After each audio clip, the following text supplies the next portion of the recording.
Grace and peace, everyone. Happy Monday morning to you. Okay. Hey, look, I tell people all the time, I got gray hair because I'm the father of daughters. But in reality, this trial is giving me gray hair. So apparently it was listed on their website as well as the county website and most law outlets. That trial wasn't starting until 11:30. Guess what? They surprised your boy. Smith is not. And then pop in here. So let's jump in real quick. Let's go. Sorry about that delay, everybody. Sorry about that.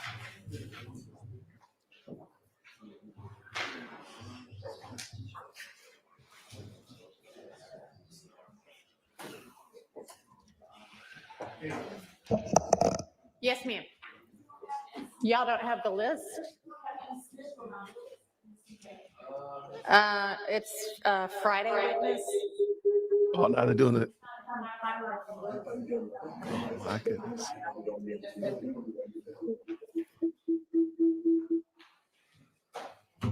May I respond to that, Your Honor? Yes.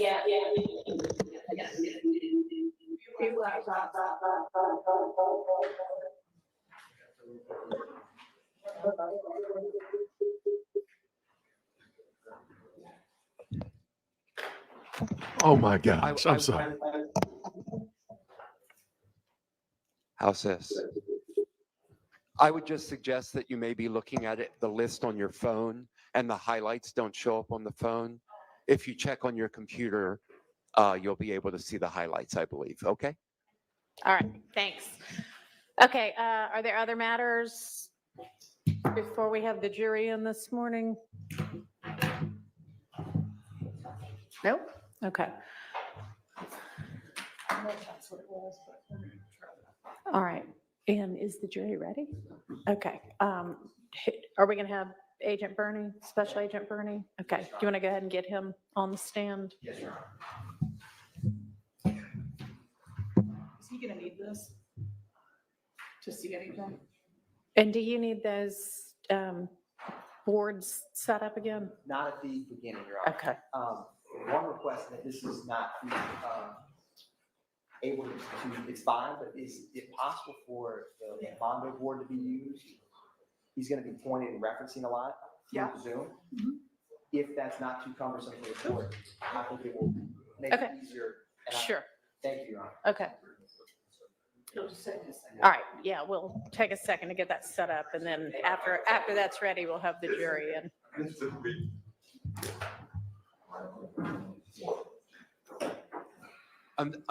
Mr. Atkins, I'm sorry I missed that. Are you going to be using a board again this morning?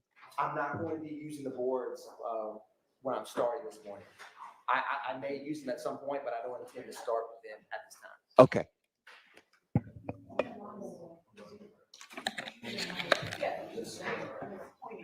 Now, will we be able to see what's on the Mondo board through Zoom still, or will it go just to this? Judge, it'll be the same thing that's on Zoom. The only thing that they won't be able to, that everybody won't be able to see necessarily is how he's pointing to it. Okay. Whatever's on this screen will be exactly the same as what's on All right.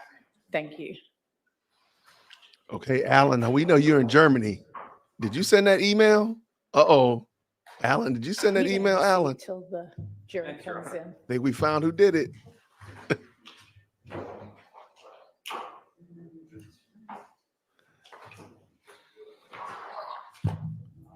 Hey, and good morning to you. Good morning, Cindy.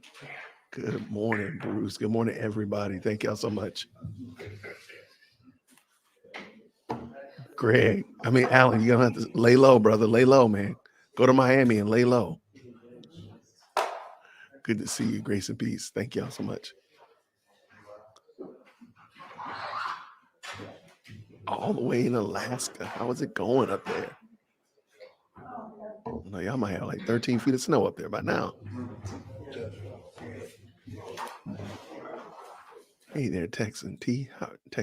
Good to see you. Grace and peace. Y'all realize now he has a laptop. He got a laptop, y'all. Oh no. Where Adrian at? They got a Bati in here today? So we actually don't have all the jurors here. We're missing one juror, so it's She ran away. that when it's going to be that we have them all. It's not quite 9 yet anyway. Hey, John, may I Brittany. run out to the restroom? Sure. He said, let me do this real quick. Oh, it's all good. Wait, the 2 streams of mine? Oh, we don't. Yeah, I don't know. Sergeant Inger. Wait, is it 2 Dear World Christian streams? It's the other one, right?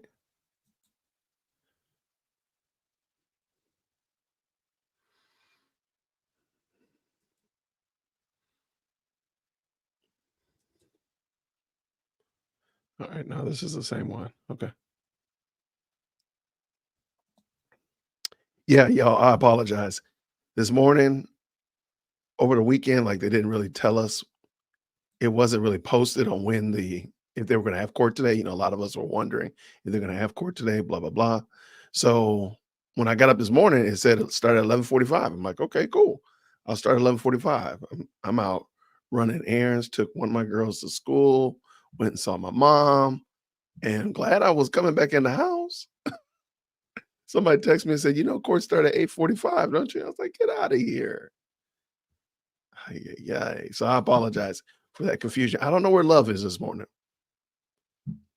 Hopefully we got real love in our hearts, but the fake love that's in the courtroom is MIA. I don't know where that love is.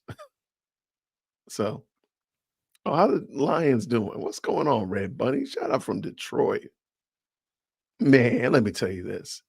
Love ain't gonna resign. I doubt that. I doubt it highly.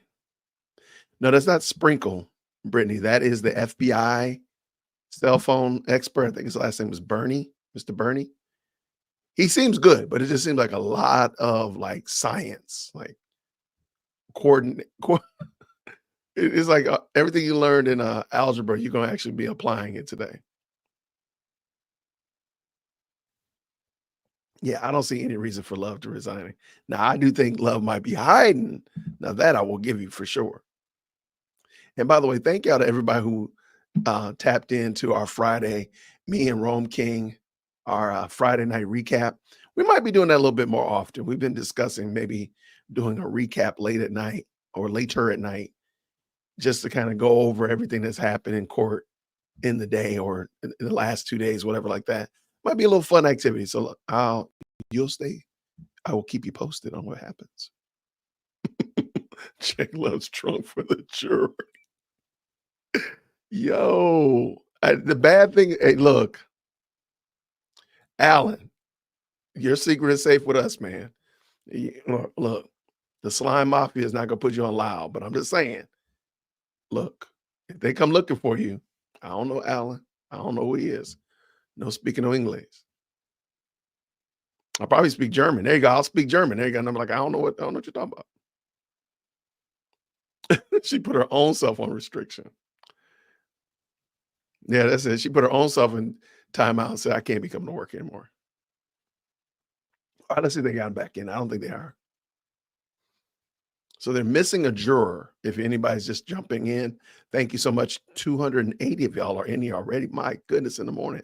Thank y'all so much. So one juror is missing.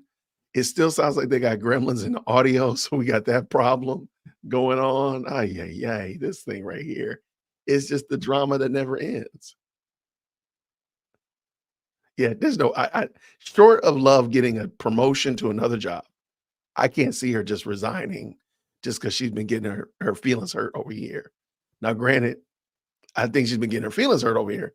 I just can't see her resigning over it. I'm sorry.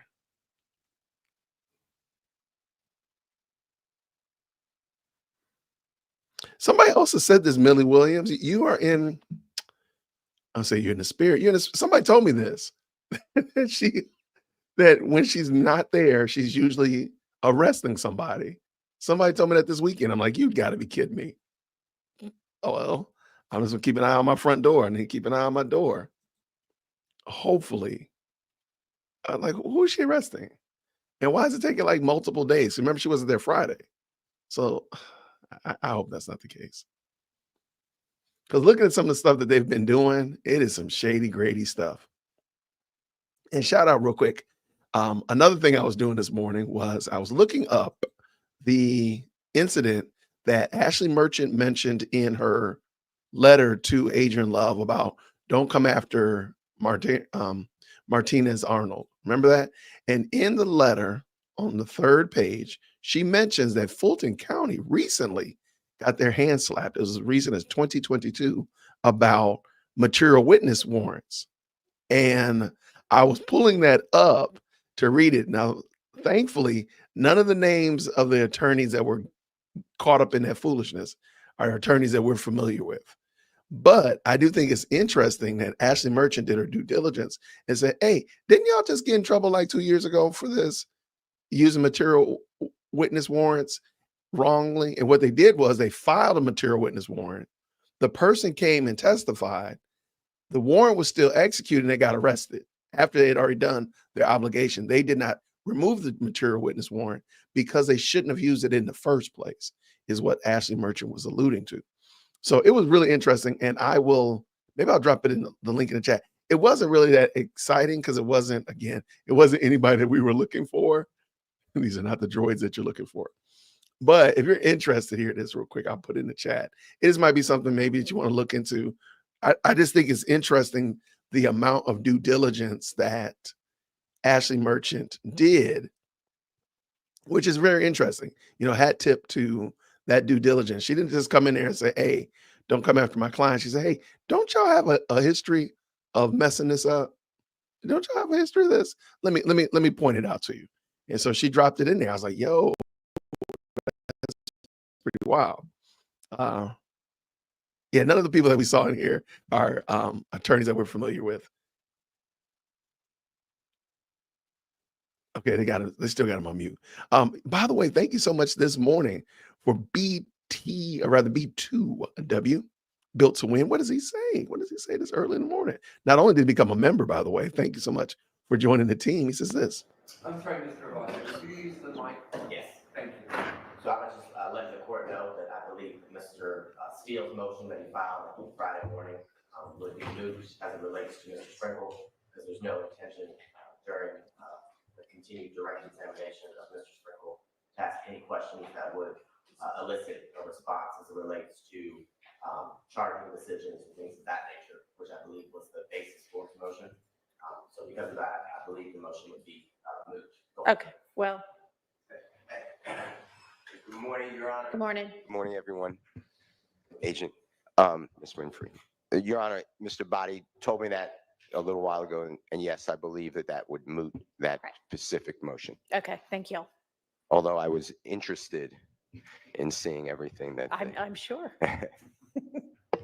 Okay, and then we'll still expect response on the other two by whatever that deadline is that I gave y'all that I can't remember anymore.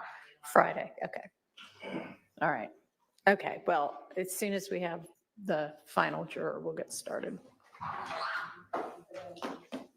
All right, we've got the final juror, so let's go ahead and bring them out.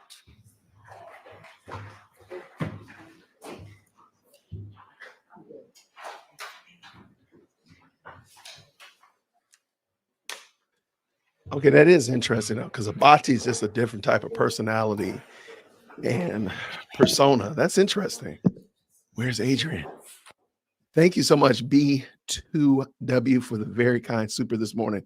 Built to Win, the Monday Super Seed.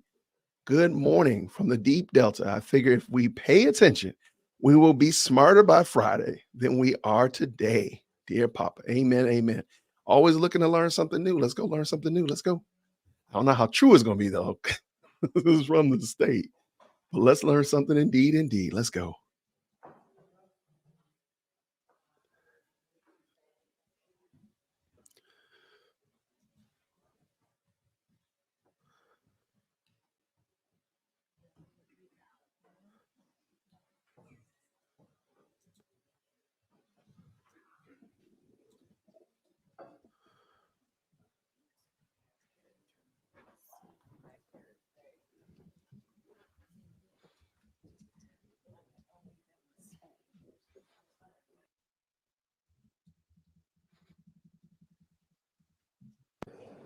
All right, thank you.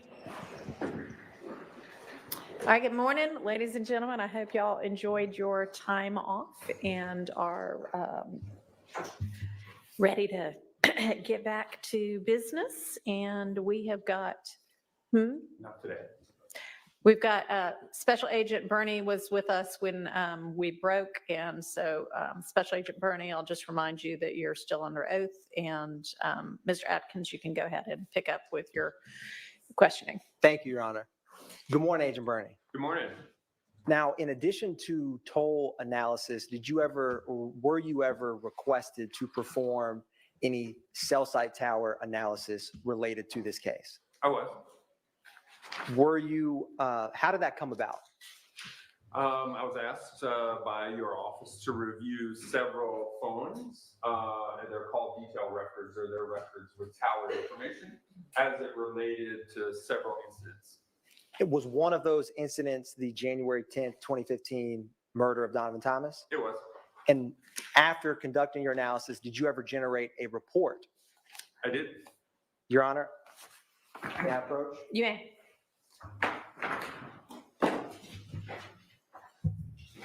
I am handing the witness what has been marked as 532 Yankee.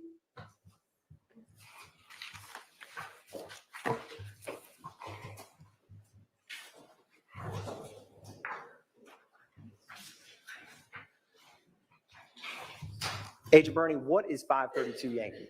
This is a copy of my report. And is it a fair and accurate depiction of the report you created for the January 10th, 2015 incident? It is. Your Honor, at this time, the state tenders into evidence 532 Yankee. All right, that's admitted. Your Honor, Yes. I don't mind it being admitted to help the agent testify, but I will have a continuing witness objection. It was made for purposes of this trial. All right, understood. Is this just for demonstrative purposes? Your Honor, could we address that at a later time? Sure. Thank you, Your Honor. So, Agent Bernie, taking a step back, how in general do cell phones work in relation to towers?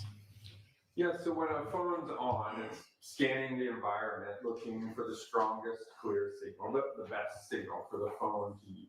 And then when you're ready to place a call, the phone chooses the tower with the best signal. So when I leave here today and call my wife, tell her I'm on my way home, hit the green button to place the call. The phone uses the tower with the best signal. Normally the closest tower, but not always, depending upon a couple factors, but normally the closest tower. My phone call then will go for however long it is. And then when that call is ended, that call then shows up in my call detail records, the records for my phone, right? It'll show the date and time of that phone call, that I called my wife, we talked for 60 seconds, and that the phone chose this tower in this sector as the best signal to initiate the call. And then, as I continue to use the phone, more records are populated showing the towers and sectors used for those calls. Your Honor, the state is going to be publishing page 3 of 532 Yankee. All right.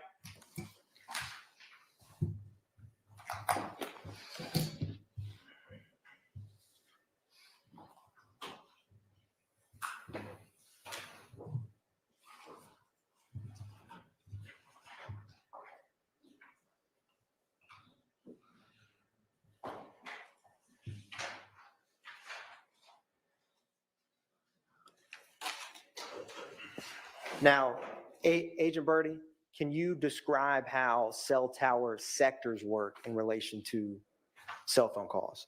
Yeah, so this slide here, page here, shows the most common types of cell phone towers. So the ones on the left-hand side, the monopole, the lattice work, structural, the guy wire tower, those are the most common ones we see as we drive down the interstate or drive through downtown Atlanta. One thing to note on the structural towers, those white vertical substances there are the antennas themselves. So they can put antennas on the sides of buildings or water towers to make those towers or the sectors as well. One thing to note is everything on the right-hand side is also a cell phone tower. You know, obviously, we don't have a fake cactus here in Atlanta. This is from a park in Phoenix, Arizona. But it just shows that not all cell phone towers are created equal. Some are smaller, like this fake cactus here, services a park or a region around a park. And some are really tall, like the lattice work or monopole tower. And Agent Bernie, in terms of analyzing call detail records, is there any significance to these different towers that you just went through for the jury?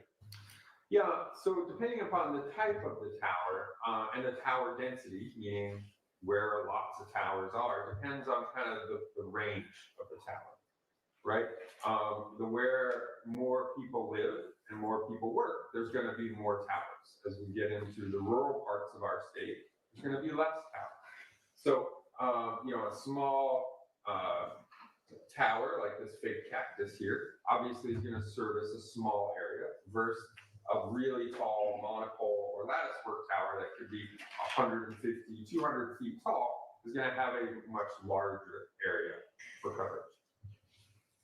Agent Bernie, how are cell towers put in and how are those locations chosen? Yeah, so it really depends on, again, where people live and where people work. They want to be able to provide coverage to all the areas. So that way, when we want to use our phone, we can. You know, obviously, if we have AT&T and we don't have service in a certain area, we probably won't have AT&T for very long, right? We'll switch to another provider. So if you think about the way they put cell phone towers in, it's kind of like a sprinkler system for a yard, right?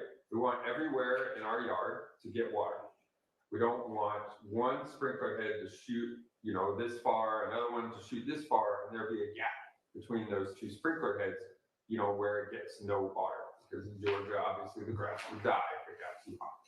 What they want to do is you want to overlap one sprinkler head into the other sprinkler head's coverage area so that there's overlap.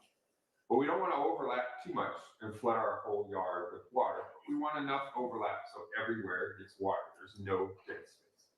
That's exactly how cell phone towers are put in. One tower overlaps another tower, or sector side of the tower would overlap another sector. That way we can take our devices and we can travel everywhere.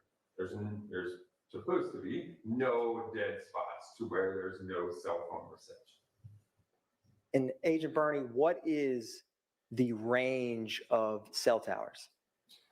Yeah, so again, the range is a common question, but it really depends on the density of towers, right? So what we're going to see is where towers are closer together, the range is going to be smaller than where towers are farther and farther apart. There's more area to cover. Agent Bernie, are cell towers supposed to provide coverage to specific areas?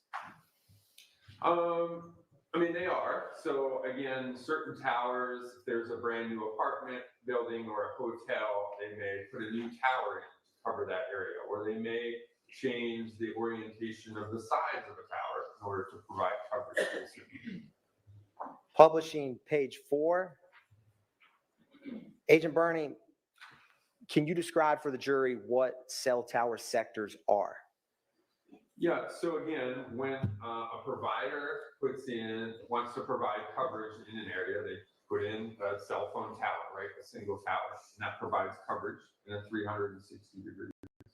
Well, in order to get more customers to use that tower, they take that one tower, which covers a full circle, 360 degrees, and they divide that into 3 equal parts.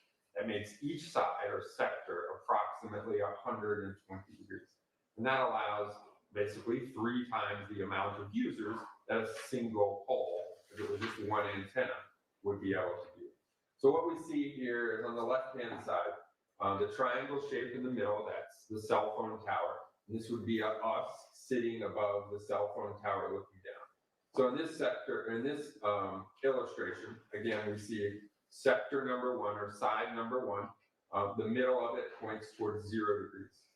And again, since we know each side or sector is approximately 120 degrees, again, 360 divided by 3 gives us that 120.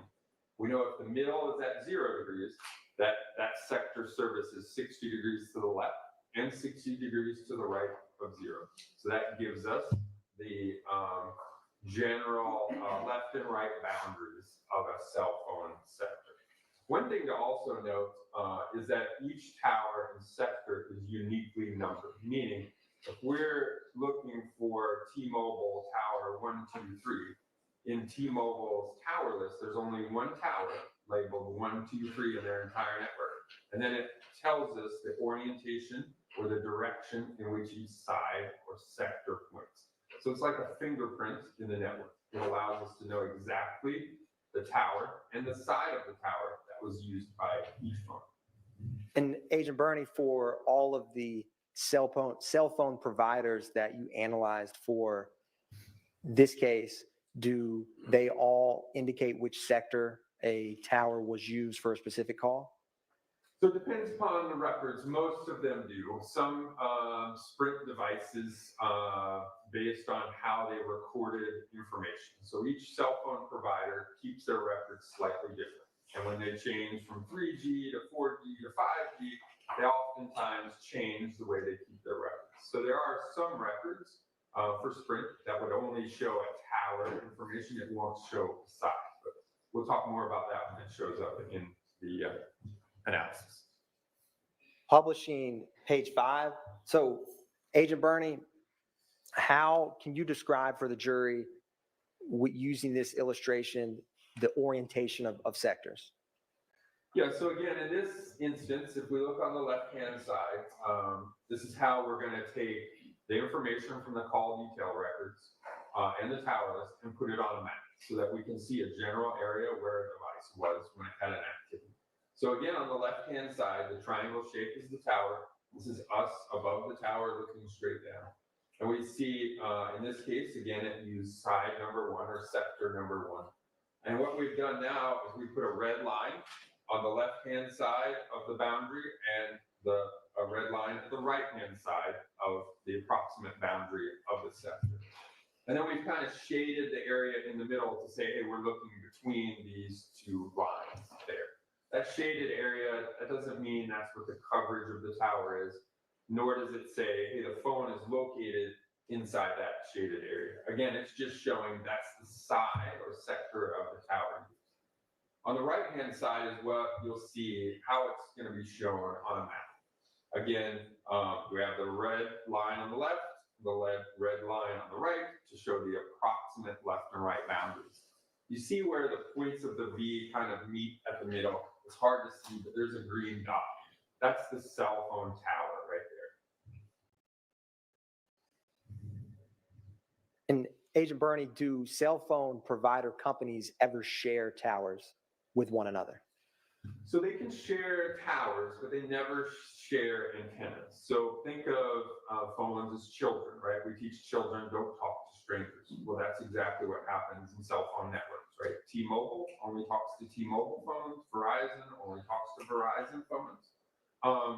So again, a phone company could share a tower. There could be one tower in a spot that everyone really likes, and there could be T-Mobile antennas at the top. Next tier could be Verizon, and the next tier down could be AT&T.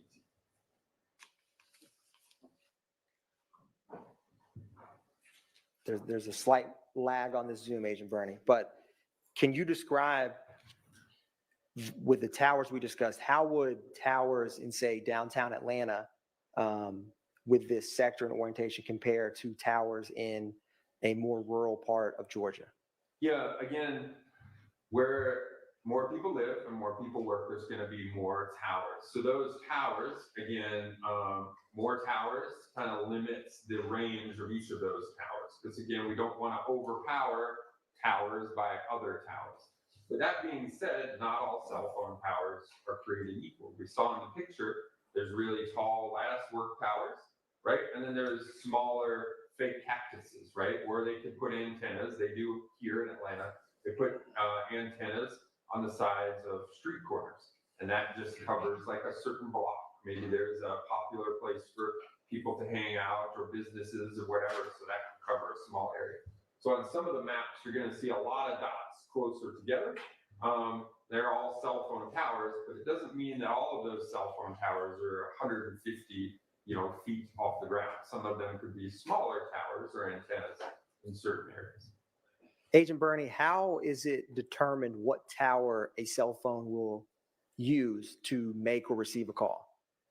Yeah, so again, when the phone's on the network, not being used, it's scanning the environment, looking for the best signal. And the phone then chooses that tower with the best signal to start the phone call. Will the strongest signal always be the closest tower? Not necessarily. Again, cell phone and RF energy is based a lot on what's called line of sight. So as long as the tower can see the phone and vice versa, the phone can see the tower, it's going to be good. Now, some towers are taller and their line of sight is farther than the ones that are closer to the ground. So again, the phone is going to choose the tower with the best signal. Normally one of the closest towers, especially in a urban area like downtown Atlanta, may not be the closest tower. And Agent Bernie, say you're traveling down the highway, how is it that your phone will decide or choose to change towers at some point? Yeah, so again, the phones are always scanning the environment, looking for the best signal. And if you're in one spot here, your best signal could be this tower on the left-hand side. But as you move down the block, you're going to get closer to the tower on the right-hand side.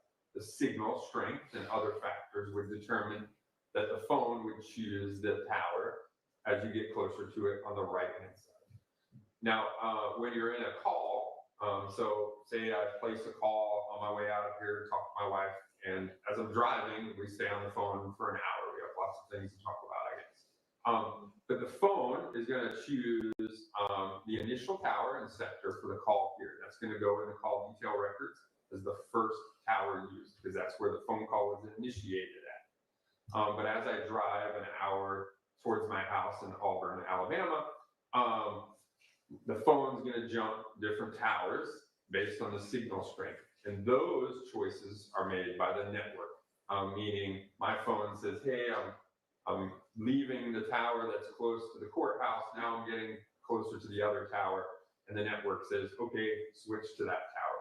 That will also potentially, based on the provider, show up in the call detail records. Not all providers keep every single tower that your phone uses from here to Alabama. Some just keep the very first tower. Agent Bernie, going back to coverage area, how are you able to estimate, generally speaking, the coverage area of a tower? Yeah, so again, it's based on the other towers and sectors that are in the area. So obviously in an area where there's not as many towers and sectors, we can see a general area. In downtown Atlanta, where there's lots of towers, again, not all towers are created equal. Some are really tall, some are really short. So that kind of general area gets a little bit harder to determine, an exact area based on that. Is there a way to determine the actual coverage of a tower in present day? There is. Can you describe that for the jury? Yeah, so we have some equipment that we use that was recommended by the phone companies, the same kind of equipment that they use to, find dead spots and other things. So we put this equipment on a vehicle, and then we drive around the area that we're trying to map the coverage area of the tower. It's called the drive test.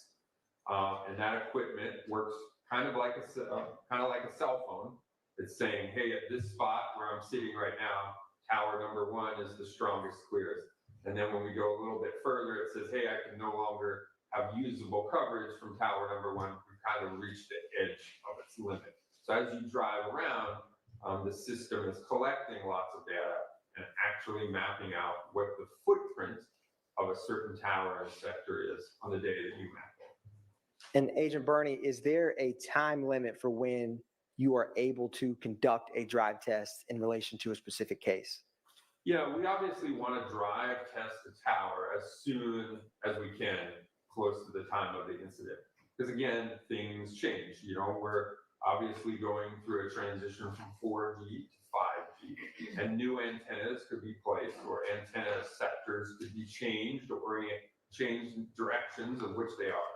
So we tend to say, a year or so, maybe as much as 18 months, depending upon whether there was a big technology change in that city that we're mapping out. Agent Bernie, you had touched base some last week on cell phone records and the data they contain. Do you recall that? I do. Can you describe for the jury what is a routed call? Yeah, so a routed call is specific to Sprint network, and a routed call would be a call that comes into your device and then gets routed to voicemail. So let's say there's a couple different ways it can happen. Let's say that your device is on and you just don't hear it ring. Right? And ring, ring, ring, ring, ring, ring, and then eventually it goes to voicemail. So what we can see in the records is it would show, hey, someone called Jay's phone. Jay's phone never answered. And then Jay's phone routed that person to voicemail. So then it showed up in the records as a routed call. Are you able to map routed calls? Each provider is a little bit different, but in the Sprint network, routed calls, we do not map their tower and sector activity because we don't know for sure that the device used that tower and that sector at that specific time. Is there any cell phone providers that use the terminology abnormal calls? Abnormal completion. What does that mean?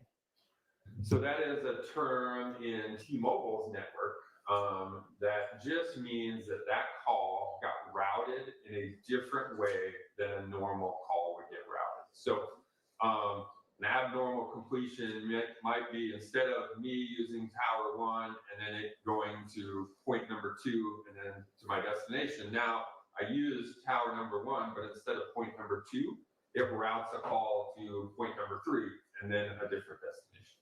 So depending upon whether those calls are incoming or outgoing as to whether the tower and sector information is valid in those. Now, Agent Bernie, turning back to this case, what were you requested specifically to do in relation to January 10th, 2015 murder of Donovan Thomas? Yeah, so I was asked to take a look at several phones. We'll show them here in the analysis in a minute. But several phones and their activity roughly around the time of the shooting. So sometimes those are starting in the early mornings, sometimes they're starting in the late afternoons. But basically, to analyze the cell phone's activities, the towers and sectors used, and kind of show them on. Before receiving that request from the Fulton County District Attorney's Office, did you have any information about this case? No. Do you personally know any information about the phone records or associated individuals with those records that you plotted? I do not, no.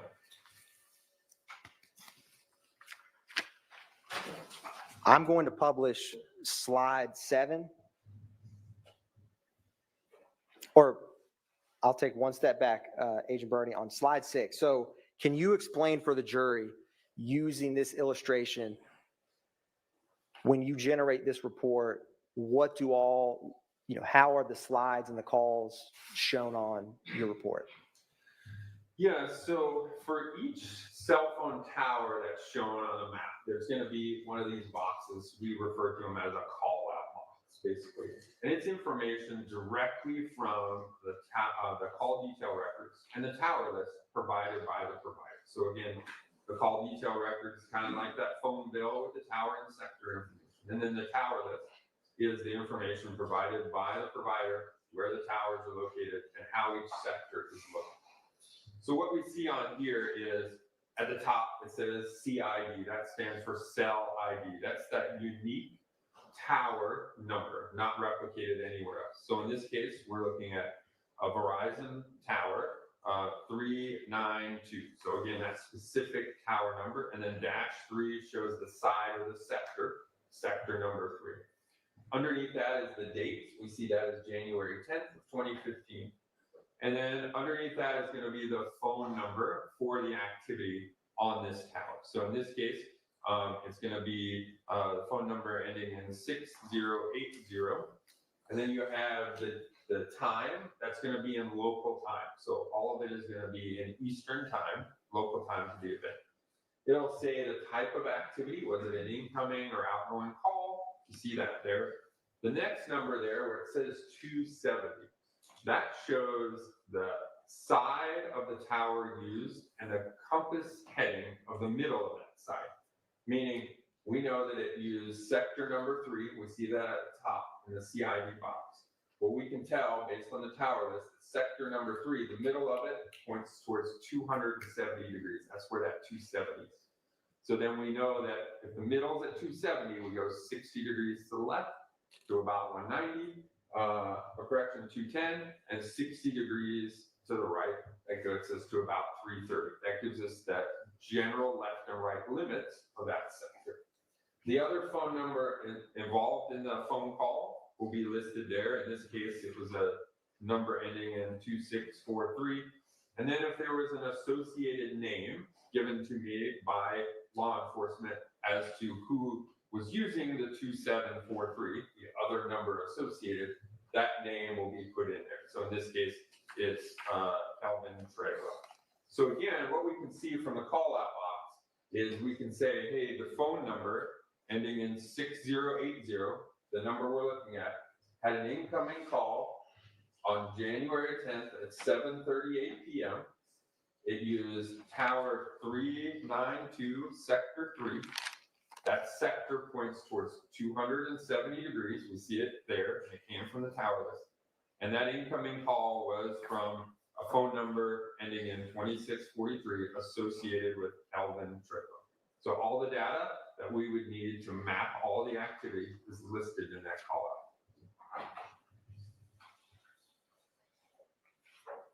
out. Publishing page 7. So Agent Bernie, can you describe for the jury what were the numbers that you analyzed in relation to cell tower location? Yeah, so again, this is a list of all the cell phone numbers and associated users that were provided to me by law enforcement for each of the devices. And then you can see the provider for each of those devices listed there as well.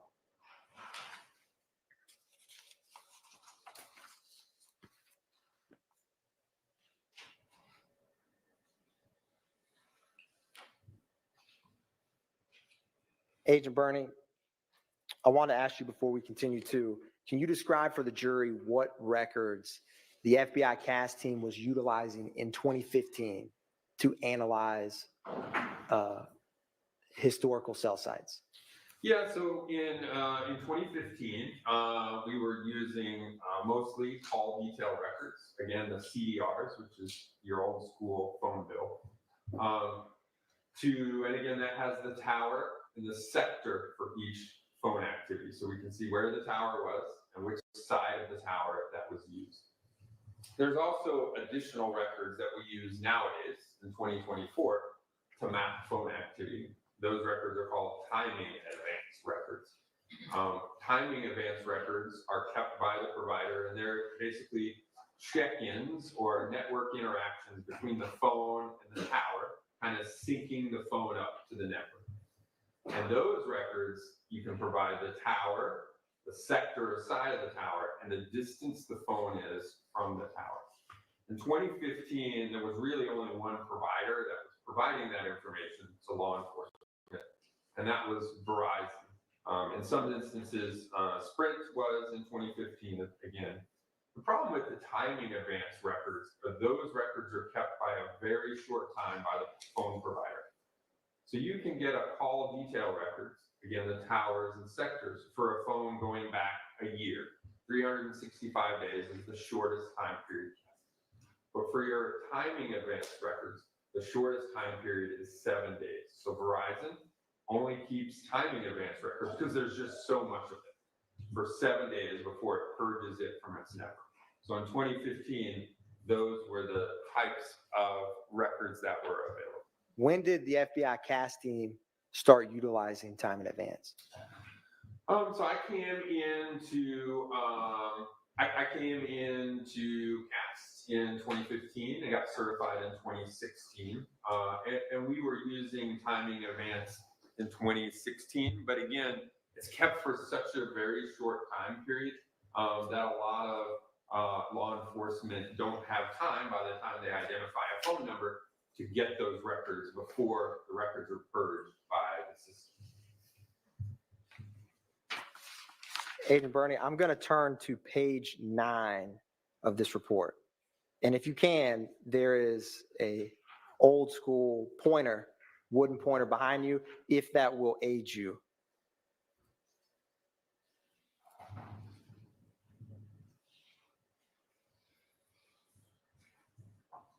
So, Agent Bernie, was one of the cell phones you were requested to analyze a phone number ending in 5991 associated with a Kenneth Copeland? It was. What was the time range that you were requested to analyze for that device associated with Kenneth Copeland? As you can see, it's listed underneath here. So January 10th, roughly 6:30 a.m. in the morning, up until the next day, January 11th, a couple minutes past midnight. Agent Bernie, looking at this slide, when it comes up on the screen, can you describe for the jury what these icons are that are red, yellow, and green? Yes, Your Honor, may I stand? Yes, you may. So for each of these map slides, they're going to be oriented the same. So at the top of the slide, we'll see the phone activity. So again, this one lists January 10th, 2015, and it lists the time period. So this is between 6:37 and 7:26 p.m. So 6:37 a.m. to 7:26 p.m. That's what's shown on this slide here. Each slide will have a slightly different time period. The phone number for the activity listed is going to be in that top left-hand corner there. So again, this is a phone number ending in 5991 associated with Mr. Copeland there. The different locations of interest that I was given will also show up on the slide. So here we have the crime scene for this homicide location. Again, listed as 330 McDaniel Street, Southwest. We see that as a red box with the letter CS that's located there. We have a residence. It's going to be listed as a yellow box with the letters QR listed here. And then a green store with an address of 322 Glen Street, Southwest. We see that as a green box with the letter number 1 listed in there. One thing you also see on this slide is a lot of black dots. Those dots are cell phone towers operated by the network in this case. So in this case, this is a Sprint phone. So each of these black dots are Sprint cell phone towers as they existed in their network on January of 2015. And Agent Bernie, on this specific slide, what is the time frame for the calls you plotted in relation to the device of Mr. Copeland's? So again, you see that at the top, 6:37 a.m. on the 10th to 7:26 p.m. also on the 10th. Now, Agent Bernie, can you show the jury where and at what time the first call is that's depicted on this slide? So the first call here is at 6:37 p.m. It's an outgoing call. And you can see it's pointing towards this tower here. Again, we can tell which side or sector of the tower that was used, because this tower has a sector on the north side being used and also on the southwest side. We can tell which sector is used by this number located in here. Again, that's the compass heading or number of degrees of the sector. So at 6:37 and 21 seconds a.m., which is the first call, it shows there was an outgoing call that used sector oriented toward 330. So again, the north side, 330 degrees up here. The next call, 6:38 and 47 seconds, an outgoing call. Now the phone is using this side of sector here because we see it went from 330 to 220, which is this side or sector down. And Agent Bernie, after that 6:38 a.m. call, when is the next call? So the next call is in this call out box here on the bottom left. It's 1:31 and 41 seconds. We see the tower and sector used here. Again, that would put the device in this general area here. And after that 1:31 call, what is the first call and time after that? So again, same tower, same sector. There's one at 6:20 p.m. down here. Again, using same tower, same sector, puts that device there. There's several 6:20 through about 7:01, all using this same tower, same sector. And from that specific tower and sector from 1:31 p.m. to 7:01 p.m., how would you describe that device in relation to 178 Maury Avenue, the yellow QR on the screen? So again, one thing you'll notice here, right, is there's a tower here, there's a tower here, and there's a tower here. We see the sectors are also populated in here. One thing to remember, again, think of that sprinkler head analogy, right? These are 3 sprinkler heads. There's going to be overlap area probably somewhere in the middle along it. So again, this tower and sector, again, would probably be in this general area, but it could be in an overlap area around here as well. And Agent Bernie, after that 7:01 p.m. call, what is the next call and tower location? So the next one here is at 7:24. We can see the tower and sector here. And then right after that is a 7:25, 09. It uses this side over here. And then there's a call at 7:24 and 7:26 and 45 seconds that's now using this side up here. With that 7:24:09 call, where is that call in relation to 178 Maury Avenue? Again, in the general vicinity. And does this slide have a scale on this map? It does.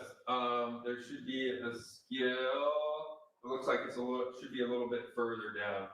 There's a scale right underneath here. And using that scale, how far approximately is 178 Maury Avenue to 330 McDaniel Street, the red crime scene icon?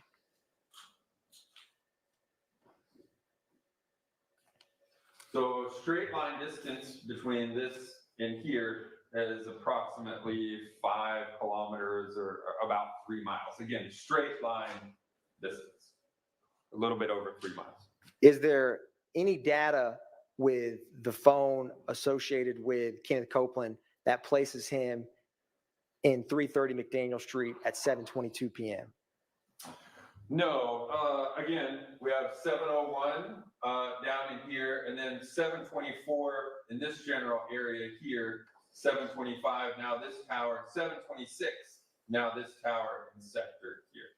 So again, if the question was at 7:22, I would say the device was, somewhere in this general area down here. And if there's not a call received or made, are you able to plot the tower location for any phone? Yeah, so again, for the call detail records in 2015, we're relying solely on activity placed, which are calls and some text messages depending upon the network. And is there or what is the amount of time between the 7:01:58 p.m. incoming call and the 7:24:09 p.m. call? Yeah, so those are about 23 minutes. Again, the 7:01 call uses this tower here, the 7:24 uses this tower here. Again, approximately 23 minutes between those 2 calls. And Agent Bernie, I wanted to ask you a question about some of the numbers that are being called on this slide. Do you see any calls to a 4090? I do. Can you, do you see any calls to a 7604? Yes, there are. There's several right here, 7604, 7604, and then there's some over on this side as well. How many of the calls are between the device associated with Mr. Copeland and the 4090 and 7604 on this slide Total combined? combined? Yes, sir.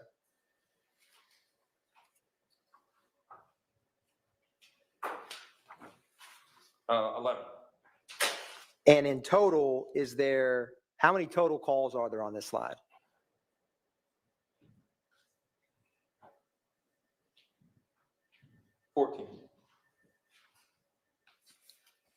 If you were ever asked or requested to try to, or have you ever been asked or requested or conducted who a phone number calls in terms of who physically possesses said device? I mean, I've been asked to put together basically a calling, analysis. So, hey, who's the most called number by this device? And then we look up that device and it's, this individual. And therefore, hey, if that's the most common called by the phone number in question, then, maybe it's someone important to that phone. So yes, we've done some basic toll analysis. Agent Bernie, I'm going to publish slide 11.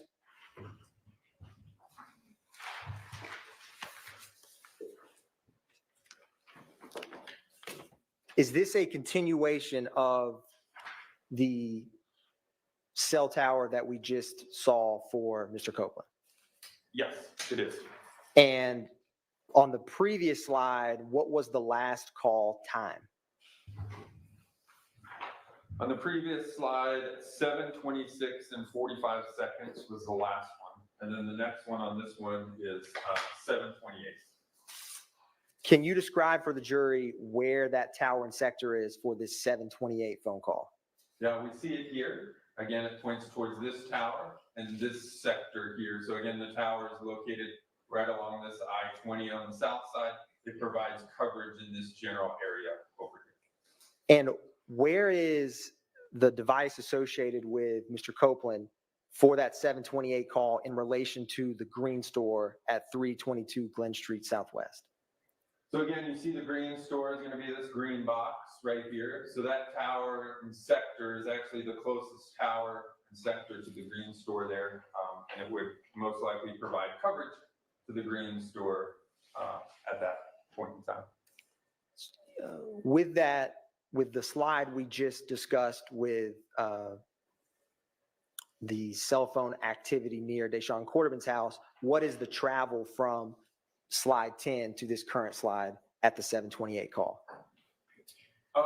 So again, the previous call was at 7:26, and that was using this tower here, but again, this side over here. So again, at 7:26, the device is somewhere in this general area, and then we can see it's 7:28. So approximately 2 minutes later, the device is in this general area here.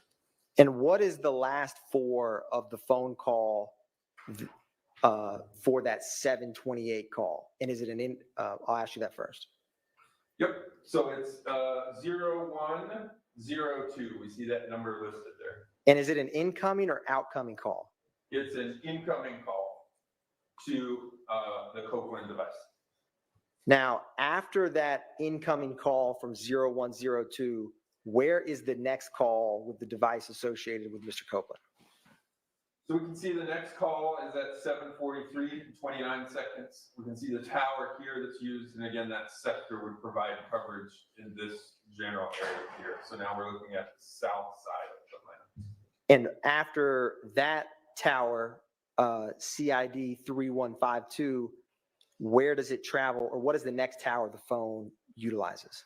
Yeah, so then the device travels to this one down here at 7:49. You can see the tower and sector used here. And then there's, I think it's cut off on the Zoom part down here, but there's another tower and sector used at 7:51. That's south of that. So again, basically it's 7:28, the device is in this general area, and then it starts to move southbound, ending up down here at 7:51. And Agent Bernie, for that last tower you were discussing, could you, if you don't mind, use the screen behind you? Just because I do think it's a little bit cut off. Yeah, so 751 is this tower in this sector here. So again, this is the 74904 is this same one that's listed right here. And now we can see just underneath that is this one at 751. So again, on the big screen, it would just be located, down here a little bit further. Now, Agent Bernie, I'm going to publish page 42.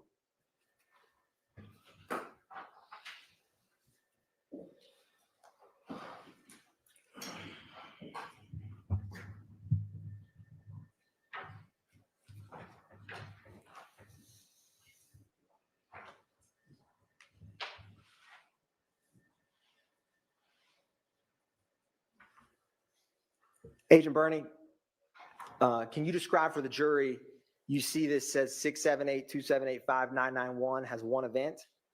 It does, right here. This tower right here. And is that the same call we were just discussing? It was.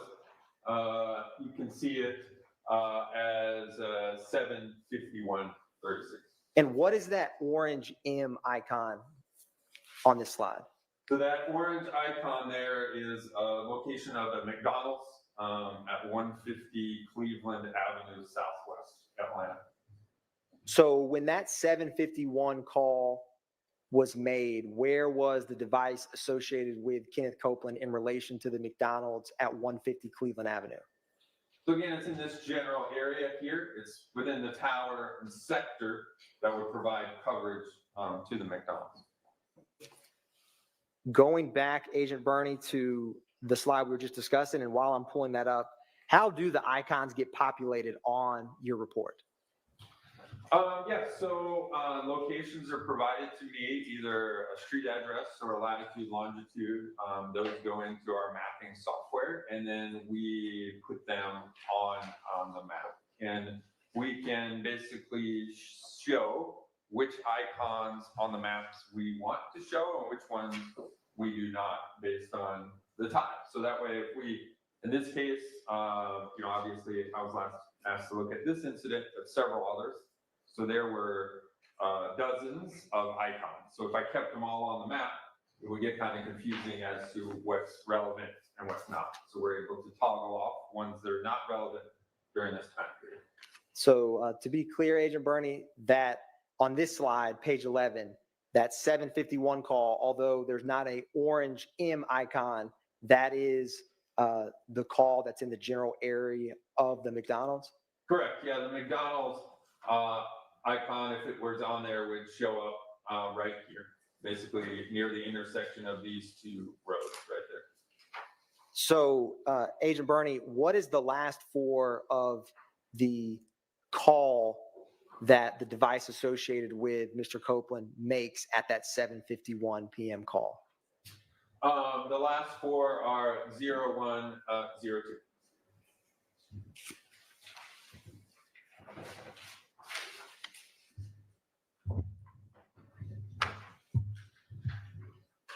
Now, I'm going to publish slide 12. What is the time frame for slide 12? We can see it at the top, 8:22 p.m. to 10:41 p.m. And Agent Bernie, when is the first call depicted on this slide after the 7:51 p.m. we just saw? So we can see this says 8:22 p.m. We see the tower and the sector right here. So again, here's I-20, and this is 75, 85. So again, in this general area. Agent Bernie, how much time, what is the amount of time between 7:51 call and this 8:22 p.m. call? Approximately 30 minutes. And does this map before us have a scale? It does. Roughly how far is the McDonald's at 150 Cleveland Avenue Southwest to the teal icon of 1080 West Peachtree indicated as Williams Condo? Just give me 1 second.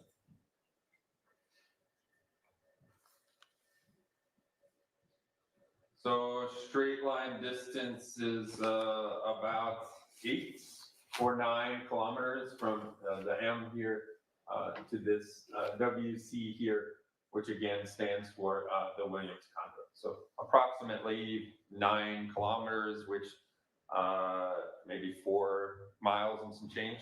And is there any major highway between 150 Cleveland Avenue and 1080 West Peachtree Street Northwest that's depicted on this slide? There is. You can see here is the 85 down here, 75, 85 kind of interstate. Can you show the jury the tower and sector for this 8:22 p.m. call from the device associated with Mr. Copeland? Again, it's using this device here. Using this tower, I'm sorry, right here in this general area.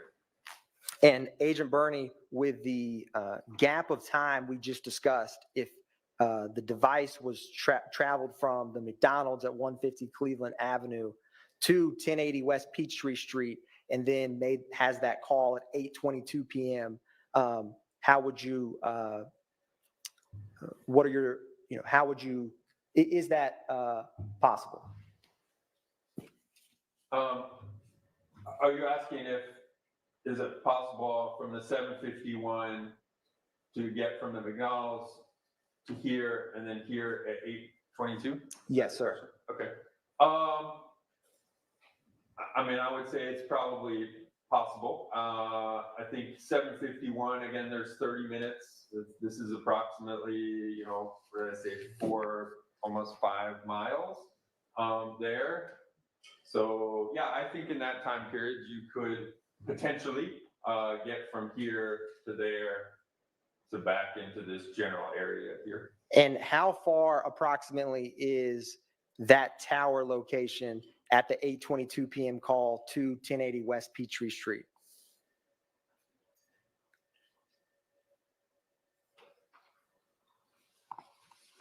Maybe 4 kilometers, so under 2 miles, probably from here to, this general area here, under 2 miles.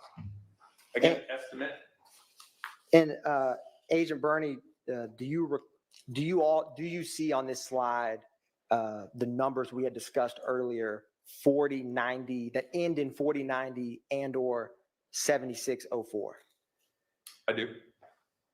And how many times do those two numbers appear in the device associated with Copeland's phone in this time frame depicted on the screen? 7. And Agent Burney, do you see, or I'll ask you this, the call we were just discussing, the 8:22 p.m. call, what is the last 4 and who is that call associated with? So again, we see that call right here, the 822. It's an outgoing call from the Copeland device to this phone number here, 404-662-8935. And Agent Burney, there's a lot of numbers. The page 7 of this report, can you reference page 7 that has and I'm going to ask you if that 8935 appears on that page? It does. Who is the device ending in 8935 associated with? Mr. Sledge. And Agent Burney, do you see any other calls after that 8:22 p.m. call between the device associated with Mr. Copeland and the device associated with Mr. Sledge? I do. Can you tell the jury where those calls are depicted in the time? Yeah, so we see those as 8:39 p.m. here, and then using this tower and specifically this side or sector here. And then at 9:02, there's another call, and now it's using this tower and sector over. And Agent Burney, do you see any calls to 5726, a phone number ending in 5726? I do.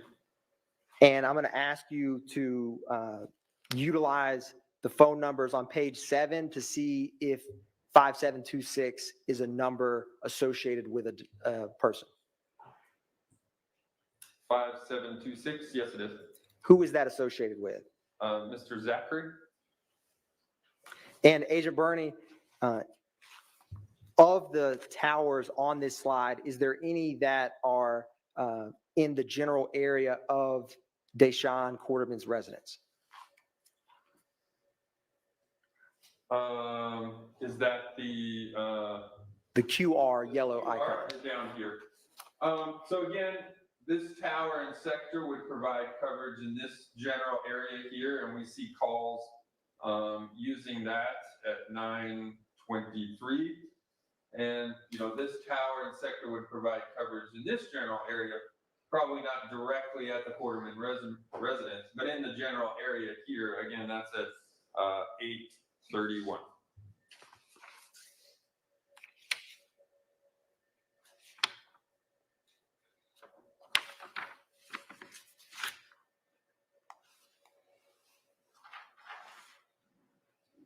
Agent Bernie, what is the last call depicted on this slide? And can you show the jury where that tower and sector is located? Yeah, so the last call is at 10:41, an incoming call here. You can see the tower and the sector. Again, puts the device now kind of north and west of Atlanta in this general area. Agent Bernie, I am publishing slide 13. What is the time frame depicted on this slide? So we can see at the top, this starts at January 10th at 11:06 p.m. and goes into the 11th at 12:07 a.m. And Agent Bernie, can you walk the jury through, with the towers depicted, the movement or travel of the device associated with Mr. Copeland in this window of time?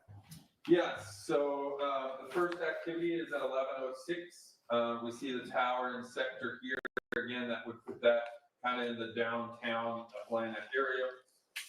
The next call and sector we have, or tower sector we have, is up here near the Williams condo location. That's at 11:14 and 11:17. Then we see the device now is moved again southbound, 11:24 p.m. We see the tower and sector that's used here. And then the last tower and sector we have is this tower here. It uses both the north side and the south side. Approximately 11:44 p.m. till the last call of 12:07, which you guys can see here. So again, in this general area here, 11:44 to 12:07 a.m. And Agent Bernie, the tower at the top, CID 3102, is there two calls, the first being at 11:14 p.m.? There is. And where is given that tower location, where is that tower in relation to 1080 West Peachtree, labeled as Williams condo on this slide? Yeah, so again, you can see the Williams condo with the address. It's square right here with the WC in it. Again, this is the closest tower and sector in that area. And Agent Bernie, do you see any communication between the device associated with Copeland and the device associated with either Mr. Sledge or Mr. Zachary on this slide? I do. And how many times from this window of 11:06 p.m. to 12:07 a.m. does the device associated with Mr. Copeland have some communication with the device associated with Mr. Sledge or Mr. Zachary?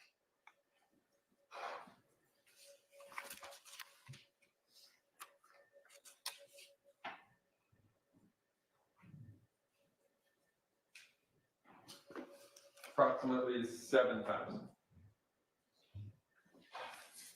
Agent Bernie, I am publishing page 14. Were you ever asked to analyze a 6080 associated with a demise McMullen? I was. What was the time frame you were requested to analyze for the phone associated with Mr. McMullen? You can see it listed here, January 10th, 6:30 to 8:30 p.m.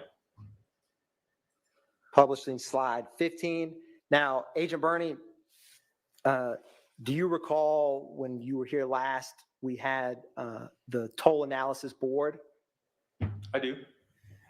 This call, what is the first call on slide 15 for the device associated with Mr. McMullen? The first slide, or first call here is at 7:29. You can see that outgoing call placed there. Again, you can see the tower and sector that was used for that device. And is that the first call we had discussed when we were referencing the boards? It was. Where, when that 7:29 call, was it incoming or outgoing?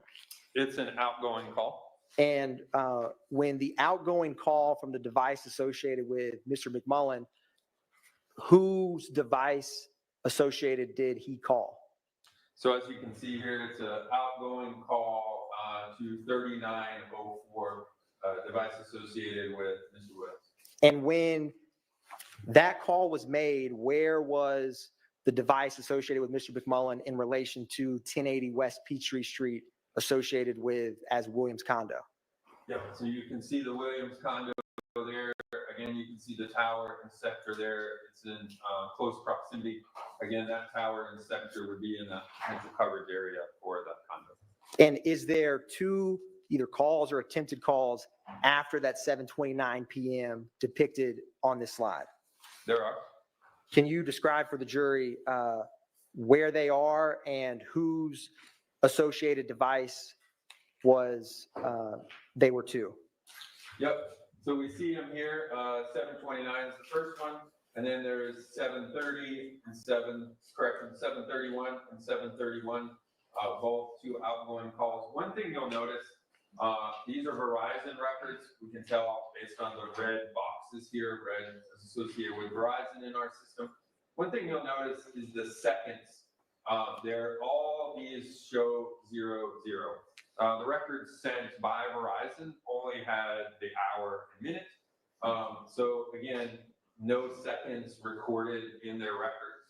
So these calls weren't placed at the exact same second, but they were placed in the same minute, 7:31. My system just shows seconds on it.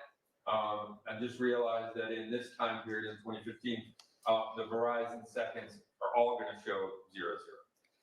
So we have, during the minute of 7:31, we have two attempted outgoing calls placed by this device associated with Mr. McMullen, and both of those go to device ending in 8008, Mr. Bradford, associated with Mr. Bradford.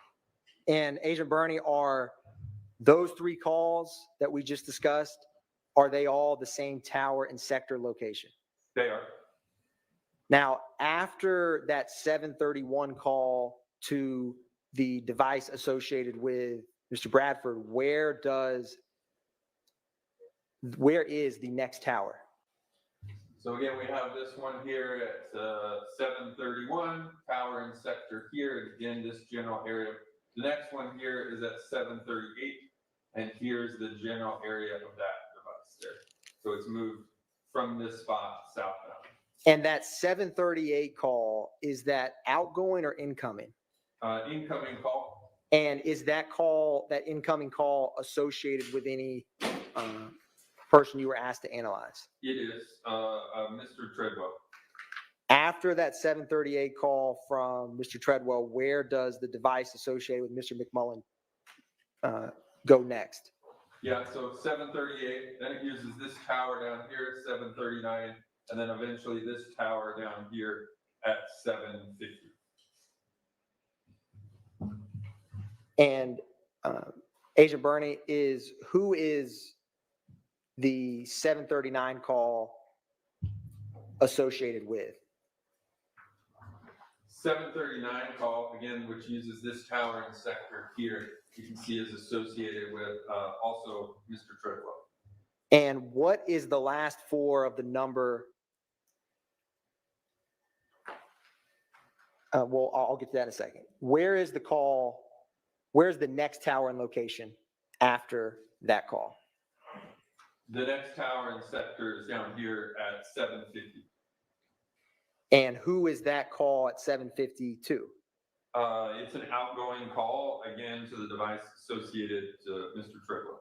And Agent Bernie, what is this blue, dark blue icon associated address, 35 Oak Drive Southwest? How is that depicted on this slide? Yeah, so again, this was another address I was just asked to place on the slides. Associated address. We can see it as a blue square with the number 2 in there. And Agent Bernie, with the 750 outgoing call to the device associated with Mr. Treadwell, where is the phone associated with Mr. McMullen in relation to 35 Oak Drive Southwest, Atlanta, Georgia?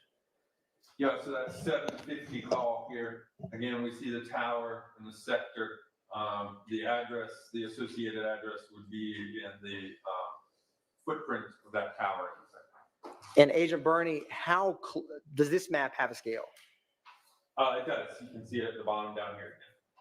How close approximately is the blue icon for 35 Oak Drive Southwest and the orange M for the McDonald's at 150 Cleveland Avenue Southwest?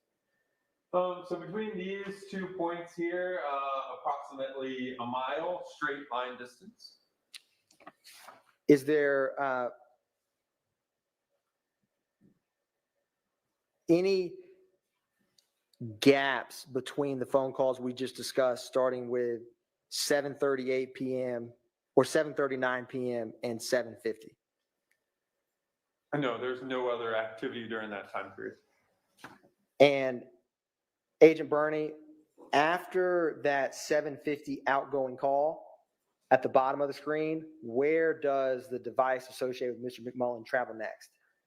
So next is another call at 7:53. We see the tower and sector used. Again, going to be in this general area here. And where does it travel next? The next activity is at 7:59, and we see the tower and sector used here. Now it's, again, here's that I-20/85 interchange. It's north and east up in this area.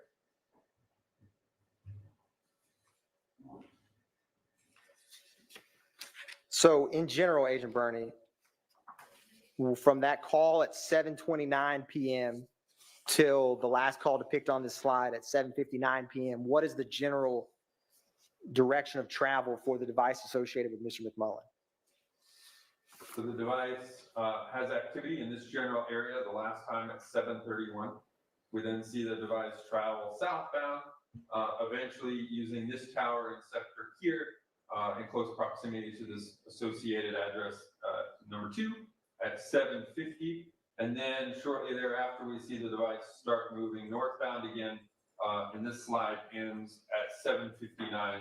We can see the tower and sector used there again, just north of that I-20/85 interchange. And Agent Bernie, the 2 numbers on this slide that end in 0102 that don't have a name associated with it, do you see those? I do. Is that or is that not the same phone number that the device we looked at of Mr. Copeland interacted with when at 7:51 p.m.? It is the same phone number, yes. Agent Bernie, I'm going to publish slide 16. What is the first call on this slide? So again, this is the review period between 8:01 and 8:30 p.m. still on the 10th. The first activity we have is at 8:21. You see it there. It's an outgoing call to the device associated with Mr. Treadwell. You see the tower and sector of that device used right there. And for that 8:21 outgoing call to the device associated with Kevin Treadwell, where is the device associated with Mr. McMullen in relation to 1080 West Peachtree Street Northwest? Again, you can see the towers and sectors used. I would say that tower and sector would provide coverage in this general area here that would also include the Williams complex. So between the first call we looked at 7:29 p.m. to this 8:21 p.m. call, what is the general movement of the device associated with Mr. McMullen? Yeah, so it departed, again, the area around the Williams condo, 731, went south near that associated address number 2 at 7:50 p.m. Had an activity down there, and then moved back north, eventually arriving in the area around the Williams condo at 8:21, having activity in that area around 8:21. Agent Bernie, I am publishing slide 17. Were you ever asked to analyze a phone number ending in 3145 associated with a Justin Cobb? I was. What was the time frame you were asked to analyze that phone number?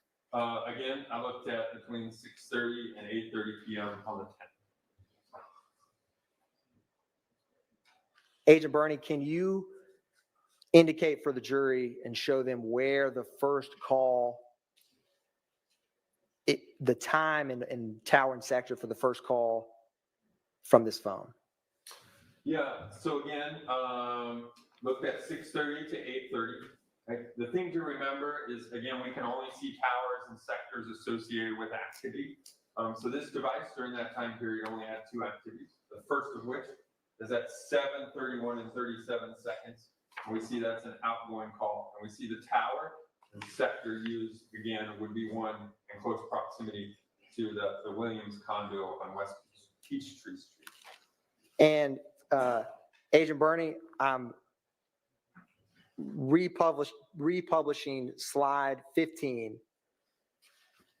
Where is the device associated with Justin Cobb at 7:31 p.m. in relation to the device associated with Mr. McMullen at 7:31 p.m.? Yeah, so those devices, again, are in the same general area. Obviously, with call detail records, we can't say specifically where a device is, but we can say a general area based on the towers. And both of those devices, again, would be in the general area around the Williams condo at 7:31. And Agent Bernie, is the calls from the device associated with Mr. McMullen and the calls associated with the device of Justin Cobb, are they calling the same number or receiving calls from the same number? They are. And who is associated with that number? That's a device associated with Mr. Bradford. See it right there. Republishing slide 18. Agent Bernie, how long a gap in time is there between the 7:31 p.m. outgoing call to the device associated with Mr. Bradford and the next call depicted on the slide? Yeah, so the next call, it's hard to see on the Zoom down there, but it's down here. You can see it on the bottom of the slide at 8:29 p.m. So again, 7:31 to 8:29, just under an hour.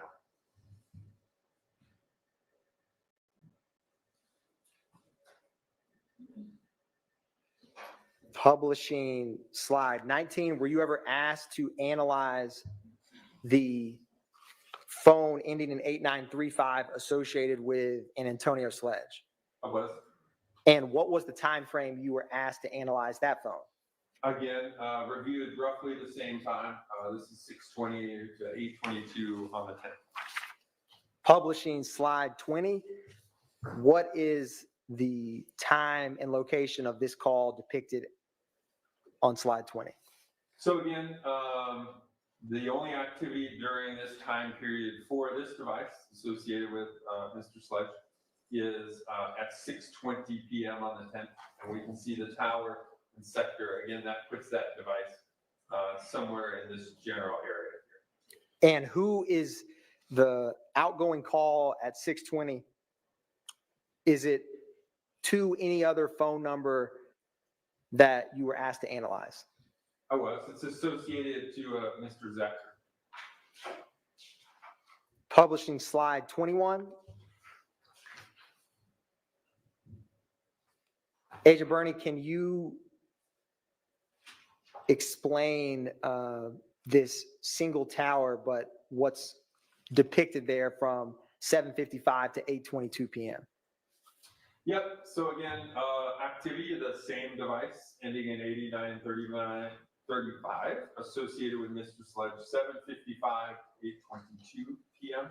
We can see the tower here, and it actually used two different sectors. One we see is associated with 30, and one says -1. The -1 there just shows that the tower list didn't specifically have the sector orientation. I had to go back and verify that with the provider themselves. So in this case, this is an AT&T device. So AT&T provided that the azimuth for what's listed here as -1 is actually 90 degrees. So what we see is, again, tower and sector activity between 7:55 and 8:22 puts the device in this general area here, as it used, two sides of the same tower. And Agent Burney, in this window from 7:55 to 8:22 p.m. depicted on slide 21, is there any communication between the device associated with Mr. Sledge and the device associated with Mr. Zachary? There is. Can you show the jury the time of those communications? Yeah, so the Mr. Zachary associated device is the 5726 last four. So we see one at 7:55, and then we see one again at 7:56. And outgoing calls. Agent Burney, who is associated with the phone number ending in 5991? That device is associated to Mr. Copeland. And is there a call between the device of Mr. Sledge and the device of Mr. Copeland depicted on this slide? There is 8:22 p.m. an incoming call to Mr. Sledge's device from Mr. Copeland's device. Agent Burney, I'm publishing slide 22. Were you ever asked to analyze a phone number associated with Mr. Bradford ending in 8008? I was. What was the time frame you were asked to analyze that device? Again, we have 6:36 p.m. to 8:27 p.m., both on the 10th. Publishing slide 23. Agent Burney, can you walk the jury through the movement of the device associated with Mr. Bradford with the towers depicted from 6:36 p.m. to 7:19 p.m.? Again, so again, this slide, January 10th, 6:36 to 7:19 p.m. Again, location of interest was the crime scene at 330 McDaniel Street. See that as the red box there.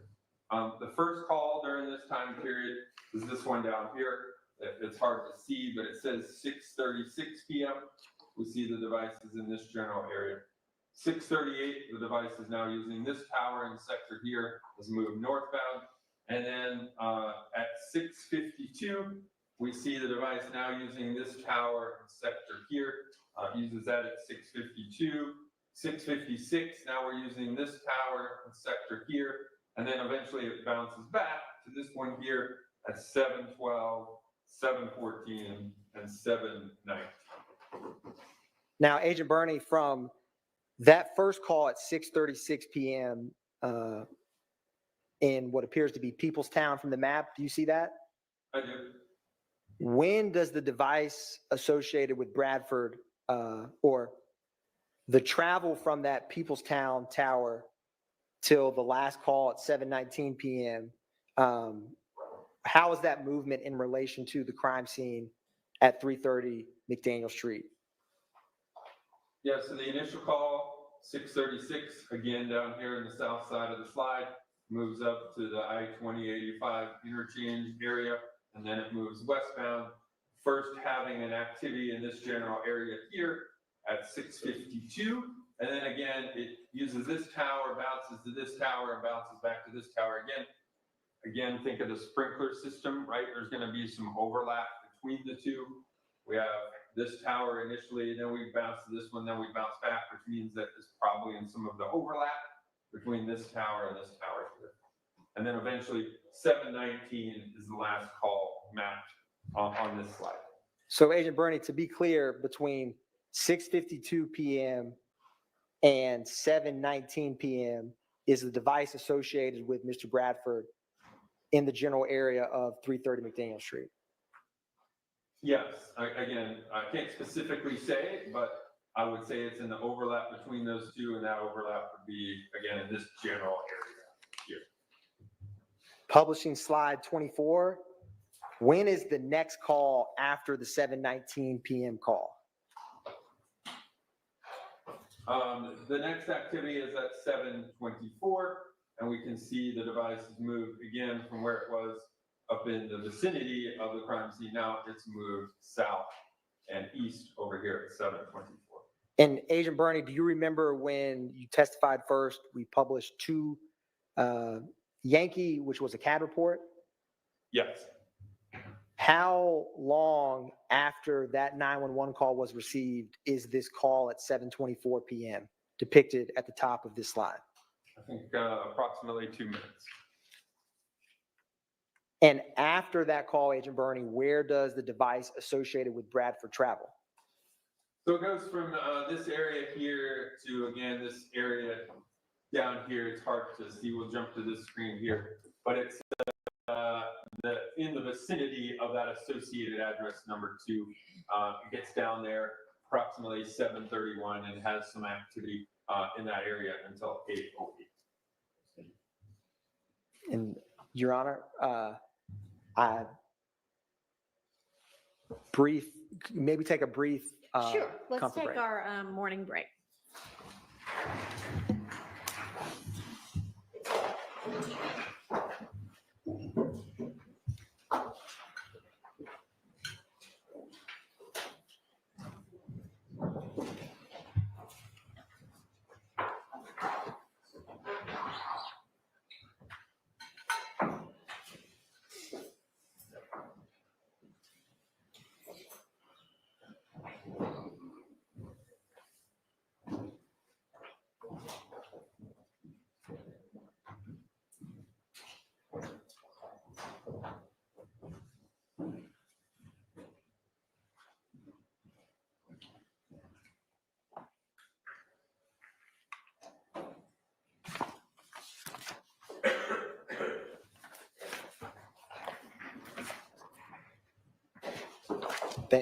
Thank you, Your Honor. I didn't want to trip over this cord and my computer died. There's a Yeah, delay, so no problem.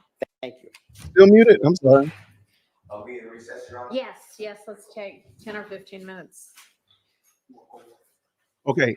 Earlier, sorry, I was listening through my speaker. Earlier, Atkins told the court that he had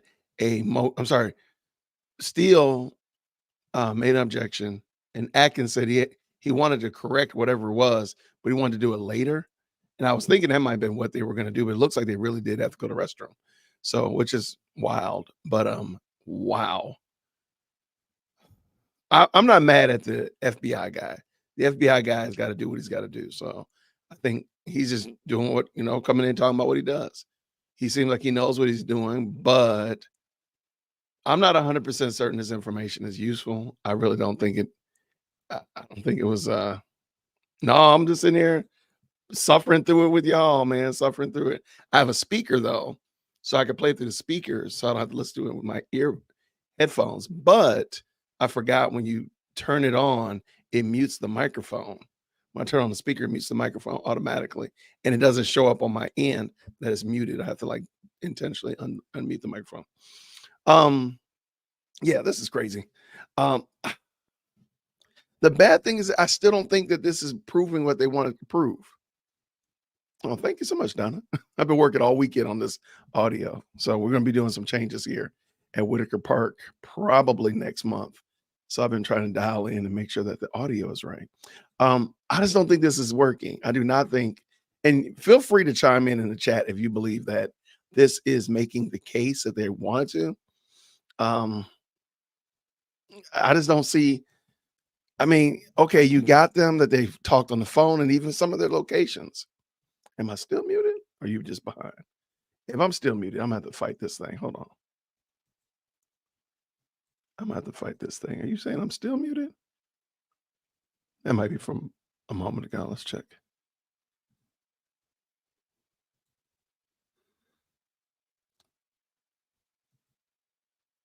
I'm still muted.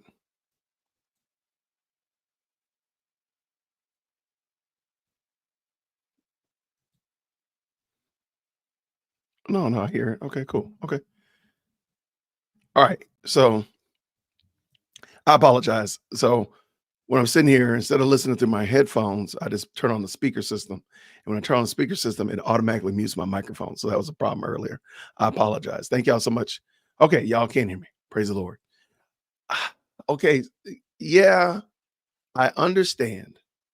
You're getting me, you're moving me down the road of believing that, sure, there's some criminals and they're doing criminal things. I don't think anybody's argued that they haven't been doing criminal things. Somebody did shoot up the lady's house and do the drive-by at Homie Kwan's barbershop, and there were crimes that were committed. The problem is, I don't think it's clear that these men in the courtroom did said crimes. That's my problem. But what does Monica say? The problem with cell phone data is data in 2024 is that you get the area of a phone is located is circumstantial evidence. Yeah, I agree. And I just don't get what they're trying to get to.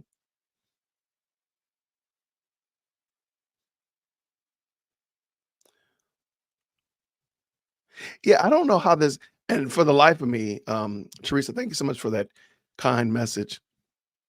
When the jury hears something, how do you unhear it? Like strike that from your notes and don't consider that. Well, I heard him say that. I heard something said. You can't just ignore it and just like, oh, I never heard it. That doesn't make sense. So I don't understand. That seems like such a very weird spot. But anyway, back to the point. I don't know how this information is going to triangulate. Maybe I don't know. Maybe they're trying to get to like, okay, a crime was committed and the phone was near the crime scene.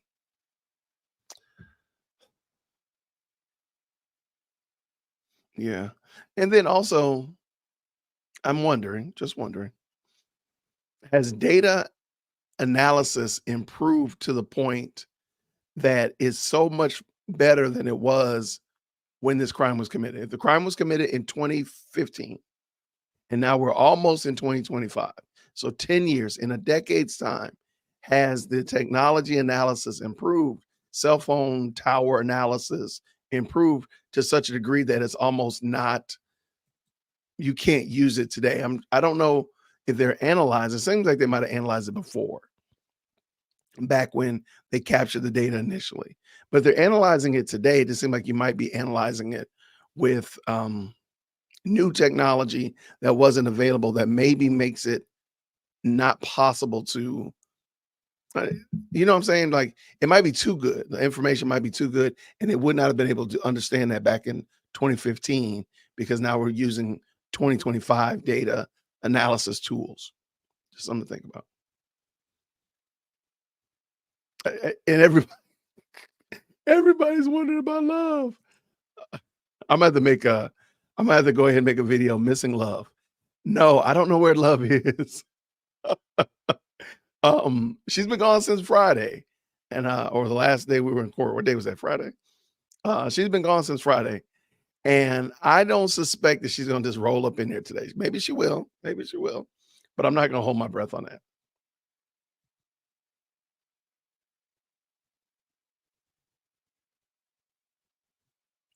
All right. So yeah, this is really interesting. I really appreciate it. Man, we got 1,050 people watching. Man, that is amazing.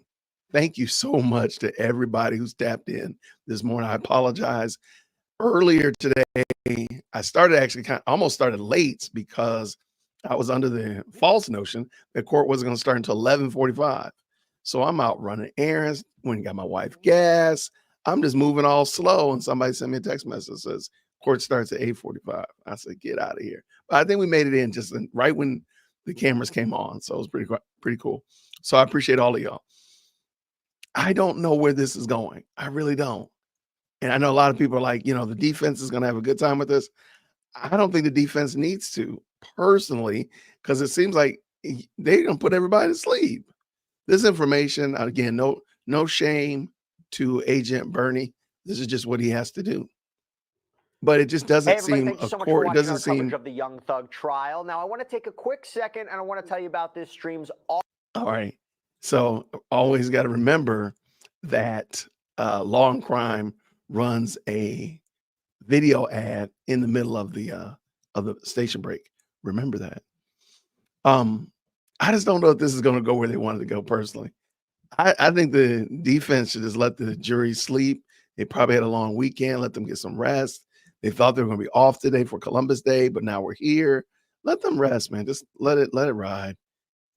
I mean, there's going to be some good questions asked. Like, can you tell who was on the phone? Can you tell what they're discussing? Is there a certain amount of time? Is there a length of time that a friend should be on the phone with another friend? Like, is that what's the problem with that? I would love to know. Somebody said, what's the problem with Thugger Daily? What's wrong with Thugger Daily? I hope nothing's wrong with Thugger Daily. Let me make sure this is up and I'm going to check the good old Thug Daily. Let's see what they're talking about over there.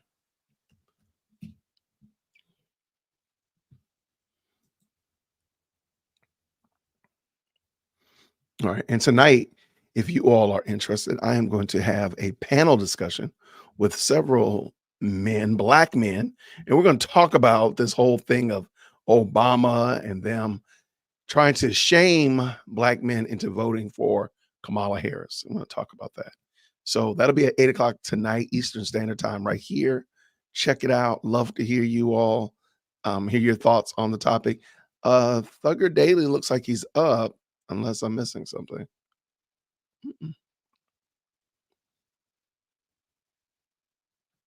Yeah, it looks like they're up. Looks like, unless there's something going on I missed, Bitter Lily.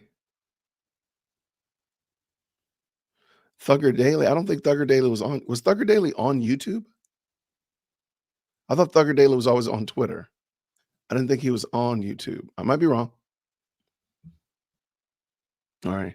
And shout out to everybody who's chasing that money today, because, you know, chasing that money means you're doing a crime. You're doing illegal stuff, according to Adrian. All right, let's see.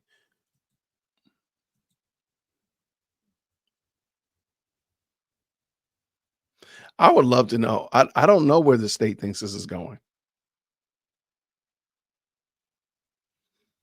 I don't know. I have no idea. Do they think? I would that would be a very interesting conversation to say, hey, where do you think this is going? To hear them explain it and tease it out, that would be very interesting. I have to admit, because I would love to see, especially if they can try to, like, you know, project board this thing out for me, triangulate this thing. Where are y'all going with this case? Where with this argument right now? Where is it? Make Detroit great again? Did the Lions win yesterday? I see y'all talking about Detroit.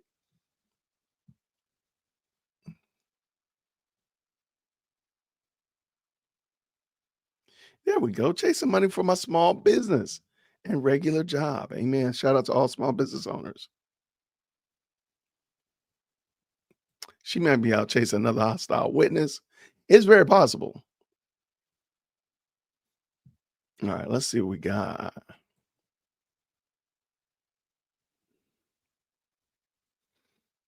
All right, they are not back yet as of yet.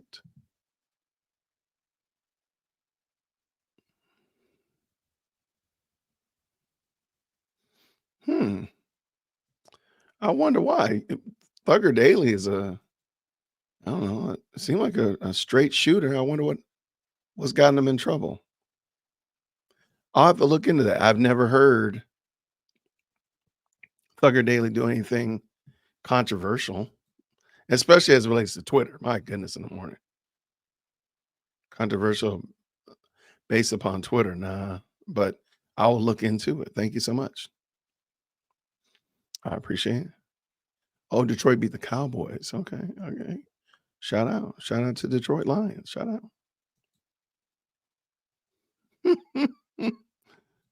Love was talking to QC's Quandarius Zachary's dad. Oh my gosh.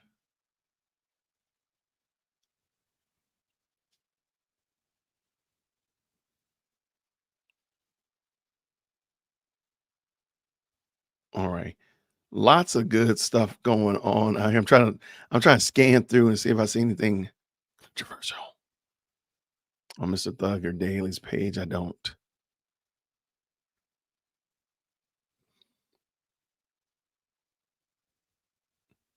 Did y'all see I guess Elon Musk bringing that reusable rocket back down?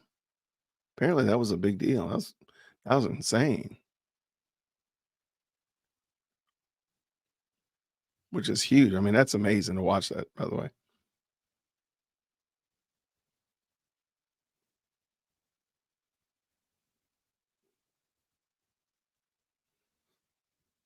Mm.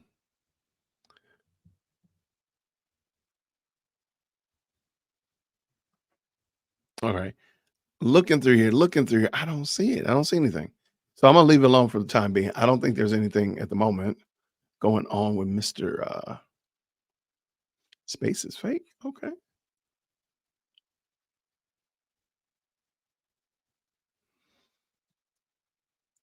Tucker Daily is not on YouTube on boring days. He normally tweet later. Yeah, I don't see anything looks controversial. Let me say it like that. But anything's possible. Shout out to the pastor on that said that if you grow a beard, then you're worldly. This guy is hilarious, man. All right, I gotta take a station break. Here we're gonna take a station break. Hold on. Shout out to everybody who has a beard. Matter of fact, shout out to Evan Alexander, who's my beard care sponsor of this channel. All right. This guy is hilarious, man. I can't believe he's serious about this. All right, let me bring it in. Let's go. But the world We wears don't need ties. beards. We need more oil. We need more Joe Ashes. We need more people in an altar. We need more prayer rooms. We need more people digging into the things of God. All right. Well, shout out to everybody that wears a beard. I thought that was have a good laugh. We got my lady Paige Whitaker's back. Let's see what's going on. I thought that was a good joke this morning. Y'all, let's get back at it. Here we go. Oh, and by the way, I don't know why Abati's there. I don't know why. Everybody's asking that. I don't know. Oh, well, he about to turn right here and punch me. He turned right around and look at me. I don't know what he's doing.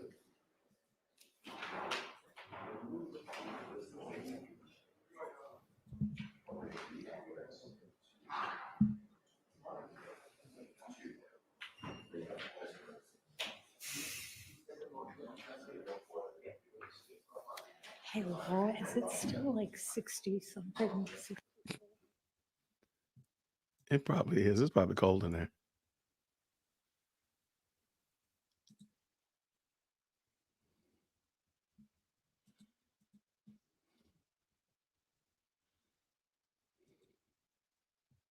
All right, so she's muted the mic, and I have no idea what they're doing. Well, they was missing that juror this morning, so there's that.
Okay, so I don't know what they're doing, but I appreciate it. Maybe I don't think they did though. I mean, it wouldn't be a bad move. I just don't think they did. It's possible though. Let's just say it like it is. But I think that would just draw more attention to the whole situation. If they did it unceremonially, just she doesn't show up, then other people start showing up. I think that would draw more attention, but that's my little 2 cents. I appreciate all 1,000 of y'all that are watching. Please make sure you hit that like button. It does help out a lot. It does help to show that I'm doing something over here. YouTube says, hey, that guy's doing some good stuff over there. Let's see what he's doing. So thank you so much for hitting the like button and jumping into the best live chat on the internet. Thank you so much. I don't know why. Well, I think this gentleman is just looking at the jury. I don't think there's any rhyme or reason to it. A lot of the time, he actually is talking to the jury, which you're actually supposed to do. So a lot of the time, you see people, witnesses are talking to whoever's at the podium. You're actually supposed to be talking to the jury. This might have 2 cents. The guy next to Adrian Hilton is Adam Abati. He's another ADA in the jurisdiction in the Fulton County DA's office. Sorry.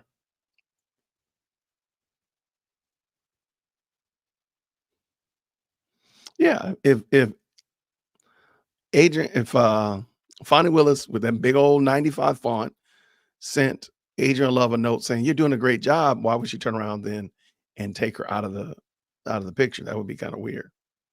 I mean, I was not saying it wouldn't happen. It can't happen. Just saying that it's just kind of weird.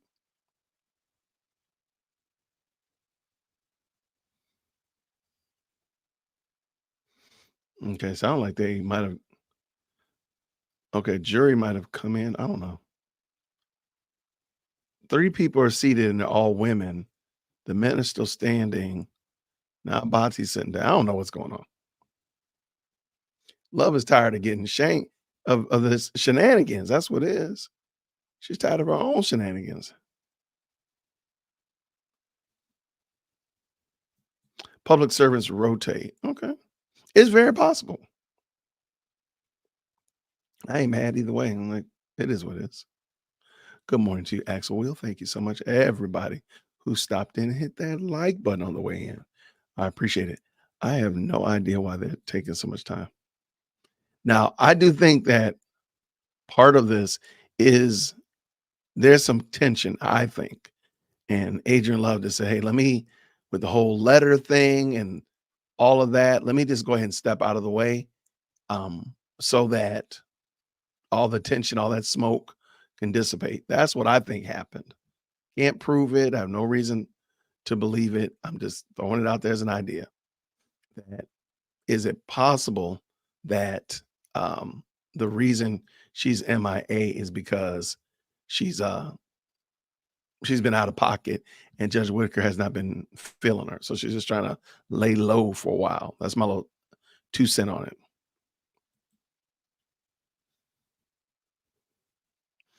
Let me also very quickly.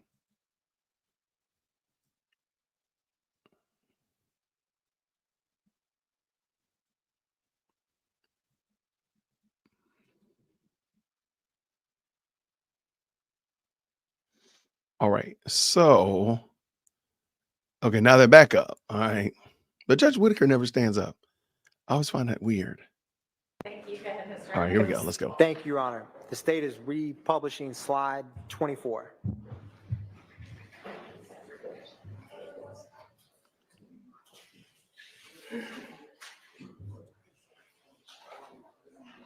Agent Bernie, picking up, where does the device associated with Mr. Bradford travel after that 7:24 p.m. call?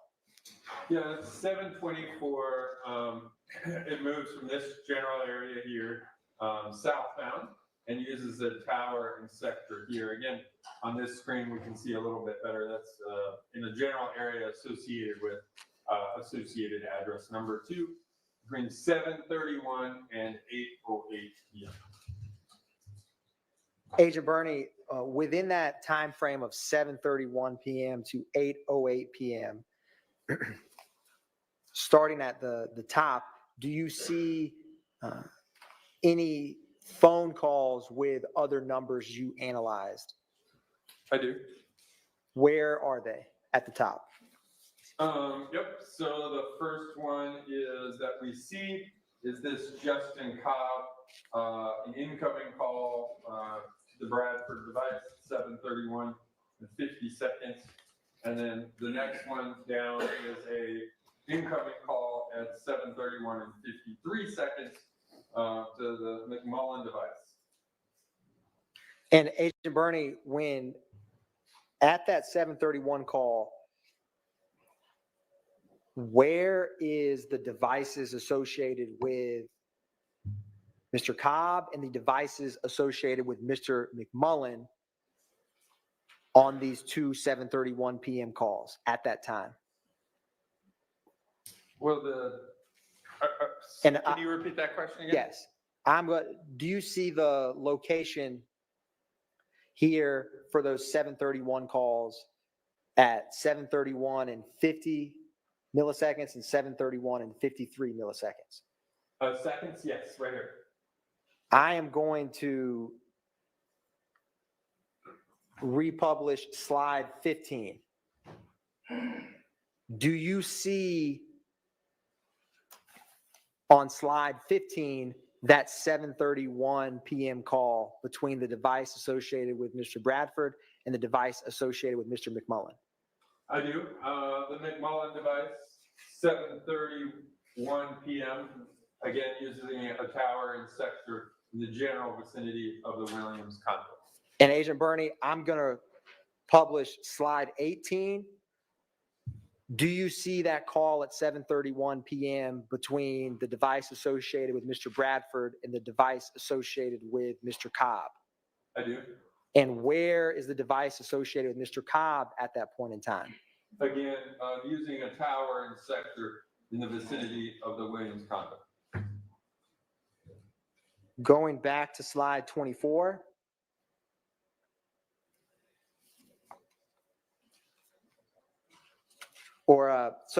Agent Bernie, do you see the call, or do you see that the device associated with Mr. Bradford has a call at 7:47 p.m.? I do. And is that in the general area of 35 Oak Drive, Southwest Atlanta, Georgia? It is. Agent Bernie, I'm going to publish slide 15. Do you see a call on slide 15 at 7:50 p.m.? I do. And is this 3 minutes after the call that we just discussed with Mr. Bradford? It is. And where is the device associated with Mr. McMullen at 7:50 p.m.? Again, using the tower and sector here in close proximity to the general area associated with associated address number 2. So is the device associated with Mr. McMullen and a device associated with Mr. Bradford at 7:47 p.m. or 7:50 p.m., where are they in relation to one another?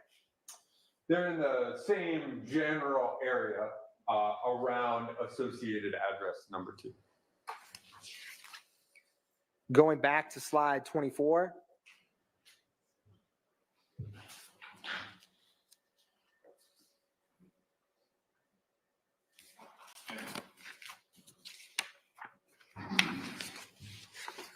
After that, or what is the only other tower depicted on slide 24 that is that we have not discussed? Yeah, there's a tower here at 807 out here that's used for an outgoing call.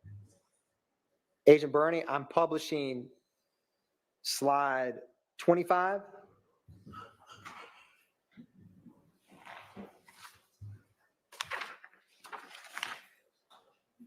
Where is the movement of the device associated with Mr. Bradford between 8:17 and 8:27?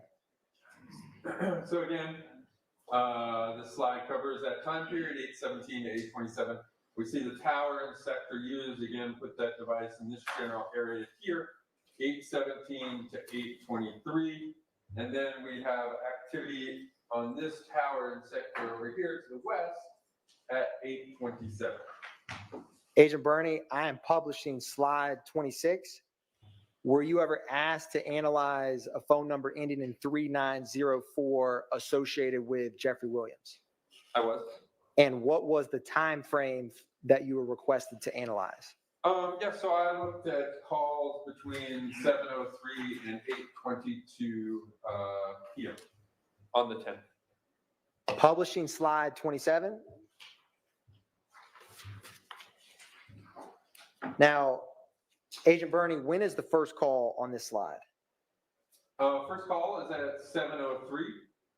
We see the tower and sector here used. And we can see this tower was used at 7:03 to 7:31. And when is the next, or do you see a call at 7:03:39? I do. Is that call at 7:03:39 to any devices you were requested to analyze? It is. It's to the 1990 device associated with Miss Dolly Group.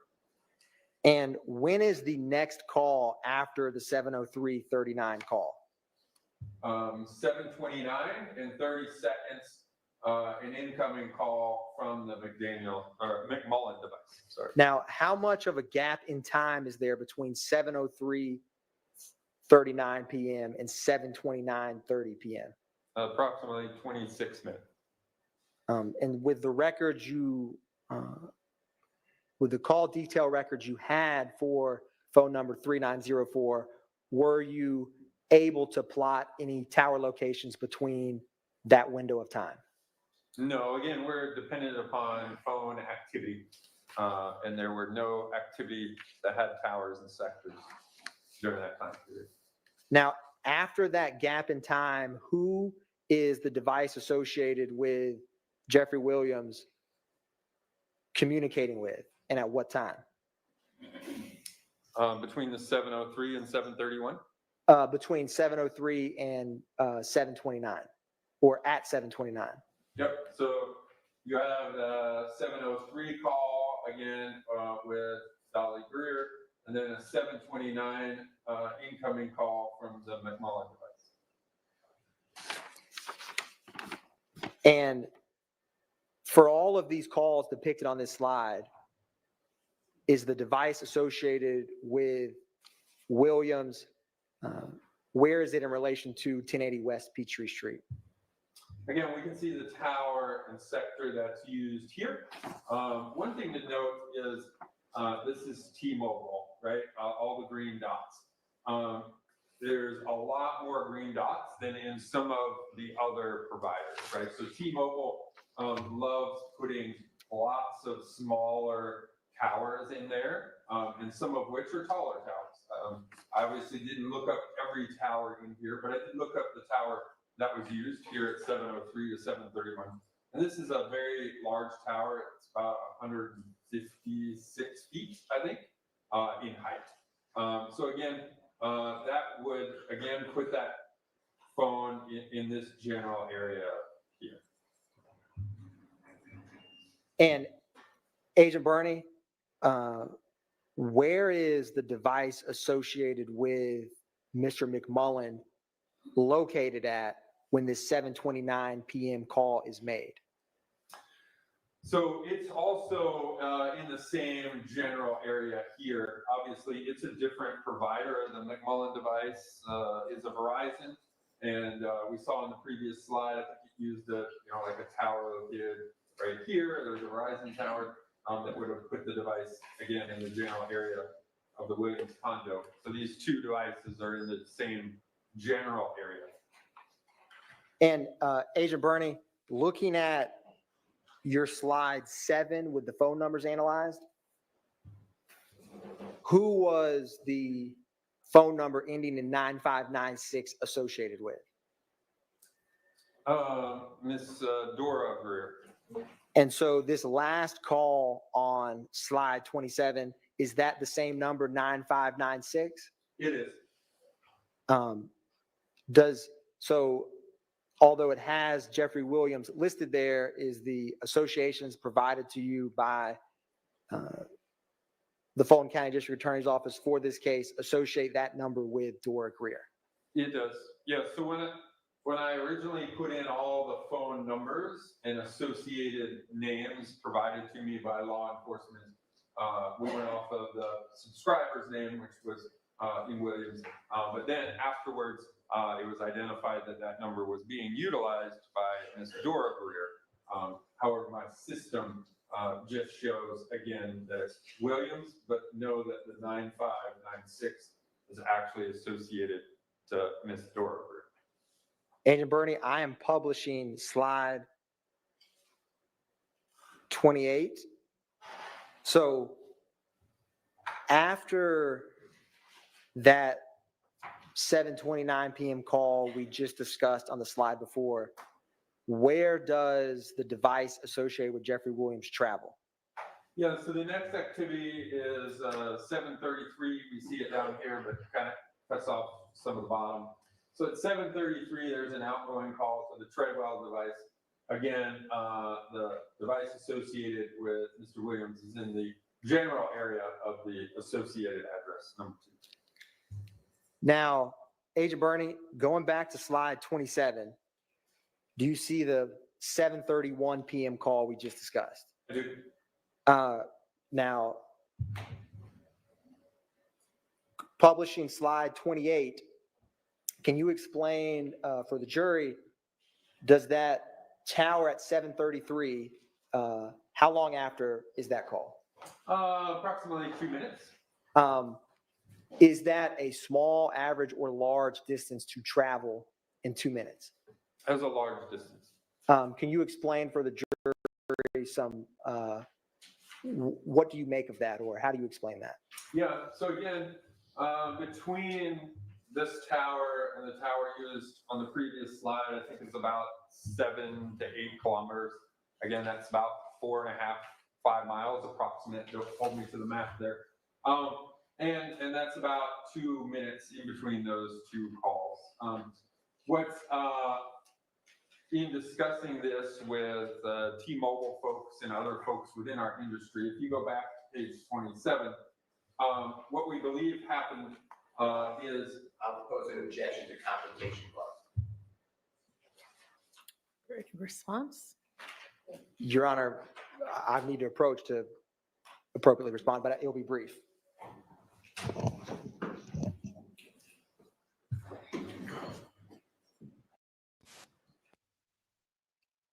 Here we go with the shenanigans. Them shenanigans. I want to make sure I swap my audio over real quick. Yeah, I have no idea. Where's Rico? Where's Rico at? This is shenanigans central right here. Okay. I don't know what to do, man. I really don't. They really could have started this later. I mean, there's no purpose for this. But I mean, there's purpose for it. I take that back. There's purpose for it. I just don't see the jury remaining engaged in this. I can't see it, but we're going to see what happens. I don't know. I really wish we could at least see who's at the bench. Good gracious, man. So I don't think Ashley's not going to be in court unless, if you read her letter, they requested that they know 7 days in advance before the state chooses to pick Martinez Arnold as a witness. If you notice, the state is not able to do that. That was a Herculean task that Ashley Merchant asked Adrian Love to do, which is to be on game 7 days in advance. So basically, she would need to know today that they were going to call Martinez Arnold next Wednesday. There's no way in the world. There's no way in the world. They're not that well organized. So I personally think that's one of the problems, is that Ashley Merchant put that gauntlet down and said, don't you call him and expect him to show up tomorrow. She said, you have to give them 7 days. So again, she would have to call him today for effectively next Wednesday. Or if you want to count the weekends, next Monday, but probably next Wednesday. Either way. Go back and see my comment from a few minutes ago. Okay, hold on one second. There's quite a few comments popping up in here, so I love it. I love the commentary back and forth. I'm looking forward, Whitney. I'm looking forward. Oh my goodness, man. Y'all are going in. I've been trying to keep up. Oh, you might have to rewrite that, love. Or send it to me in an email. Oh my gosh. You have no idea what a few minutes looks like in comment land, which is fantastic, by the way. Whitney, just resend it, please, love. I apologize. All right. If you would just send it again, Whitney, I'm looking right now. I'll pull it up right in this right now. The documents case, that's a good question. I don't know. Now, that's a good question. I need to look into that. I don't know emphatically. Kind of forgot. I ain't gonna even lie. I will look because it was so long ago. Like, man, you're right. I want to say you might be 100% correct.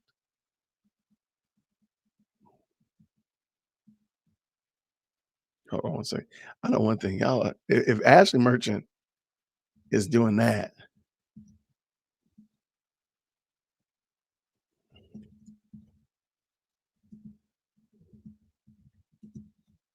all right, let's see if that's going on. I think that might be worth going to. All right, they're back here, so let's get this back.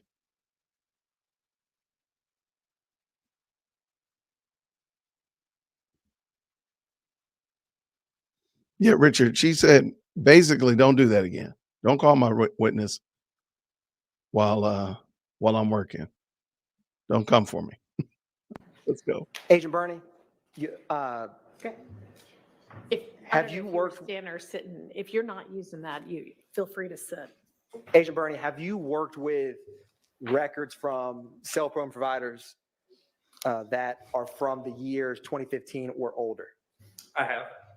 And when specifically related to towers, have you ever heard of the phrase camping on a tower? I have. Can you explain what that means? Yeah, so again, as well. Overruled. You may answer, Agent Bernie. Okay. So again, in the network, when your phone is on, it's scanning the environment, and then the phone picks the tower and sector with the best signal. Sometimes that device will finish a call and just go exactly to the next call, or maybe you ended a call because there was an incoming call and a tower and sector was already assigned and being used by the device. And that device then continues to use that tower and sector. That would be a term of an example of the tower camping or holding on to a tower a little bit past its normal range. And Agent Bernie, that phenomenon, camping with cell phone towers, how has that changed from 2015 to 2024?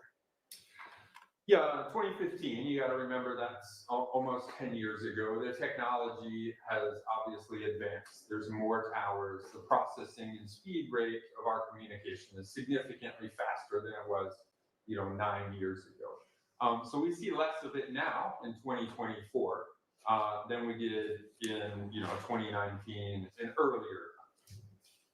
And Agent Bernie, without stating or relying on any conversation with T-Mobile, based on your training and experience, what is one or what is an explanation for the movement between 731 and 733 on these slides we've just discussed?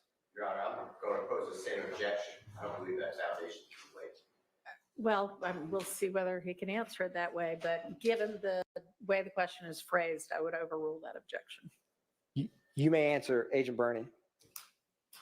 Yes, so what we see when we look at page 27, we see an incoming call at 7:29 and 30 seconds. And then the next is a outgoing call placed at 7:31 and 17 seconds.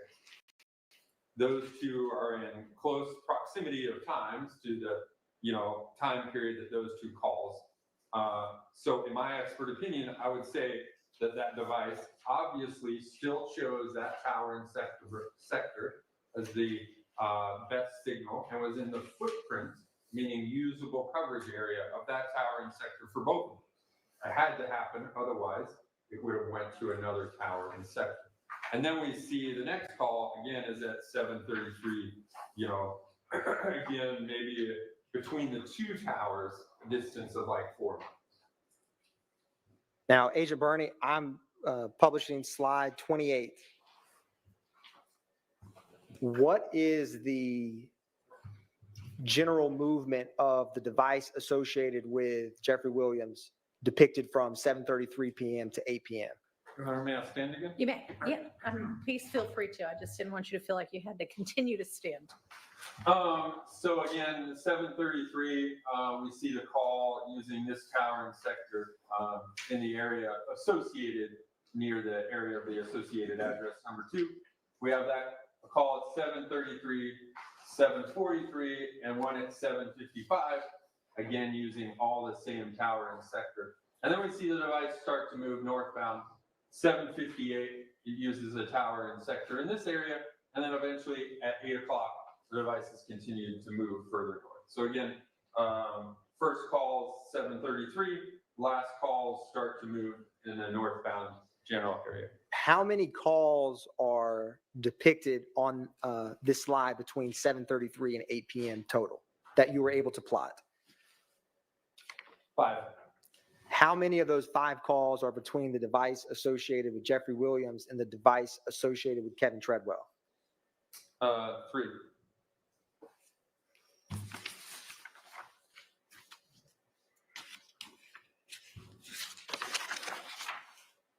Now, Agent Bernie, do you see the call at 7:55 p.m. on this slide? I do. And where is the device associated with Jeffrey Williams to the associated address at 35 Oak Drive? We can see it here. Again, the tower and sector would provide coverage in this general area. So again, I would say the device is in proximity, close proximity to associated address number 2 at 7:55.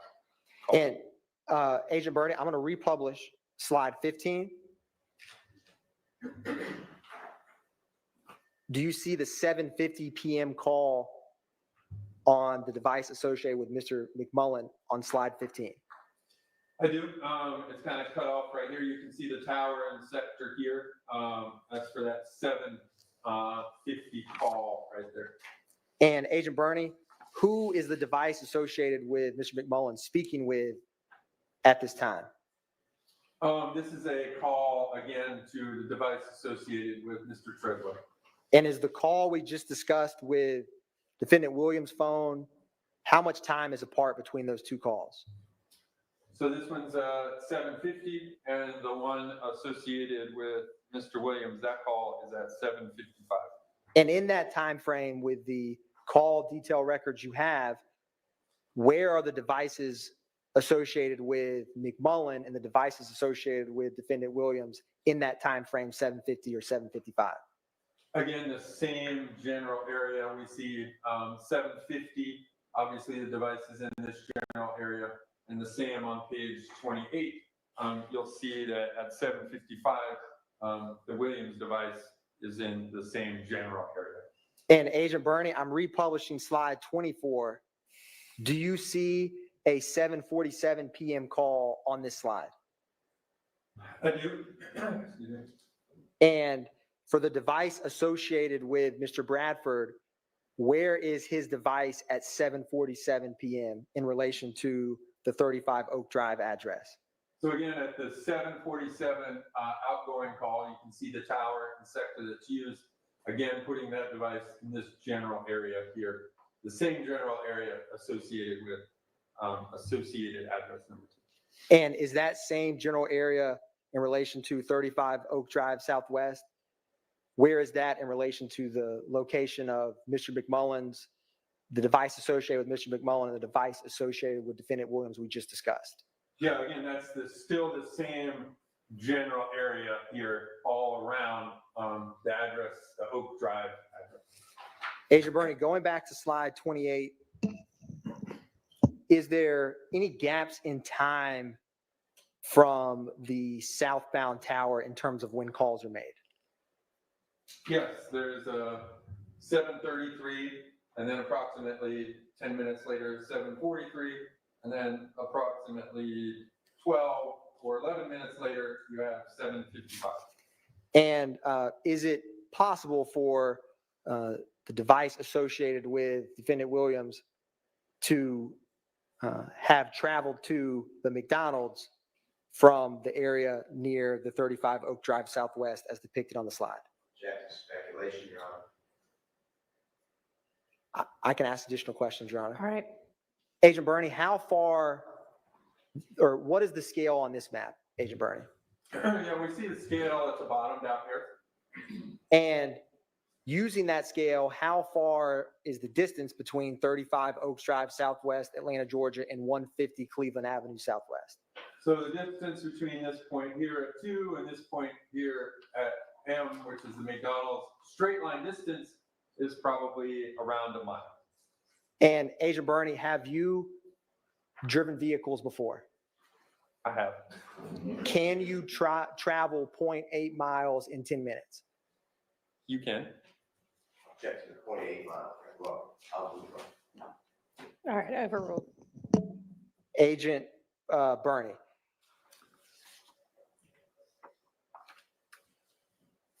Publishing slide 29. Where is the first call on slide 29? So again, just a continuation of, again, the a phone number associated with the Williams device. We see the first phone call here is at 8 o'clock and 15 seconds.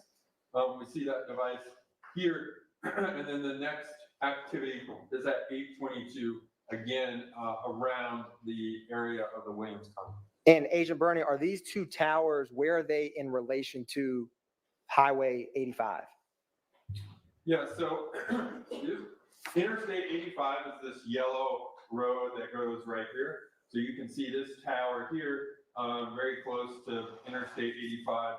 And then if you look at this second tower over here, it's obviously very close to Interstate 85. So Agent Bernie, with this call at 8:22 p.m. is the phone associated with Defendant Williams. Where is that in relation to 1080 West Peachtree Street Southwest? Again, you can see the tower and the sector that's used, and it's in very close proximity to the Williams condo on the West Peachtree Street Northwest. And Agent Bernie, going to page 27, from this 7:29 p.m. call incoming from the device associated with Mr. McMullen till the 8:22 p.m. call we just discussed, what is the general movement of Defendant Williams' device? Yeah, so the device obviously starts up here in the area around the Williams condo. It moves southbound, eventually being in the general area around associated address number 2 at 7:33. Again, there's activity at 7:33, 7:43, and 7:55. And then the device starts to move northbound again, eventually reaching the area around the condo at an activity around 8:22. And Agent Bernie, with that general route of travel you just described, I am republishing slide 15. How does the travel of device associated with Mr. McMullen between 7:29 p.m. and roughly 8:21 p.m. compare with the movement of the device associated with Defendant Williams in that time frame? Yeah, they're similar. Obviously they start around the same location, around the same time period. They move to the general area around associated address number 2, around the same time period, or roughly the same time period, and then move back. So again, similar travel patterns. And Agent Bernie, is the device in this time window, is the devices associated with Mr. McMullen and the devices associated with Defendant Williams, do either, none, or both have communication with the device associated with Kevin Treadwell? They both do. Agent Bernie, I'm going to publish slide 29, or sorry, excuse me, slide 30. Were you ever asked to analyze or plot the device associated with Quindarius Zachary? I was. And what was the time frame you were requested to analyze Mr. Zachary's phone? You see it listed there, 6:53 to about 7:56 p.m. on the 10th. Publishing slide 31. Agent Bernie, where is the first call on for the device associated with Mr. Zachary in this time frame? Yep, so the first time is, again, we have this tower and sector used right here at 6:53 p.m. An outgoing call, we see that tower and sector again. We put the device in this general area here. And that's activity between 6:53 and 7:56, with one tower being used here at 7:25. And so other than that one call at 7:25, does the device associated with Mr. Zachary in this time frame appear to remain in the same general location?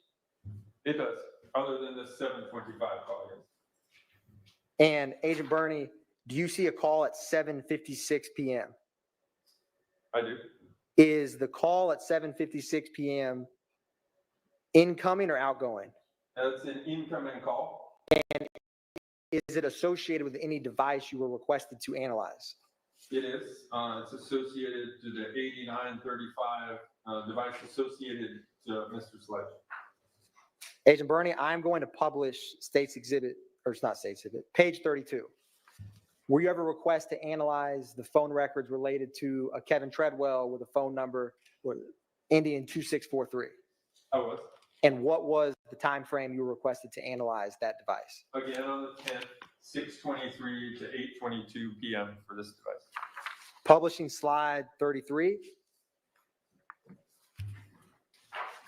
Now, Agent Bernie, where is the first call on this slide? So the first call on this slide uses this tower here, and it uses the north side of it. Again, we can see based on these numbers here, 0 being the azimuth of north, we know that it used the north side at 6:23.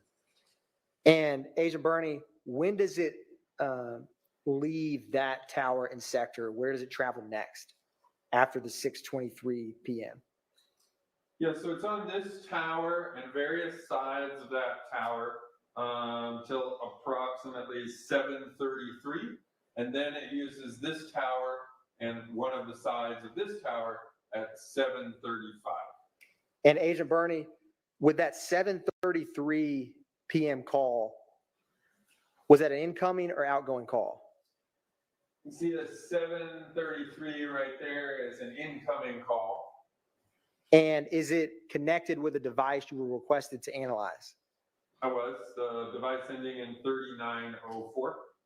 And after receiving that call at 7:33 p.m. from the device associated with Defendant Williams, where does the phone associated with Mr. Treadwell travel?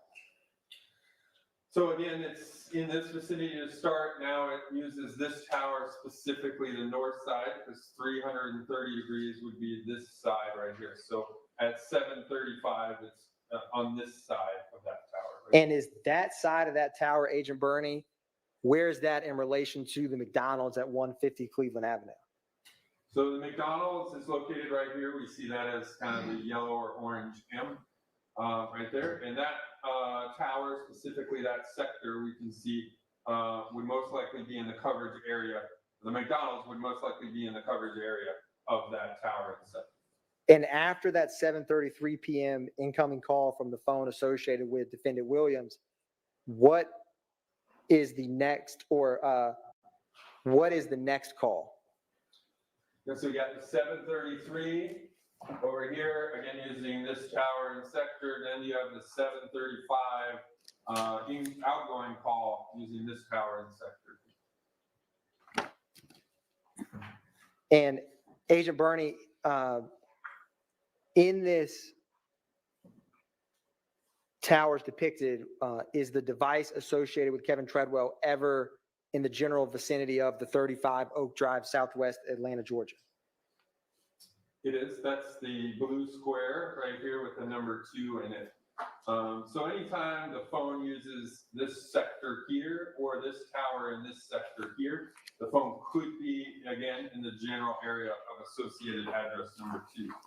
So that would be starting at 745 right here. It's still using this tower, but we're using the sector that's oriented to 210 degrees, which is this side over here. And then in this box here, it uses this tower and sector, and those calls are from 7:49 until 8:11. And Agent Bernie, do you see between the 7:33 p.m. call from Defendant Williams, do you see a call after that, or when is the next call after that, if any, that the phone number associated with Mr. McMullen appears? The next time is at 7:38. And how far apart time are those two calls? Well, you got 7:33 to 7:38, so approximately 5 minutes. And Agent Bernie, do you see the call with tower 1616 depicted in the bottom left at 7:56 p.m.? I do. Is that an incoming or outgoing call? That's an incoming call. And who is that incoming call? Is it from a phone number you were requested to analyze? It is 6080 device associated to Mr. McMullen. And what is the next call on that tower after that call? It is 7:58 right here, and that's an incoming call from 3904 device associated to Mr. Williams. And how much time is between those two calls? Approximately 8 minutes. Now, Agent Bernie, zeroing in on that 750 call with the device associated with Kevin Treadwell and the device associated with Demise McMullen. Do you see that? I do. And I wanted to publish slide 15. Where is the device associated with Demise McMullen at 7:50 p.m.? Again, you can see the tower and sector used puts that device in the general area around associated address number 2. And is those two devices between McMullen, or the devices associated with Mr. McMullen and Mr. Treadwell, have calls between each other on that at that 7:50 time? They do. Agent Bernie, I'm going to also publish slide 28. Do you see the 7:55 p.m. call on this slide? I do. And for the 3904 associated with Defendant Williams, who is the call at 7:55 between? That 7:55 is an outgoing call from the Williams device to phone number ending in 2643, which is the device associated with Treadwell. And where is the device associated with Defendant Williams on that call in relation to the device associated with Mr. Treadwell, the device associated with McMullen around that time? Yeah, all of those devices, again, are in this general area here around the associated address number 2.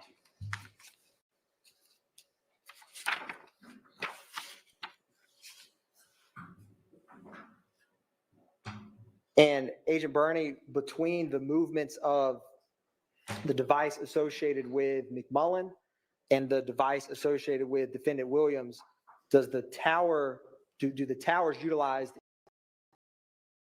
in that window of time of roughly 7:29 to 8:22, where are they in relation in general to I-85? The towers that are utilized are very close to I-85 as they travel. The devices travel from the general vicinity around the Williams condo to the vicinity around the associated address number 2, and then back up.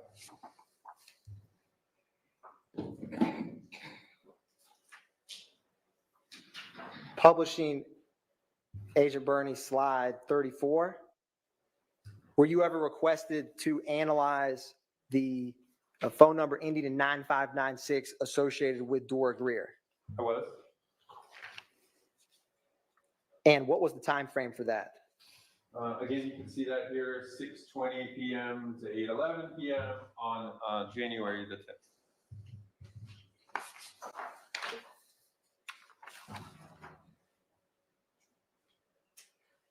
Agent Bernie, can you describe for the jury the general movement of the device associated with Dora Greer in this time frame?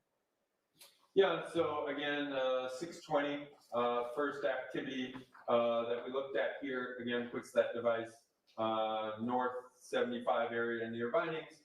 The device eventually moves southbound and then has activity around the area associated with the Williams condo there. First activity is at 7:37. And then remaining in that area until this slide, the last activity on this slide at 8:11. Again, using towers and sectors in this general area here. And Agent Bernie, does the phone number associated with Dora Greer ending in 9596 have any communication with the device associated with Kevin Treadwell?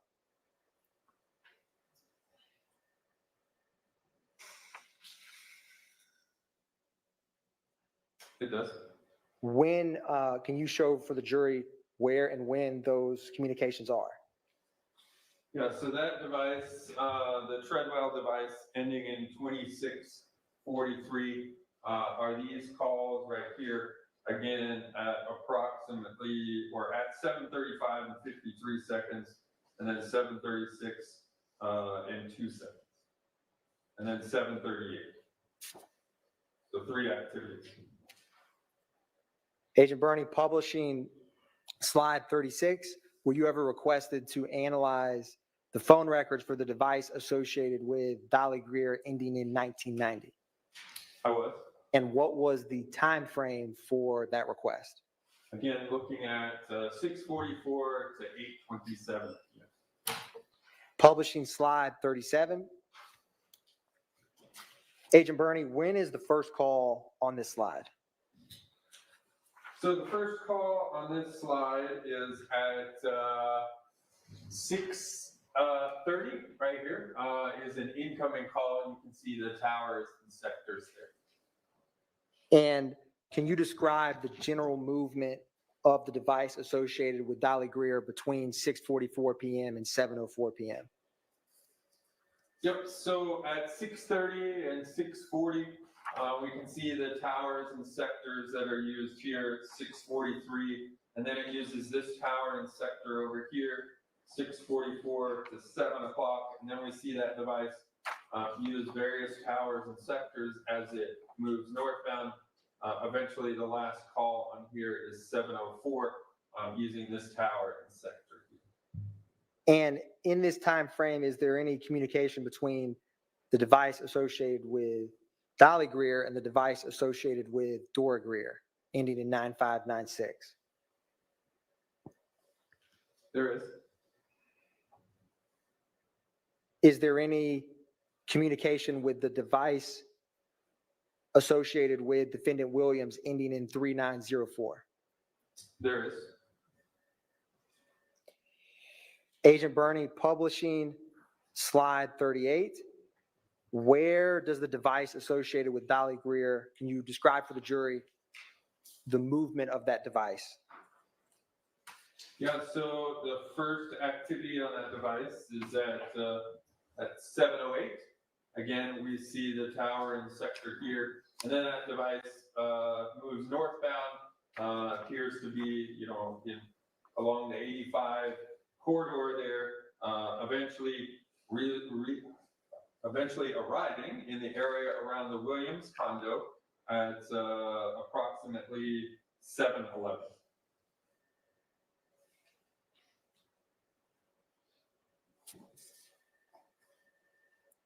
Agent Bernie, publishing slide 39.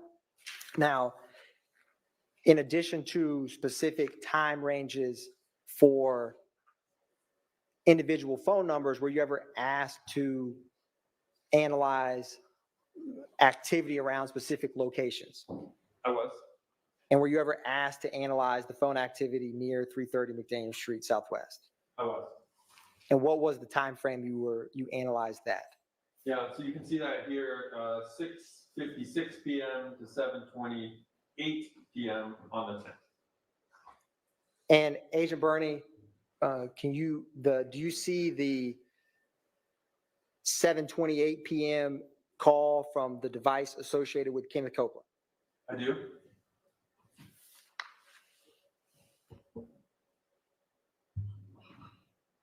I'm going to publish slide 12.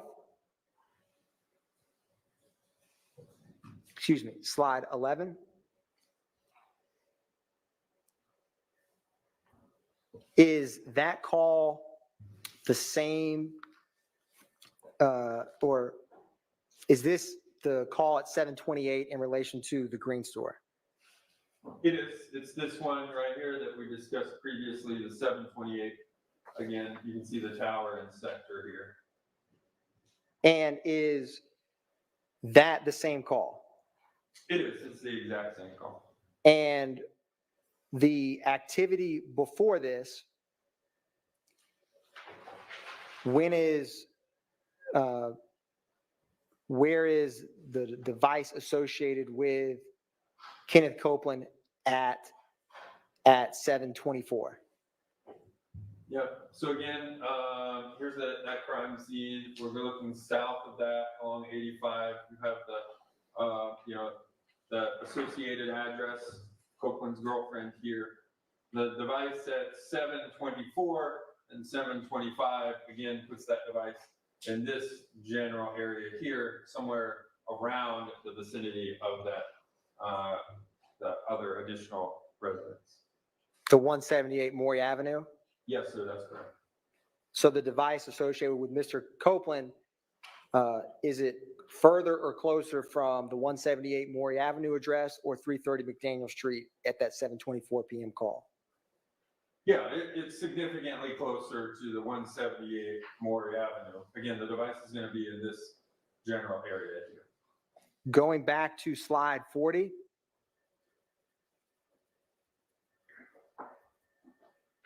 And Agent Bernie, is the device on the left ending in 8008, is that the device associated with Mr. Bradford? It is. And are these calls depicted on this slide ones we discussed previously in relation to the device associated with Mr. Bradford? It is. And when is the last call that the device associated with Mr. Bradford can be plotted that is near the vicinity of the crime scene? Again, you see that one here. That's 7:19, an incoming text message. Publishing slide 41, Agent Bernie, were you also asked to analyze phone activity near the McDonald's at 150 Cleveland Avenue? I was. And what was the time frame you were requested to analyze phones in relation to that address? Yeah, you can see that listed here, 7:35 to 8:48 p.m. on the 10th. So, Agent Bernie, on slide 42, can you walk the jury through what this slide shows? Yeah, so again, I was asked to take a look at phones near the McDonald's. The McDonald's location is shown here. I looked at any activity with towers and sectors that were in close proximity around that time period. And we see several devices that have that. So we can kind of go through those. The first device is this red device, 6080. That's the device associated to Mr. McMullen. We have this silver device here, ending in 8008. That's the device associated with Mr. Bradford at the top there. These tower and sector here is Sprint towers. Again, provide coverage in this general area here. And we have the 5626 device associated with Mr. Zachary, and the 2643 device associated with Mr. Treadwell, using this tower and sector here. Then the closest tower and sector to the McDonald's obviously is this one here. We have that 2643 again associated with Mr. Treadwell. That's kind of this purple device having those activities.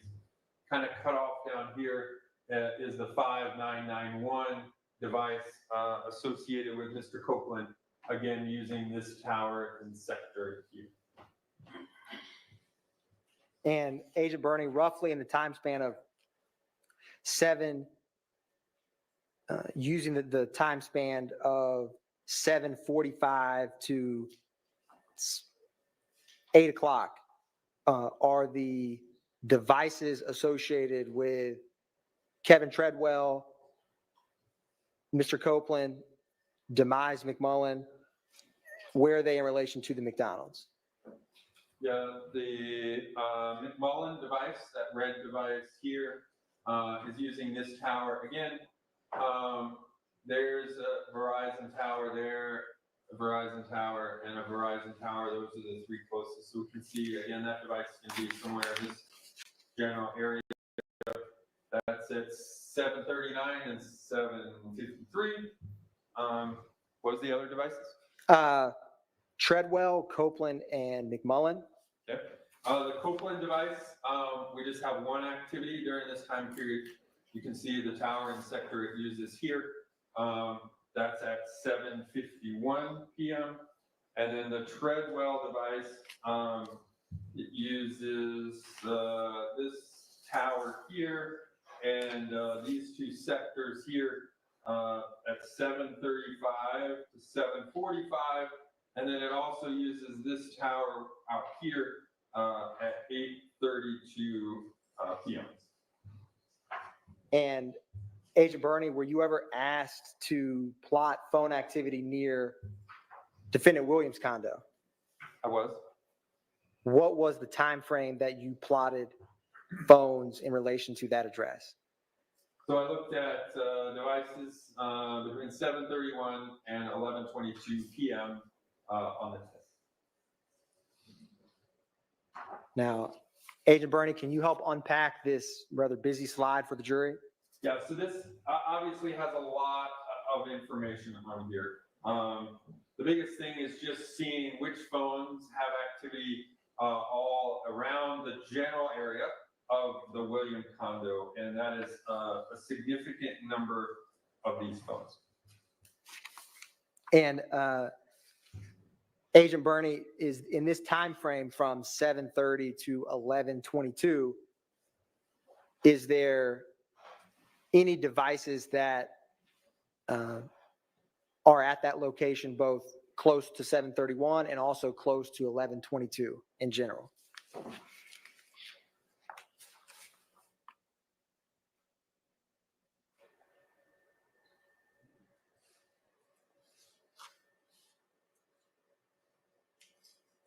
Yeah, I mean, we see this, the red device associated with McMullen has 7:31 and 11:22. There's 6 activities that use this tower and specifically this sector during that time period. It also uses this tower and sector once. There's another one down here that has 2 outgoing and 1 incoming call using this tower and sector there. Let me just quick look at some other ones.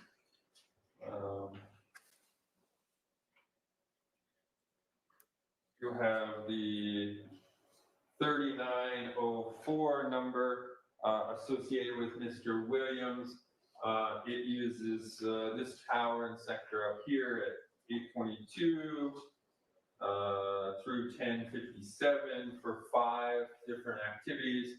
It also uses this tower and sector here at 908 to 1042 for 2 activities.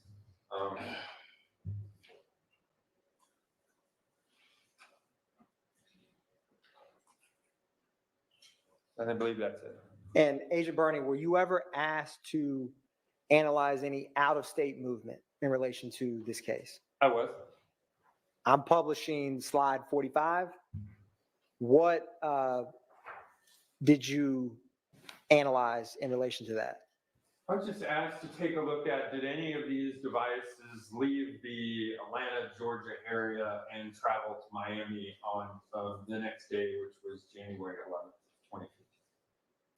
Publishing slide 46.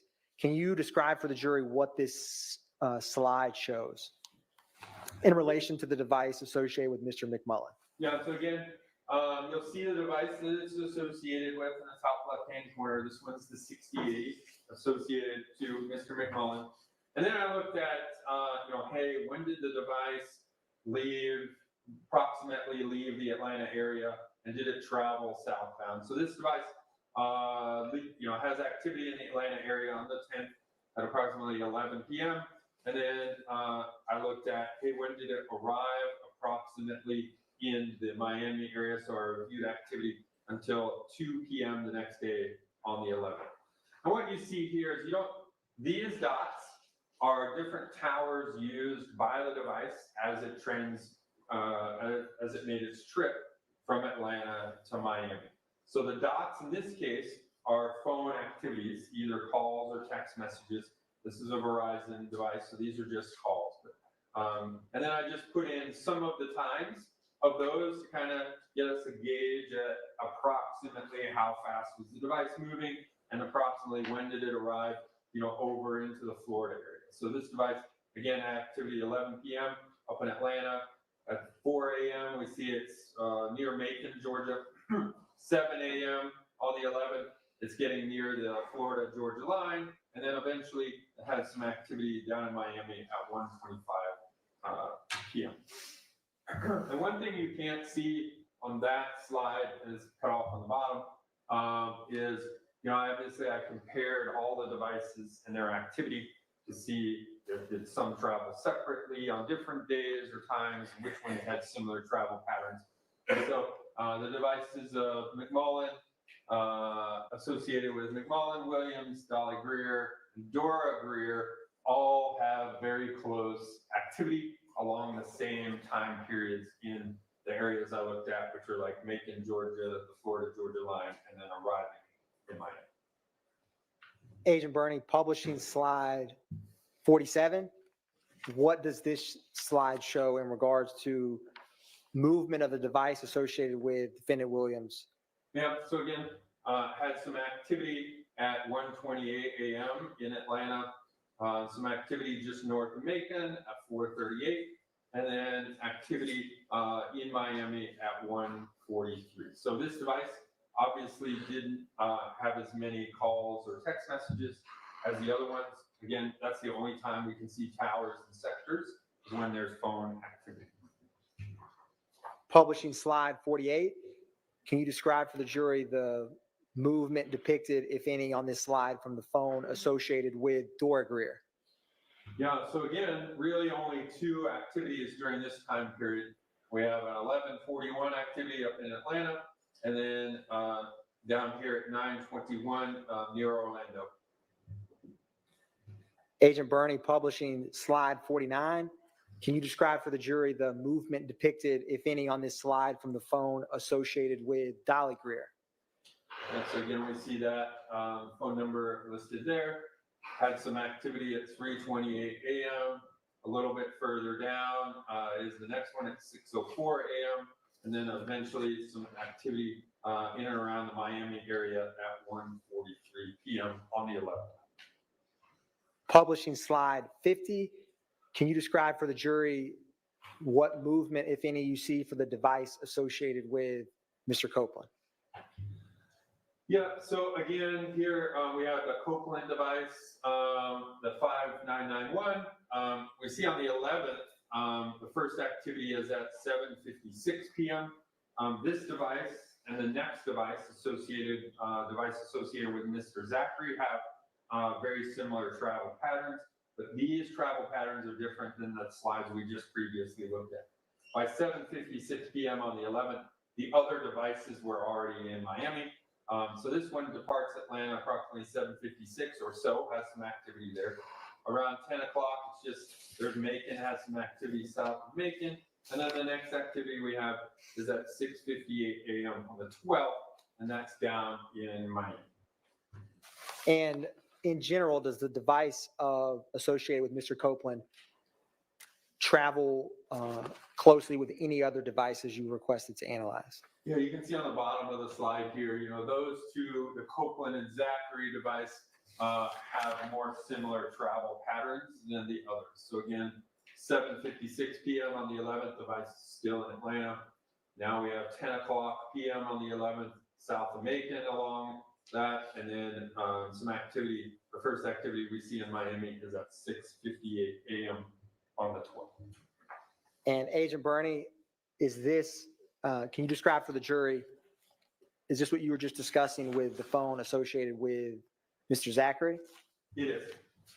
So again, activity at 7:37 a.m. And then we see it reaches the Florida-Georgia line around 11:45 p.m., has several other activities near Orlando, 2:30 a.m., and then into the first activity in Miami is at 7:19 a.m. And Agent Burney, in relation to the report you generated for the January 10th, 2015 murder of Donovan Thomas, is that in your generated report? It does. Now, Agent Burney, were you asked in relation to this case to analyze multiple incidents in regards to cell phone historical cell site data other than the January 10, 2015 murder of Donovan Thomas? I was. I'm going to approach you with what's been marked as State's Exhibit 180 Echo.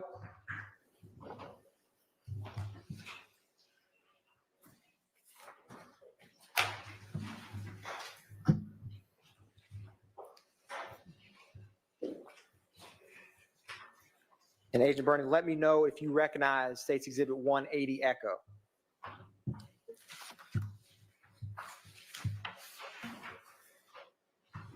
I do. What is 180 Echo? It is my report as it associated to an incident that occurred on April 26th of 2015. And is that in relation to the April 26, 2015 shooting of Mr. Dwayne Carter's tour bus? It is. Your Honor, and is that a fair and accurate depiction of the report you created in relation to that shooting? It is. Your Honor, at this time, the state moves to tender into evidence State's Exhibit 180 Echo. Admitted. Your Honor, same objection. Thank you. And Agent Burney, I'm going to publish, or you can reference in physical copy, slide 7 from that report.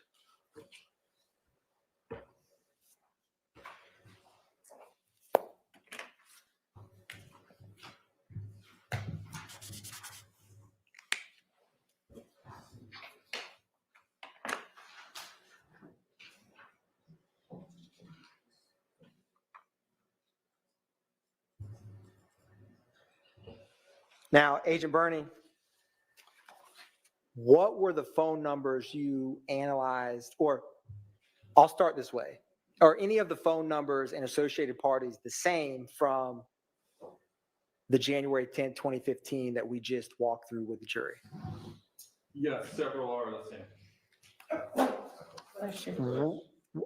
And I wanted to ask you about if there's any either new phones, or I'll do it this way. Is the top row, does that appear or not appear to be the same last 4 digits and associated names with that device from both the January 10th and the April 26th records you analyzed? Yeah, the devices associated with Sledge, Jolly Greer, and Mr. Zachary are the same numbers and devices. And for that middle row, the device associated with McMullen and the T-Mobile device associated with Dora Greer, do those appear or not appear to be the same associated name and number? Yeah, those are the same device, names and numbers. Now, can you describe for the jury the remaining numbers and names we have not discussed that are either new or different than what we just went through? Yeah, we have a device associated to a Mr. Winfrey ending in 3383, T-Mobile device. We have a new Sprint device associated with Mr. Williams ending in 2920. And then we have an AT&T device ending in 8553 associated to YSL Enterprises. And then the last addition is a T-Mobile device associated with Mr. Garlington ending in 9229. Now, Agent Bernie, I'm publishing slide 8, and I wanted to ask you, what is the yellow icon that is marked with a V that's depicted on this slide? Yeah, the V is associated with the Vault Studios. You can see it in the top right corner. I was given that address is 675 Metropolitan Parkway. And what is the time frame for when you analyze phone activity in the vicinity of the Vault Studios? Yeah, between 11:27 p.m. on April 25th to 6 a.m. the following morning on April 26th. And Agent Bernie, with this slide, is there multiple cell phone providers, cell towers depicted? There are. So you have all 4 of the main providers that were in existence in 2015. That's Sprint, AT&T, T-Mobile, and Verizon. And Agent Bernie, with the device associated with Mr. Winfrey ending in 3383, when is the first call that's in the vicinity of the Vault Studios? Yeah, we see that first call is at 11:27 p.m. on the 25th there. And we can see the tower and sector that it's used right there. And in relation to that tower and sector, is there any number that primarily seems to be interacting with the device associated with Winfrey in that time frame for that tower? There's a lot of interaction between that device and the device ending in 1990. And who's associated with the device ending in 1990? Yeah, we see that there as Ms. Gallagher. Now, is there a gap in time, or let me ask you this, Agent Bernie. Do you see the call at 1:15 a.m. for the phone associated with Winfrey? I do. Can you show the jury where that call is? Yes, let's do right there, 1:15 a.m. And is that call, what device is that call between other than Mr. Winfrey? Yeah, it's an incoming call to Mr. Winfrey's device from that 1990 device associated with Ms. Dollar. And do you see a call that's depicted on the right at 1:19:38? I do. Is that also a call associated with defendant Winfrey? It is. After that 1:19 a.m. call, when is the next time that the device associated with Winfrey appears in the vicinity of the Vault Studios? 3:38 a.m. So is it roughly or almost exactly a 2-hour gap between those calls? Yeah, it's about a 2-hour and 20-minute gap. Now, Agent Bernie, when is the first call from the device ending in 1990 associated with Dolly Greer in the vicinity of the vault? We have this one down here at 1:14 using this tower here. And do you see the call at 1:39 a.m. by the device associated with Dolly Greer? I do. When is the next call that that device has in the vicinity of the vault? The next call after that 1:39 call is this call, it's hard to see it, it's on this one here, at 3:53 a.m., again, using this tower right here. And is that roughly the same or a little over a 2-hour gap between those calls when that device is in the vicinity of the vault studios? Again, that's a little bit over 2 hours, 2 hours and 10 minutes or 15 minutes approximately. Do you see the device associated with McMullen have any activity? Can you show the jury or tell the jury when the first time that phone associated with Mr. McMullen is in the vicinity of the vault? Yeah, we see that is right here at 11:49 p.m. on the 25th, again, using this tower in here.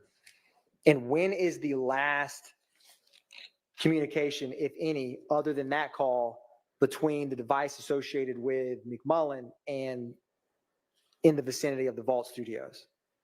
Yeah, the next activity in vicinity of the vault studios is this one here at 2:38 a.m. Again, still using this tower. Do you see the phone number associated with Sledge? I do.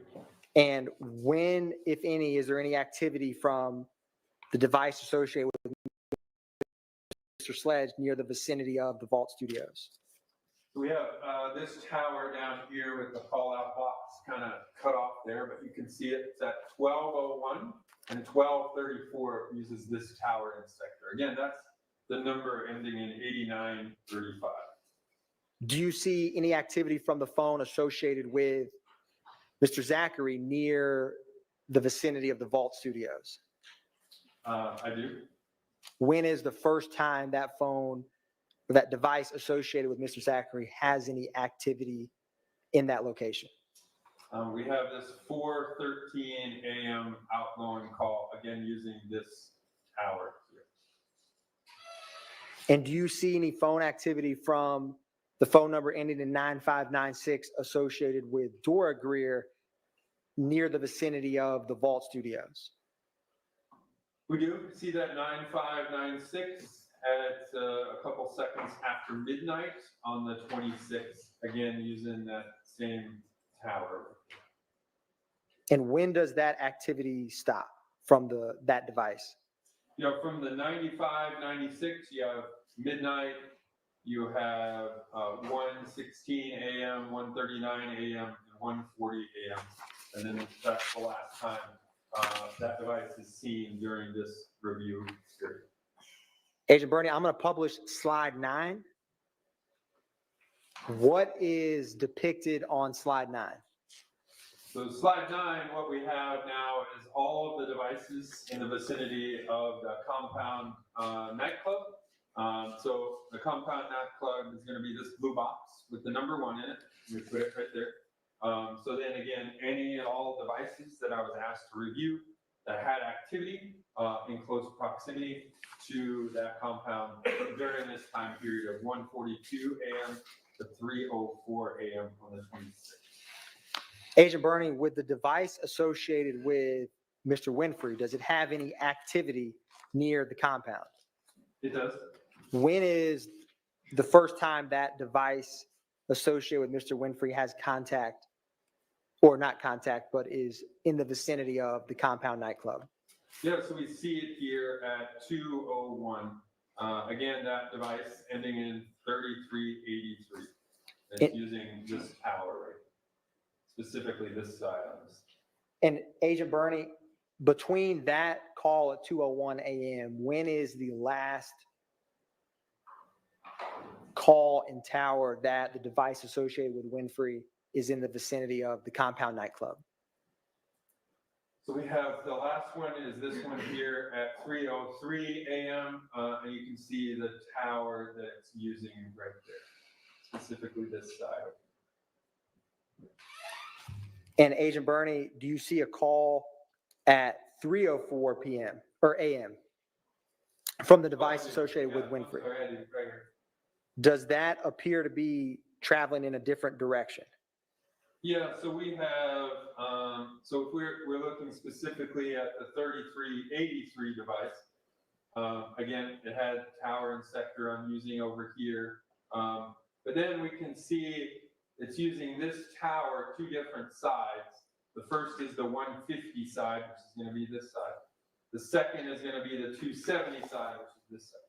So we can see that device consistently uses the 150 side until about 257, and then it uses the 270 side at 303 several times, and then eventually using a completely different tower at 304. So again, I would say that device is now traveling westbound. Now, Agent Bernie, with the phone associated with Dolly Greer, does it have any activity around the vicinity of the Compound nightclub? It does. What is the first time it has any activity near there? It is at 2:01 a.m. and we see that tower right there. When is the last activity that the phone associated with Dolly Greer has near the Compound nightclub?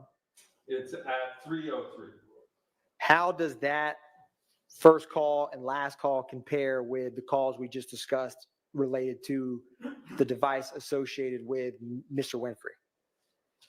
Yeah, so we have these over here at 2, and then 2:35 and 2:38, and then we have the towers used on this device down here, 2:32 to 3:02, and then we have this device here, or a tower at 3:03 using the north side over here. So again, at 2:01 to 3:03, using these three different towers. This last tower, it's hard to really see. 3:03, it's using the 248 side, so this side now.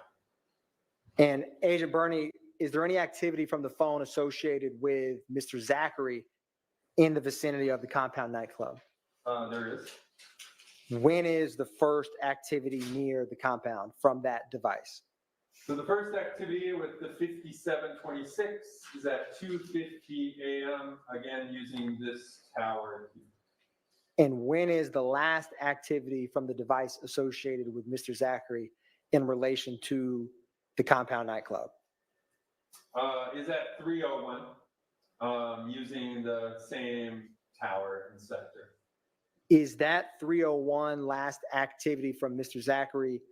How does that compare when the device is associated with Mr. Winfrey and Ms. Greer stopped having activity near the compound?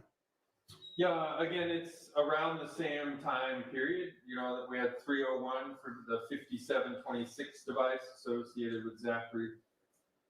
I think the Greer device was at 3:03 for the last activity, and then the black phone associated with 3383, Mr. Winfrey, was also at 3:03 and 3:04. Was there any activity from the device associated with Demise McMullen near the Compound nightclub? There was. When was the first time that phone was near the nightclub? First time is at 2:31 a.m. and you can see it used this tower. Right? And when is the last time that device had any activity near the compound? Again, it's hard to see, it cuts it off down here, but the last time is at 2:33 a.m. And Agent Bernie, is there any activity from the device associated with Dora Greer near the compound in the time frame that you analyzed? There is. When is the first time it appears near the compound?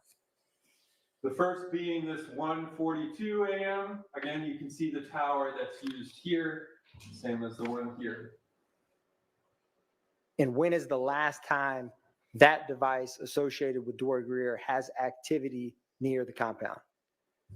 221 right here. You can see that tower in the sector that's used. Agent Bernie, I'm going to publish slide 10. Now, were you ever asked or did you ever analyze any phone or historical tower analysis between the devices associated with Mr. Winfrey and the device associated with Miss Dolly Greer? I was. Can you describe for the jury between this window of time of 7:14 a.m. to 1:39 a.m. what this shows?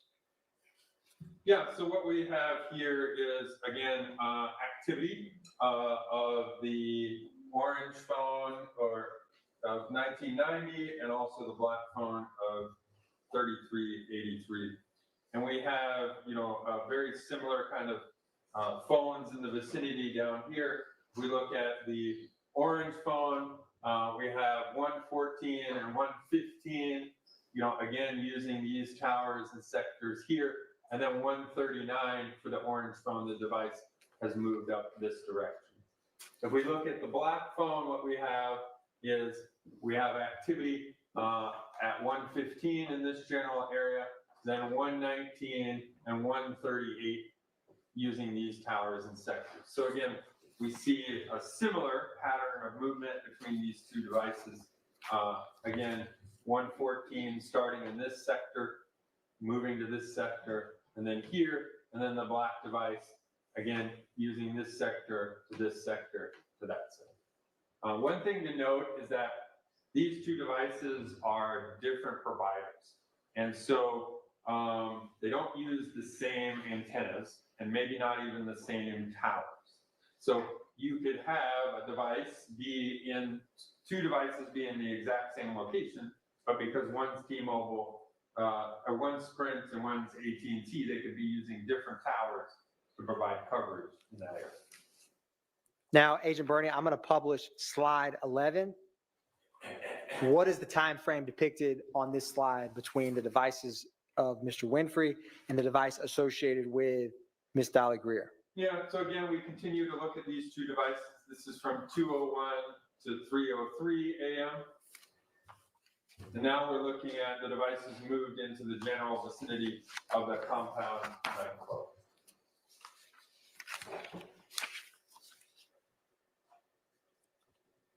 And Agent Bernie, for that tower that is 3090 and 2090 in the top right, do you see that? I do. Who is the device associated with Mr. Winfrey speaking with between that 2:45 a.m. call and the 3:03 a.m. call? Yeah. I object. Oh, I apologize.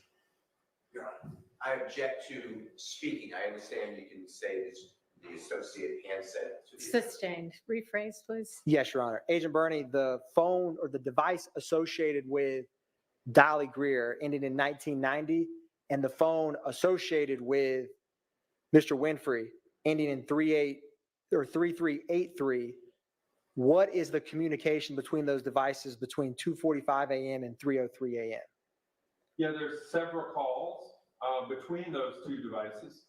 245, you can see them, 245, 248, 249, 257, 303, several calls. So you can see those all listed here. And Agent Bernie, do you see any calls in this time frame from the 6080 number associated with Demise McMullen?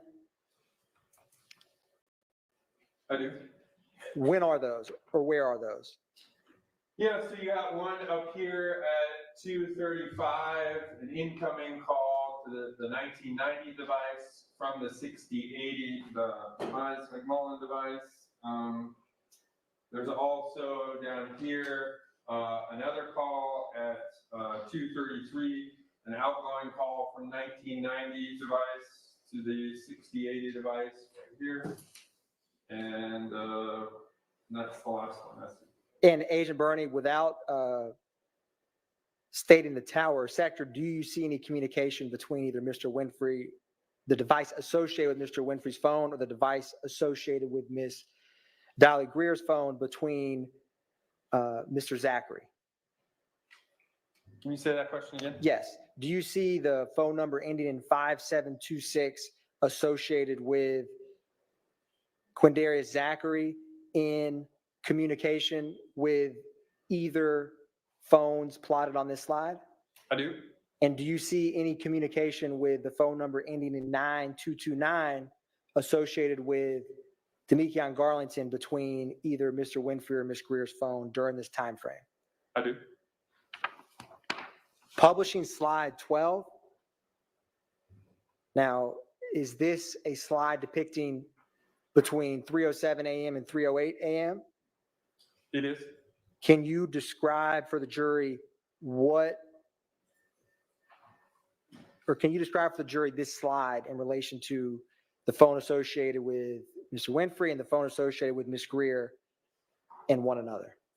I can, yeah. So again, these are the two devices, 3383 and 1990, between 3:07 and 3:08 a.m. on the 26th. And so if we kind of break it down, we see the first device, the black device, 3:07, it uses this side of the tower here. And then at 3:08, it uses this side of the tower here. So that device moved from this sector to this sector here. Now, if we look at the same time period for the orange device, we see 3:07, it used this tower and sector here. Then it jumps to this tower, 3:07 using this side, and then 3:08 using this side right here. So again, these two devices, very similar travel pattern during these kind of 2 minutes to show, hey, the device was in this side and kind of moved up to this side during that 3:07 to 3:08, and both of those devices during that time period. Now, Agent Bernie, I'm publishing slide or page 13. Between 3:14 a.m. and 3:17 a.m., can you describe for the jury the movement of these devices? Yep. So at this point, at the earlier slide, it looked like the devices were in close proximity or had very similar travel patterns. Now we see the devices have actually looked like they've separated. If we break down the devices, we go to the black device first. We see the first activity at 3:14, again, using the side of 3:30, which is this north side, then goes to 2:10, then it goes to this tower here and this tower here. So starting at 3:14 in this general area and 3:17 down in this general area. Now for the orange device, we have our first activity at 3:14 here, 3:15 now using this tower, and 3:16 now using this tower. So again, in summary, the black device somewhere here heading south and east, and the orange device first activity here and heading north and east. And Agent Bernie, for the calls from the device associated with Mr. Winfrey from 3:14 to 3:17, where are they in relation to I-75? Yeah, these towers are obviously right along this I-75 interstate. So Now, Agent Bernie, I'm going to publish slide in page 14 of your report.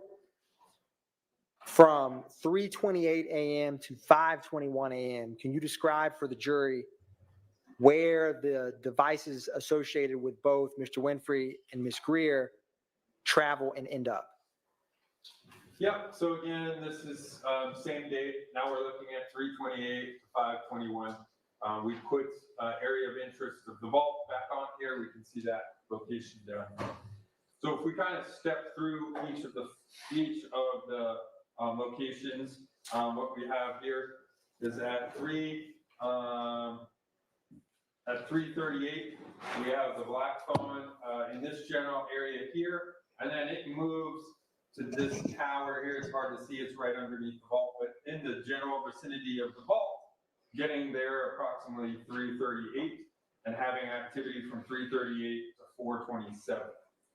Now with the orange phone, the first activity we have on the orange phone is 3:28. The device is, obviously up in this general area. It then moves southbound, 3:36, having activity in this area, and then 3:37 in this area. 3:38, it uses a tower and sector down here, and then the device moves back to a tower located close to the vault here that has activity at 3:53 and at 5:21. So in summary, what we have again is the black phone's first activity is here. Then it went over to use a tower in close proximity to the vault. And for the orange phone, we had activity up here. It traveled south along here and then eventually made its way back to the area around the vault, having activity around the vault around 3:53. Now, Agent Bernie, I'm going to publish slide 15 for the device ending in 8553 associated with YSL Enterprises. Where was that phone during this time frame? Yep. So again, this is in Baton Rouge, Louisiana. You can see kind of Baton Rouge downtown area here. Again, this is the device ending in 8553 associated with YSL Enterprises. And we can see all of the phone's activities in and around the Baton Rouge area. Yo, And this then, thing right here it is looks like killing me. the, Oh my gosh. All right, we're gonna get first to activity some. of We're that gonna get to device some. I'm trying to get our lunch away from the activities Baton together Rouge because this area is at crazy. 9:03 p.m. on the Oh my 20th. gosh. Agent Bernie, I'm publishing slide 16. What Were about you slide able, or 403? where was the phone associated with, or the phone number ending in 2920 located during this time? Yeah, so that device had all of its activity in the Miami, Florida area during this time. And is that a device All right, that all when right. you analyzed it, you had listed as who was associated with that device on the phones you analyzed? So let me go back to that page. 2920 was a device associated with Mr. Williams. And for the 9229 number associated with Demekion Garlington, were you able to plot any location information for that device? No, the records that were returned for that device from the phone company did not provide cell site information. May I just ask an inquiry? Yeah, do you need to approach or? I just wanted to, if it's okay, the 9229 number. Mr. Atkins, did you just say that's associated with Mr. Garlington? That is what the report that Agent Bernie has. Just wanted to make sure. Yes, sir. Thank you, Your Honor. Sure. You're welcome, Mr. Steele. Court's indulgence, Your Honor.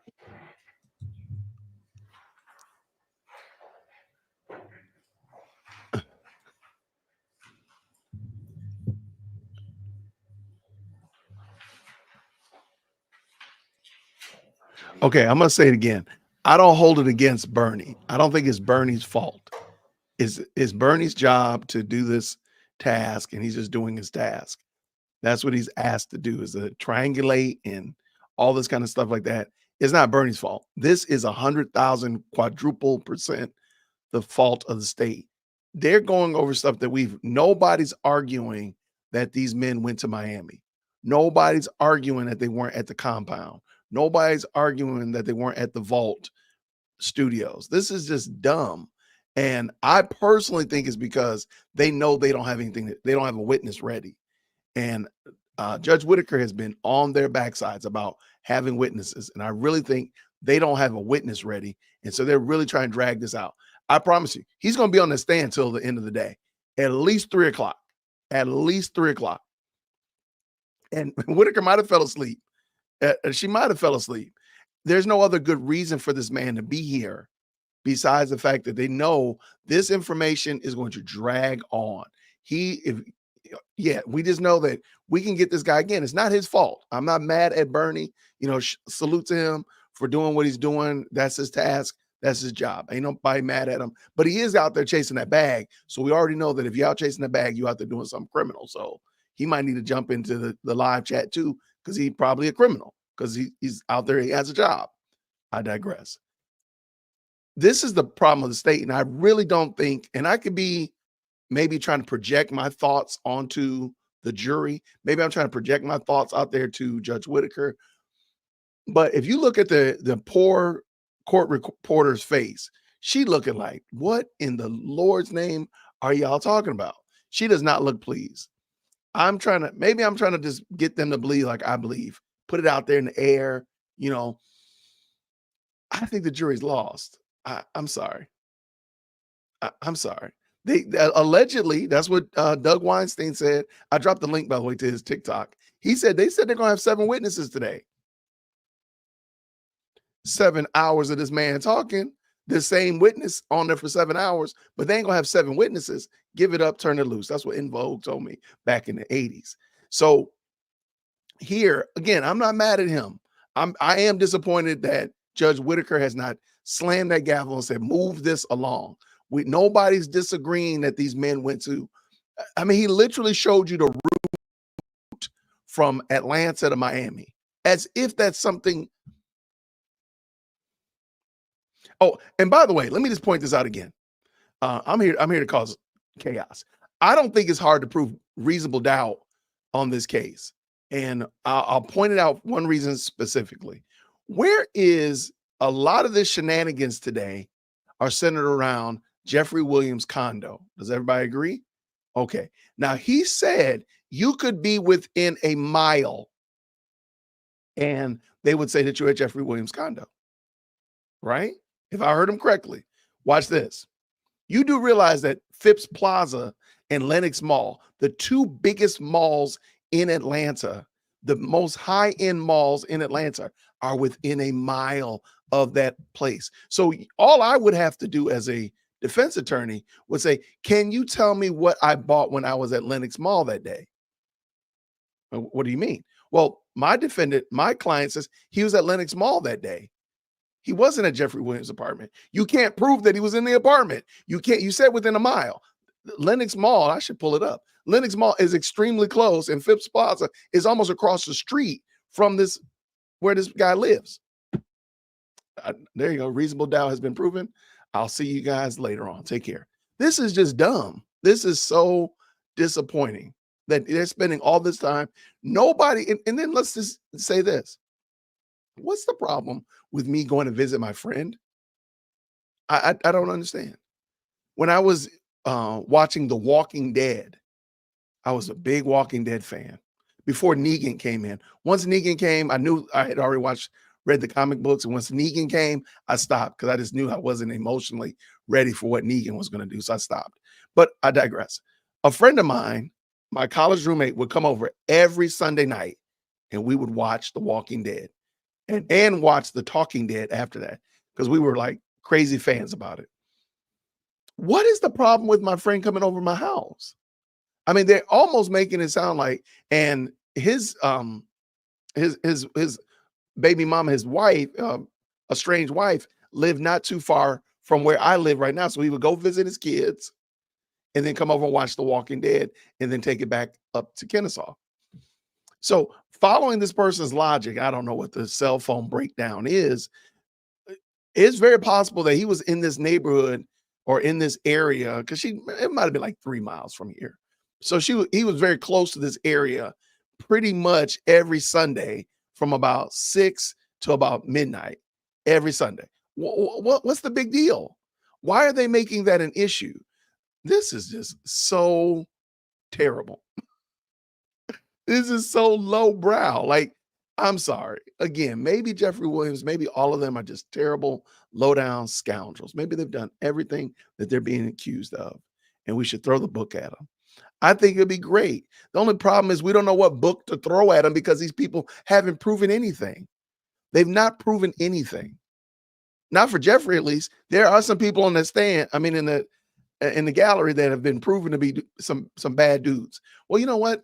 Just go ahead and throw the book at them. You know what they've done wrong? Book them, get them out of here. Why are we still having this conversation? You got me over here talking about whether or not it is wrong to go to doggone Lenox Mall. Because I promise you, I would be right up there saying, my client was at Lenox. Prove me wrong. The state would have to prove that it wasn't at Lenox.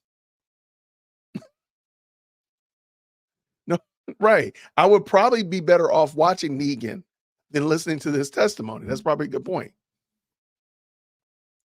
That's craziness. That is craziness. That making money is nefarious act. So why not visiting friends? I guess you're right. I mean, doing things that normal humans do in a society, in a culture that seeks to thrive, AKA making money, having friends, having a family, interacting with people, doing commerce, all those things are being penalized in some shape or form in this trial. This doesn't make any sense. I just can't get it. I cannot make this make sense. I would love for somebody to make this make sense for me and bring this back, because maybe I'm off. Maybe my moral compass is broken and I don't see the highbrow wisdom of looking at cell phone tower data. That cell phone data was wild this morning. And the crazy thing is, it's still going on. Please say, call it. Let's see what she's saying. 35. Oh, she called it? She said come back at 1:35. Is that what I heard? Let me back up a little smidgen. 7 and Break for lunch, and then we'll do any cross of this witness. So let's take an hour. So we'll see you back at 1:35. 1:35. Okay, cool. I am promising you, they're not going to, if they're not done with him, he's going to be up there till 3 o'clock. I'm looking on Thugger Daily, see what he says. Why that guy still got a mask on? He didn't have a mask on the whole time we've been watching this. Like he in witness protection or something. What's going on, Key? Good to see you. Thank you for coming through. At this point, it's a giant gotcha. It's just a giant gotcha, in my opinion. Now, I could be wrong, but I feel like the more evidence that you bring in. All right. And before we break, who, if anybody, is going to have cross for this witness, and if you are, how lengthy? I would like to ask the Honorable Agent Bernie questions, and I'm estimating 45 minutes. Okay. Maybe an hour, but somewhere like that. This dude has had 4 And then maybe hours. a little follow-up from a couple of others. Maybe 10 minutes from me, Okay. Your Honor. All right. All right. I don't like that. And then obviously have y'all's witnesses for after that lined up and ready to go. Yes, Your Honor. Okay. All right. See everybody back in an hour. Thank you, Your Honor. I don't like that. Oh, let me just make sure. Okay. Audio went out. Okay, I could be wrong. And please, my name is Jason. I don't think that I know everything. I just look at what's right. I'm just trying to figure out what's right and what's wrong in this case. That man got up there at 9 o'clock. Let's just say 9 o'clock for easy math. And he's been asking him redundant, repeat questions for 3 hours and 30 minutes. It's one man asking one man to point to slides and all of that stuff like that. Let me pull up Thugger Daily so we can see this. We're going to look at a couple things today. Now, I don't like that. Judge Whitaker is like, how long are y'all going to be? I'm sorry. If they take 3 hours even, they've taken less time than he did. Why are you asking that question? I think that's inappropriate. Now, I don't know what the defense's strategy is. I don't think they have to, Teresa, I don't think that, let me answer this as well. Let me finish my point. I'm gonna answer this, then we'll look at Thugger Daily, try to find something fun to talk about. I think Judge Whitaker is wrong for asking him how long you're going to be. If she don't ask that man, when the state gets up there and they'll say, how long are you going to be? Then you should not ask Brian Steele and Doug Weinstein, how long are they going to be? You shouldn't do that. I don't think she should be able to do that. And if she's not going to hold them, because I guarantee you, she's going to be ringing the alarm if Brian Steele goes an hour and a half. If Doug Weinstein goes 45 minutes, she's going to be, sounding the alarm. Then do that same thing for the state. The state is out of line. These questions are ridiculous. This witness, victim, whatever you want to call him, hostage, is out of line. I mean, I hate that he had to come all the way from Auburn to do this. I don't think there's any other reason, but I digress. Now, I think, in my opinion, again, Teresa, I don't want to sound like I disagree with you. I appreciate the comment because you give some really good comments. I see you spark a lot of excellent conversation in the best live chat on the internet. I think most people see these men as innocent until proven guilty. Now, sure, in the state's mind, they're guilty until we say you're not. But I think most people are looking at this saying, you haven't proven anything. So therefore, I think they're still ultimately showing that they're innocent. But I think at the end of the day, it's the reasonable doubt that is, in my opinion, way in their favor. It's a lot of reasonable doubt. So I don't know if that's I won't say that they have the burden of proving that they're innocent until they're innocent. I think most people think they're innocent, and therefore they need to just really just walk in it, in my opinion, but I could be wrong. All right, let's look and see what Thugger Daly's doing over here. Good old Thugger Daly. All right. If you're not following Thugger Daily, this is an outstanding resource just to keep you intact with what's going on here today. Agent Bernie, cell phone data expert, we hear that, is back to finish his testimony. Hopefully he's done. Tracking the cell phone records and approximate cell phone location of the relevant people on the night of Donovan Thomas's murder and the time after. I think that's wild. I think this is just absolutely unequivocally wild. But I digress. Because I'm wondering, and feel free to chime in. We've been looking for love. Love is lost. David, we've been looking for love in all the wrong places, clearly. Because clearly we're looking for love in this courtroom, one Charlie, and love ain't in the courtroom. It's a smorgasbord of foolishness. I hate to say it, but that's exactly what it is. All right, let's see. Yeah, taking a breath is a crime. The fact that you're alive is a crime. I mean, this is where we are. We're really at the cusp of that. Man, Walking Dead was insane for a good long time. I ain't gonna even lie. They're trying to link the time of the death, the deletion of Thomas to those guys' location, and phone data. Okay. Yeah, I got you, Whitney. The problem is, though I agree, I see what they're trying to do. I just don't agree with what they're trying to do because it's not ironclad and Loctite. Even though you got people in the same area, but you've also said that it's an approximate location. So he could be 10 feet away from the person, or he could be, way 2-3 blocks over. That's a problem. So that I don't get. And being the fact that it's not like tracking, you have to be on the phone in order, if I'm not understanding this correctly, you got to be using the phone in order to be properly tracked. Because if I just have it in my pocket and no text messages or anything is going out and I'm not on the phone, does it know that I'm where I'm at right now? And then if I leave from my house again, no using of the phone or anything like that, no text messages, will it realize that I'm downtown Atlanta? That's what I'm not getting. To me, I think that's more useful. But all this triangulation, to me, is almost strangulation, in my opinion. I can't see people paying attention to that all day and rocking with it all day. But that's just me. It might be because of me. I got ADHD. I'd be in trouble. I'd have already been arrested because I just wouldn't be able to sit there that long. All right, let's see what we got. Anything else under here? I think this is the general consensus. Shout out to Thugger Daily and the comments in there. I'm just trying to see if there's any other comments. Now, I do want to point this out to you as well. This is from last week. So I'll make this a little bit bigger for y'all. Yeah. Okay, cool. Can I move it over though too? I can. I'm getting fancy. I tell you, I'm getting fancy. Okay, so this past weekend, we went over those infamous emails from the person in Germany. Let me rock down here. Okay, here's the email from the person from Germany. Make sure I give him a like for that. I don't know if I did already. All right.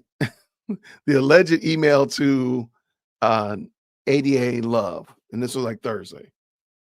It came in on Thursday, and then the reply came in on Friday, allegedly, where Fonnie Willis is trying to encourage and speak encouraging words to Adrian Love. There's the 95 font, the 900 font name right there, all that kind of stuff like that. So if you're interested, those are there right there. And I did a reading of those, a dramatic theatrical reading of those. The reason I want to point this out is also Ashley Merchant's letter to Adrian Love is here. And I think it's a good read. I think it's a good read. So you can definitely check that out. And let's move that over a little bit. Yeah. Okay. And they're right here on Thugger Daily. And those are the ones we went over this past Friday. Rome King and I went over them, and I think you'll find them quite useful. So definitely check them out. Let me just real quick make sure I did not miss anything.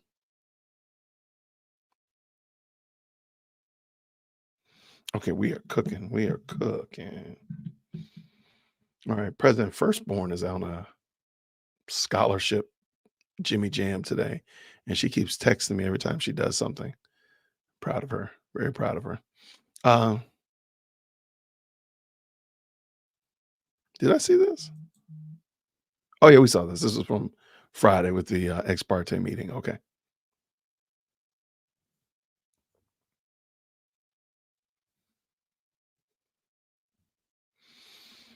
Okay. Some reason or another.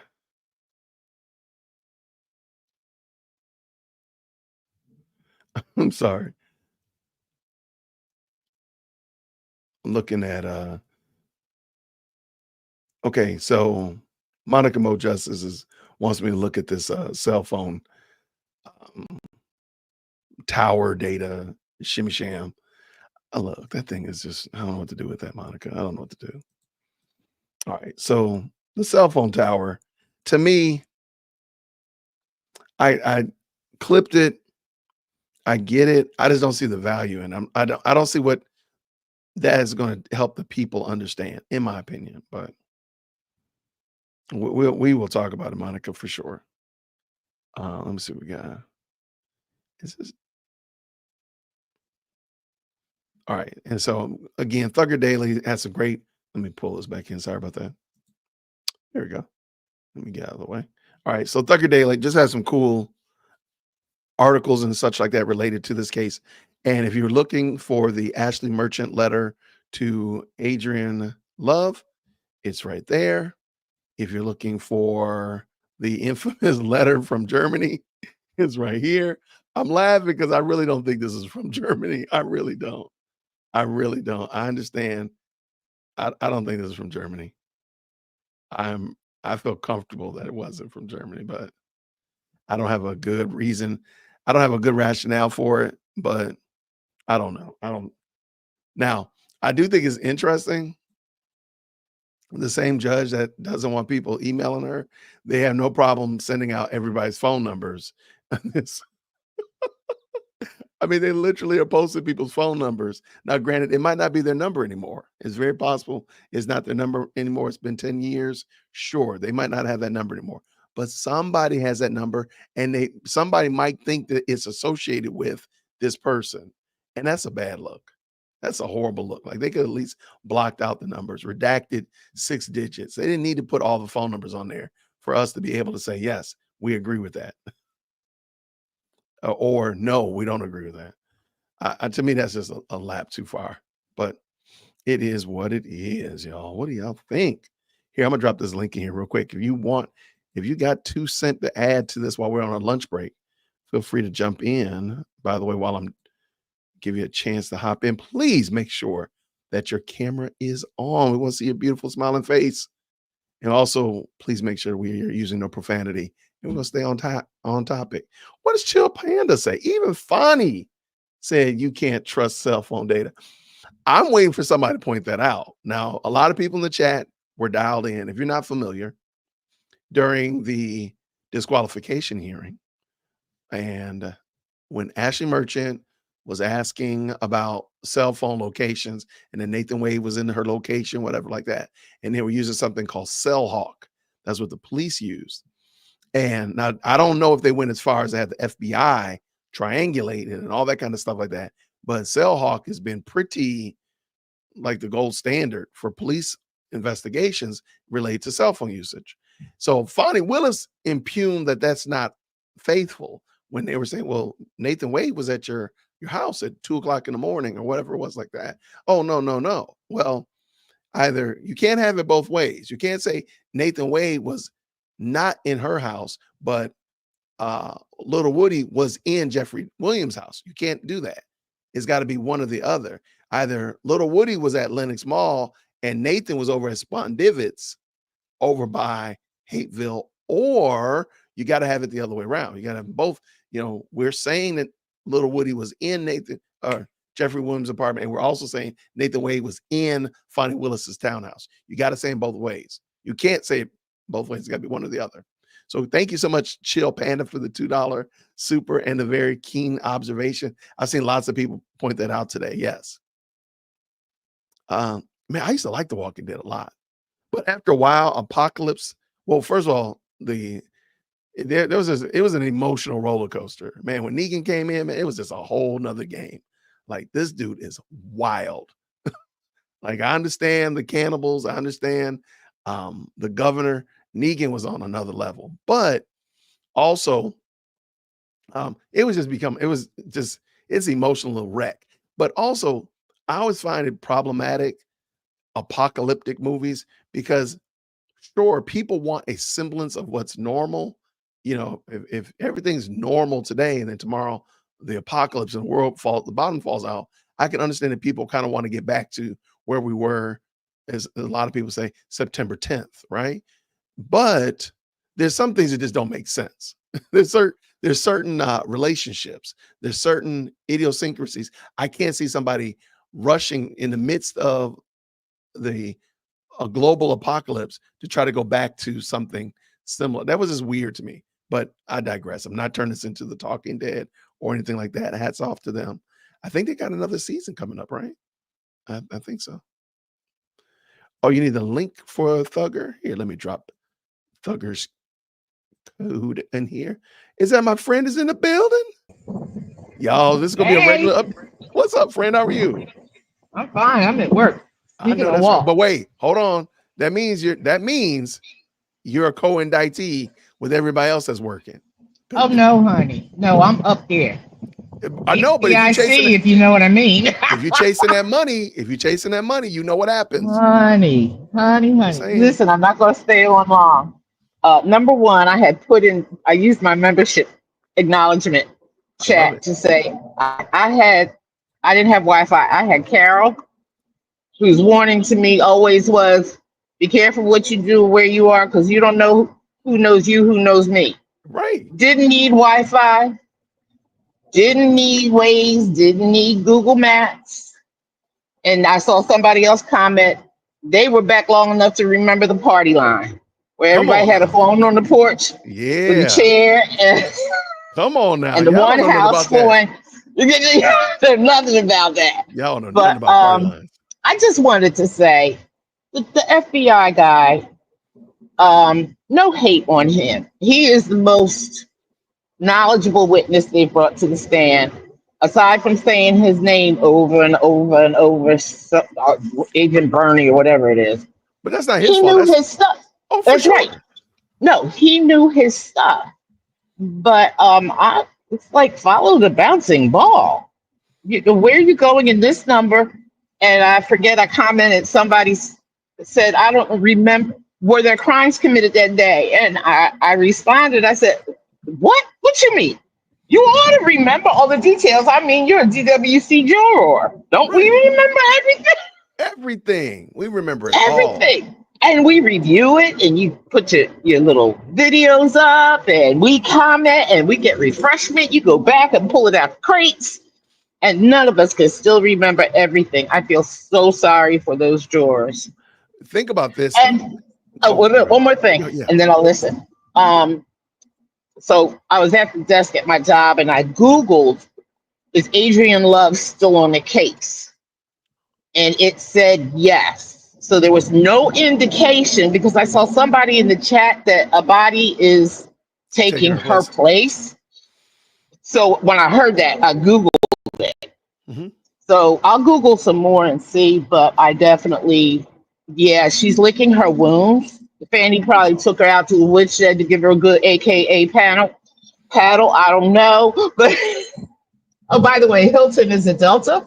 Yep. And I couldn't find the Greek on Adrian Love. Trust me, I've been looking. We are the same. We're the same cloth. We think alike. We think the same. We're gonna go get some steaks if I go up and see my in-laws for Thanksgiving. I'm telling you. But it's been great. Y'all been keeping me entertained. It's almost like white noise here at my job. I can do a whole bunch of other things at the same time. I didn't interact a whole lot, but just love you, fam. Keep it up. And let's add to our conspiracy notebook. I guess our binder's sitting about 8 inches thick now, huh? Right. Our binders are thick because we got a lot of conspiracies. We got a lot of conspiracies. At least 3 of them today. Hey, wait a minute. My red tinfoil hat is like a custom Stetson. I'm trying to tell you. Look, I got tinfoil in my hoodie. I'm ready. I stay ready. Love y'all, fam. Bye-bye. Amethyst. Bye now. Yeah, Amethyst Angel. Shout out to her. She made a great point. I don't think about, if you go back and watch, if you can tolerate it, if you go back and watch from day one, they've been rotating people at that desk for a while. Now, granted, Adrian Love and Simone Hilton have been kind of constant, but they've been rotating people a lot. I just think maybe, possibly, she got her feelings hurt. And I don't think that, in my opinion, I don't think Adrian Love is able to deal with severe peer-to-peer pushback. And when you go back and read that letter from Ashley Merchant, that was peer-to-peer pushback. That was not somebody lesser than you. That was not somebody under you. That was not an underling. That was a peer that's telling you, look, I got your number. And I would greatly encourage you to go back and read through that letter. Now, maybe not everything is a pound for pound. Let me just pull it up real quick. And me and Rome King went through it this weekend. I am not going to do my theatrical reading of it, but I could. Hold on, let's see this real quick. Oh, okay. I see you, Jason. All right. Okay. So if you're not familiar, Ashley Merchant is the attorney for somebody who pled out of this case. And his name is Martinez Arnold. All right. And she wrote Adrian Love a letter to tell her, like, she didn't want her to do what she did to Quandaria Zachary, which was the infamous material witness warrant. So I'm gonna, you know what? I gotta give the people what they asked for. Dear Miss Love, I hope you are well. Please allow this to follow up on our prior discussion on the connections of Mr. Martinez Arnold's testimony in the trial of the state versus Williams. Given the state has sought arrest warrants in connection with other witnesses, I wanted to proactively reach out to you regarding the scheduling of Mr. Arnold's testimony so that we may avoid any last minute scheduling issues and avoid a legally improper material witness warrant issuing for Mr. Arnold. In an effort for full transparency, I am copying the court and known defense attorneys on this communication. I think you can already tell from the beginning opening salvo, Ashley is playing 0 games. There are games and then there are no games. And Ashley's playing no games with Adrian Love. I think this is the reason why Adrian Love has been sitting out for a couple of days because this hurt her feelings. And I'm going to show you what I mean by that in a second. What? This letter, come on, Monica, let me know. Monica said this letter is trash. Okay. Okay. Y'all know I love Monica. I'm open to being corrected. Let's go. I understand the state would like to speak with Mr. Arnold prior to him taking the stand at trial, but Mr. Arnold did not agree as part of his plea negotiations to allow the state to interview him. He provided testimony as part of his plea colloquy, and the state was free then to inquire of him, and it did. As a result, Mr. Arnold declines the state's invitation to talk with the state again prior to trial testimony. Now, again, he plans to talk to him. And that's what I believe Ashley is letting you know ahead of time. Don't come at her with a material witness warrant because he plans to talk to you. In connection with this anticipated trial testimony and as part of the plea negotiations on December 2022, I requested two things: that the state honor my leaves as Mr. Arnold's counsel of record, and two, that the state give Mr. Arnold and me advance notice in trial testimony so that I could comply with my legal obligations pursuant to the Superior Court Rule 17.1, which requires that I provide other courts with at least 7 days notice of any conflicts. To be clear, my continued request for advance notice of the date of the state anticipated calling Mr. Arnold is in no way a suggestion that he will not abide by the terms of the negotiated plea. He intends to comply with the terms of his plea, just as jump over. That's what I get. Now I zoomed in too much. I can't jump over to the next page. That didn't work right. We're going to iron that out, Jason. We're going to iron that out, make that a little bit more. Yeah, let's see. We get this. Why is it not allowing me to zoom in now? And I hope you will comply with the agreement. Hold on one second. There we go. There we go. Hope you will comply with the agreement that we would provide me, that you would provide me with advance notice of a date of his testimony. Let's keep going. While I have not followed the proceedings closely, I understand that the state recently has sought material witness warrants for current. Now, this is where I believe she's laying down the law. And this is where I think Adrian Love, and I could be wrong, this is why Adrian Love is like, you know what, I need to take a day or 2 or 4. While I've not been following the proceedings closely, I understand that the state recently has sought material witness warrants for certain witnesses, and my belief is that the state has done so without legal authority. I believe the state's arrest of Quandaria Zachary on September 16th, 2024 constituted a false arrest and would give rise to civil action against you and others who effectuated his arrest. The order your office presented for Judge Whitaker to sign reference an application for the arrest warrant for a material witness with the criminal offense of OCGA State Statute 17790, squiggly line. That statute, however, does not apply to a witness, but only applies to a criminal defendants and whether they appear for their own cases. For these reasons, I'm writing proactively to ensure you do not improperly seek a material witness warrant for Mr. Arnold. If you do, we intend to seek all remedies under the law, as I outlined below.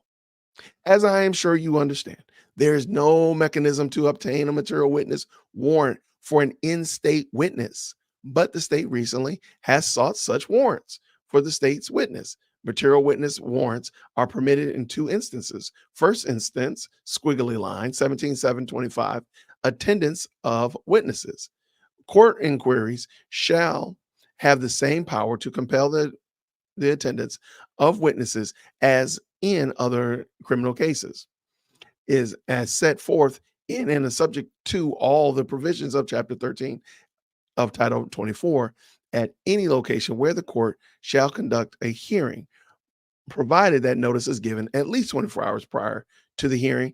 A court of inquiry may order arrest of a witness if required to compel their attendance. And that's, of course, Georgia State Statute 17-720 explains that the court of inquiry is the court with the criminal jurisdiction of the magistrate to examine the accusations against a person legally arrested and brought before him or her. These provisions clearly do not provide for an instance of a material witness warrant before the Superior Court conducting the criminal trial. In the second instance, that a material witness warrant may be issued is when a witness is from without the state, pursuant to the Uniform Code Act, to ensure attendance of a witness for without the state. And of course, we got that squiggly line 24-1390, as Mr. Arnold is not a witness from without the state. This provision also does not provide for the issuance of a material witness warrant for Mr. Arnold. While the court retains the power to compel the attendance of a witness, that power is enforced by the attachment of contempt and not a material witness warrant. Subpoenas are enforceable by the attachment of the contempt and by the fine not to exceed $300 and or imprisonment not exceeding 20 days. In all enforcement cases, the court will consider whether, under the circumstances of each case, the subpoena was served within the reasonable time, but in any event, not less than 24 hours prior to the time that the witness's appearance was required. And see also squiggly line 15-1-3 provides general powers of the court to enforce compliance with its process. Clearly, the state has no power to seek a material witness warrant for an in-state witness at a trial before the Superior Court judge. The only power that the state has to compel the attendance of a witness is contained in squiggly line 24-13-26, which is not applicable at this time since Mr. Arnold is willing to appear even without a subpoena. All right, let me get down and get. All right, let's see if we do this right. All right, kind of did it right. Okay, there we go. Now we got it. All right, let's finish this up. While district attorneys typically enjoy immunity for acts undertaken in the connection of the court-related duties, the 11th Circuit Court of Appeals recently denied absolute prosecutorial immunity for a Fulton County district attorney who obtained a material witness warrant for a witness and then failed to recall the warrant after the witness testified. And I pulled this up and I dropped it in the chat this morning. It was not anybody that we know of, but it was a Fulton County. It were Fulton County staff persons that were involved in this, and this was from 2022. The court held that the arrest and confinement of the witness had nothing to do with the conducting of a prosecution for the state, and the district attorney did not have to engage in the advocacy to initiate the warrant's recall, but only needed to notify the judge. Therefore, the district attorney did not have immunity for this false arrest and confinement of the witness under the material witness warrant. If you choose to ignore the foregoing law and seek a material witness warrant for Mr. Arnold, we are putting you on notice that our intent to pursue all remedies provided for the false arrest and confinement as outlined in Cass' decision. We truly hope that this is not necessary. I wish again to make it clear that Mr. Arnold intends to comply with the obligations under his plea agreement, which includes his rights against self-incrimination under the Fifth Amendment and his right to have me present in the courtroom with him when he is questioned by the state. I am simply requesting that the state, as it is agreed to do, provide me with advance notice for his testimony and honor his privilege against self-incrimination. Though we have not been able to talk about this in person given our schedules, I hope this clarifies my position regarding Mr. Arnold's testimony, and I look forward to your anticipated cooperation. Ashley Merchant. So that is the infamous letter from Ashley. Now, you gonna hop in, Mo? Because Mo said this was trash. I want to make sure I got it right. I don't want to misunderstand it, but I do think this is part of the reason why we haven't seen.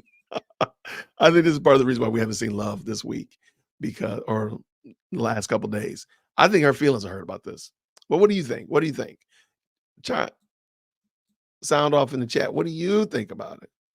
And I'm going to make sure I'm real quick checking to see if anything else has popped up, any motions, anything like that. I'm sure it hasn't, but let me just double check.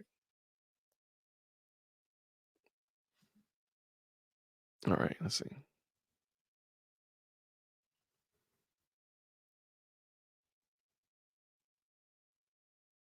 All right, looks like some good stuff and nothing has popped up. So I think we're good to go. All right, let's go over here. What do we congratulate Indug for? Just being the boss? Shout out to Indug.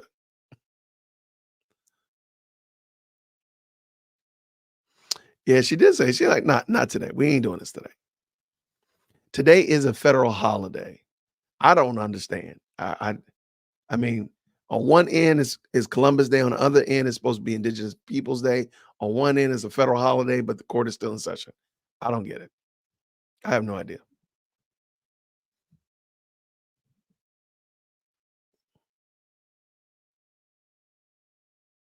Did I see Trevor's interview?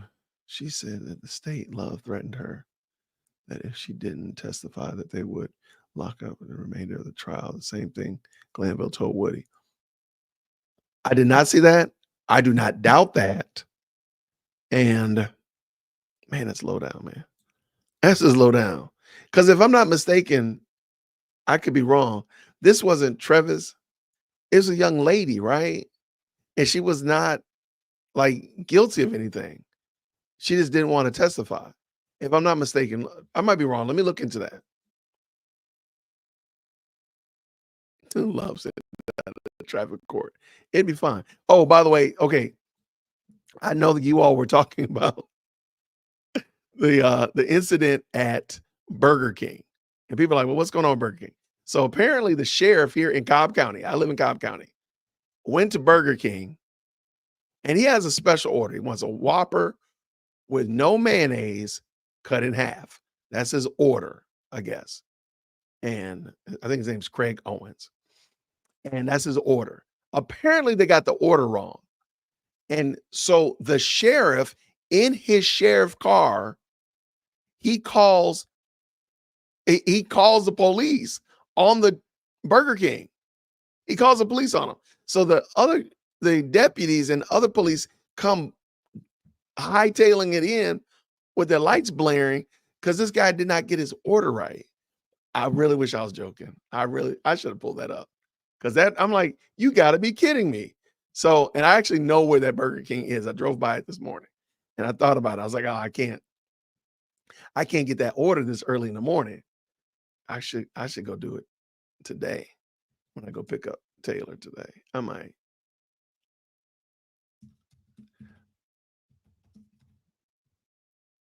All right, let me see real quick. Professor Nez talked about it. I don't want the long version. I just want the short. Yeah, but he literally calls the police. He calls the police because he doesn't get his order right. I really wish I was making it up. Let me get this. I thought it was on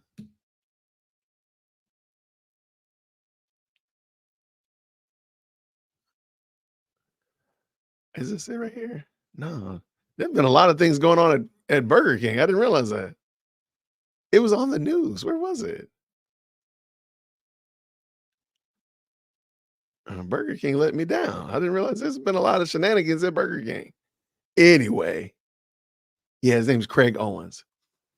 All right, let me find this. Anyway, that's what they were talking about, by the way. If you were wondering this morning, that's what they were talking about.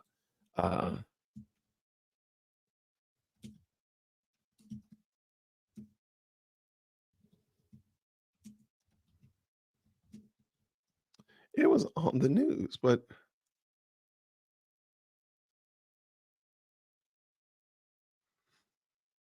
yeah, it was on the news, but apparently I don't know where it is. And let's see what Nez is talking about. We're gonna shout out Professor Nez. Shout out to Nez. Let's go see what he's talking about. All right, shout out to Professor Nez. Let's pull this in. I think it'll be fun. All right, we'll just break up the monotony a little bit today. We need some high octane. We need some high octane shenanigans. Let's go. Hold on. Make sure we got some volume up in here. Let's go. This is not clickbait. I have the entire body cam footage. Sheriff Craig Owens of Cobb County actually called his deputies because Burger King didn't give it to him his way. This Facts. is an actual, real story. And of course, it's taking place in Cobb County, the third most populous county in Georgia, next to Fulton County. Cash Money G. Fannie Willis is Fulton County. I just have a question. Georgia, what the hell is going on over there? Hey, look, don't blame. Hey, I do not claim responsibility for any of this stuff. Do not hold this against me. Most Georgians, the lion's share of Georgians, are very rational, easy, like Sunday morning type of people. This is not us, okay? They, in the words of Kendrick Lamar, they're not like us. This is a sincere question. It just seems like every single day leave me alone. is a volcanic disaster of corruption, of egregious misconduct, of officials, authorities, law enforcement. Remember Judge Peterson, who attacked a security guard at a nightclub and she got removed? You've got the YSL RICO case, which is a disaster in itself, which is the longest court case in the history of Georgia, not just Fulton County. You've got the sham indictment launched by Fannie Cash Money G, who's now facing disqualification again in an appellate court, and most likely they will dismiss all charges, just like they dismissed Letitia Big Shame James's fake sham trial. Jack Smith and everything else is going to be dismissed, including the hush money trial. That's going to be dismissed too. Georgia, what is going on with you guys? I just really don't know. I mean, I'm not naive. I'm not, and I'm also not a cynic. I understand there's always going to be any system or process that you inject human beings. I know there's going to be some foul ups. There's going to be some greed. There's going to be some, things that are not on the up and up, and people are going to take advantage of their position of power. I understand it, but this is getting out of control. You're calling the cops because Burger King didn't get your order right, and the employees locked themselves in fear in the store when deputies approached. I'm at my wit's end with you, Georgia. I just don't get it. Let's watch the clip.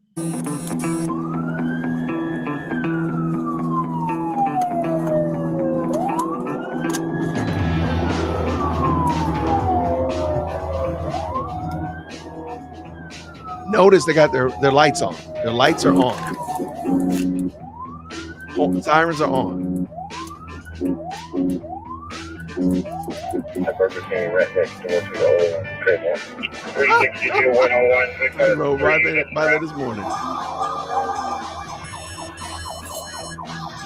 Move! You see the sheriff's gray F-150?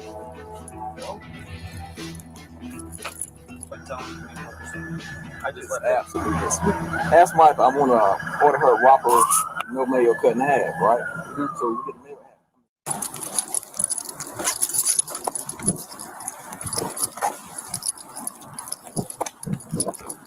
Yeah.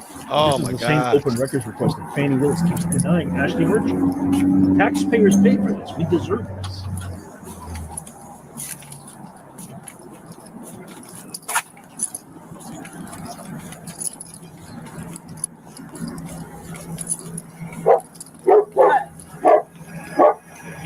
Oh, he's not in a police car. I'm sorry. I thought he was in a police car. Hey, man. Sheriff. Hey, do me a favor. I need to get, all I need is the owner name or whoever owns this damn facility, the other manager. Okay. We ordered something, the food was wrong. We said, can we fix it right? The guy said, well, we ordered. I said, that's not what we ordered. What are we doing? I said, well, can I get my number? I said, well, can you give me a manager name or owner name so I can call them? That's all I need. Okay, sir. I don't need no damn money back no more. I just need to find out who owns this place so I can do a physical complaint to complain. Okay, sir. Okay, that's all right. All I'm going to do is the sheriff wants the name of the manager or the owner so he can file a complaint. That's all. The manager and the owner. Yes, it may be an assistant manager here now, but I don't know who he is. But he's just straight up ass. I'm getting all the names I can. Okay. He just wants to name manager, owner, so he can file a complaint. Oh, no big deal.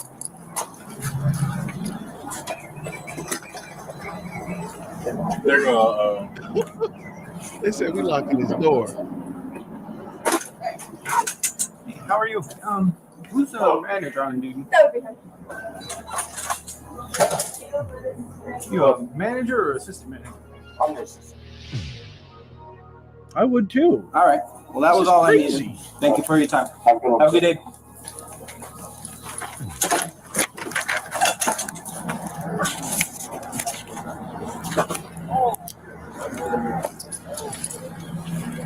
Wow. And then you said the old Kmart after that. Yeah, I said the old Kmart you were talking about, right? Oh, absolutely.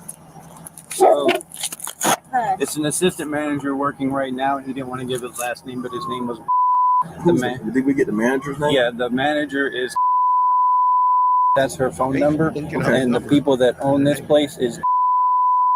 Okay, that's all I needed. All right, sir. Appreciate you, man. Yep, no problem. Have a good day, sir. And he didn't want to give me his information. All he wanted to give me was his That's first name. the white man with the mustache? Yes. Okay. Yeah, he said he felt threatened that somebody was going to do something to him. So Like stalk him or something.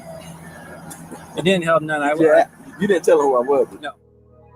That's wild. That is wild.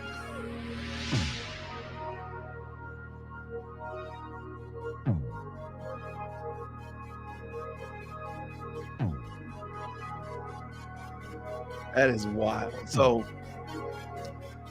By the way, I give major credit to Cobb County Girl, a YouTube channel, who created this video and got the body cam footage. So apparently this is an elected official. This is a guy who was off duty. He's Sheriff Craig Owens. He's up for re-election in the same county that Biden won handily back in 2020, another liberal-run county and district. And you heard him at the end there. He says, "You didn't tell him who I was, did you?" So let me get this right, Sheriff Craig Owens. So the next time that I go to a fast food restaurant, a Burger King, or any restaurant for that matter, and I don't get it my way and they mess up my order, they didn't put enough mayo on there, they didn't get the right size French fries or size drink, I can call the police, deputies, have them race through traffic that was like crazy. it's a major emergency, like somebody is fighting for their lives, endangering God knows how many people, causing panic and stress to God knows how many taxpaying residents to come help me with my Burger King order? Am I getting this right? I mean, do you guys, does this make sense to anybody? This is absolute insane. This video needs to go viral. Tap the thumbs up. It doesn't cost you a thing. It's free, because when you tap the thumbs up, it sends a signal to the algorithm to push this out to more people. I've never seen anything like this. I've never seen a bigger. And I appreciate Professor Nez. Shout out to Professor Nez. I don't want to go through his whole video, but yo, that is not a good look at all. But then also keep in mind that manpower, 3 deputies, let's just say an hour apiece of there and back time. That's 3 man hours that have been wasted and squandered on that. That is craziness, man. And that dude did not even bat an eye. He just said, just don't tell him who I was. You didn't tell him who I was, did you? You're the sheriff, my guy. That is such a bad look. But so anyway, if anybody was asking, that's what the conversation was earlier this morning, was about that sheriff and Sheriff Owens and his shenanigans. What's going on? All right, let me see what we got. Good to see y'all. Thank y'all so much, everybody, for stopping in. By the way, does anybody still go to Burger King? I was thinking I might go by there just for laughs and giggles today. I have a live stream tonight. We're going to be talking about the election and Obama's chastisement of the highly melanated man for not supporting Kamala Harris. So I have Virgil Walker from the Just Thinking podcast, as well as Kevin Briggins from the Off Code podcast, Rick Caldwell from Caldwell Apologetics, as well as Brian Shannon, who's written the book Missing Pillars. And we're going to talk about it. We're going to have a good conversation tonight about it and such like that. That's going to be 8:00 here. So feel free to stop through. Love for you to stop by and hear what we're talking about. But yeah, I can't tell you the last time I've been to Burger King. I had to think about it when I was looking at the the background of that body cam video. Like, oh wait, I know where that is, but I can't honestly tell you I've been there. And I don't think anybody goes to Burger King like that, in my opinion. Let me see real quick.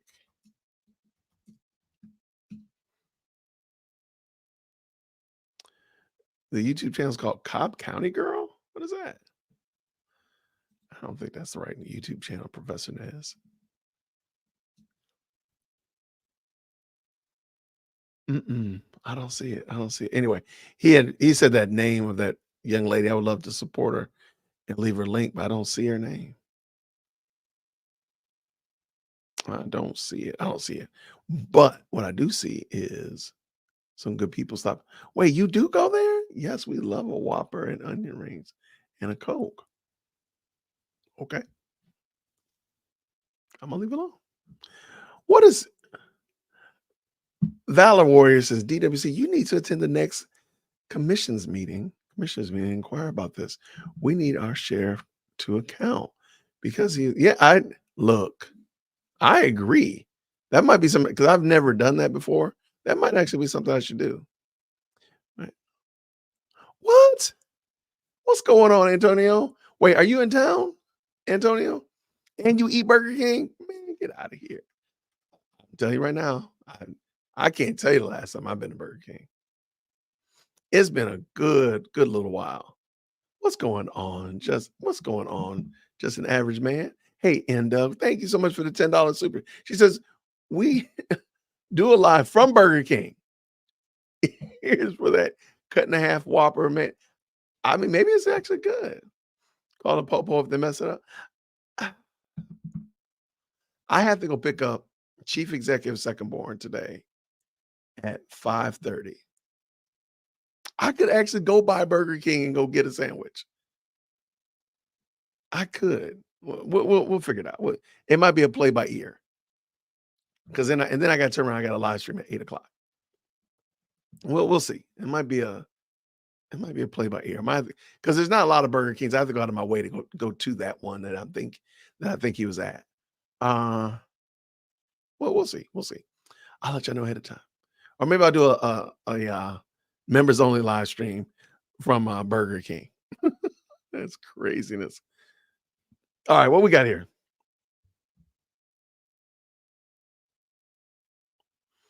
Don't do it. I honestly have not been in. I couldn't tell you last time. The big fish is good. They have a fish sandwich.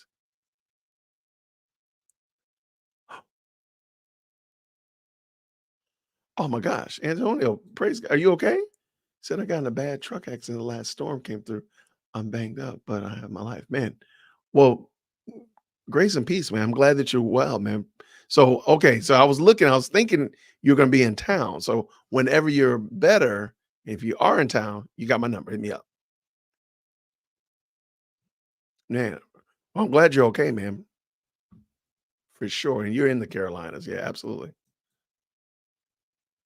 I'm going to grab a sheriff outfit and then go to Burger King. You wild. You wild. Absolutely. Oh, for sure, man. Hit me up, man. For sure.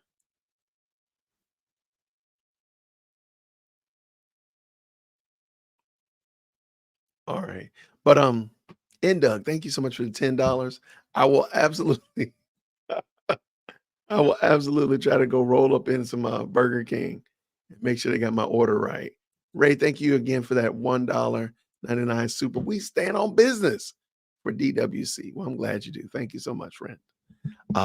This is gonna be wild. All right. So what do y'all think about the rest of the day? Do you think they're actually gonna get done with Mr. What's his name? Mr. Bernie? You think they are? What y'all thinking? They're coming back from lunch at 1:30. Let's check real quick and make sure I got this tab shared. All right. They're supposed to be back at 1:30. Just double check, make sure we got it. All right. I don't think so. I have no reason to believe that they're going to get done with him today. No, I don't think so. I think they're going to probably, unless they truly, Atkins was done before they went to lunch, but what you call it? Brian Steele said he's already gonna be 45 minutes.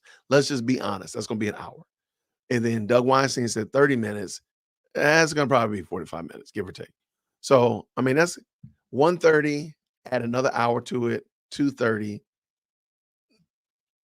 for laughs and giggles, restroom break, 3:30. I can't see any reason to believe they're gonna get anybody else up on the stand today.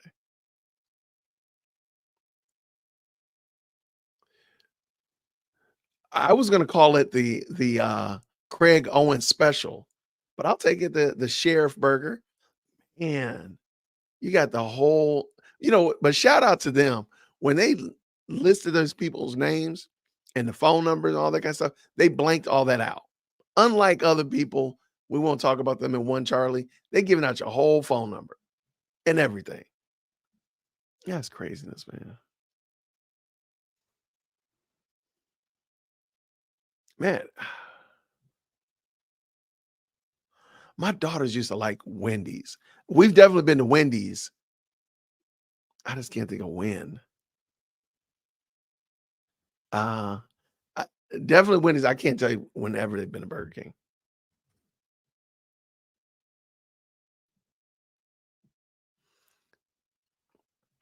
So yeah, and they're still cross-examined, and there's a possibility that maybe if they really get Bernie over a barrel, the state's going to come back and redirect. So there's that. And then there's going to be recross. There's no way. Nah, I'm not going to believe it. DQ has a good burger. I know my kids went there the other day with the youth group, but I can't think of when we've had a burger at Dairy Queen. That's interesting. I don't think we've ever thought about it. I can't say I have. I cannot say I've thought of it. Yeah, I can't say we've been there.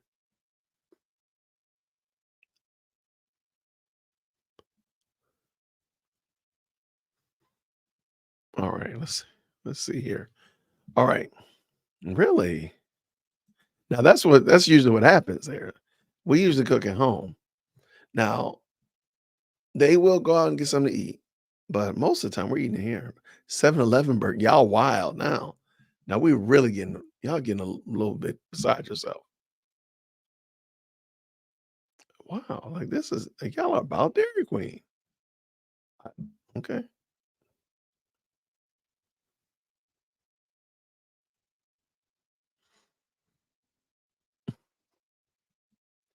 Hey, look, Cookout is kind of good.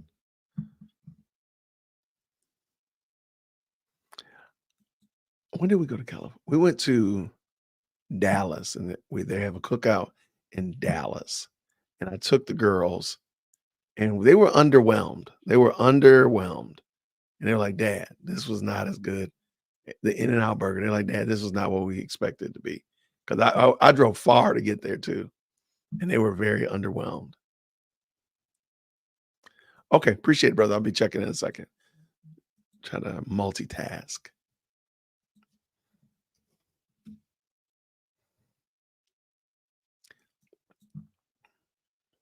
All right. Clearly, wow, Sonic. I can't even think of where Sonic is here. That one might be that's definitely a brand you don't see very often. I don't have a lot of Steak and Shakes around here either. But I know a couple Steak and Shakes are. I can't think of what Sonic though. I ain't gonna lie. And we don't have Jack in the Box here in Atlanta. Really? That's another place I've never been. Man, they said Wendy's is off the hook. Man, they done pulled up, they done went all 90s on us. Next thing you know, you're gonna tell me it's rad.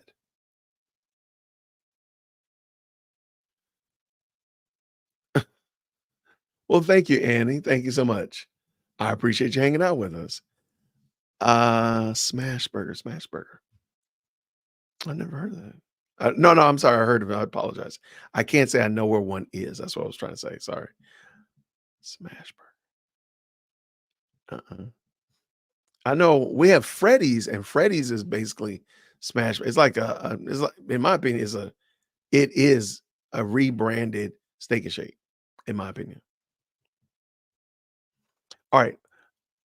Valor Warriors as commissioners meeting. What is the sheriff? I'm sorry, what the sheriff did is abuse of power and a waste of resources. A simple Google search, and he could file a complaint. I agree 100% there.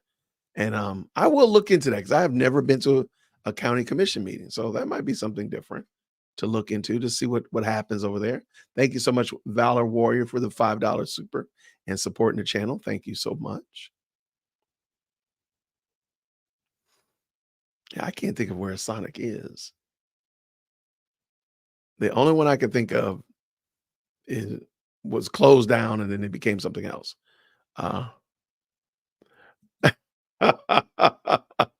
What is that? It's a math equation. What is it?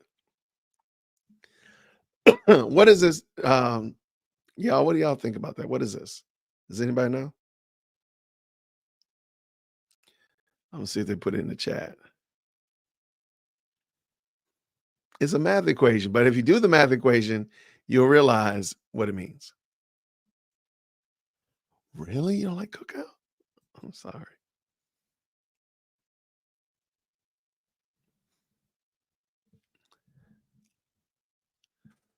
All right, let me see. I don't see anybody. You're on the right page, but what does it mean? What does it mean? Oh, you're in Dallas, Georgia? Well, I'm in Cobb. I'm in Marietta, rather. There you go. No, you gotta put the B in the right place. Cookout is a really not a hole in the wall, but it's a restaurant, fast food burger place. No, wait, did I mess this up? Yeah, there's court today. Yes, Rose Aurora, it is court today. There is court today. It's 403. It's 403. Add that B to the end. Absolutely. Because see, if you do the math, if you do it, you got to do the things inside the parentheses first. So 400 plus 3 is 403. Then you multiply it by B, so then it goes to the end. Your exponent, your variable goes to the end. So it'll be 403B. Whoa, they said they hate cookout. Wow.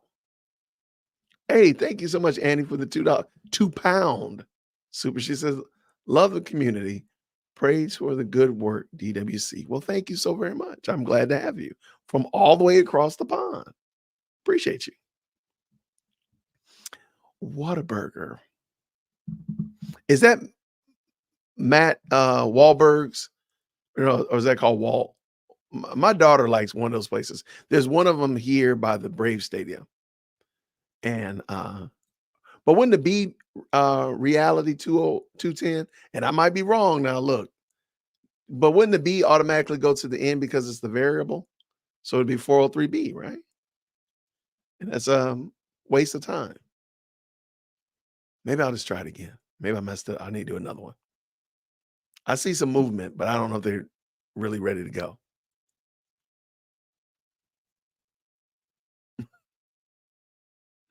It looks professional. I love it. I love it. I love it. I can't say I've ever eaten it at Sonic. Ah, there you go. Now you picking it up. There you go. Sonic drinks are a must. Man, y'all are wild, man. Oh, Wahlburger. Oh, yeah, that's where my daughter likes Wahlburger over by the Brave Stadium. Okay, here we go. Let's see what they got. Come on, Paige, turn it on. Let's go. Let's do it. One in the chat when you can hear, my people.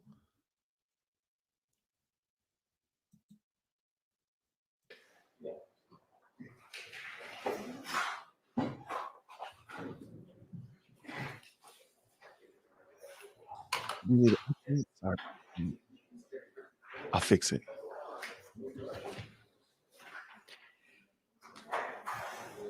Gotta get those fingers warmed up, man. Yeah, I am trying to get it warmer in this courtroom, but to no avail.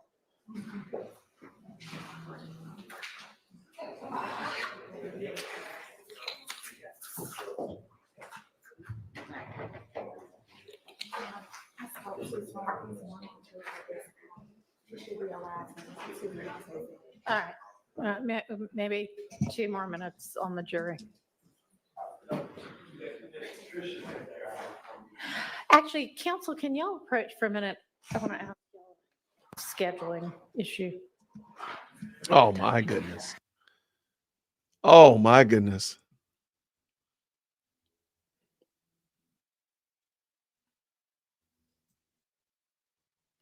They already started this foolishness already. Judge Whitaker, come on, let it go. All right, so now they have a scheduling issue. And the bad thing is they've just been gone for a week. Man, that's messed up, man. I would feel so defeated if I knew that my life was hanging in the balance and they are always doing this.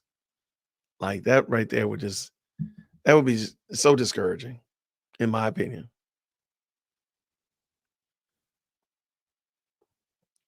He says it's almost 2. You know how she be doing. I agree. Yeah, I don't Club Crucial. Watch out, Happy Puppy. Don't be, hey, you talk about Club Crucial. Next thing you know, you're going to get a knock at the door. They're coming for you.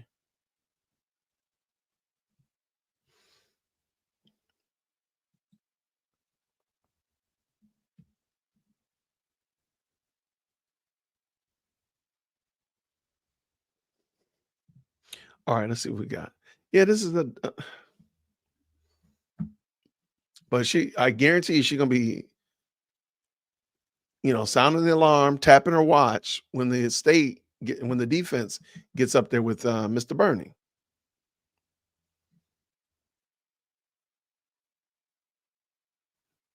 Yeah, this is, man.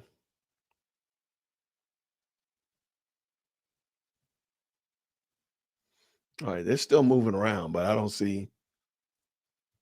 Camera hasn't moved. Oh, here we go. One in the chat when you can hear. Let's go. Matthew says to let me. She muted it again.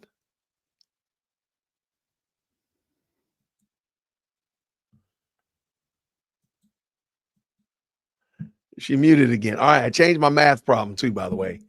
17 times 23 plus 12. There you go. How about that? Always get brisket when I'm in Texas. I love Texas barbecue.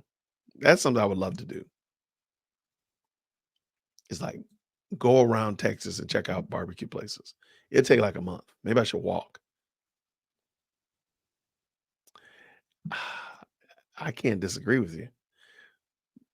I mean, to be a franchise like that, Bucky's brisket is amazing.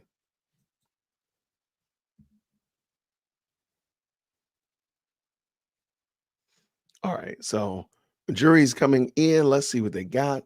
Let's see what we got.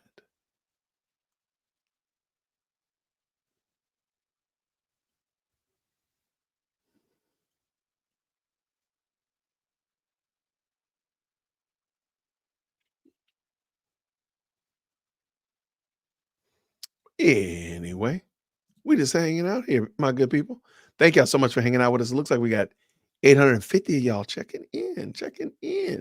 Hit that like button when you stop on in. Let us know. Tonight, I'll be doing a conversation with Virgil Walker and a couple other content creators about Black men, the highly melanated man, and our being chastised by former President Obama about our support or lack thereof. All right, Kamala. Mr. Let's Steele, go. I believe you had questions for this witness.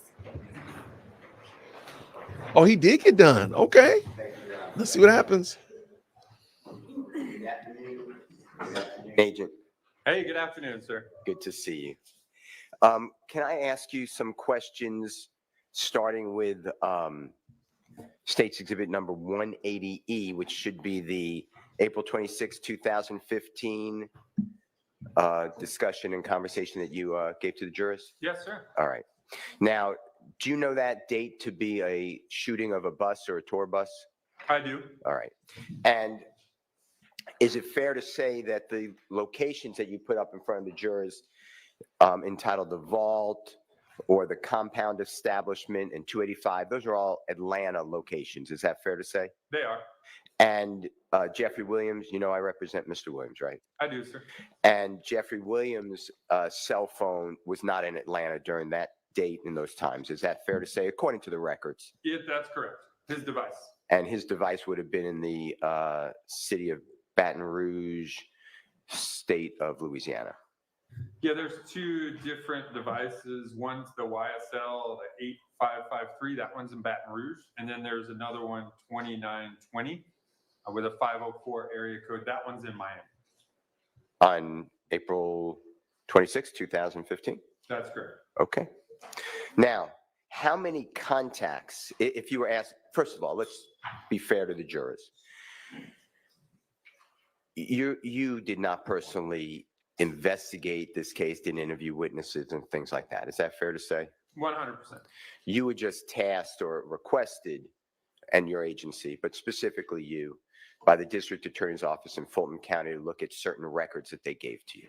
Yes, sir, that's correct. And then they gave you from those records what they specifically wanted you to target, like this phone number on this date or this time, et cetera. Is that fair to say? Correct. And then you would do what I think you call a draft report and then send it over to the district attorney's office and say, here's what I think you asked me to do. Here's my draft report. And they would say, actually amend this or do this, or we wanted you to do this. And then they send it back to you and eventually you get a final report. Yes, sir, that's how it goes. And the person that you dealt with at the district attorney's office, maybe more, but at least District Attorney Adrian Love, is that fair to say? I dealt with her and Ms. Hilton for the drafts and final. Now, going back to my question, were you ever asked or do you know, dealing with the April 26, 2015 date, according to the records that you analyzed, how much contact Jeffrey Williams' phone had with any of the other phones? And by that, I mean Mr. Winfrey, Mr. Zachary, Mr. You could help me here if you want to. McMullen. Go ahead. Zachary, Sledge, all of those.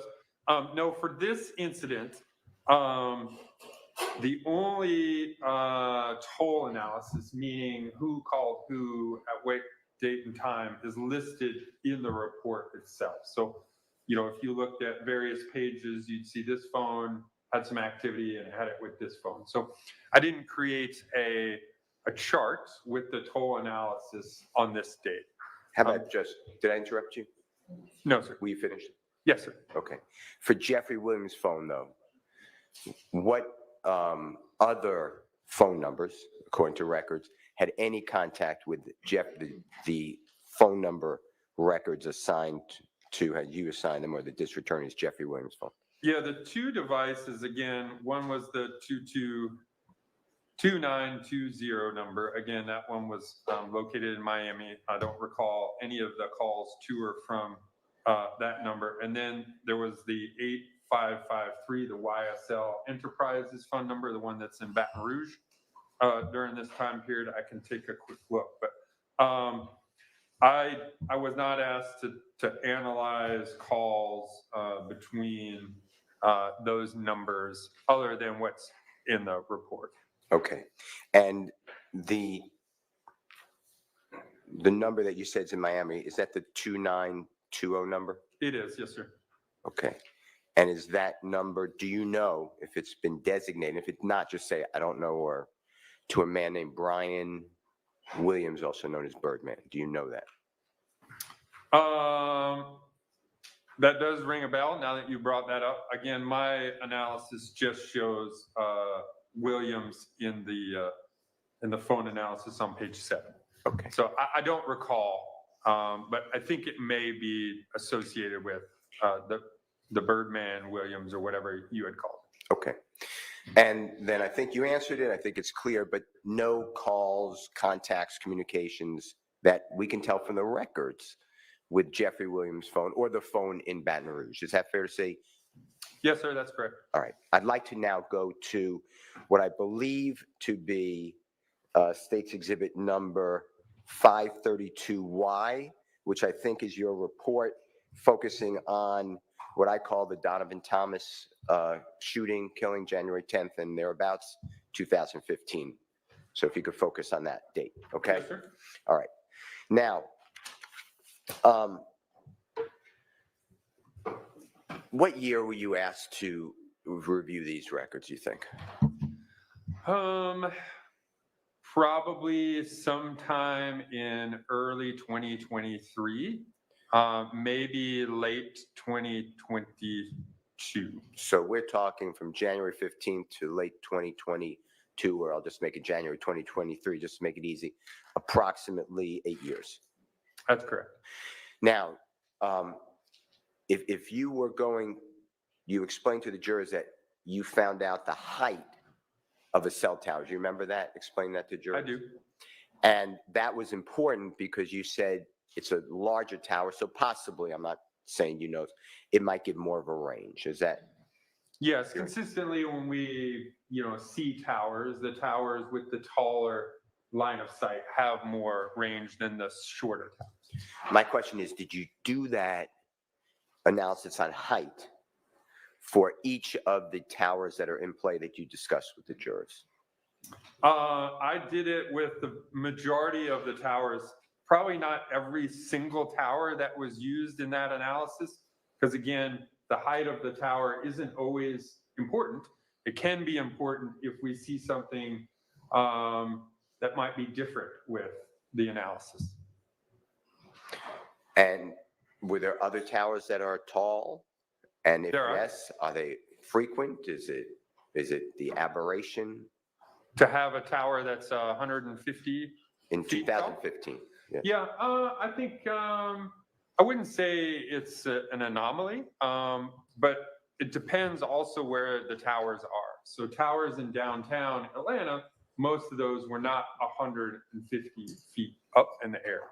We see more of those kinds of towers as you get outside of the city of Atlanta. Most of the towers in Atlanta, there's some that are that tall, and then there's some that are obviously just put on corners and other kinds of things, and they're, maybe 15, 20 feet tall. And did you designate for us in your report the height of each tower that was employed or used in this case? I did not. All right. You could do that, though, if needed? I could review the records, and if those records, not all the providers keep the height of the tower in their records. Some do, some do not. But if that information was available, I could put it in my report.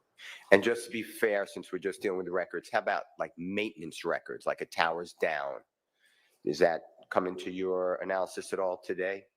Well, we know if a tower's down, it didn't get used, right? Because only the towers that are used are shown up in the CDRs. Also, in part of our trainings and meetings with service providers, as part of our routine business, we learn that obviously it's a big business. So if things go down, that's an emergency situation for the provider, and they get them fixed within hours. So no, we don't typically review maintenance logs because, again, we can see the towers that are used because they show up in the call detail records. So let's say, just for purposes of what you're explaining to us, that a tower is, I don't know, it's been hit or damaged in some way. So it's not usable.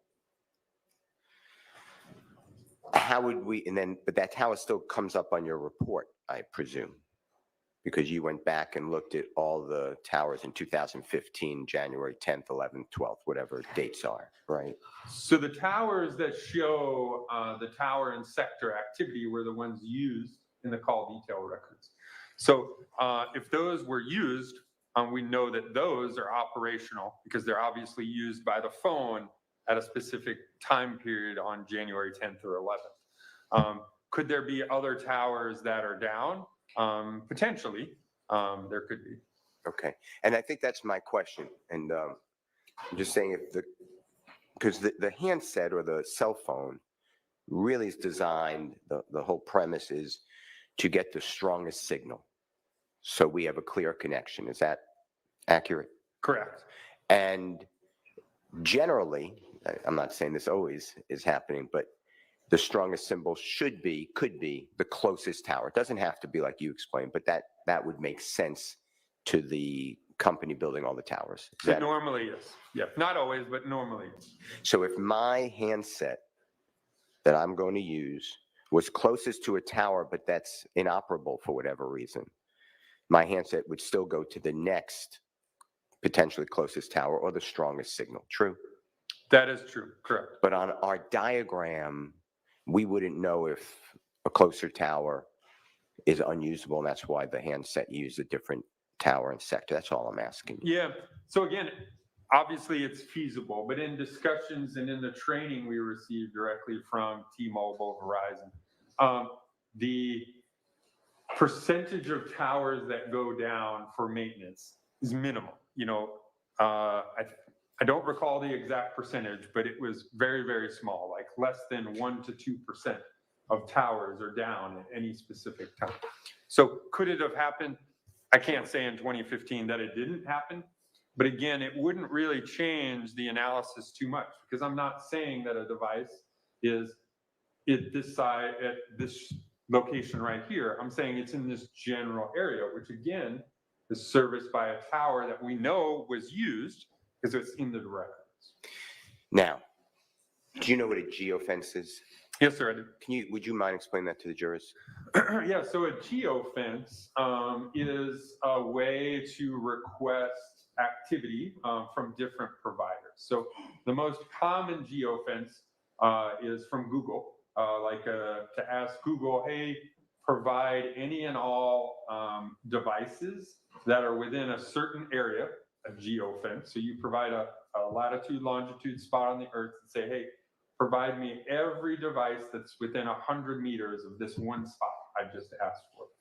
And so based on activity on those devices, if it responded with a certain location within your area of interest, Google would say, yeah, hey, these 100 devices were located within your area of interest.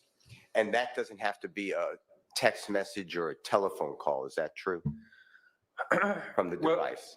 So are you talking in today's 2024 or 2015? I'm sorry. I'm limiting it to January 10th, 2015. Yeah, so in January 2015, the cell phone providers were not providing any information for geofences. They just couldn't pull information that way. What they could pull would be a tower dump. So instead of a geofence asking for a spot in an area, we asked, hey, for this address, give me all the towers that service this address, and they could provide the cell phones that use the towers in that area. That's called a tower dump. But in 2015, geofence was not really a thing yet. Okay. All right.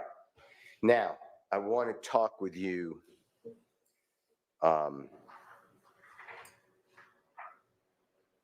about some of these records, if you don't mind. Do you remember telling the jurors before our long break that there was a call at approximately 7:29 p.m., January 10th, 2015, from the device or the number that we associate or the record we associate with Demise McMullen's phone to Mr. Jeffrey Williams? I do, sir. Records. And they told the jurors, I believe, that it was a 40-second phone call. Do you remember that? And if you don't, I do. Okay. Whose records did you use to get that duration of that call? So that came from the calling party, which was Demise McMullen, the McMullen phone. Okay. Did you, and if you need to see it, we're going to show it to you. Did you ever analyze the records associated with Jeffrey Williams on that exact date and time of that call? Did you? I did. And tell the jurors what the number of seconds that call shows on Jeffrey Williams' records, if you don't mind. Yeah, I believe it's 17 seconds. Correct me if I'm 16, 15. We could show it to you if you want, but I'm going with 17. But yeah, I believe it's 17. But if you want to see it, there's no problem. That's a 30-second gap. And I've asked you about that before, right? You have, sir. Can you explain why well, whose records, if you remember, and this is not a quiz if you need to see it, Demise McMullen, who keeps his records? Those are Verizon records. And who keeps the Jeffrey Williams Associated records? Let me just take a quick peek here. If you're looking at something, just those say are what you're T-Mobile looking at. records. Okay, and just say what you're looking at. Just Oh yeah, I referenced 532 Yankee, my PowerPoint analysis, to see that the number associated with Mr. Williams ending in 3904 was a T-Mobile record. Okay. Do you know why on the T-Mobile record 17 and on the Verizon record of Mr. McMullen 47? And if you do, just say yes or no, and then I'd like you to explain. Yes, I do. Go ahead. Yeah, so again, the calling party was the Verizon phone number ending in 6080 associated with Mr. McMullen. And again, that's a 47 seconds. And then the records on the receiving side was the device associated with Mr. Williams, 3904, T-Mobile record. That showed 17 seconds for T-Mobile. 47 for Verizon, 17 for T-Mobile. The difference is when you place a call, so each provider keeps records slightly different, meaning they're not mandated to, in their duration time, that it's only talk time or only time in which voice is transmitted. Verizon keeps their records for what's called seizure time and elapsed time. So seizure time is the time I hit the green button till that call is routed through. Sometimes it takes a while, and then the ring on the other side, and then the voice conversation altogether. So the total time from when the device associated with Mr. McMullen hit the button until that call was terminated, Verizon tracked that whole time as 47 seconds. Thank you, sir. T-Mobile, on the other hand, only keeps their records for the time you talk. And so that was 17 seconds. So on Mr. Williams' phone, it showed he picked up the phone and talked for 17 seconds before that device was terminated. So the difference of approximately 30 seconds, again, is the phone routing to the destination, the ring time must have been a combination of 30 seconds. You said Mr. Williams picked up the phone, just to be fair. Yeah. Yeah, the device associated with Mr. Williams, whoever had the device at the time, whenever that was connected. Now, could it also be where using those two people, Mr. McMullen hits the send or the call button, and then Mr. Williams' cell phone records show that it's 17 seconds actually connected to Mr. Williams' associated phone? Correct. Okay. Could it be also that Mr. McMullen, whatever, he dropped, I'm making this up, he or whoever had that phone drops the phone, forgot to hit end call? Could it be that as well? And that's where you have the additional time. And if you don't know, just say, I'm not sure. So both calls, the call is terminated at both ends. So whenever one person hangs up, the call is terminated on both sides, be it T-Mobile or Verizon. So Verizon wouldn't keep their side of the call open if T-Mobile had terminated the call on their side. All right. Now, you were asked about whether the phone associated with Mr. Jeffrey Williams, it had what I'll call dark, between 70, and we have to check me, 704 and 729. Please check it. Yeah, I'm finding that here in my. And for the jurors, because they're going to have this in their notes, can you just say what you're looking at and what page of the report? Absolutely.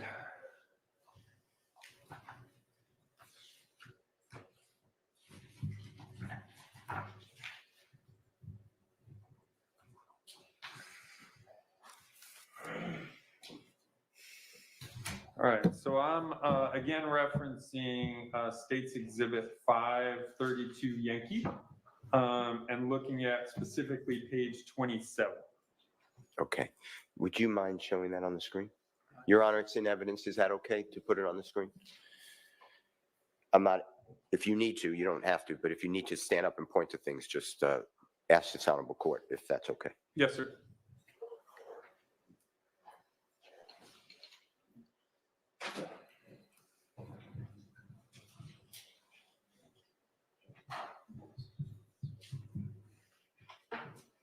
While that's being pulled up, so the actual, from what you know, by doing your work, the actual time, that 47-second Demise McMullen record from Verizon versus 17-second T-Mobile record from his phone associated or the records associated with Mr. Williams, you fell out that it may be a 17-second The total voice connection. call? Yes. Yeah, it's 17 seconds. Yes, sir. Do you know why it was written on one of your first exhibits, which is behind you, 47 seconds? Yeah, again, that time came, I take the call at the time from the calling party when I just did the total analysis. So again, that came from the McMullen phone, which placed the phone call. Okay, but the jurors need to know, as far as you're concerned, it's a 17-second, not 47-second communication. Yeah, the voice time of that call is 17 seconds. All right, thank you. All right, I believe, is this the document that you just referred to, sir? It is. All right, and this would be then, Your Honor, we're showing State's Exhibit number 532 Yankee. Thank you, and it's on page 27. Is that what you Yes, asked sir. for? All right. Now, there's a gap, and I think I said 704, but it's 703:39. Is that fair to say? 7:03:39 incoming call, and then the next incoming call is at 7:29 and 30 seconds. Okay. Now, do you have any, you see the CS on here, a crime scene in the red in the kind of center lower part of what's on the screen for the jurors, the same exhibit number, same page we just announced? I do. Do you have any evidence to show the jurors that the handset, according to the records associated with Mr. Williams, was anywhere in the vicinity of that crime scene where Mr. Donovan Thomas was, God forbid, shot during the time of 7:03 and 7:29? I do not. Okay. Now, the prosecution asked you, well, I'm going by my memory, but if I said it wrong, just please correct me. Yes, sir. WhatsApp, FaceTime, those are not captured by these type of records. You remember that question like that? That's correct. All right. And do you have any evidence that FaceTime, WhatsApp, or any other application was being used by that handset during this break in time? I do not. We can't tell based on the records we received from T-Mobile in 2015 whether any of those devices were used. All right.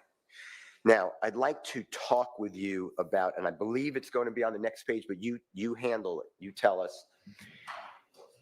From the 7:29 call that is already a book for the jurors, and then there should be the next series of calls or connections with Mr. Williams' targeted phone or the phone associated with Mr. Jeffrey Williams, where it is by the number 2. You know what I'm talking about, location I do, 2? yes, sir. Can That's 7:33 Can and we 14 turn- seconds. And that's All right. on page 28 of that same exhibit, 532 Yankee. Your Honor, is it okay to turn to that? Yeah. I believe before you is exactly what you just said, the same exhibit, page 28. Is that what you're referring to? Yes, sir. All right. Now, I'd like to talk with you about the 7:33:14 outgoing call from the records of Mr. that we're calling associated with Mr. Jeffrey Williams to the Kelvin Treadwell. You see that? What I'm I talking do. about? Okay. Now, the call before is the 7:31 call, but it's not on the same diagram. Is that accurate? That's correct.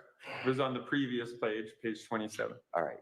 I'd like to ask you some questions, and we may have to flip between the two exhibits if that's okay, Yes, sir. or the two document pages in the same exhibit. Now, the time of the 7:31 call, how many seconds was it? 17, 7:31 and 17 seconds. So we are just 3 seconds shy of the next recording on these records associated with Mr. Williams, because it's 7:33:14, correct? There's a 2-minute minus 3 second difference. Does that sound right? All right. Now you said, and if I misheard you, just please, I was sitting over here, just please say that you didn't say that. But you explained that there's 4 miles between where the cell tower that was used at the 7:31 17 p.m. call to the 7:33:14 call, which is on the screen. Is that? Yeah, I think I said between 8, or I measured it with just general measurement. I think I found like 8 or 9 kilometers, which again, I estimated to be between 4 and 5 miles. Did you drive the distance from around the cell tower that's on the page before at 7:31:17 to the cell tower at 7:33:14? I have not, no. Did you Google map it? And if you use other devices, that's fine. But to see the number of miles between those 2 locations? No, I just did an estimate, straight line distance estimate between those 2 towers. When you say straight line, like a bird may be able to fly over Yes, all sir. the buildings? Okay. Yeah, straight line from one to the other, not going along the roads. Do you know the distance going along the roads between those 2 locations, and specifically point 2 associated address 35 Oak Street Southwest, and I used Jeffrey Williams condominium address? I do not. I've never put them in Google Earth to see, or whatever mapping software to see the distance, driving distance. I don't know what it is. Okay. Now, I want to talk to you about the sectors. You see on State's exhibit that is shown, page 28, do you see the sector pointing south? Is that? I do. Beta, is that what it would be called? And if it's not, just.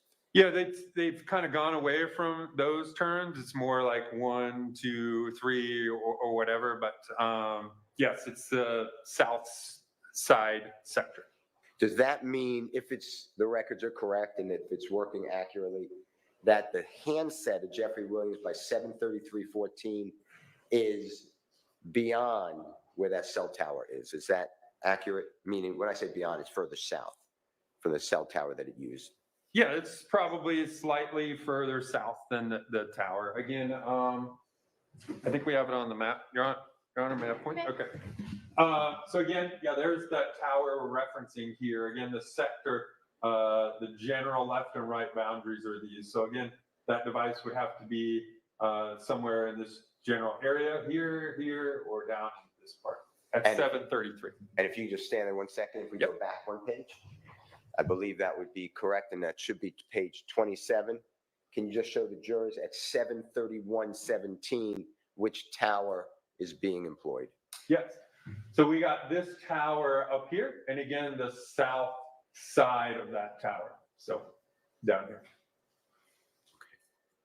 Now, all those green circles, that signifies other towers along the way that's in the system of T-Mobile. Is that true? Correct. In 2015, January of 2015. So, and then if you could go to page 28, if you don't mind, sir. So, the connection 2 minutes later, well, whatever, 1 minute and 57 seconds later, does not use any of the other towers. Is that true? That's correct. All right. Okay, thank you. Now, these towers are not done for law enforcement, meaning the records, rather, they're not kept for law enforcement purposes. Law enforcement uses them and accesses them, but they're really for the internal workings of the companies trying to make the money and give the best service. That's correct. Yeah, these are business records used by the providers on a daily basis. Did you analyze, I know that there's an incoming call, according to these records, 17 seconds, the way you explained it, not the 47, but you explained the difference, with Mr. McMullen's device associated with him to Mr. Jeffrey Williams' device associated with him. how many times in all these records that you have did Jeffrey Williams' device ever communicate, being the initiation of a communication with Mr. Demise McMullen's device? I'd have to reference the call logs. I don't recall off the top of my head. Will that take a long time or no? I could probably, if they're all back there, I could probably review them in, 2 minutes or 3 minutes. Okay. Well, let me give you a couple, and then maybe it saves time if you're going to review them. I'd like you to tell the jurors how many times Mr. Williams' device, associated with Mr. Williams, contacted Kenneth Copeland's device, the device associated with Kenneth Copeland. And if you know these answers, just say, I'm aware. I don't recall that one. Again, as we've seen, there's a lot of calls and a lot of towers, so I don't recall every one of them. I'm glad to, or happy to review any and all of them, so we make sure we get all the relevant information. Okay. So, should I go on, or is it a waste of, I don't want to burden you. I won't specifically remember any direct calls to or from an individual. I'd have to reference my notes. Okay. Which would also be what's presented in those toll analysis. Okay. Well, that's going to be my questions. If it's going to take more than a minute or two, though, maybe we could do it over a break. Yes, I don't recall. Has entered the Okay, chat. I want to take time now, Mr. McMullen, and if it helps you, Mr. Copeland, I'm going to ask you about Mrs. Zachary, Mr. Garlington's phone associated with him, Mr. Cobb's phone, Mr. Bradford's phone. So that's a lot of work. Yeah, if it's several, I would probably like a couple minutes. So maybe over the next break might be the best. Okay. If that's fine. Okay. Can you just write that down or just remember it? But that's what I'm going to ask you over the break, okay? All right, let me ask you this. Can you go to Mr. I think it's labeled Dolly, it might be Alexis, but Dolly Greer's phone calls. Do you remember a 911 call being made? I do. And do you remember it being for 104 seconds? I don't remember the exact. I do remember it being longer than a minute or so. So that 104 seconds seems like it's probably about correct. Were you ever given, did the prosecution ever give you to review in your records, ever give you that actual recording of that 911 call? They did not. Right. And that was on January 11th, 2015 at 12:04 a.m.? I'd have to review the toll I record. think that should be right behind you too. Okay. You want me to do that now? Sure, if you don't mind. That's just that one, you know what I'm talking about, right? I do, Your Honor. May I Yes, you review may. those?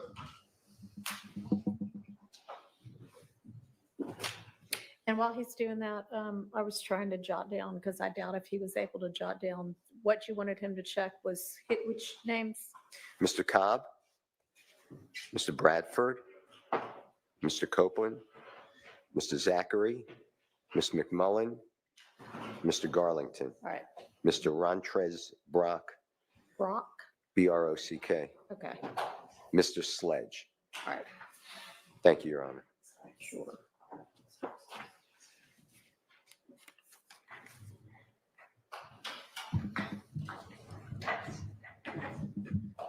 Were you able to refresh your memory? I was, yes, sir. Okay. Is it 104 seconds? It is, yes, sir, at 12:04 a.m., just like you brought up. Okay. And that's a call. Do you remember which cell tower that call was made from? And if yes, can you tell us what you're looking at? And then Yeah, I'd have to review this. Okay. And you're looking at, again, your report, which is 522Y? 532 Yankee. Thank you.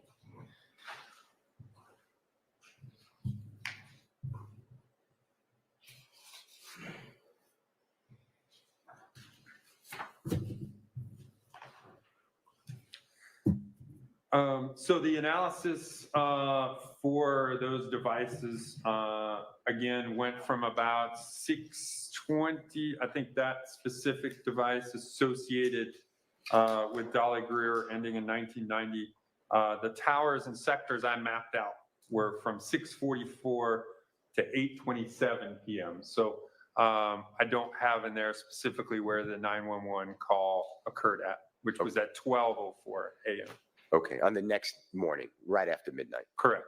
But that's in the records. We could do that. We could, yes, sir. Okay.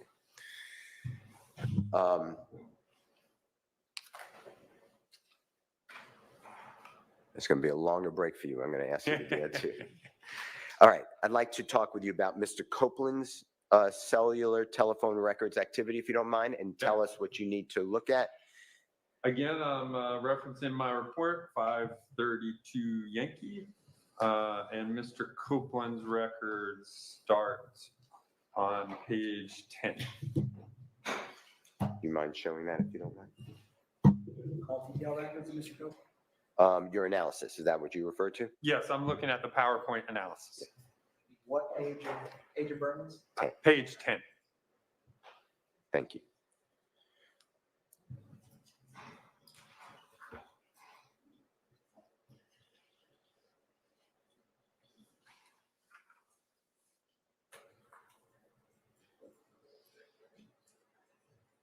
Okay. So, Mr. Copeland, and you made this clear earlier with the jurors, at least you discussed it. Mr. Copeland's call at 7:01:58, you see it on the left-hand lowest I do. lowest number? And if you could just point that to the jurors on the screen, if you don't mind. And then show us the next time the phone is used, if you don't mind. The next time the phone is used is 7:24:09, and we see the tower and sector that the phone is in, this general area. And that is approximately a 22-minute, 11-second gap. Is that, and if I did it wrong, please correct me. No, that's a fair number. Yes, sir. Okay. Now, in that 22-minute gap, do you know when that phone was powered off? I do not. Again, the analysis just shows the towers and sectors that were used. Okay. Do you know something, and if you do, just explain to the jury, airplane mode, you know what that is? I do. Can you tell the jury? And well, did they have that in 2015? They did. Yeah, so airplane mode, obviously, your cell phone resides on the cellular network. So when you place and receive calls, it's with cell phone towers, but you can switch your phone into what's called airplane mode. That basically limits the device, the cell phone, so it can't talk to cell phone towers. It can only be used as either a Wi-Fi device or as a computer. What is the distance, if you can tell us, between, you see where it says CS or crime scene? I do. And that's the shooting of Mr. Thomas, right? Yes, sir, it is. The plotting, on the map, on the Google Earth. What is the distance between that and the cell tower that is the 7:01:58? Okay. So let's see.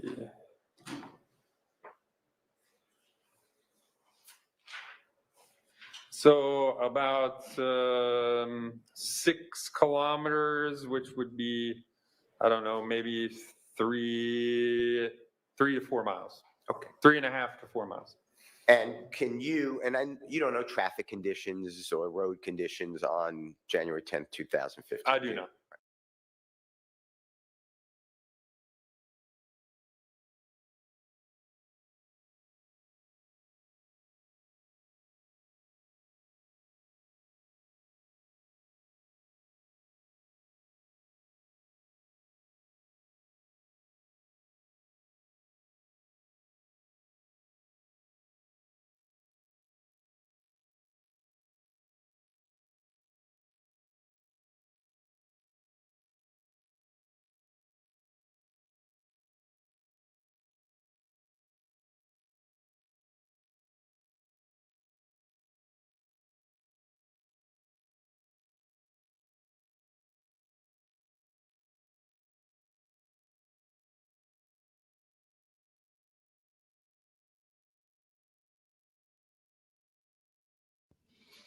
Ha ha ha. I did it again. Listening to it.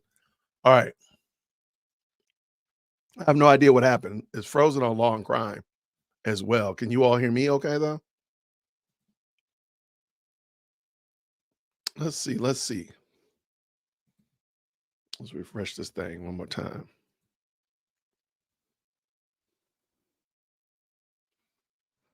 All right. Well, it's frozen on Law and Crime as well. So it's not just me, it's all of them.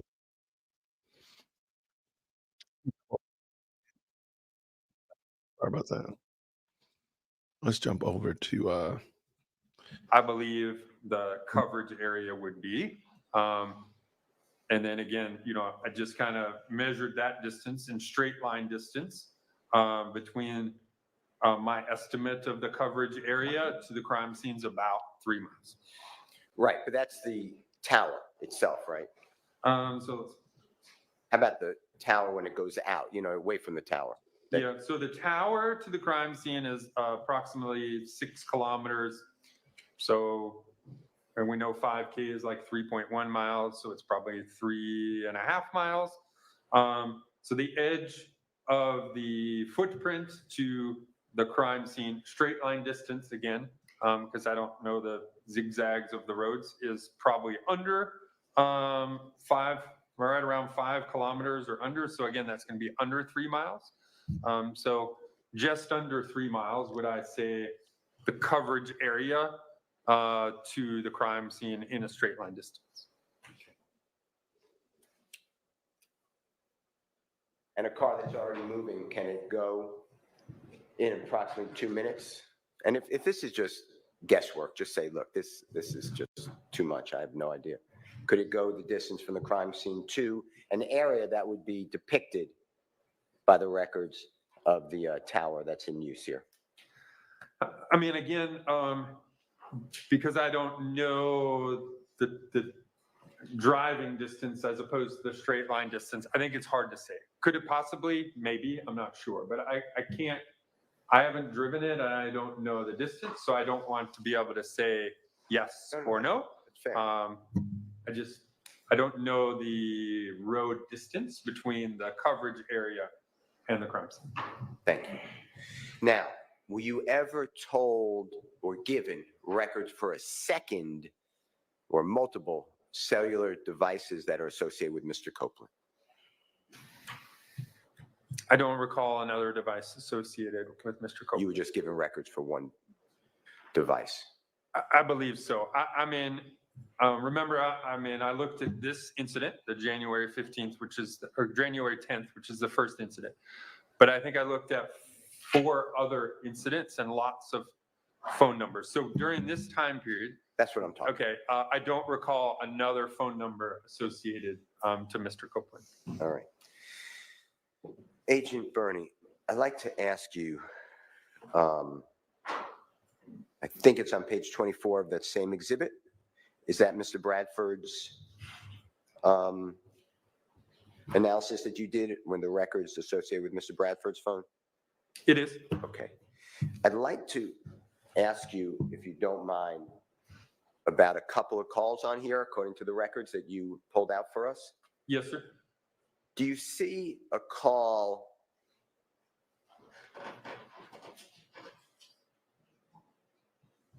on the left-hand side lower at 8:03:54 p.m.?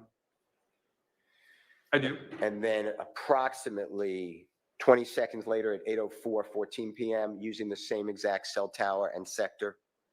Yes, sir. All right. Then the next call I'd like to ask you about is on the right-hand side of your exhibit. And if you need to show anything to jurors with the honorable court's permission. Okay. Yeah. So the 2 calls he's referencing are this 8:03 and this 8:04. Again, here's the tower and sector there. And then if you go to, while you're standing, if you don't mind, on the right-hand side, you see 8:07:03 contact? I do. And can you show the jurors which sector and cell tower we're talking about? Right here. Yep. And then the next call on the left-hand side again is approximately 1 minute and 23 seconds later, do you see that at 8:08:26? I do. Can you, and it's again using a different cell tower, fair to say? It is, yeah. So we start at, what is 8:03 and 8:04 using this tower, 8:07, and then back to 8:08. Can you explain, if you have an explanation, and I know they're just records, but how the device picked up, and I understand it can move, picked up the 8:07:03 at the Constitution cell tower versus the cell tower closest to number 2 on your diagram? Yeah, when I was analyzing this records, obviously we see this and you wonder kind of the same questions. So what I did was look up, again, the heights of these towers, because line of sight plays a big portion. Taller towers have a longer, higher line of sight than shorter towers do. So what I noticed, again, is that this tower is really tall one. It's about 100, I think it was like 130 to 140 height here. This one was still a pretty large tower. I think it was like just under 100 feet tall. So in reviewing the records, all we can say is that the device, again, which chooses the tower in the sector with the best signal, the strongest, best signal, at 8:07, it chose this tower that was out here as the best signal. And then at 8:00, all these other ones, it chose this tower. So all we can say is potentially line of sight that this tower, which is slightly larger than this tower located here, for this one call, the signal was in a stronger signal than these towers here. Could have been a matter of somebody being in one area and then turning, and something just alters the signal strength enough that this tower, when they hit the green button to receive this or place this outgoing call, that this tower's signal strength is the same. What I would say in reviewing that, though, is obviously we will look at all the calls in the totality of the time period that we review records. And we can see in the totality, calls placed here, a significantly more number than this number here, which is one call at 8:07. So it's using this for a significant number of calls, jumps to this one at 8:07, then jumps back to this one here.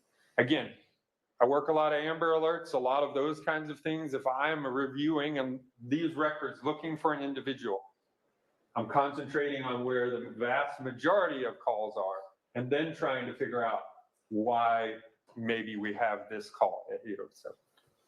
Can I ask you, while you're standing, hypothetically, if we didn't have all the calls that you were kind enough to generate and put into the box on the lower left, and we just were left with the one call at 8:07:03, which is on the middle right, it would make it appear, I'm not saying you would make it appear, but it would make it appear as if that handset was closest to the 8:07 cellular tower. Is that a correct statement? Yeah, I mean, obviously, if we had no other calls, and this is the only call we had was at 8:07, and I was looking for an individual using this device, I'd obviously go to an area that was closer to that. But again, I would never do that, right? If I have all of the information, I'm going to use all of the information to formulate opinion. I'm not just going to use some of the information. With regards to Mr. Bradford's device that we're looking at, does he have any calls, according to the records associated with Mr. Bradford, does he have any calls that places him with a cell phone tower where that M is, or that's a McDonald's, correct?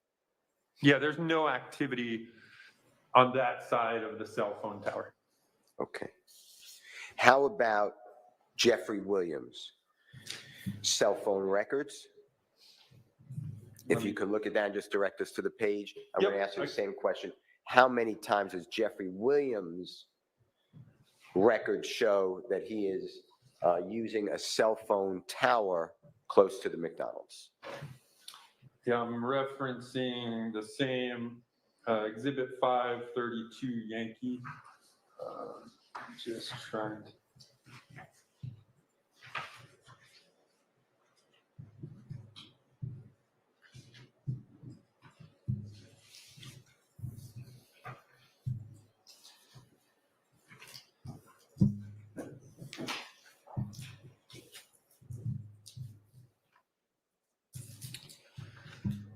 So in that exhibit, page 28 would be the time period covered by the device associated with Mr. Williams. Your Honor, can we show page 28? Sure. Thank you, sir. And again, there's no tower and sector activity that would show the device to be in the vicinity of the McDonald's.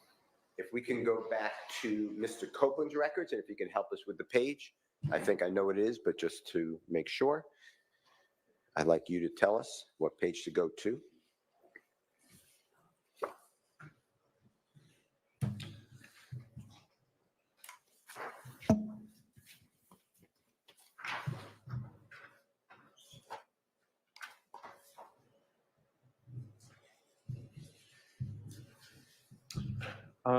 For Mr. Copeland, device associated with him, the 5991, that's going to be page 12.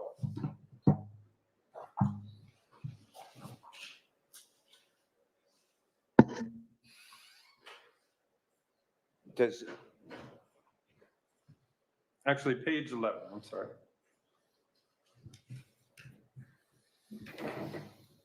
Does Mr. Copeland's device,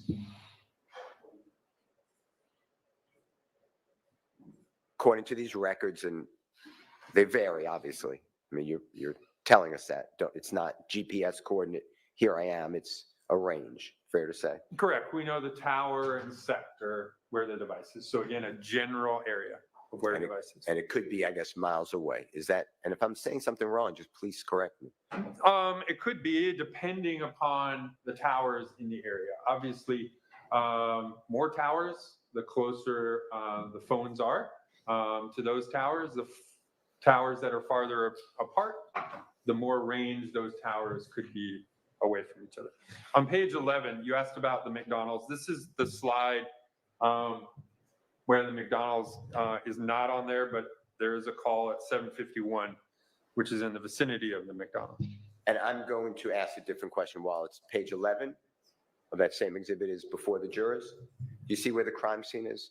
I do. Does Mr. Copeland's cell phone ever contact a cell phone tower that, in your expert opinion, could encompass that crime scene?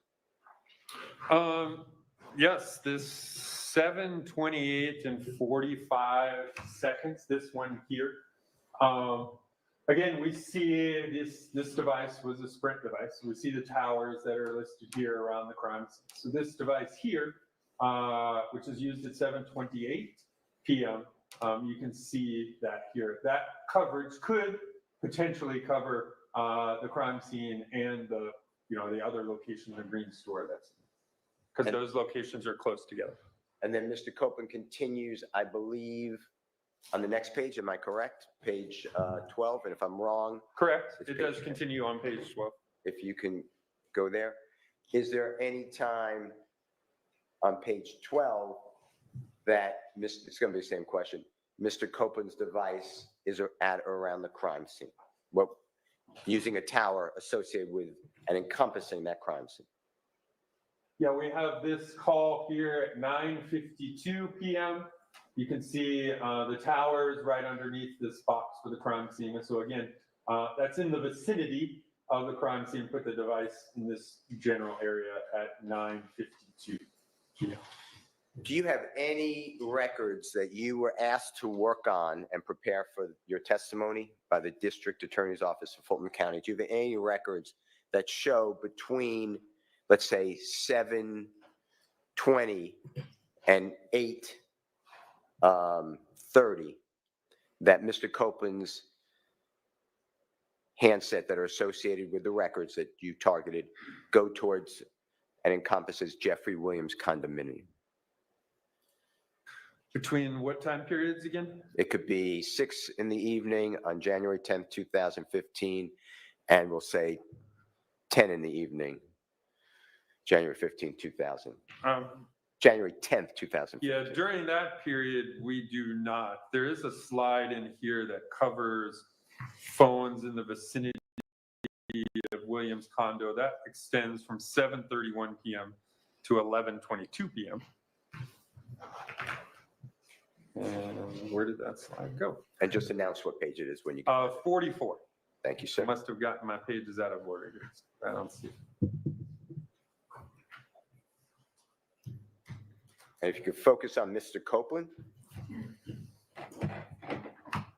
and show the jurors the time that, according to these records, that a cell phone tower is employed by Mr. Copeland's phone that are associated with the records that you've been provided at Jeffrey Williams condominium.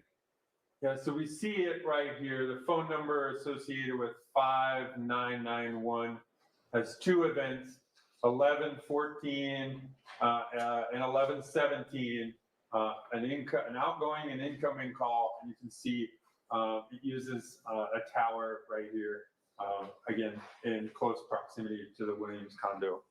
11:14 and 11:17. And then before you sit down, do you remember the name Mr. Treadwell? Do you remember using that name? I do, yes, sir. Can you tell the ladies and gentlemen jury when Kelvin Treadwell's cellular telephone records show that he is using a tower that is in the vicinity of the Jeffrey Williams condominium? So again, his number ends in 2643, the device associated with him. Let's see.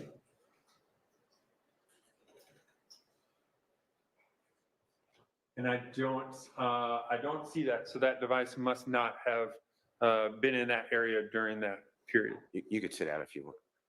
If you want to, you can stand if you want. All right.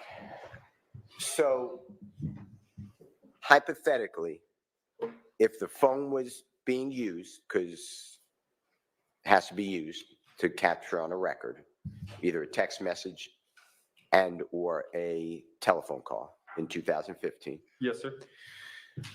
And hypothetically, it was that the cellular telephone number associated with Mr. Copeland followed to Jeffrey Williams' condo between, I'm just broadening it, but 7:30 and 8:30 on January 10th, 2015, from the McDonald's to the Jeffrey Williams condo. You don't have record of that.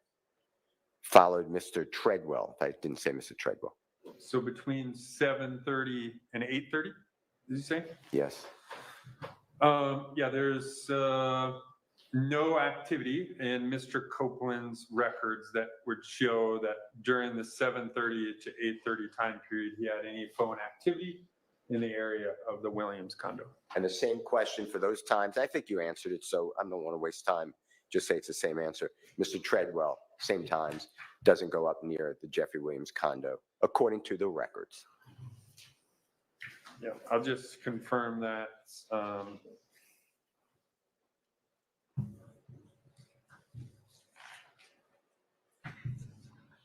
my phone's in here. Hold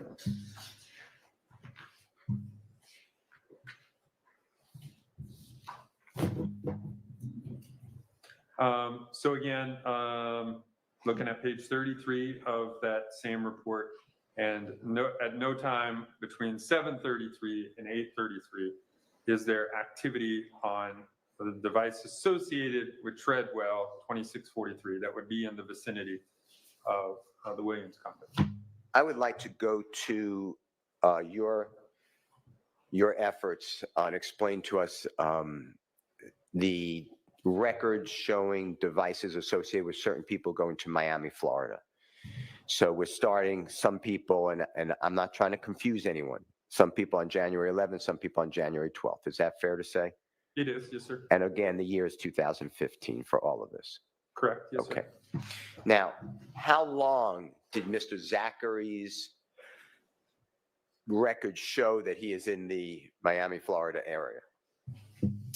I don't recall how long the device was in there. Again, I was just asked to show, did the device make a trip to Miami? And so that's in my analysis all I did. So I don't recall how long the device stayed in Miami. Okay, and to be fair, you weren't asked, that's easy to figure out, but you weren't asked to do that by the district attorney's office. That's correct.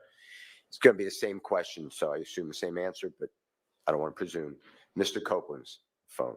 Same answer. Again, just to review the trip down there, not necessarily say how long the device was there. Okay, and I believe it's going to be the same, but Mr.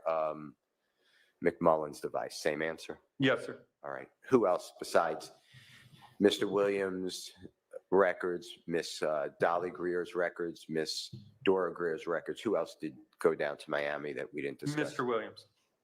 Ignore it. Well, can you tell the jurors when he came back? I'm assuming. I cannot. Okay. Now, how about in Miami? When these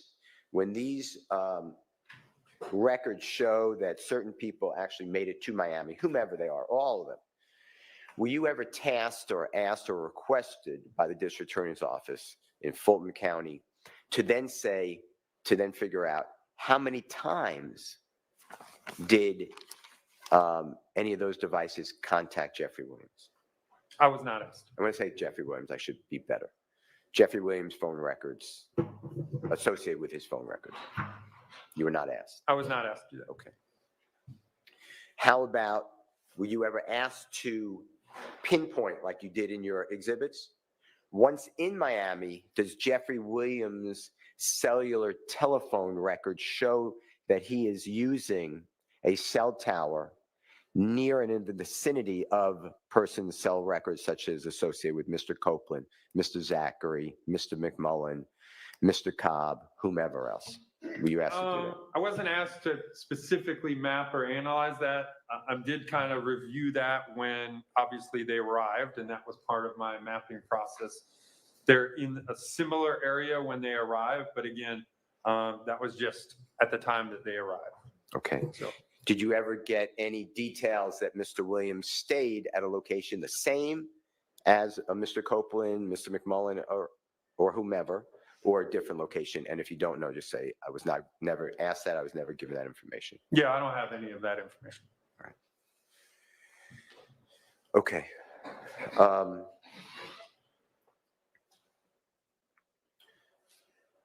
Your Honor, may I have just a moment? Sure.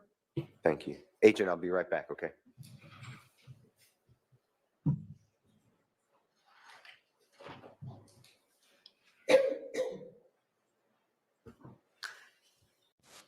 All right. All right. I don't know where we're going right now. I don't know what we got. All right. Just trying to see if we can. January 12th, 2015, approximately 1:30 in the afternoon, when an Infinity rental car was returned to the airport, the Atlanta airport. Were you ever given that information? I don't recall that, no. By January,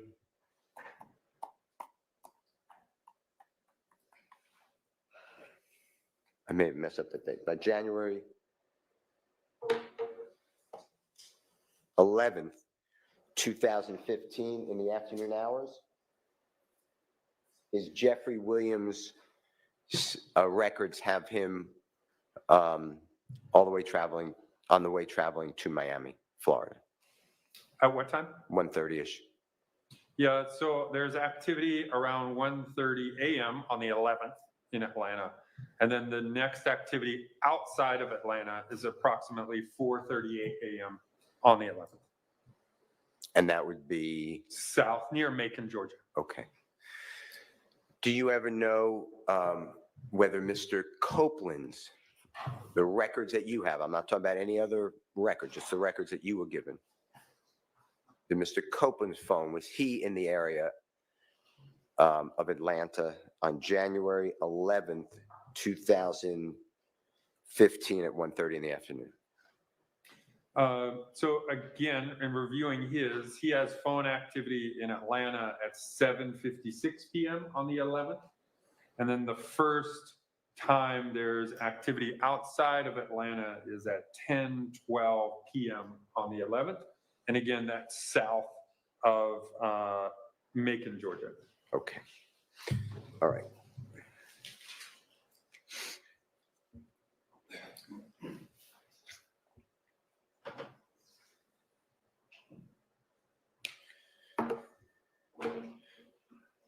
Yeah, just 1 second. All right. All right. Let's see what we got. I mean, I think he's doing a good job. I think the information to start with is kind of boring, though. So it's going to be hard to create enthusiasm there, but he's doing a good job.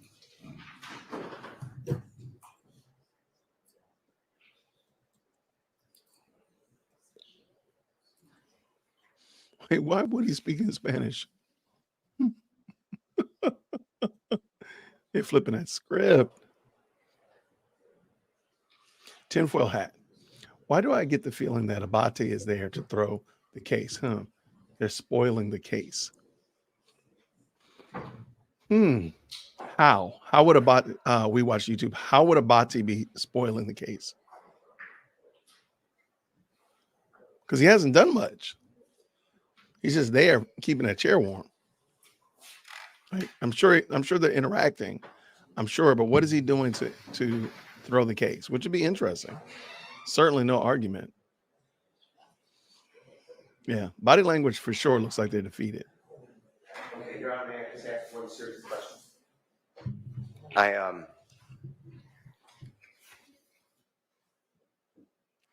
I'd like to just ask you a couple of questions. Yes, sir. And if you don't have this expertise, just say, I don't know. This might be a bombshell. Hold When on. we use I use the 7:22 p.m. 911 call on January 10th, 2015, when Mr. Thomas's report of the shooting. Okay, I recall that, yes. Do you know how much time passed between the actual shooting and the actual 911 call being made? I do know. Okay. Thank you, Your Honor. What? Thank you, sir. Thank you. Okay. There's a big question that nobody's asking And as of yet. Mr. Shield, are you going to want him to check? Yes. Okay. Do you mind if we just No. have whatever other cross there is No, not at before all. we break? Okay. Okay, I Weinstein think Doug looks is like going to you've bring got it some up. questions. And if not, I'll bring it up in a second. Let's go, Doug. Shout out to Doug Weinstein. Good afternoon, Agent Bernie. Good afternoon, sir. And we've spoken once or twice before. We have. And I believe I told you I represent Diamante Kendrick. Yes, sir. So let's talk about something other than Auburn football for a moment. Please. I don't know who's working the machine, but could you all pull up 532Y, page 5?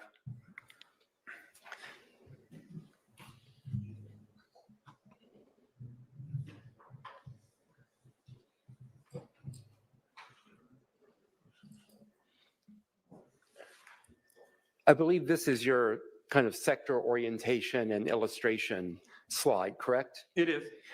One thing I just want to try to get clarified is when we're talking about locations of these cell phone or mobile phones. So you have a sector here pointed north 0 degrees, correct? It is in this illustration, yeah. And in that sector, you've got these hard red lines that extend 60 degrees out in either direction to form a 120-degree arc, correct? Yes, sir. And you state the shaded arc solely indicates the general direction of radio frequency signal, correct? That's correct. Because those edges that you show there, while in the illustration, they seem to be a hard edge. That's kind of theoretical. They're not exactly a hard edge. Is that correct? That's correct. There's no line painted on the concrete that says at this point you're going to switch from this sector to this sector. It's kind of fuzzy at the boundaries. It could be 118 degrees. It could be 123 degrees. It could vary. Right, because the radio, even if you have a directional antenna, the radio signals don't just hard cut off at a certain point or necessarily extend exactly to that point, right? That's correct. Okay, we can take that down. Thank you. The other thing is, You keep testifying about general location of the mobile devices, the cell phones. But what you're actually talking about, what you actually know, are the antennas that are being hit by the signal from the cell phone, correct? Yeah, we're getting the general area based on the information, meaning the tower and the sector, and those antennas in that sector. But again, you don't know where the device is. You just know the antenna that's being used by that cell phone, correct? The other thing is, when you're talking about the cell phone selecting the tower, that's not exactly right, is it? Because don't these cell phone networks, these 3G and 4G cell phone networks, don't they use something called, mobile assisted handoff? So yes, they do use the handoff, but that's not at the initiation of the call. So the device, when it's on, scanning the environment, looking for the strongest, clearest signal. The device chooses the tower and sector to use based on the signal strength, the best signal. Once that call is initiated, that tower and sector is put in your records, your CDRs. Hey, this is the tower that Jay's phone picked.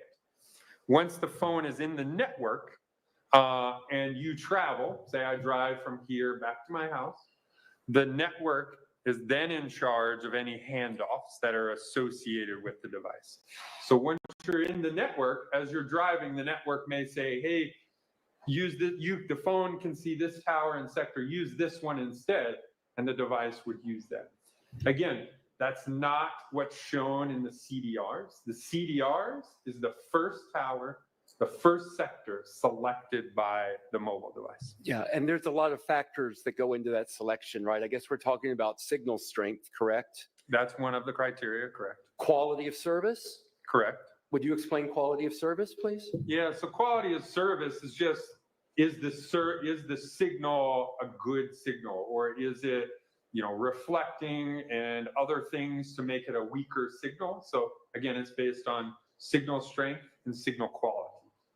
Signal to noise ratio is another factor that's used, correct? That's part of it, correct. Would you explain that as well? Yeah, signal to noise ratio is again based on the signal strength. Hey, how strong is the signal versus other interfering signals in there? So is it a good usable signal? There's a lot of categories that go into the device picking the tower and sector to use. So we kind of use closest tower as a shorthand, correct? But the reality is there's a lot of factors that go into which particular tower a cell phone is going to use. There are a lot of categories, but in discussions with the providers themselves, signal strength is one of the largest or biggest choosing factors. Because again, it's based on call quality, right? If we get on a call and it's crackly, we're like, this is awful, I'm gonna go to another provider. So the call quality, signal strength is the largest thing, which has a lot to do with the closest tower. Again, not always the closest tower, we've said that before, but typically the device chooses the closest tower. Okay, but again, as you said, not always the closest tower, correct? Yeah, because not all towers are created equal, right? We talked about heights of towers, what kind of towers they are, which also goes into the play of it as well. Right, and when we're talking about tower selection, if we can just continue on that, there are other things that affect what tower necessarily may have the best signal strength, or what tower may grade best for all of these factors combined, right? For example, terrain may play a factor, correct? Terrain plays a factor if there's interference, meaning obviously if you're on the east side of Georgia, they have Stone Mountain. If the tower is on top of Stone Mountain, it's going to have a longer range than one that's not on Stone Mountain, right? So again, the line of sight that we've discussed. If you're on the other side of Stone Mountain and the tower you use is on the other side of Stone Mountain, then obviously terrain would have an effect because Stone Mountain is in the middle and therefore interrupting the line of sight. And buildings may be a factor in the terrain as well, correct? Buildings can be, but some of the signals used are made to penetrate buildings. So that has a lesser effect than a mountain would have. Right.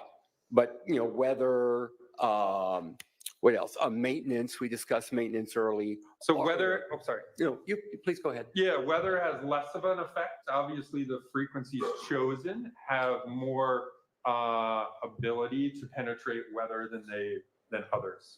So Call volume also has an effect, correct? call volume would have an effect on the transfer or handoff. Again, most of the time, your phone always is going to pick the tower, the strongest, clearest signal.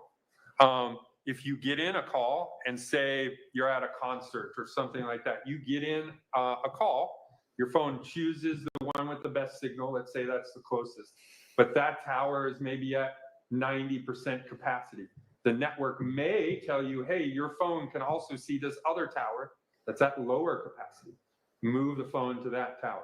But the CDR still reflects the first tower that the phone chose as the strongest, clearest signal. And because you have all of these factors that play in, that is why oftentimes a drive test is the best way to really get an idea of where a cell phone tower or sector covers. Is that correct? Yeah, if you need to get the exact footprint of a cell phone tower, a drive test is the best way to do it. But a lot of times we don't need that in cases. We know that, hey, the crime scene's in this location, his residence is in this location, separated by 10 miles and numerous towers in the middle. If he's over here and then drives over here, that's good evidence. We may not necessarily need to know exactly the footprint of the tower around his house or the footprint of the tower around the crime scene. What we can say is the phone traveled from the area around a house to the area of the crime scene and then back.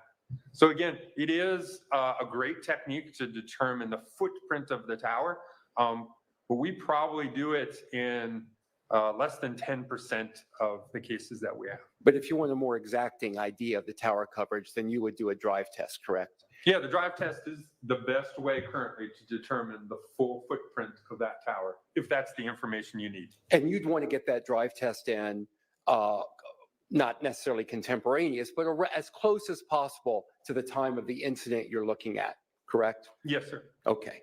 And let's talk about the coverage area of a sector, and then I'll be pretty much done at that point.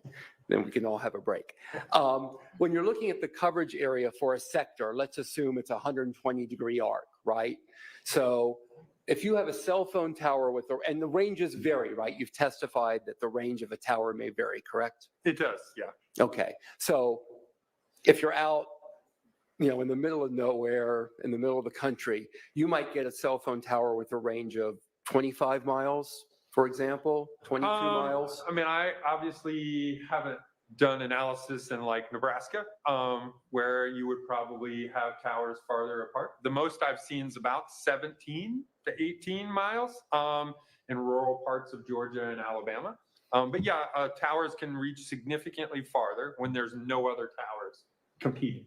And if I get this wrong, just stop me and correct me. But I think you've testified today about a lot of towers having, in a city environment such as Atlanta, maybe a 2 to 3 mile distance that they might cover. Is that correct? I would say if you're talking downtown, some of those would have smaller, depending upon the line of sight. Again, where's the antenna?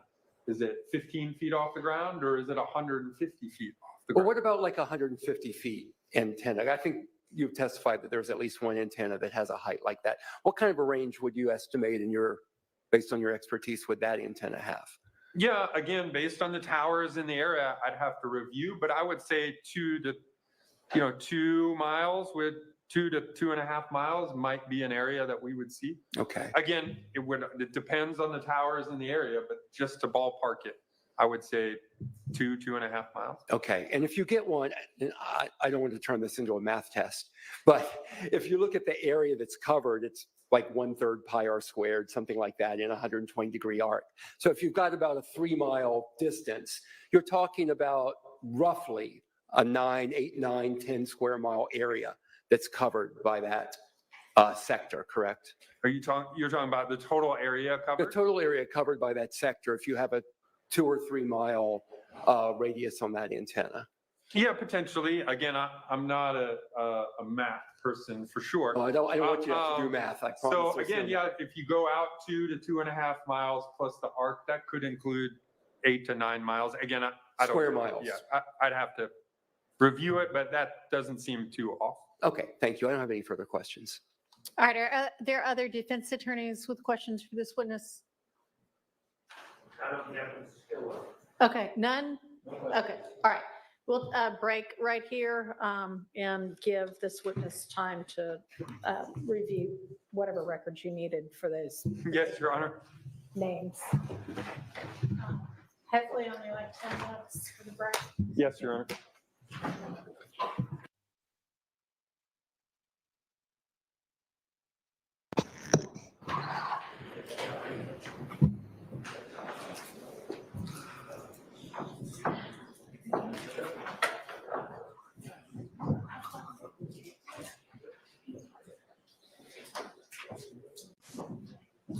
All right, all right, all right.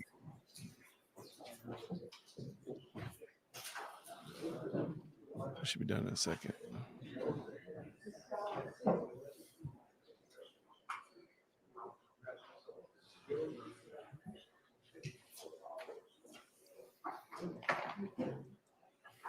And you're welcome to just stay here and do that since all those boards are. I'm gonna run to the restroom and then come. Yes, ma'am.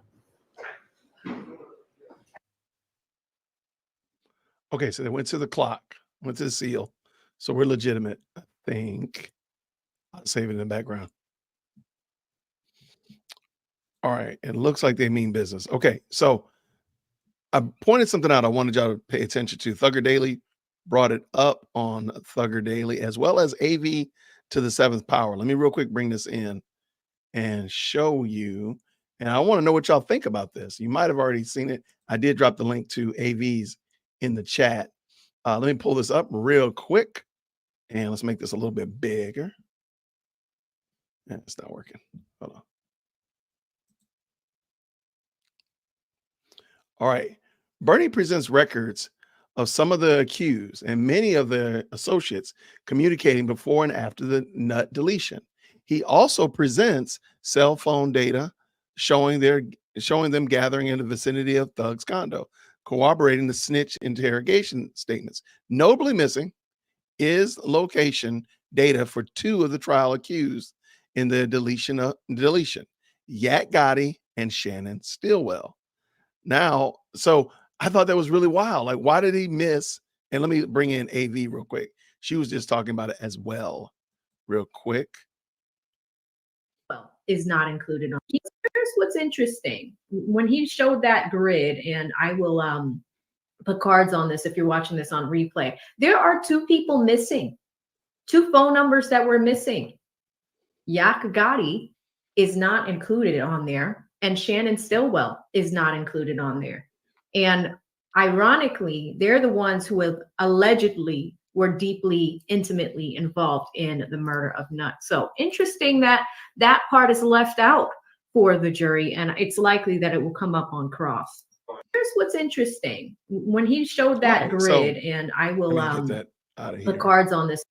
All right, so I want to know, what do y'all think about that? Why did they miss Yak Gotti and Shannon Stillwell? Why are they not in there? And I'm kind of surprised because Doug Weinstein is Yak Gotti's attorney. Why did he not bring that up?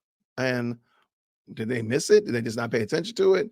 Did it? I mean, there's a lot of names being used and a lot of phone numbers. Maybe it's possible they got mixed up in it. What do you think about that? That part, the state is sweating. Wouldn't Doug want to bring that up or question that?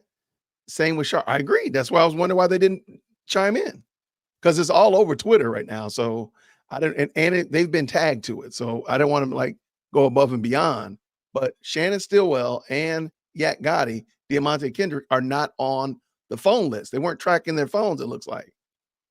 Why not? Hopefully they're going to come back. Hopefully there'll be another recross. Recross. Thanks so much, T. Roberts. I'm just, I don't know. I'm just doing something different today. But I appreciate it. Yeah, I thought that was super weird. Like, they're like, dare I say, like, definitely they've been accused of this deletion. They definitely are. Got their hands in the mix, but y'all didn't track their phones? Y'all done tracked everybody else's phone. Y'all, we've heard Woody's name and his phone number more than we've heard Shannon Stillwell and Demonte Kendricks. Is that not weird to anybody? Boy, I think this trial never ceases to just go in another direction. Did not see it going in this direction. So is it possible? Okay, so is it possible the state is trying to recreate a new narrative? Maybe that's it. I don't know. I have no idea. I was looking, I ran across AV's video. I went to Thugger Daily. I saw his video. Why in the world are they not talking about this?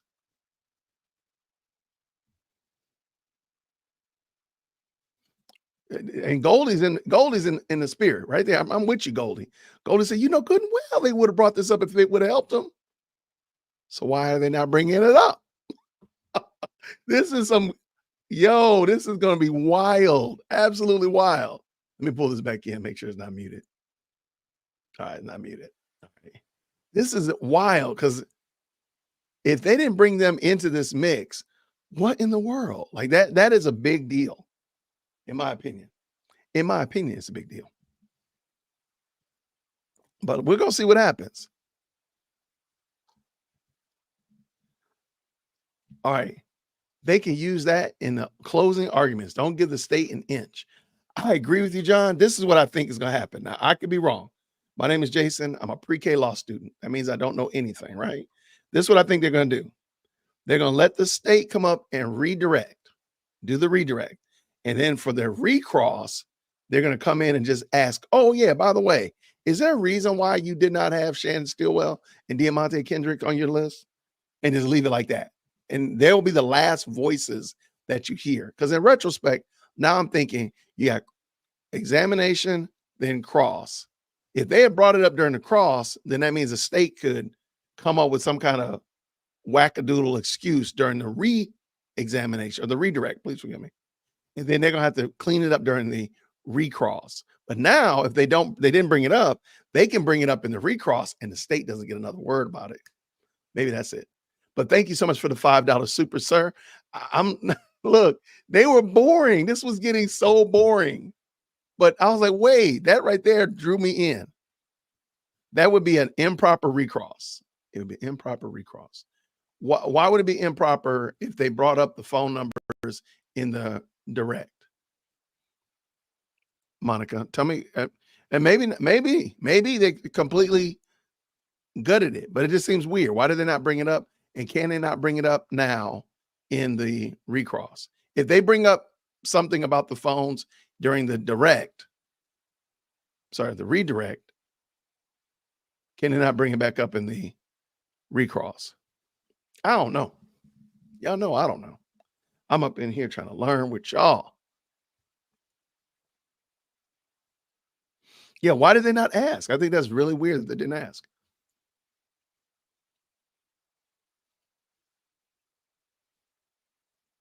So the record showing Woody making a call to someone near the barbershop. Didn't one of the witnesses say that the barbershop attendees started to panic after a call?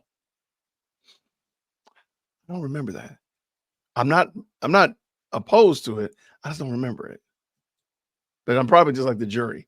Wait, what does John say? John, thank you again for the $5 super. Because you can only cross on what was done indirect. So they don't burn it up on redirect. You can't bring it up in cross. Okay. I think I got you, but wait, can't and maybe they just missed an opportunity. Maybe there's nothing to it. It might be a big giant nothing burger. Okay, so direct, 3-hour long direct. Then you got cross-examination. They're going to come in and do redirect, but redirect usually is correcting something that was said if they during the cross-examination, if I'm understanding correctly. So that being the case, wouldn't they, let me make sure I see somebody say yes, Whitney. In cross, you bring up questions arising from the direct. Okay. Okay. They can only bring up what was asked about in the recross. They can't bring up a new topic, bring in new topics. But is that a new topic? Because it's literally the people that were in the, I don't have the little, here, let me just pull up this picture from AV. But it's literally the phone numbers that they were tracking. That's part of it, right? Would that not be a valid question? Egregious darkly that, hey, by the way, why were you not tracking Darkly's phone number? 1234, 8675309. Why were you not tracking the number? That's not a valid question. I just want to know. But I accept, because I think some of you all definitely, I know Mo Justice definitely is more dialed into me. She works in that field. So I'm just asking the question. Okay, let's keep going. By the way, thank you so much, Amethyst Angel. State can only redirect on what has already been argued, right? Didn't they argue the phone numbers all? I'm just wondering. It's not like you're asking about a totally different topic, like, what airline did, that's not, they drove to Miami. What gas station did they go to in Miami? Well, that's not a valid question, and nor is it something that's been argued. But if you're tracking these people, I would think that would be a very valid question. Thank you so much, Amethyst, for the $5 super. I'm just asking too, by the way, and please understand, I'm perfectly fine with being wrong. Let me see. The defense can't open the door. I'm just wondering, okay, I'm thinking the state did open the door, though. That's what I'm thinking. I understand that the defense can't open the door. Now, let's also bring up maybe the defense will bring it up during their case in chief. I don't know, because this is not the end of it. They still got the state still has many, many witnesses, and the defense has many, many opportunities to bring this up. So maybe that's it. So I totally get it. I just was wondering, can they not bring it up right now in 4K? Oh, mercy. Why is somebody sending me a text message? And we know who it is. Let me see. Hold on. Oh, it's not a long message. Okay, hold on one second. Good people.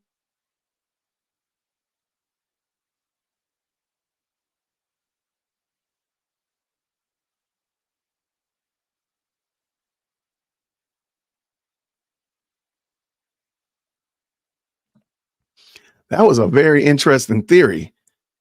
Okay. All right. Somebody in this chat. All right. She said, just like they don't bring up the pews that were found at Jeffrey's home when he was arrested. They don't bring those up. You never hear those mentioned. Maybe that's why they're not mentioning Shannon and Yak Gotti or DeMonte Kendricks in this situation. Hey, everybody. Thank you so much for watching our coverage of the Young Thug trial. All right. So maybe that's it. I don't know. All right. By the way, thank you so much. Jonathan Robert, what did he say? If I say 1, 2, 5, you can only cross 1, 2, 5. You can't bring up 3 and 4. Thank you for the $10 super. I know you're right, Jonathan. So, John Roberts, you're correct. Okay. I'm telling you, you're right. I'm just trying to work myself through that, because my mind is thinking, if you do 1, 2, 5, I should be able to ask, why did you not mention 3? That's my thought process. Is that correct? No. Is that the right way to do it? No. I'm just noticing. Well, sir, I see you jump from 2 to 5. Is there a particular reason? Are you allergic to 3? Do you have like trauma from 4? What's going on? I just would want to ask more questions. I do understand that I cannot ask more questions. I do understand that. You are correct. I am wrong. I'm only saying my mind is thinking, I deliberately want to ask you, what about 3 and 4? I know you said 1, 2, 5. I want to know what happened to 3 and 4. What happened to them?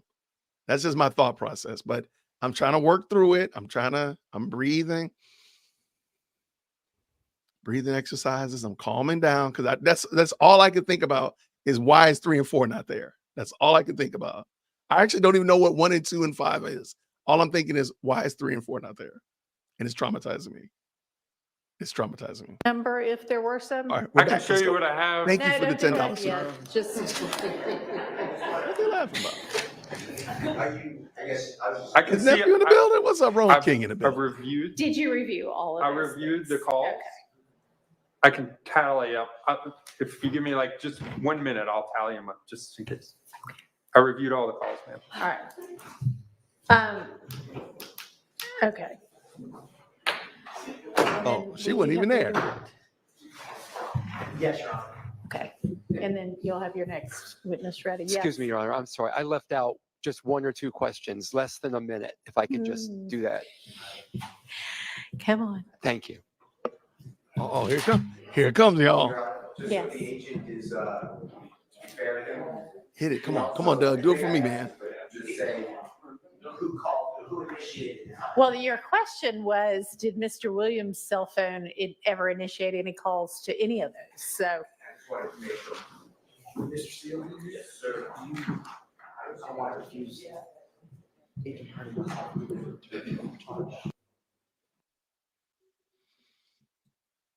Oh, y'all know it's going. Come on, y'all. Come on, y'all. It's going down. Come on now. It's about to happen. He said he got a few questions. Let's go. Calls that he was requested to look at from 7. Mr. Steele's asking about the entire call. yeah, I know. I think he knows that. The entire call record? He does not understand. He is not, it takes a lot of That time. is to not go what he through looked up. 12 phone record CDRs. I don't think Agent Bernie has done that in 10 minutes. Okay. What did you look at? So what we have there is the calls from January 10th at 7. Yeah, quiet, please. 7:29 p.m. to 6:30 a.m.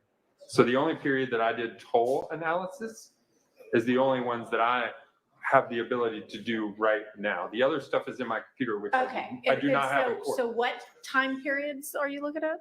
From January 10th of 7:29 p.m. until the 11th at 6:30 a.m. Okay.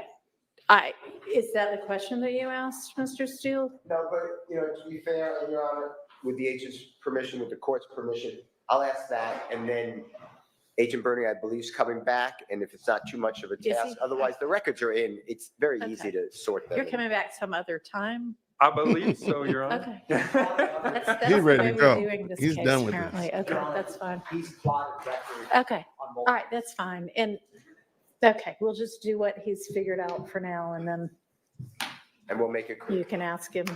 Yeah, and it may be that it just occurred to you while you were asking it, but if you knew ahead of time, y'all can talk to these witnesses ahead of time and say, I'll probably ask you this, so go ahead and look at it. Absolutely. Okay. So you let me know when you're ready, and then we'll. I'm ready, Your Honor. Okay, all right, let's get the jury in. 1 or 2 questions.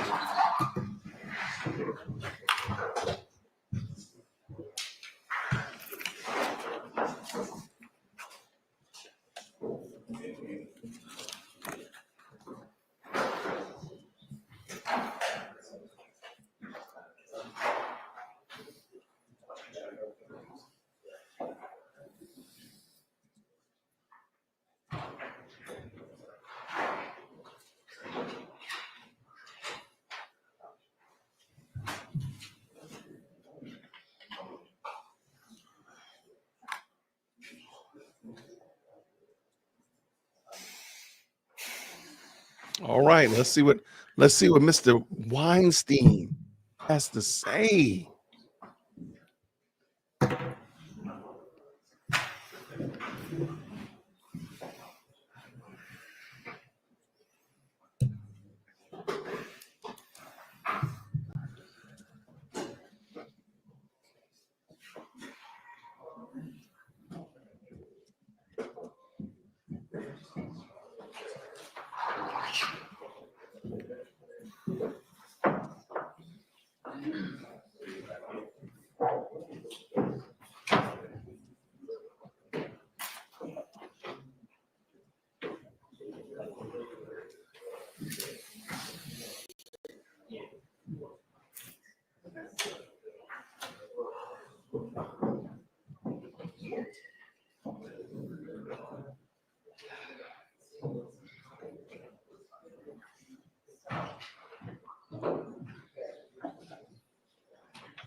Thank you, Mr. Weinstein. Turns out you had a couple more questions. Yes, Your Honor. Go ahead. Thank you for the court's indulgence. Go ahead. Agent Bernie, I'm sorry. I think my eagerness for recess overcame my need to ask you 2 more questions. No problem, sir. My first question is, we're talking about drive tests. You were not asked to do a drive test in 2016, correct? I was not involved in the case until, again, at the earliest 2022, I think. And you haven't seen any drive tests that may have been performed back at that time, correct? I do not, no. Okay. Also, you were not asked to consider any cell phone records of my client, Diamante Kendrick, correct? Not during this time period, no. Let me clarify to make sure we're clear. In that January 10, January 11 timeframe of 2015, you were not asked to consider any of his cell phone records. I did not. No. Thank you. No more questions. There you go. All right. And He now, did it. Mr. Steele. He did it.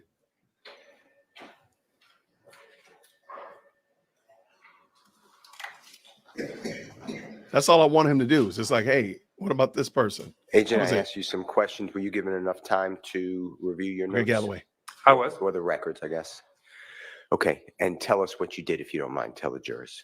Yep. So what I did was review the cell phone records, the toll analysis, who called who at what date and what time, that I had already prepared from 7:29 on the 10th to 6:30 a.m. on the 11th. And to be fair, and you weren't asked to do it, but to be fair, the records, let's say for Mr. Jeffrey Williams, really go from January 4th, 2015 to January 15th, 2015. Is that fair to say? It is. All right. But for purposes of timing, just today, and you're going to come back, can you answer the question, and we'll just go in person order, if that's okay, and you could designate the order if it's easier. Did Mr. Williams contact Mr. Copeland? When I say Mr. Williams, let me change it. Did Mr. Williams, according to the records, did the phone associated with Mr. Williams initiate the contact with Mr. Copeland's phone that's associated with him? Initiate contact. So you're only asking about, did the device associated with Mr. Williams, 3904, initiate or place an outgoing call to any of these names you're Yeah, or a text message. Okay. Well, we would only have calls in this case, I believe, and there were no outgoing calls from the 3904 to Mr. Copeland's 5991. And just, if you have it done already, it would be great. Does Mr. Copeland's cell phone records associated with him, does that ever call Mr. Jeffrey Williams during this time period that you have? Yeah, so again, the time period of 7:29 on the 10th to 6:30 a.m. on the 11th, there's no contact between those two devices at all. What's the next one if we want to go in your order? Otherwise, I'll give you the name. I have the device associated with Mr. Treadwell. And that's Kelvin Treadwell, fair to say? Yes, sir. And did you know him to be working for Mr. Williams at that time? Objection, Your Honor. Lack of foundation. Well, he can say, I have no idea. Overruled. Again, I just was provided the phone numbers and who was associated with those numbers. So I have no idea whether they worked for each other or what. Okay. Mr. Treadwell and Mr. Williams, you could give them, but clearly we saw in your charts that there is communication between those two devices according to the records. Fair to say? There's 10. Go ahead. Okay. Yeah, so there's 10 calls between those two, and there's calls that go both ways, initiated by the 3904 device associated with Mr. Williams, and calls that are initiated by Mr. Treadwell to the 3904. Okay. So during that time period, 10 calls. Next name, if you don't mind. I have a device associated with McMullen. Okay, Mr. Demise McMullen. And just go, same way in order, both ways. First, Mr. Williams initiating communication according to the records, Mr. Williams number associated with Mr. Williams, and then initiating it to the number associated with Mr. McMullen. So there's only 2 contacts, again, during this time period, 7:29 on the 10th to 6:30 a.m. on the 11th. Only 2 contacts. Both of those contacts were the device associated with Mr. McMullen calling the device associated with Mr. Williams, the 3904. So Mr. Williams, according to the records, the phone associated with Mr. Williams never initiated contact with the phone associated with Mr. McMullen, according to records. That's correct. All right, next name, if you don't mind. Is the device associated to Dora Greer? Okay, do you know that? And if you don't know it, just say, I don't know it. Do you know that to be Jeffrey Williams' sister? I do not know that. Okay, that's fine. There are communications that you showed us already, fair to say? There are 4 communications. All right. If you need to give more detail, I'm not trying to cut you off, but I was going to go to the next phone, but. Yeah, there's 4 communications, and it looks like all those communications were initiated by the 3904 calling the 9596 associated with Dora Greer. Okay, next name, if you don't mind. Is Dolly Greer, the device associated to Dolly Greer. Do you know that individual to be the sister of Mr. Jeffrey Williams? If you don't, just say, I don't know. I do not know that. Okay, go ahead with those contact, fair to say? Yep, and it's one contact, and that is the device associated with Dolly Greer, the 1990 device calling the device associated with Mr. Williams, the 3904. Okay, next one. Those are the only individuals that contact or are contacted by the 3904 number during the time period of 7/29 on the 10th to 6:30 a.m. on the 11th. And that includes your search for that limited time period, Mr. Cobb. It does. And when I say Mr. Cobb, the device associated with Mr. Cobb or the records associated with Mr. Cobb, correct? It does. Mr. Zachary Correct. and Mr. Treadwell. Correct. Okay. All the known devices, those are the only ones. Okay, I want to thank you for doing that. Thank you, Your Honor. Sure. Mr. Atkins. Thank you, Your Honor. Now, Agent Burney, do you recall being asked a number of questions about if the district attorney's office ever asked you to plot X or check Y on cross-examination? Yes.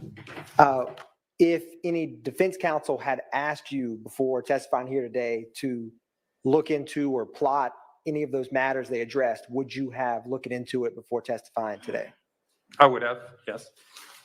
Now, Agent Burney, with the phone toll analysis that you did, if records did not, or let me ask you this, what was the time frame again, or the time window of that toll analysis that you conducted? Yeah, so it's on the 10th from 7:29 p.m. until the 11th at 6:30 a.m.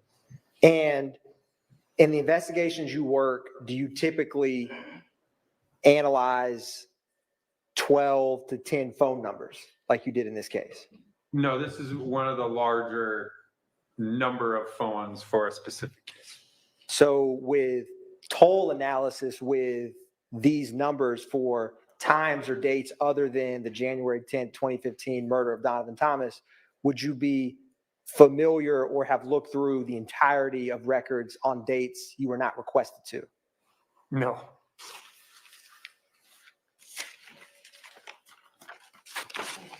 And Agent Burney, do you recall on cross-examination you were asked a number of questions about factors that go into cell towers and location? By the phone, yes. And things such as terrain and wave frequency, things of that nature. Do you recall that on cross? I do. Now, how long has the Federal Bureau of Investigation used call detail records in investigations? Oh, CAS started up in 2009 because, we started using them. So 16, 15 years. And since that was started from the FBI in 2009, would any of those factors related to physics or weather or terrain, would those have applied in 2009 just as they do in 2024 or not? They would. And have you either directly or as part of an investigation physically located someone based off call detail records in a non-criminal case? Objection as to yes. Overruled. In a non-criminal case, Such as a natural disaster or something like that. I have. And did you, in those cases, rely on call detail records like the nature you used for the murder of Donovan Thomas on January 10, 2015? I have, yes. And the most recent being the Bureau just used. Your Honor, the state feels given some of the cross-examination, it is relevant. Questioning the science behind it. Sustained. Agent Bernie, are historical cell site tower analysis reliable? They are. Overruled. Agent Bernie, can you explain to the jury how you're able to state that historical cell site analysis to include tower information is a reliable method to use? Yeah, Objection vague. Overruled. You may answer, Agent Bernie. Yeah, again, these records, you got to remember they're business records associated with the company. So they use them every day to optimize their network, right? Where they're dropped calls, where are lots of people placing calls? Do I need to use more towers? But as far as law enforcement's use, I mean, we use them every single day to locate kidnapped kids, missing kids, runaways, both in the criminal context and the non-criminal context. The last time that we used it the last time I used them in a non-criminal context was the hurricane relief through North. Bolstering. What was the other one? Bolstering. Overruled and sustained. Agent Bernie, on cross-examination, do you recall being asked about the cell tower location of the device associated with Kenneth Copeland? I was. I'm going to publish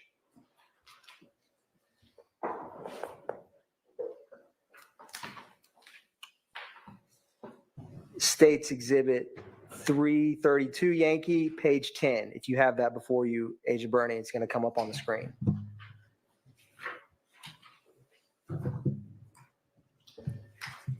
Now, Agent Bernie,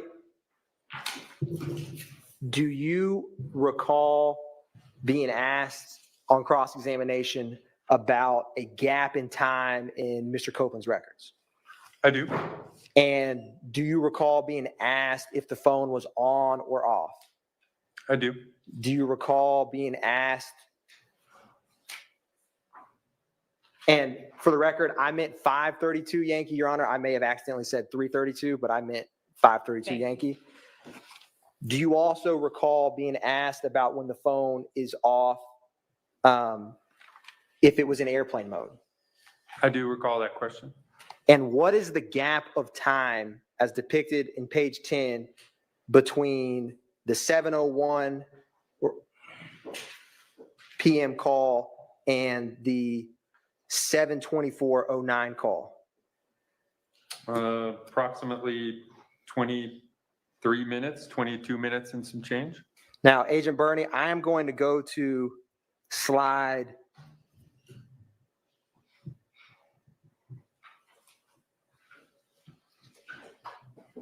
27. Do you see a gap in time in the phone associated with Defendant Williams between 7:03 and 7:29 p.m.? I do. Is that gap shorter, the same, or longer than the gap in time in the phone associated with Copeland's records we just discussed? It's maybe a minute or two longer, 24 minutes maybe. And would the same questions posed to you apply in terms of, are you able to say if the phone was on or off for the phone associated with Defendant Williams in this time with the call detail records? Again, you cannot. It's just based on activity on the network. And so we can only see when there's towers and sectors used where the device is. And Agent Bernie, do you recall a conversation about the duration or length of the call at 7:29 p.m.? I do. With the toll analysis that you created in the Excel spreadsheet, did you make that document? I did. And for the calls on that toll analysis, did you, for each of the calls on there, calculate the duration depicted the same for the calls you looked at? As in, would how you calculated the duration on that call be any different than how you would calculate the duration on any of the other calls on those boards or the Excel spreadsheet you created? No, they're the same. Again, I review the records based on the caller and put that in as the duration. And Agent Bernie, do you recall on cross-examination, the question was asked about if the phone had fallen and hung up accidentally or something of that nature? I do. After this call, when is the device associated with defendant Williams show movement? As in, how many minutes after this call is there a separate tower from this device after this incoming call from the phone associated with Demise McMullen? Yeah, so the next activity where we can definitely see that there was movement was at 7:33, so approximately 4 minutes later. And Agent Bernie, you were asked on cross-examination about toll analysis or who was contacting who. Do you recall? I do. Now, Agent Bernie, I am going to publish what has been already admitted as State's Exhibit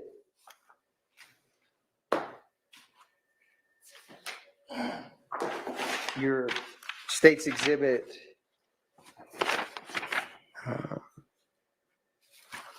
one brief moment, Your Honor. The toll analysis you conducted in this case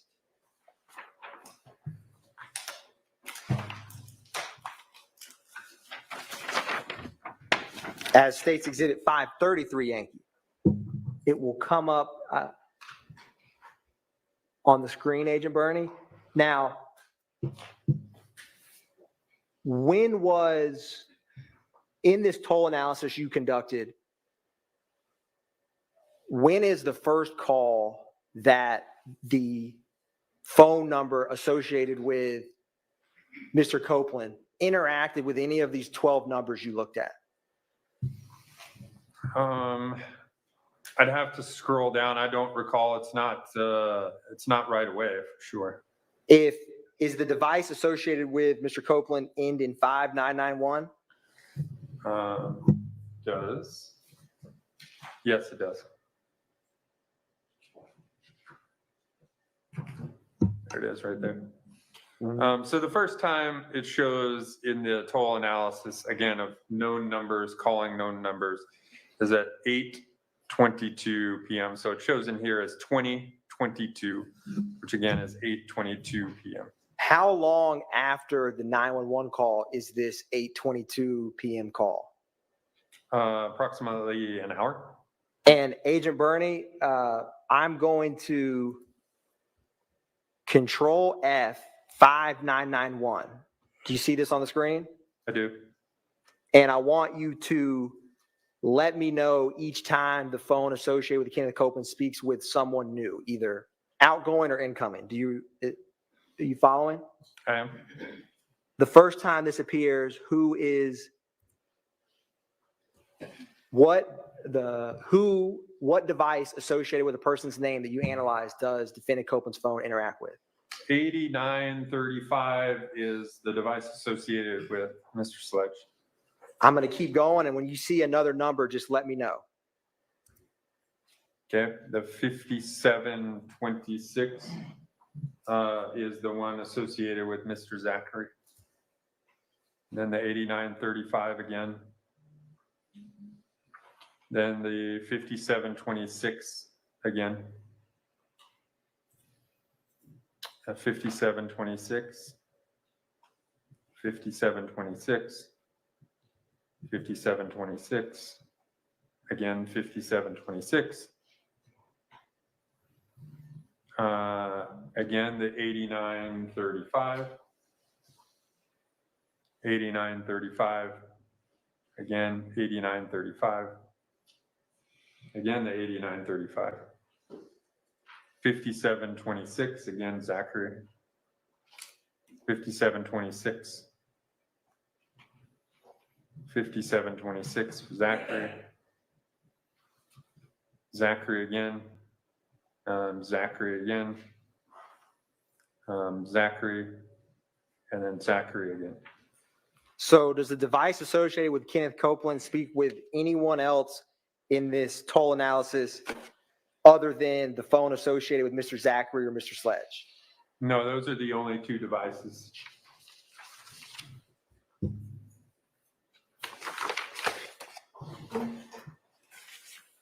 And do you recall being asked on cross-examination if Mr. Copeland had, or if you had ever been requested to analyze another phone?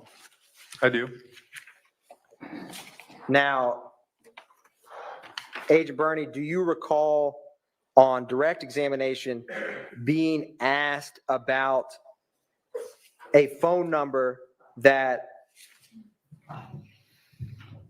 ended in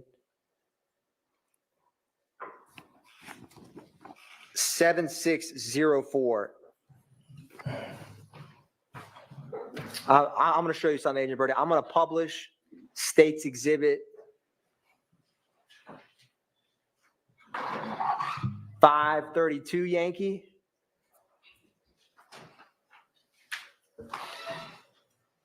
And Agent Bernie, do you recall me asking you about contact with Mr. Copeland's phone in relation to 4090 and 7604? I do. Now, does the phone associated with Kenneth Copeland at 5991 communicate with this 7604 or have calls either incoming or outgoing? Several. You can see them listed both on this side and this side, both incoming and outgoing.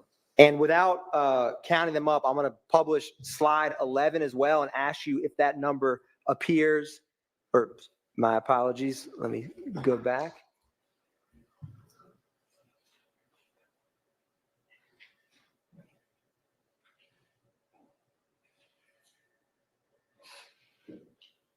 And then I'm going to publish slide 12. Do you see that 7604 on this slide? I do. You can see it right here, 7604 incoming calls. And is there more than one? There's two of them. Now, or three of them, my apologies. Agent Bernie, I'm going to show you what's already been admitted as 518 Yankee Alpha.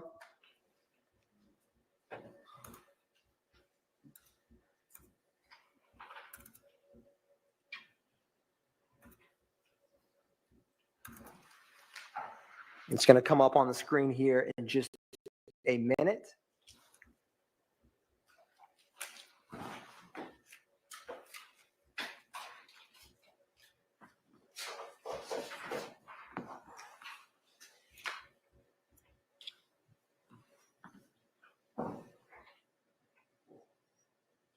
Let me know when you can see this, Agent Bernie. I have it up. And what is the last four? Is this the same phone number you see that is associated with, or that I've been asked you about on the records in Mr. Copeland's phone? It is. And what is the account name associated with that phone? Trez Brock. If you were to try to determine if someone had a physical device on them, would you look at frequently called numbers in the time frame that you were analyzing? That is a way you could do it, yes.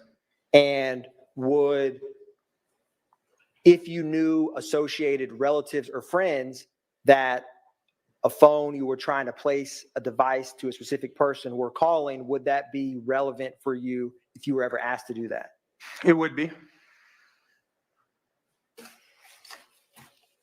Now, Agent Bernie, on cross-examination, or let me ask you this too, with the slides we just depicted, does the phone associated with Mr. Copeland, does it have a small, average, or high amount of phone calls in those slides that you analyzed?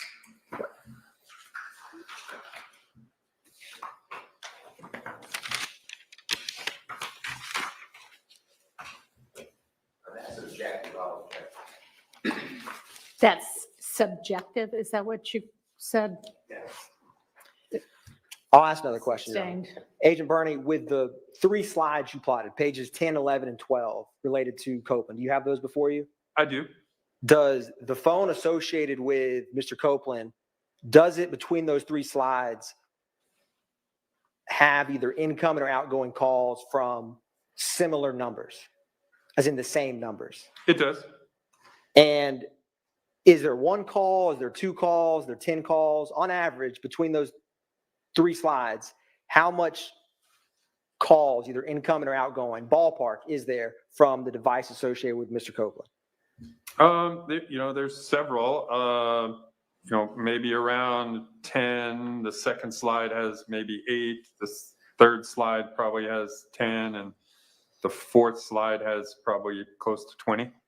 Does it appear from that, what you just articulated, that that phone is being utilized in that window of time plotted on those 3 calls? Yeah, there's a series of both incoming and outgoing activities.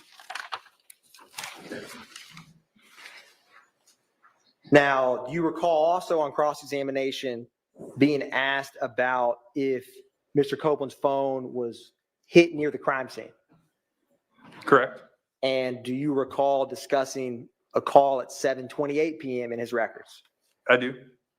Was that 7:28 p.m. before or after the 7:22 911 call of the murder of Donovan Thomas? It's after. And Agent Bernie, do you also, or let me ask you this, as a FBI cast agent,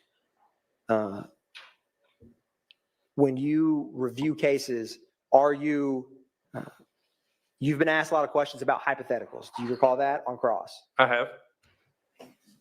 Are you, is it difficult for you to speak in absolute terms when reviewing call detail records? Yes. So if someone asks you a question, if a hypothesis is feasible or possible, how do you answer that question with your training and experience? Yeah, obviously I look at, I take what they asked and obviously look at all the pieces we have, pieces of evidence or information that we have in order to formulate my opinion to answer the question. So, based on time, locations, distances, all of those things, I take all of those things into account when formulating my opinion in response. Now, Agent Bernie, I am publishing 532 Yankee, page 10.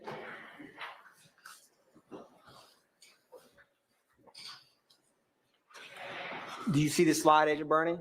I do. And do you recall being asked if it is feasible for the device associated with Copeland to be at the crime scene at 7:22 p.m.? I do. Is what, in your training and experience of reviewing historical cell site analysis, where is the device associated with Kenneth Copeland with the towers and plots on this screen likely to be? Objection, that calls for speculation. Overruled. And please use the wooden pointer if you need to, Agent Bernie. Yeah, so again, based on all of the information we have, which again is call it 701 in this general area. The device has been in this general area prior to that. This general area, again, is this area around the QR location here.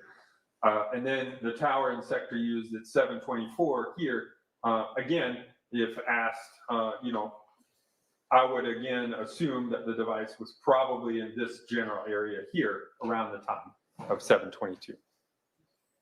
And is that time you just pointed out separate and apart from the crime scene at 330 McDaniel Street? Say that again? Is the location you just pointed out, 178 Maury Avenue Southeast, is that not the crime scene at 330 McDaniel Street? Correct. That's a separate location up here we see on the map.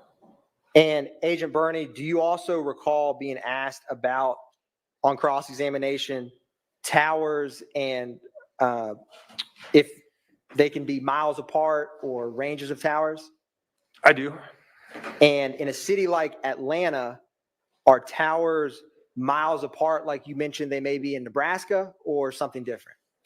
Yeah, I mean, obviously, depending upon the provider and how they want to utilize towers, sometimes they're really close, several towers within a mile downtown. And then sometimes they might be, a mile to 3 miles apart in different parts.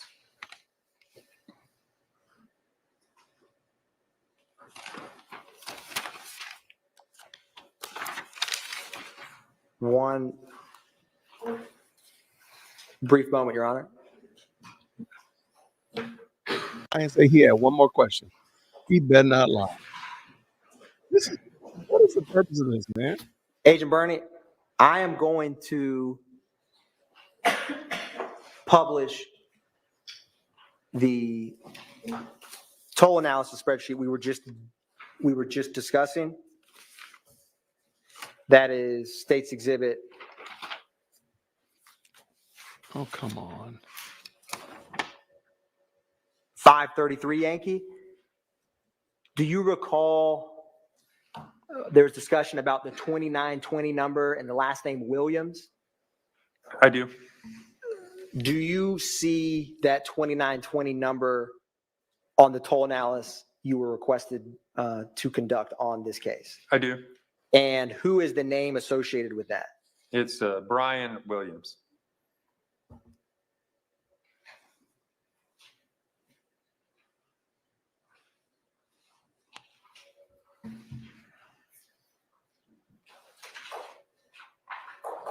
I don't think he's saying anything different, though. This is not correcting anything that was said in cross-examination. The comment about miles distance between towers, what's the purpose of that? That doesn't help you, nor does it hurt you.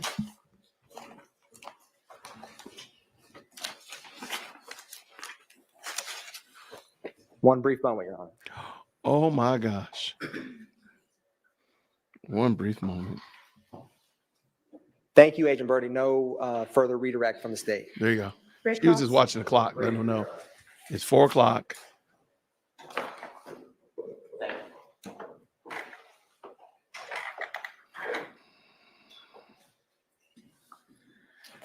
Agent, when there is somebody missing and you assist successfully in locating them from phone records, is that true? Yes, sir. How old are those phone records that you're using? Yeah, most of the time, we get phone records as soon as we can. So, obviously we're looking for individuals. If they go missing today, we're getting the records today or tomorrow. Okay. Not 8 years later. Is that fair to say? Again, when we work Amber Alerts and missing kids, no, but we do work cold cases where we assist in locating pieces of evidence using old records, unfortunately. Now, today's records, cell phone companies changed.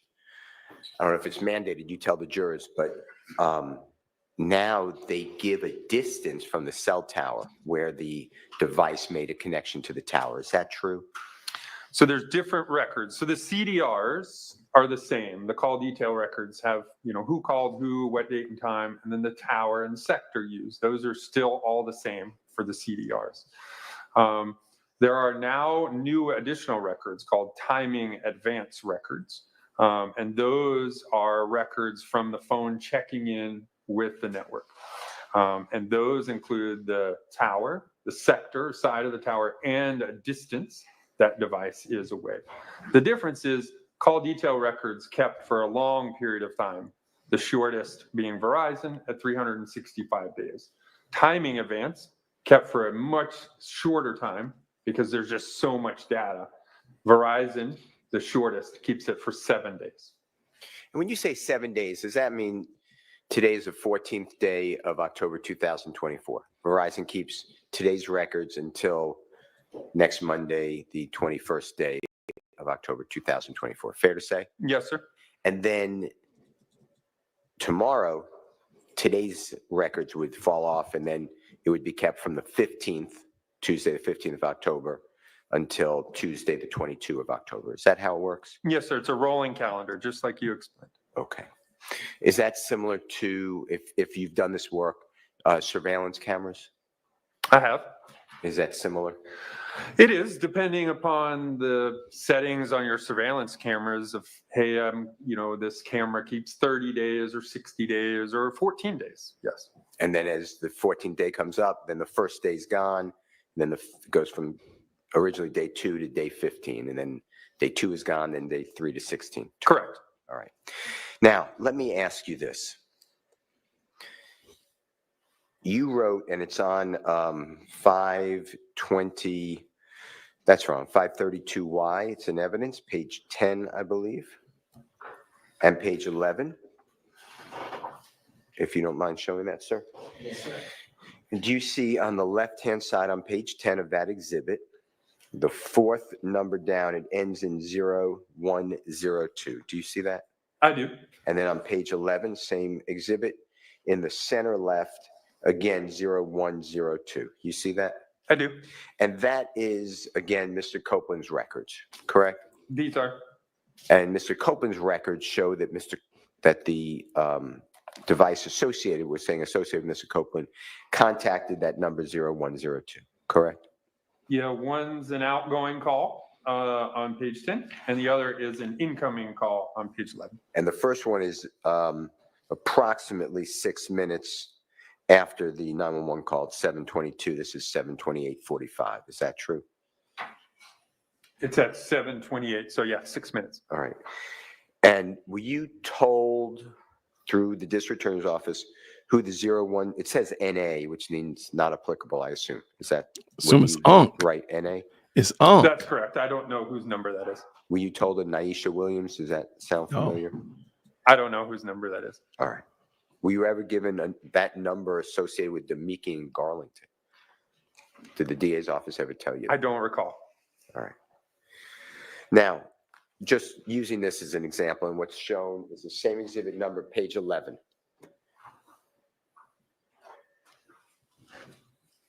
May I approach, Your Honor? You may. Do you mind if I approach? Mm-hmm. I use the pointer. Just tell me if this is wrong.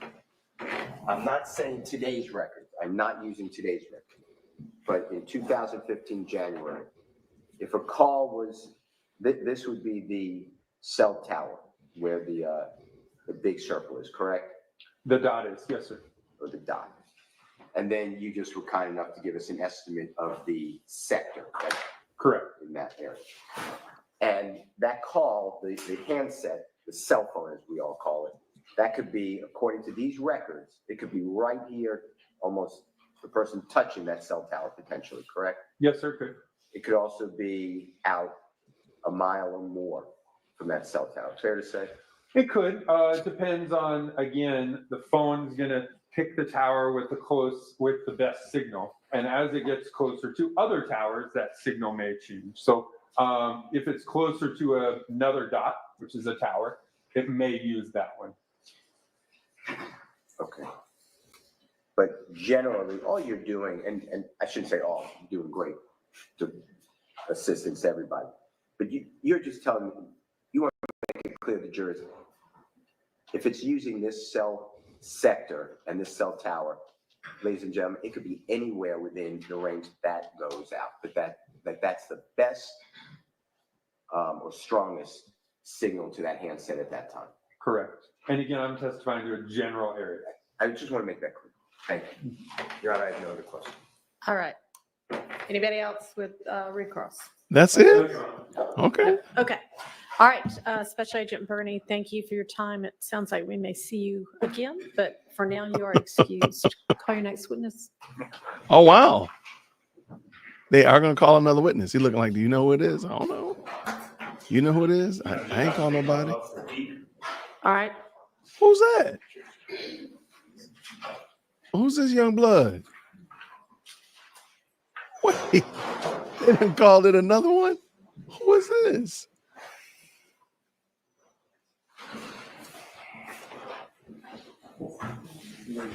He might be wishing he didn't redirect. I don't think that redirect was really good. I do.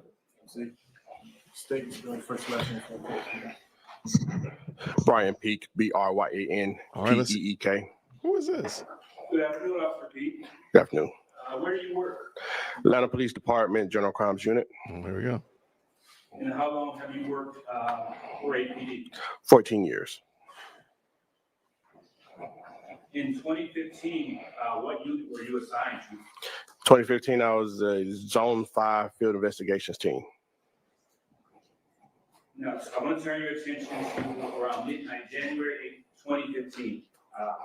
Were you working an extra job at an apartment complex on Confederate Court? Yes. All right. And what was the name of that complex? Trestle Tree. And is that located in Fulton County? Yes. And what was your job at security?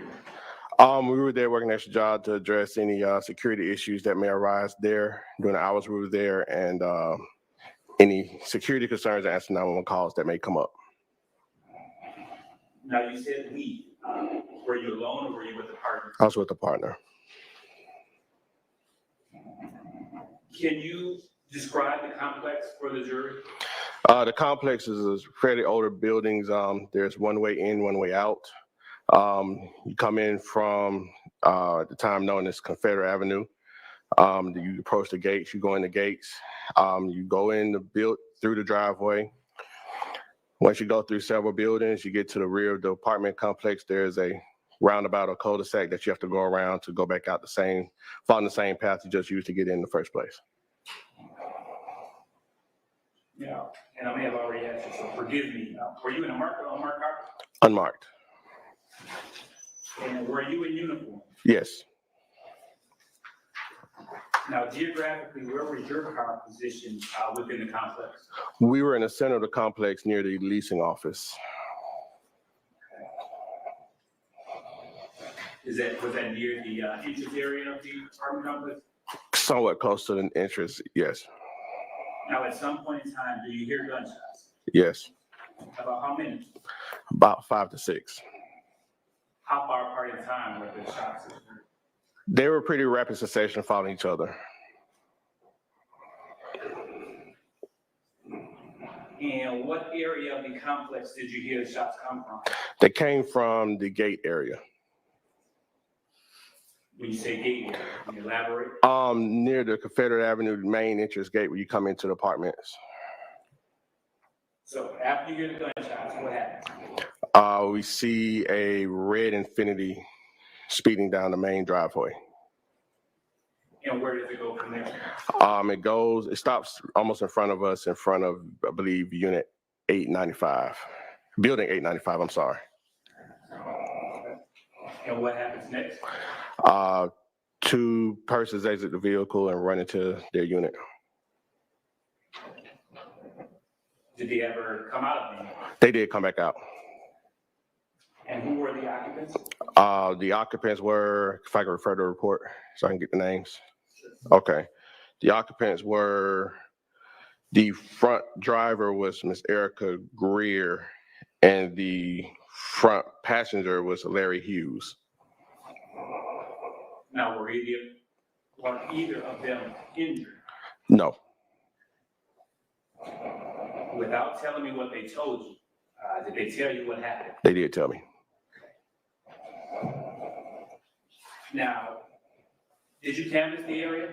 Yes, we did. And what area did you canvass? The area where the gunshots came from near the main gate in Confederate Avenue.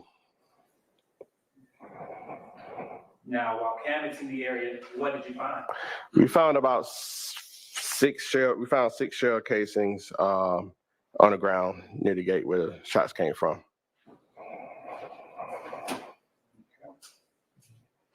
Where were they located? Near the front gate. Did you observe any property damage to the red Infiniti owned by Stacey Adams? Yes. Now, you currently have in your possession what's been pre-marked as State's Exhibit 1 Delta Hotel through 13 Delta Hotel. Okay. Do you recognize those photos?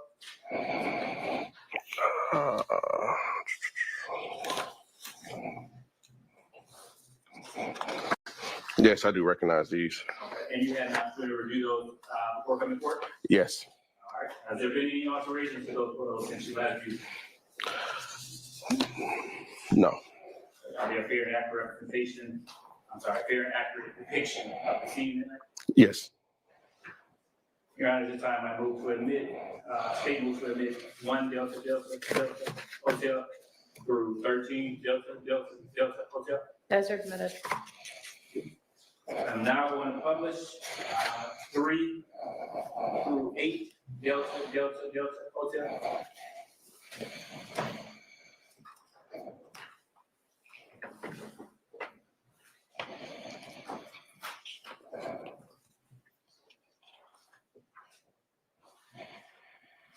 I'm now going to publish 4 Delta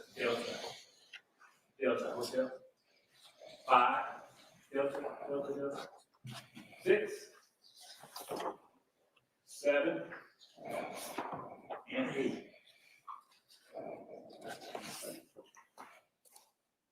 Investigator Pete, are those the shell casings that you located? Yes, they are. Okay. And what did you do with them? Crime scene tech collected them. Did you take any prints? No.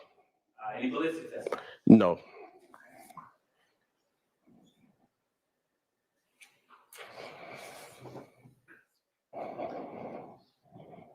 I'm now going to publish 12 Delta Hotel. Officer P, can you tell the jury what is depicted in 12 Delta? This is the red Infiniti that was damaged by gunfire with the defect in the lift gate. And 13? Please tell the jury what is depicted in this. Closer image of the same Infiniti lift gate with the round defect in the center. Officer Pete, did you prepare a report in this case? Yes, I did. When did this incident occur? It occurred around 12:30 on January 8th, 2015. All right, and when did you prepare your report? The report was prepared on January 10th of 2015. Why on the 10th? I believe that's my first day back to work where I could get to the report system to complete it. Of course, it does appropriate comment there.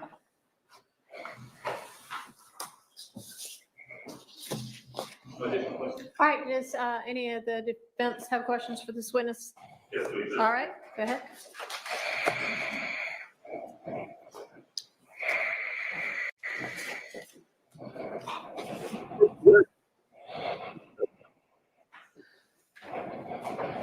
Officer Pete, good afternoon, sir. Good afternoon. All right. I've got just a couple questions for you, if you don't mind, about what you observed on that evening, actually morning, because it was about a little bit after 12 midnight when this incident occurred. Is that about right? Correct.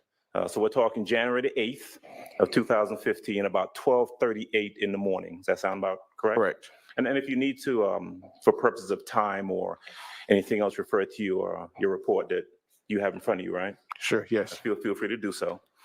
All right. So you're with APD, but you're working an extra job at this location, right? Yes. And 12:38 in the morning, you hear some shots. Turns out to be about maybe 4 or 5 shots that you hear. About 5 or 6, but yes. 5 or 6. You're a police officer. You know what gunshots sound like. Yes. All right. And then you see this burgundy reddish Infinity that we've seen the pictures of come speeding down the driveway or the street inside of the complex. 2 folks get out. Yes. Erica Greer, Larry Hughes. Yes. You don't know them. No, I don't know them at the time. But they go into a unit there in the apartment complex, and then they come back out. Correct. You have a conversation with them. Correct. All right. During the course of your investigation, you come to find out that that their car appeared to have been shot at. Right? Correct. In fact, you were able to look at the car and observe some damage to the vehicle itself. Correct. Later, or as you conduct the investigation, you come to realize that there's another vehicle, I think a black Acura, that has some damage to it as well. True? Correct. All right. One of the things you're trying to find out at that point is what happened, who shot at him, what was going on, correct? That's correct. You would ultimately end up asking, well, first of all, the other officers arrive at the scene? It was just myself, Officer McGee, and another officer just brought crime scene tape. That's all. Okay, but you would have advised either those officers or other officers about anything to be on the lookout for, right? Yes, I should have. Yes. And one of the things that you wanted the other officers to look out for was a white or silver Dodge Charger, correct? Yes, that's in the report. Right, and it's in your report because you were aware, or you became aware during the course of your investigation, that a silver or white Dodge Charger was the vehicle that was firing on the burgundy Infinity, correct? Presumably, yes. You would later, not later or soon thereafter, go out to the front of the complex where you would see, and either you would collect or crime scene, the crime scene arrive on the scene? Yes. All right. They would collect the 6 shell casings that you found near the front gate. Correct. You know what the caliber of those shell casings were? According to the report, 45 caliber. Okay. So you have some 45 caliber shell casings, and it seemed logical to you during your investigation that someone was shooting a 45 at that burgundy vehicle. True? That's true. And you actually, you had a description of an individual, a black male, who got out of the white Dodge Charger and was shooting at the vehicle, right? According to the report, yes. Okay. All right. Just one person. Yes, that's all I can remember from reading. Okay. So what you know and what you then communicate to other officers or investigators is that there's a shooting that occurred at Trestle Tree, right? That's one. The shooting appeared to have been someone shooting at this burgundy Infinity, right? Correct. The person doing the shooting would have been a black male coming out of a white or silver Dodge Charger. That's correct. And then leaving the scene. That's correct. They were But left. leaving 45, I'm sorry, I didn't mean to cut you off. Leaving the scene. Right. And leaving some 45 caliber shell casings there at the location. That would be correct. All right. It is fair to say that that was well, you looked for cameras at the location to see if any of this was captured on surveillance cameras, didn't you? I did. There were 2 cameras located at the entrance, but they did not capture, or they didn't face the location where the incident occurred. Am I correct about that? Not sure about that. We didn't have leasing persons with access to the cameras to confirm that. Okay. Bottom line is you didn't see any camera footage of the incident. No, I didn't. You're not aware of whether or not any subsequent officers or investigators procured camera footage of the incident? No, I'm not. All right. No one was arrested that night? No. But that information certainly was turned over to either other investigators or detectives, right? As far as I know. All right. Officer Peak, I think that's all I've got for you. Thank you. Okay. Thank you, Judge. Sure. Any other defense attorney questions for this witness? Hold on. They might get to. Okay. Any redirect? No, Your Honor. Okay. Thanks What? for your time. You They are gonna get through excused for 3? your next witness. Thank you. Oh, she moving them. Officer Jay Williams. Uh-oh. Abati getting up. Uh-oh. He been ready all day. Let's see what happens. Okay. Okay. I stand corrected. All right, let's see what Abati got to say. Hopefully he'll actually stand at the podium so we can hear him. Yeah, definitely stay away from gray infinities, red infinities. The infinity market is going to be mess here, a hot mess.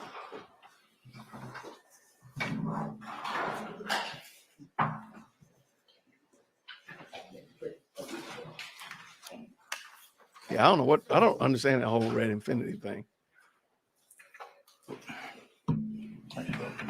Okay, here we go. Let's go. Let's go. You swear firm testimony to give the truth, the whole truth, nothing but the truth? Yes, sir. State you spell your first last name for the course. Say one more time. State you spell your first last name for the course. Gotcha. Joshua Williams, JOSHUA WILLIAMS.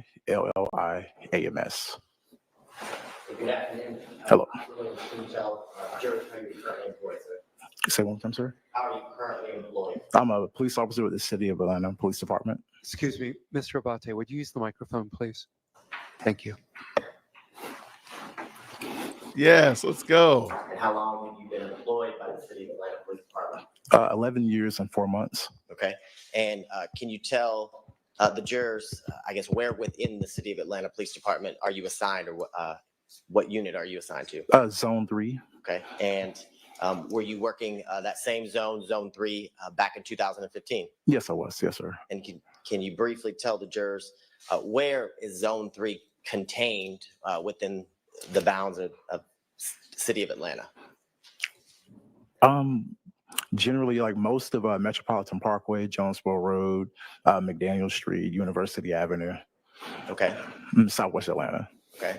And have you always worked in Zone 3 since you've been employed? Yes, sir. All right. Can you tell the jurors back on January 8th of 2015 were you dispatched to the area surrounding or near 675 Metropolitan Parkway? Yes, sir, I was. I was dispatched to 565 Wells Street, Southwest initially. Okay. And can you tell the jurors, are both of those addresses here within the City of Atlanta, Fulton County? Yes, they are. Yes, sir. And how close is the Wells Street address that you were initially dispatched to and the 675 Metropolitan address that you went to eventually, or second? Less than 1 mile. Okay.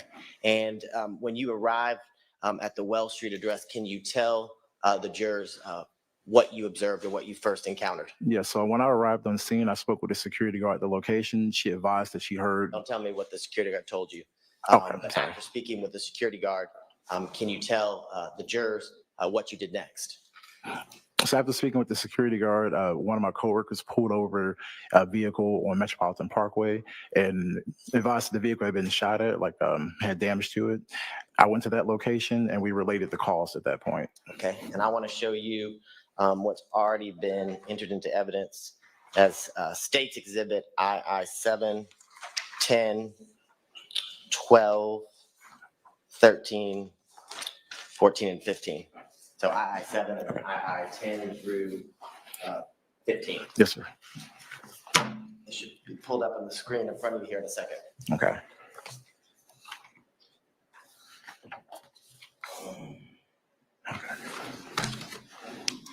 Now, in States Exhibit II-7, is that the vehicle that you went to? You said an officer that you worked with called over the radio? Yes, sir. Okay, and is that the vehicle that you encountered? Yes, sir. And can you tell the jurors, did you speak to the driver of the vehicle once you arrived to the blue truck contained in II-7 States Exhibit? Yes, sir, I did speak to him. Okay. And do you remember his name? Mr. Detorius Rivers. Okay. And without telling me what he said, can you tell the jurors, had he actually physically been shot? No, he had not been shot. Okay. And can you tell the jurors in II-7 what area of the vehicle had been shot? I know that the windows have been shot out, but I'm not sure about the other spots on the vehicle. Okay. And when you, I guess in speaking with Mr. Rivers, can you tell the jurors where you went next as it relates to your investigation and after speaking with Mr. Rivers? Yes, we went into 675 Metropolitan Parkway. It's like a large business park. There's a studio at the location. That's where we went next. Okay, and it should be in the screen in front of you here in a second. I want to show you what's already been entered into evidence as II-18. Yes, sir. And while we're getting that up, can you describe to the jurors, you said it's I guess, what kind of location is 675? It's like a large business park. There are different like businesses at the location, and also some people live there as well. Okay, and then through your number of years in working in Zone 3, can you tell the jurors the businesses that you described, are there music studios contained within 675 Metropolitan? Yes, there are. Okay, and can you tell the jurors once you arrived to the business complex, what you kind of did first as it related to, I guess, your part of the investigation and securing the scene? Yeah, so we went to where the studio was located, and we found like shell cases on the ground belonging to a 762 shell casings. Okay. So. And you said that belonged, or you said there were 762 shell Yeah, casings. caliber. Yes, sir. Can you tell the jurors, based on your number of years with the City of Atlanta Police Department, what kind of gun fires a 762? Assault rifles. Okay. AK-47, stuff of that nature. Okay. And I want to show you what's already been entered into evidence as State's Exhibit II-46. And while we're pulling that up, can you tell the jurors, while you were on scene, did members of the City of Atlanta Police Department's kind of crime scene tech division show up? Yes, they did. They showed up to process the scene, take photos, and collect the shell casings. And were you present during the processing of the scene, whether it was photographing it and or collecting the 762 shell casings? Yes, I was. Yes, sir. And on the screen in front of you, State's Exhibit II-46, are those the 7 shell casings that you described and that were located at the Metropolitan Yes, sir. Shopping Center? Okay. Yes, sir. Excuse me, the Business Center. And can you just describe for the jurors, I know it's not a great picture, can you kind of describe to the jurors where within the complex that we saw the front in State's Exhibit II-7, can you explain to the jurors kind of where in relation to that these 7 shell casings were located? I'm trying to remember, but in relation to the picture you showed, I think it's to like the right side. So you would pass by those doors and go off to the right, and the studio's on the side of that building. Okay. And would this be an area where cars or trucks would park while at the studio or some other business within the complex? Yes, sir. And when you were on scene and you located the shell casings, did you locate any other vehicles or individuals who had sustained gunshots? So no one had been shot, but there was another vehicle at the location that had been shot, that had damage to it. Okay. And can you tell the jurors, do you remember, was it a sedan? Was it a truck? It was like a large purplish truck. And in State's Exhibit II-24, can you tell the jurors, is this the large purple truck that you just described? Yes. And do you remember, based on, it's been a number of years, where the vehicle has sustained gunshots? Honestly, I do not remember. Okay.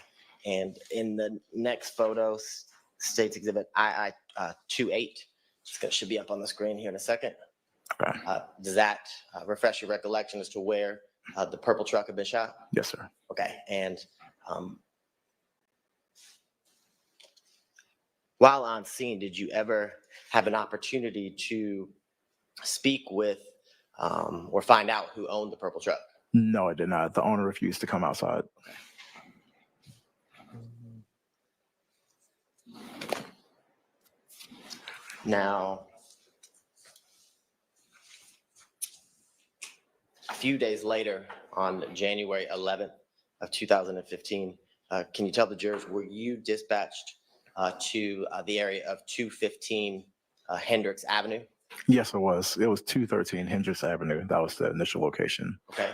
And that address, is that here in the City of Atlanta, Fulton County? Yes, it is. And can you tell the jurors, is that address in the same zone that you've been describing, Zone 3? Yes, it is. Okay. Yes, sir. And just to orient the jurors, can you tell them about how far is the Hendricks avenue address or area in relation to what we were just talking about, the 675 Metropolitan Parkway area? That's about 1.5 miles away. Okay, so pretty close. Yes. Okay. Now, can you tell the jurors during this situation or circumstance you were dispatched, why were you dispatched to the Hendricks Avenue area? So we received a call of shots fired at the location. Some advisor was shooting in the area. Okay. That's why we were initially called out there. Okay. And in a second, we are going to pull up State's Exhibit. I believe it's 1DDD.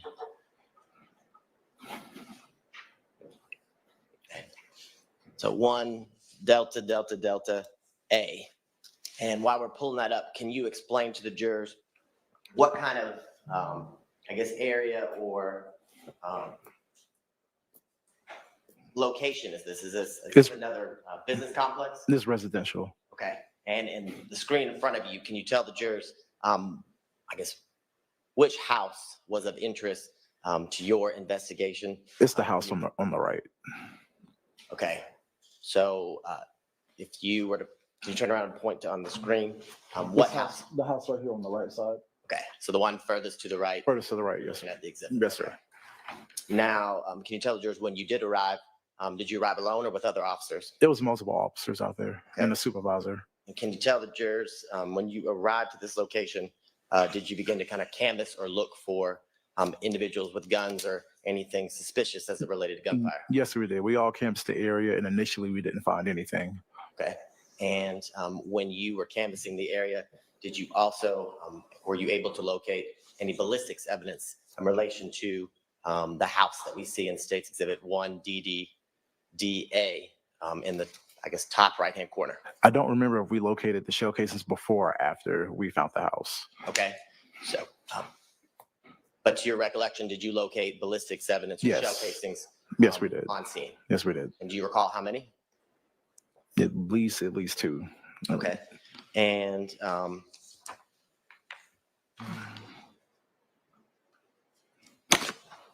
now, while on scene, were you able to interact to or speak with any residents of the house that we've been describing in 1DDDA or anybody who lived in the area? Yes. So one of my coworkers, Officer Pena, he was stopped by 2 people that were inside of this home here, and they told him that the house had been shot at multiple times.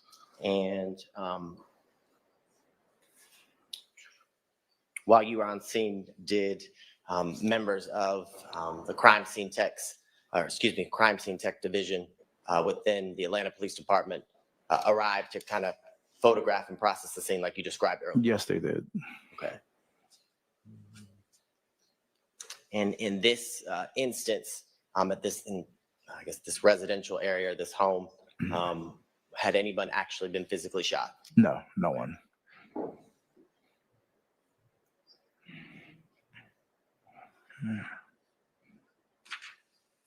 And after the ballistics evidence was located by you and your fellow officers who responded, and then photographed and collected by City of Atlanta Crime Scene Texas, kind of complete your part of the investigation as related to this shooting? Yes. You got not anything further pending redirect? All right, are there questions for this witness? Yes, Okay, go ahead.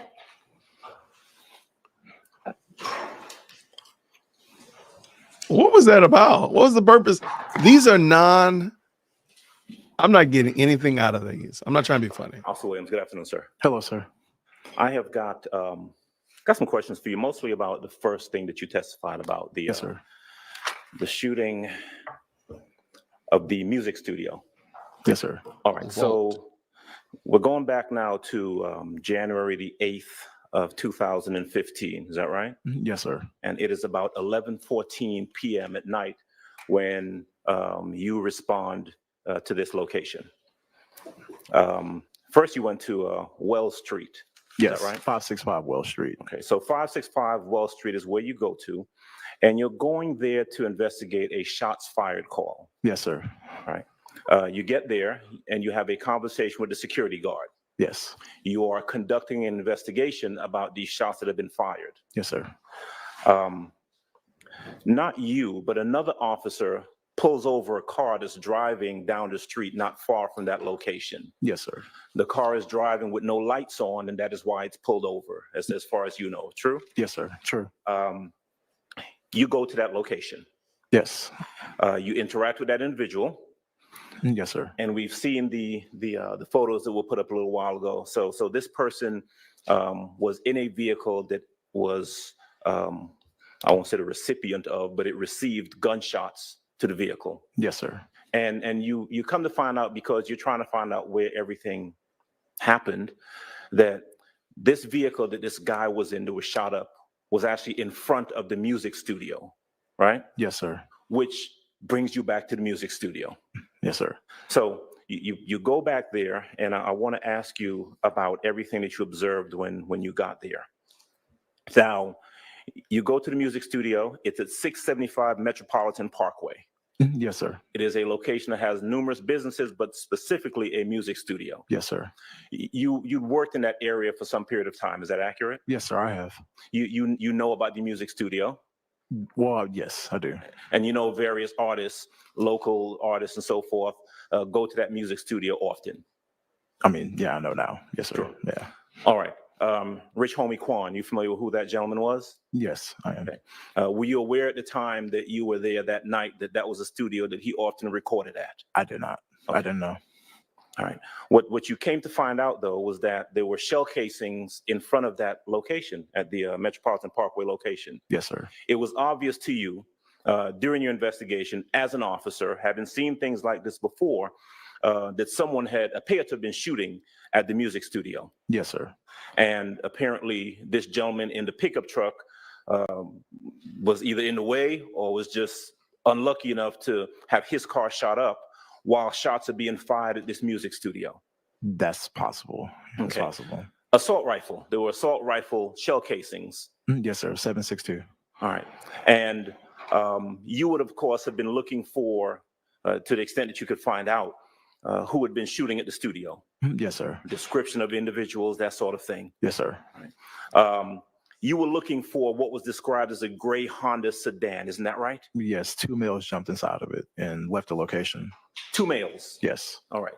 So at this point, you know, what you know and what you're trying to relay either to other officers or trying to find yourself are 2 males who are in a gray, what was described, what you believe to be a gray Honda sedan doing the shooting at the music studio. Yes, sir.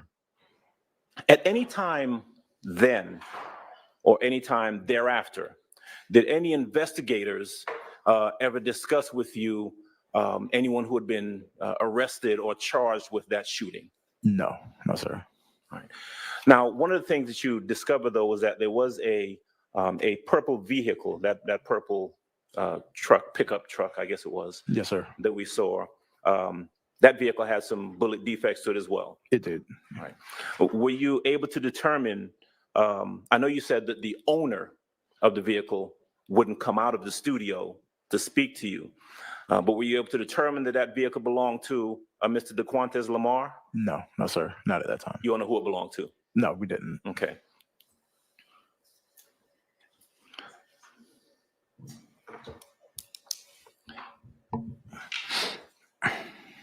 Did you receive or were you able to convey any sort of description of these 2 individuals in the gray Honda, gray what was thought to be a Honda vehicle? No, it's not. Not from what I remember. Just 2 guys. Yes, sir. Okay. Did you have any further involvement with any investigation related to the shooting of that music studio? After that, no, I did not. Okay. Let me just ask you 1 or 2 questions about the January 11th, maybe more than 2 questions about the January 11th incident that you investigated. That was the incident on Hendricks Avenue, is that right? Yes, sir. Shots fired? Yes, sir. You go to the location? Yes, sir. Don't really see much of anything at the location right away? Yes, sir, we didn't. But later on, you come to determine through your investigation that apparently there was a shooting that had taken place at that location. Yes, at 197. Okay. Were you able to, was there a Kenneth Copeland anywhere around that location on that night? Not that I remember. It's been a while. Were you able to determine whether or not Kenneth Copeland or any family members of Kenneth Copeland lived at that location? Not that I remember, no. Okay, did that name even come up at that point? I don't think so. It's been a while. I don't think so. Okay. You did canvass the area, correct? Yes, sir. No one, to your knowledge, was ever arrested or charged with shooting at that house at any time thereafter? No, sir. Not that you're aware of? No, sir. Okay. All right, sir. Officer Williams, that's all I have for you. Thank you. Yes, sir. Any other defense questions? All right, come on up.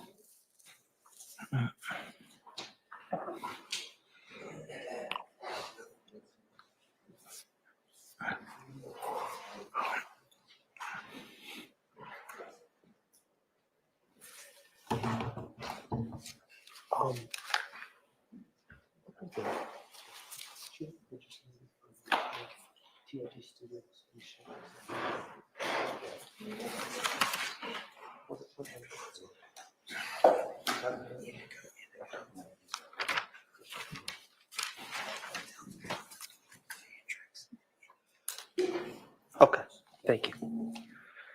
May it please court, Your Honor. Good afternoon, Officer Williams. Good afternoon. Yes, sir. Good afternoon. My name is Max Shard. I represent Shannon Stillwell. Okay. Can you hear me okay with this mask? Yes, sir. I I'm can. under the weather. I Okay. can. All right. As I understand, officer, you were dispatched to the shooting at 11:14 p.m. on January 8th, 2015, correct? No, shots fired call. Yes, sir. Yes. Shots fired call. Yes, sir. You went to 565 Wells, and then from 565 Wells, did you go straight to the location where the other officer had that car pulled over? Yes, sir, from what I remember. Okay, Yes, sir. so 675 Metropolitan, the location of the actual, the studio. Yes, sir. Was the third location that you went to? Yes, sir. Okay. Do you know, again, we got this 11:14, I think, is the dispatch time. Do you Yes. know what time that you arrived at 675 Metropolitan? I do not remember. No, sir. From your recollection of that night, do you have a estimate of the time that passed, or the estimate of the time that you arrived at 675 Metropolitan? I do not know. I mean, it didn't take long, but I'm not sure. I'm sorry. I said it did not take me long to get there, but I'm not sure. Okay, fair Like enough. the actual time period, it's been a long time. So Fair enough. yeah. Was there another law enforcement officer while you were going to first Wells and then to the location where the car was pulled over? Was there another APD officer at 675 controlling that scene, or were you the first one to arrive there as well? I believe I was the first, but I believe I was the first one there. Okay, so is it fair to say, and I'm not putting the blame on you, but is it fair to say that an amount of time passed between the shooting and when you actually arrived at 675 Metropolitan? Yes, sir. Okay.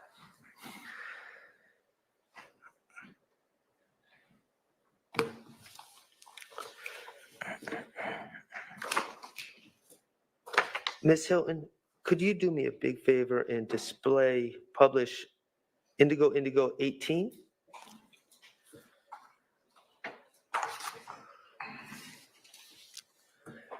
Okay, sir, is that showing on your computer? Do you have the- It is. Okay, It is. great. Yes, sir. Thank you, sir. So this is, I see the signage, the Metropolitan. Is this picture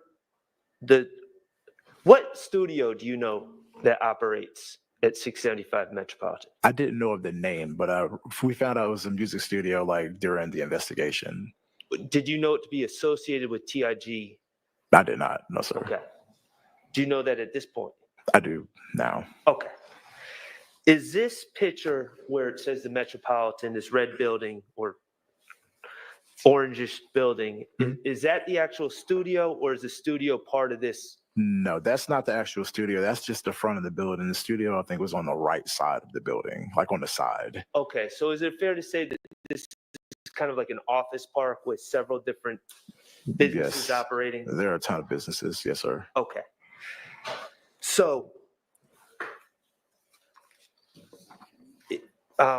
Ms. Hilton, if you could do me another favor and publish Indigo 46. This is, officer, this is obviously, this is where you found shell casings, correct? Yes, sir. 7 of them? Yes, sir. Okay. Now, is this on the grounds of the overall business park? From what I remember, yes. Okay. Looks Is like this the ramp? that fence? Is that a fence by the shell casings? Yes, it is. Okay. From your recollection, are the shell casings on the side of the fence of the business? Well, does that fence separate the business park property from adjoining property? I believe it separates it from another property. Okay. And those shell casings, are they on the property of the business park or the adjoining property? I actually believe the adjoining property, but like I said, it's been years. I don't remember exactly. Understood. The actual studio itself, Yes, sir. the outside of the structure, did you observe any defects in the studio? Not that I remember, just the vehicles, from what I remember. Okay, just the vehicles. And when you say the vehicles, you're referring to the vehicle that was pulled over? Yes. And also that purple vehicle? Yes. Ms. Hilton, if you could do me a favor, Indigo 28. Thank you. And this is, of course, the purple vehicle. Yes, sir. Okay, and that night, of course, you've identified the 2 defects to the windshield, rear Yes, sir. windshield? Yes, sir. Okay. Did you ever find the projectiles associated with those? The shell casings or the projectiles themselves? Projectiles. The projectiles, not that I remember, no. Okay. And as part of your investigation, you were, at that time,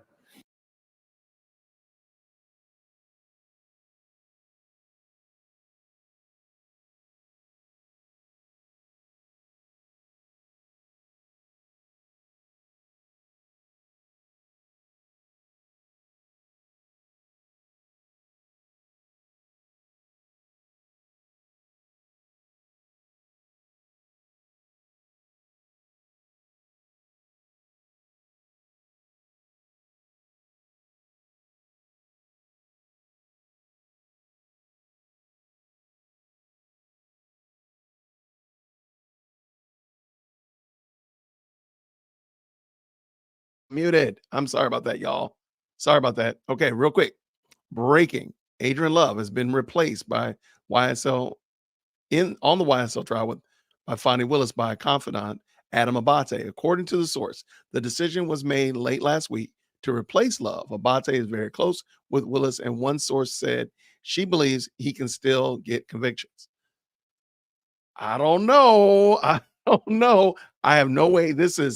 I'm putting this out there to you all. You all are welcome to check it out. I cannot verify it. I'm dropping a link in the chat as well so that you can check it out. Make sure that it's verified. I'm sure somebody's going to do it. I don't know if it's true. I don't know if it's true. All I know is I'm just throwing it out there to you. That would be super, super interesting if they did, in fact, replace her after she just said in that email, allegedly, that she has full confidence in her and that she wouldn't lose her job. But she's going to turn around and replace her. Oh, my goodness. Anyway, I just want to put that in there. I don't know if it's true. I don't know if it's true. I want some people to put it. I'm sure you all will check. Before I go pick my daughter up in a few minutes, I'm sure you all will check. I don't know if it's verified at all. I'm looking for Rome King. I'm looking for other smart people to chime in and let me know. Yeah, I would love for them to let me know. Let me know if you find out anything. Let's get back to the rest of the case. But I just want to hear what y'all thought about that. Let's go. Officer Williams, the shell casings that we've seen and you described, were they found in the area which was described as to where Mr. Rivers had been parked previously. Say it one more time. I'm sorry. Shell casings that you found, were those in the area where Mr. Rivers had been parked previously before you encountered him traveling down Metropolitan? They were close by. Yes, sir. And Mr. Sharp asked you if you knew if Donovan Thomas or a person named was known as Rich Homie Quan, if you knew if they were there. Do you remember that? Do you remember him asking you that? I remember, yes. And to your recollection and your review of your reports and the materials before testifying, did you ever speak to either a Donovan Thomas or a Rich Homie Quan? No, neither. Never, neither. Nothing further. Anything else? Why are they dogging Abati out on Twitter about all those icons? So on just this one quick question. screen? The people that were there, they refused to speak to you, right? The people that were there, for what I remember, we just didn't speak to anyone else there, but I don't know if anyone else refused to come outside. All right, thank you. Yes, sir. All right. Thank you for your time. Yes, ma'am. Step down, call your next witness. Wow, she really gonna call another witness? Okay.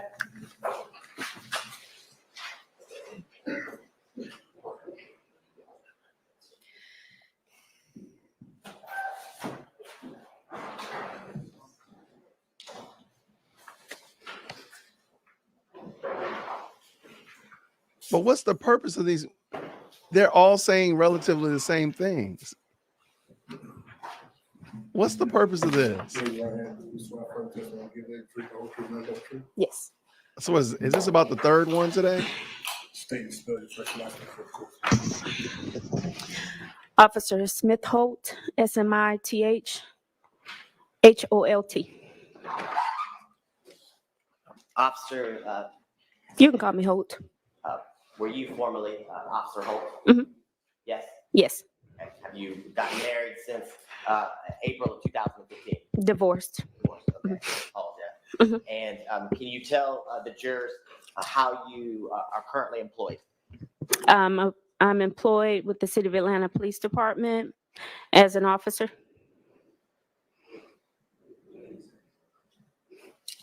And how long have you been employed with the City of Atlanta Police Department? 13 years.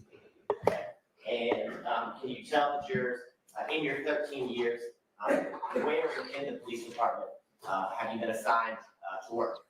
I was assigned in Zone 4, then Zone 2, and now I'm in Open Records. Okay. And back on April 28th of 2015, can you tell the jurors what zone were you assigned to? Zone 4. Okay. And can you briefly heard about Zone 3 and where it is within the City of Atlanta? Where is Zone 4 contained? Southwest Atlanta. Okay.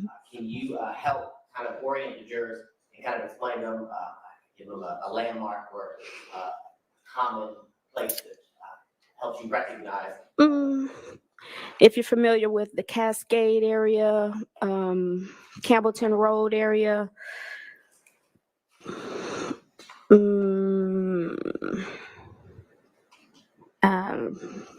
that's good. Okay. And can you tell the jurors how long did you work as an officer in Zone 4? Probably about 5 years. Okay. And during those 5 years and back on April 28th of 2015, can you tell the jurors what hours or what shift did you work as a patrol officer in Zone 4? Mainly morning watch. Shift would be from 11 p.m. to 7 a.m. Okay. And can you describe to the jurors when you were on duty working 11 p.m. Into early morning 7 a.m., what was your primary job responsibilities and duties while working as a patrol officer in Zone 4? Answering 911. Okay. And would you answer specific calls, or did you answer all calls that you were dispatched to within Zone 4 or somewhere else within the City of Atlanta? All calls. Okay. And can you tell the jurors back on April 28th of 2015 at around 5 a.m. Were you dispatched to the address 2900 Lander Drive? Yes, that's correct. And can you tell the jurors, is that here within the city of Atlanta, Fulton County. Yes, it is. And I want to show you what's been marked States Exhibits 1, Delta, Delta, Delta, O through 4, Delta, Delta, Delta, O. Just take a second and just take a look at these and let me know if you recognize them.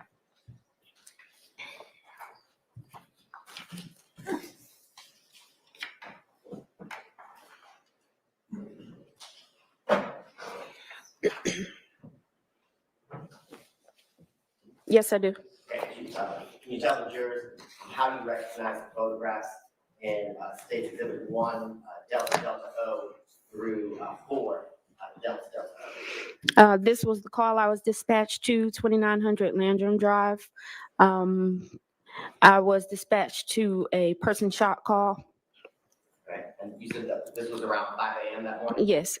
And do the photographs in 1, Delta, Delta, Delta, O through 4, Delta, Delta, O, do they fairly and accurately depict how the address, the apartment complex at 2100 Landrum Drive looked back on April 28, 2015, roughly around 5 a.m.?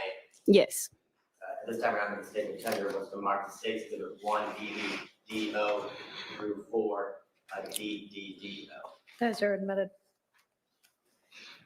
Now, Officer Smith, can you tell the jurors when you arrived to the apartment complex, do you remember the name of the complex? I believe it's Crystal something. Oh, Eagles is okay. 1 DDD, does that help you recall what apartment complex you responded to back in Zone 4?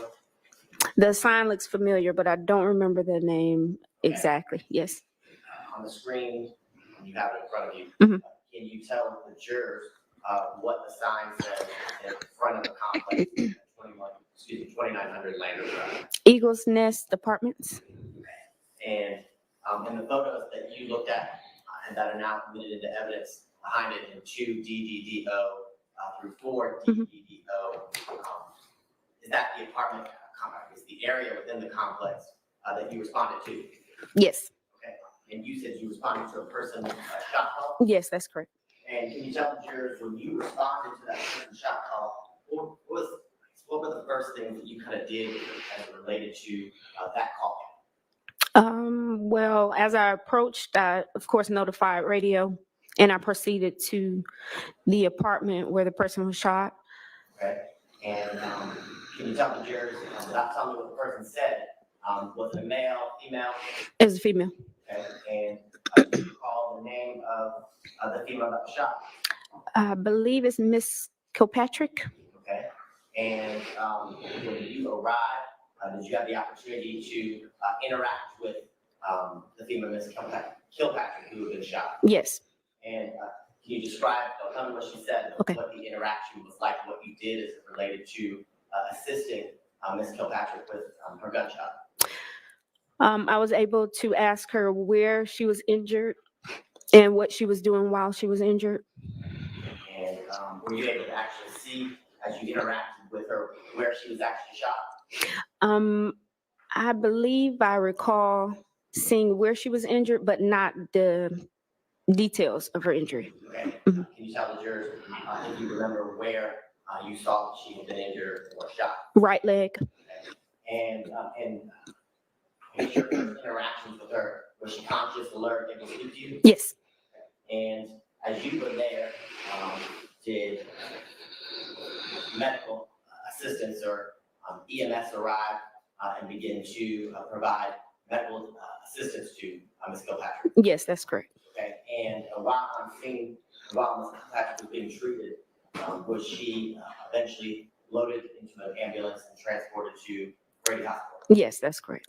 Okay, and were you, I guess, can you tell the jurors, after your interaction with Ms. Kilpatrick, what did you do next as it related to your investigation to the person shot call that early morning? I spoke to her mother. She gave me details on the damages to the apartment. And then I recall radio telling me that other apartments were affected as well. Do you recall how many other apartments were affected as it relates to the shooting that early morning? 3 other apartments. Okay. And in your review of your report prior today, do you recall what building Ms. Kilpatrick was in when she was shot, and what you just described? You were able to see the damage to her apartment floor. She was in building 15.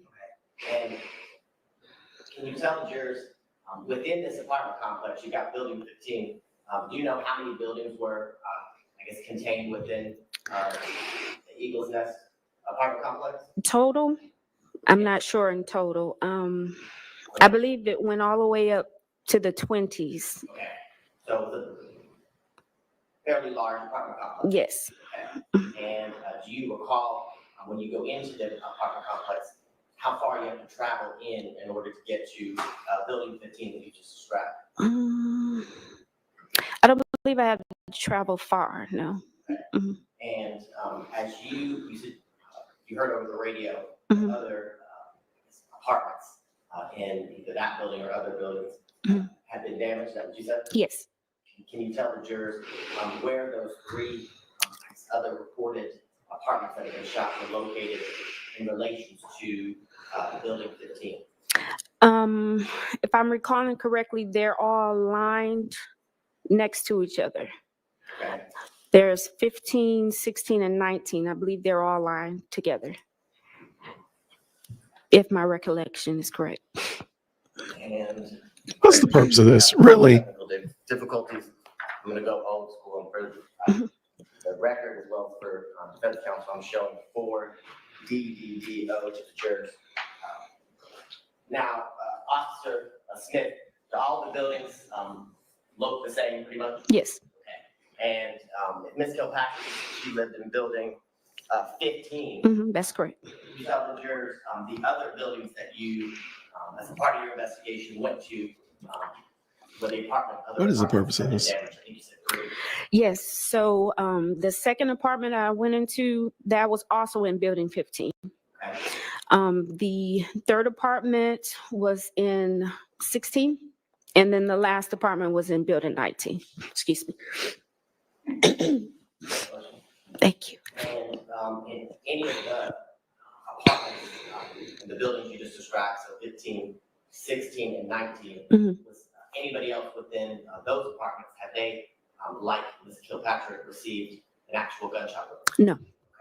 Okay. And while you were on scene, you tell the jurors, after locating and observing and doing your investigation related to the damage to those apartments, while on scene, did you locate any evidence of gunfire, ballistics evidence, like shell casings or projectiles? Yes. And can you tell the jurors a little bit about what kind of ballistics evidence you located and where within the area we described in the building 15, 16, and 19 you found them? I can recall several shell casings within those apartments. I can recall some walls, windows being shot. And that's all I really can remember. I'm sorry. When you say within those apartments, tell the jurors, the shell casings located outside or inside? Oh, I'm sorry. I can't really recall it. Yeah, I'm sorry. While you were on scene, did crime scene tech Green and other members of the crime scene tech division arrive to kind of process and photograph the scene like routinely? Yes. Okay. And were you present during the processing and photographing? Yes. And is it common for officers and investigators to work in conjunction or with the crime scene tech that shows up in the division? If it's more than one tech? Yes. Okay. And is it common you walk the scene and things of that nature because you've already done it? Yes.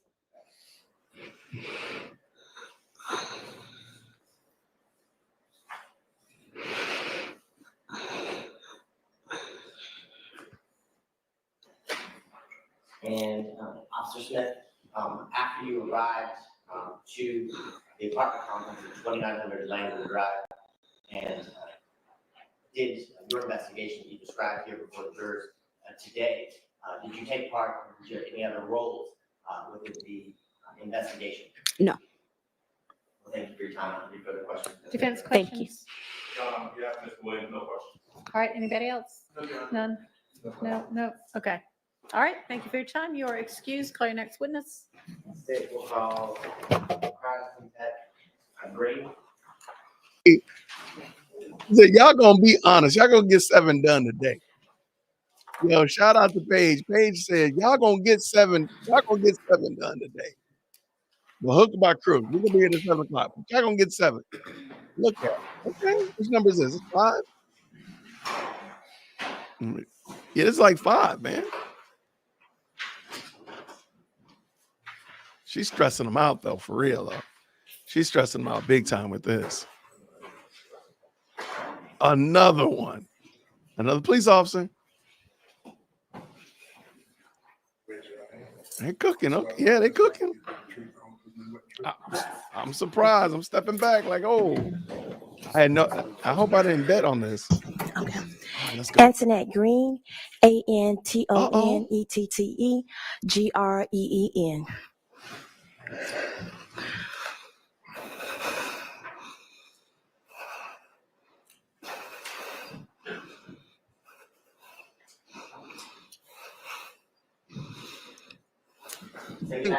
One of the things is that these people are running in here to get here because they didn't expect to be here. They probably I somewhere currently else in work the for the building. City of Atlanta Police Department Crime Scene Unit. And security can you tell the jurors how long you've worked with the City of Atlanta? Get that microphone. I've been with the City of Atlanta for 13 years. And you just said that you work within the division, the crime scene tech division. Have you worked in that division for the entire 13 years that you've been employed? Yes. And can you briefly describe to the jurors, very briefly, when you arrive to a scene, what are, I guess, your roles and duties as you arrive and begin your part of the investigation? Okay, when we arrive on the scene, we meet with the lead investigator or officer, and then we do a walkthrough of the crime scene. And then after that, we'll start the process of taking photographs and collecting evidence at that time. Okay. Were you employed with the City of Atlanta Police Department within the crime scene tech division back on April 28th of 2015? Yes. Yes. And can you tell the jurors, were you dispatched or called to a shooting scene, a person shot, call at 2900 Landon Drive here in Atlanta, Georgia? Yes, I was. And I want to show you State's Exhibits 5 DDDO through 70 DDDO. And tell me if you recognize those photos.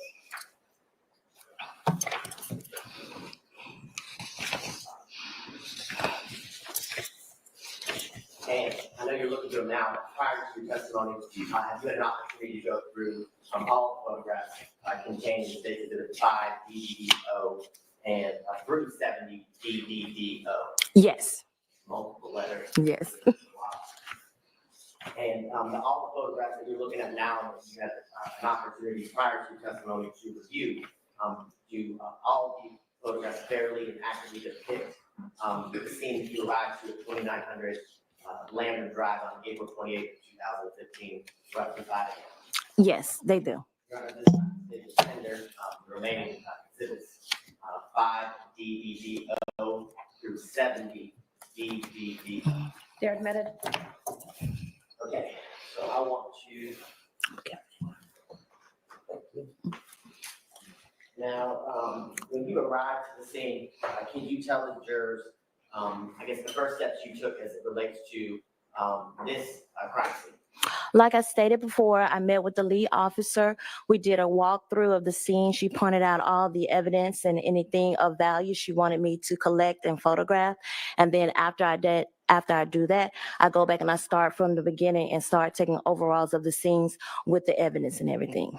And can you tell me, what do you mean by overall as it relates to the photographs that you take when you arrived at the crime scene? Okay, overall is general, like a general area of the whole scene depicted in the photograph. Okay. And after you take overall photographs, do you take additional photos of the area, I guess, which you just photographed, but kind of closer up? Yes, after I do I do a mid-range, which is a little closer into the scene, and then I do a close-up of any evidence or anything they want me to be a close-up of.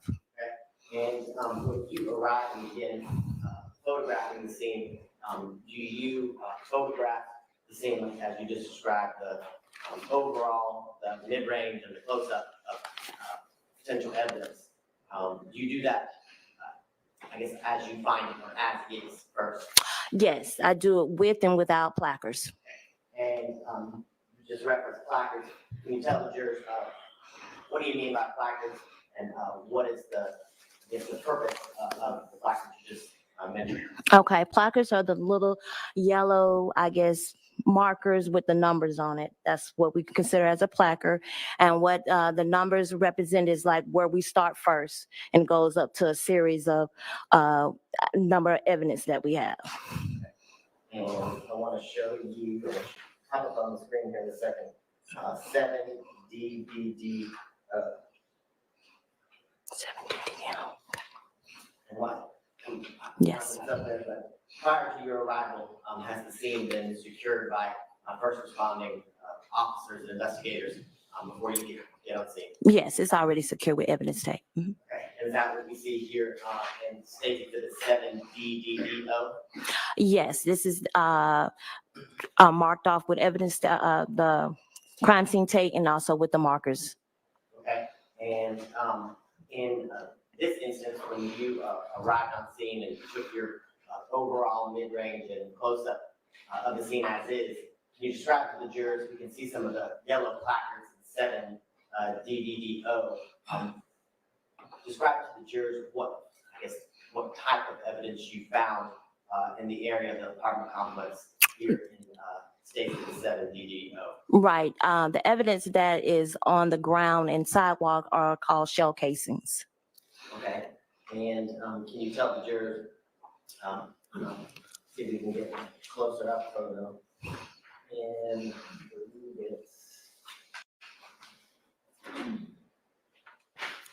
let's do 10 DDDO. How many shell casings did you locate and mark and photograph? A total on the scene, that's what you want? It was a total of 41 shell casings. So for efficiency purposes and time purposes, in this photograph in State of 10 DDDO, do you see all 41 placards? Oh, no, they're not all. Well, they're majority of there, but they're up on the hill. They're scattered on the hill as well. And can you describe to the jurors, you said up on the hill, are we talking to, I guess, yeah. You're looking at it, there we go. Yeah. States of 11 DDD? Yes, yes. And you said each one of the shell casings, it was 41? Well, 43 markers, total 41 shell casings, 2 projectiles, I believe that was. Okay. Mm-hmm. And were they all of the ballistics evidence you just described contained within the area which we're seeing here at 11 DDDO, building 15, 16 through this area 19? Yes. And you mentioned 2 types of things that you marked and collected. You said shell casings and projectiles. What is the difference between a shell casing and a projectile? Okay, the shell casing is the actual casing that is ejected out from the firearm. It's the little silver shell. The projectile is actually the bullet that goes out of the shell. Okay, and can you tell the jurors, as it relates to the shell casings you just described, all of the shell casings that you located found, I guess, outside of the apartment complex on the hill or in the area of the sidewalk? Yes. Okay. Now, can you tell the jurors a projectile? What is a projectile? It's the actual piece of metal that is fired from the shell casing. And do you remember or recall where on the scene you located the 2 projectiles you described? Yes, I remember. I think one was near a patio or near the apartment itself, and one was in an apartment. Okay, so those two projectiles, I'll call it the bullet for Yeah. layman's terms, those were those fired from a gun, I guess? Yes. Okay, and you said those were found in one of the buildings, whether it be 15, 16, or 19, either on the patio or within a damaged apartment? That is correct. Now, after photographing all of the placards and the evidence that the placards represent, can you tell the jurors kind of what you do next as it relates to your processing and collection of the evidence? Yes, after they're marked, photographed, they are collected, which they go into each individual would be like a bullet bag. They're all marked separately in their own bag. Then we take it back to the lab, depending on what the investigator wants. I believe these are sent to our crime lab for ballistics. I just want to ask you a couple more questions about the packaging of each one of the pieces of evidence. So here, the shell casings and projectile. You said you put them in a bullet bag. Does each projectile or shell casing go in its own individual little envelope or bullet bag, as you described? Yes. And after you collect the evidence and put it within the bullet bag or the envelope and seal it, do you label it with a specific case number? Yes. And is it a case number that's uniquely assigned to the scene in which you have been dispatched to and do what you just described as it relates to photographing and processing it? Yes. Okay. And on that bag, we described the unique case numbers on there. After you've sealed it, do you sign it, put your name? Yes, I initialed it on the back. And as it relates to what we've seen in the photographs here today of the scene that you processed and photographed, do you put the placard number outside, I guess, on the envelope as it relates to what we've seen in the photographs? Yes, that's how we determine which one depicts with, number 1, number 2, yes. Okay. Seems silly, right? It's a silly question. Yeah. Now, can you tell the jurors, do you also put a description of where the specific projectile is found also on that envelope or bag? Yes, we do. Okay. And is that something you do for all evidence that you collect in any scene here at 2900 Landham Drive during the early morning hours of April 28th of 2015? Yes. Okay.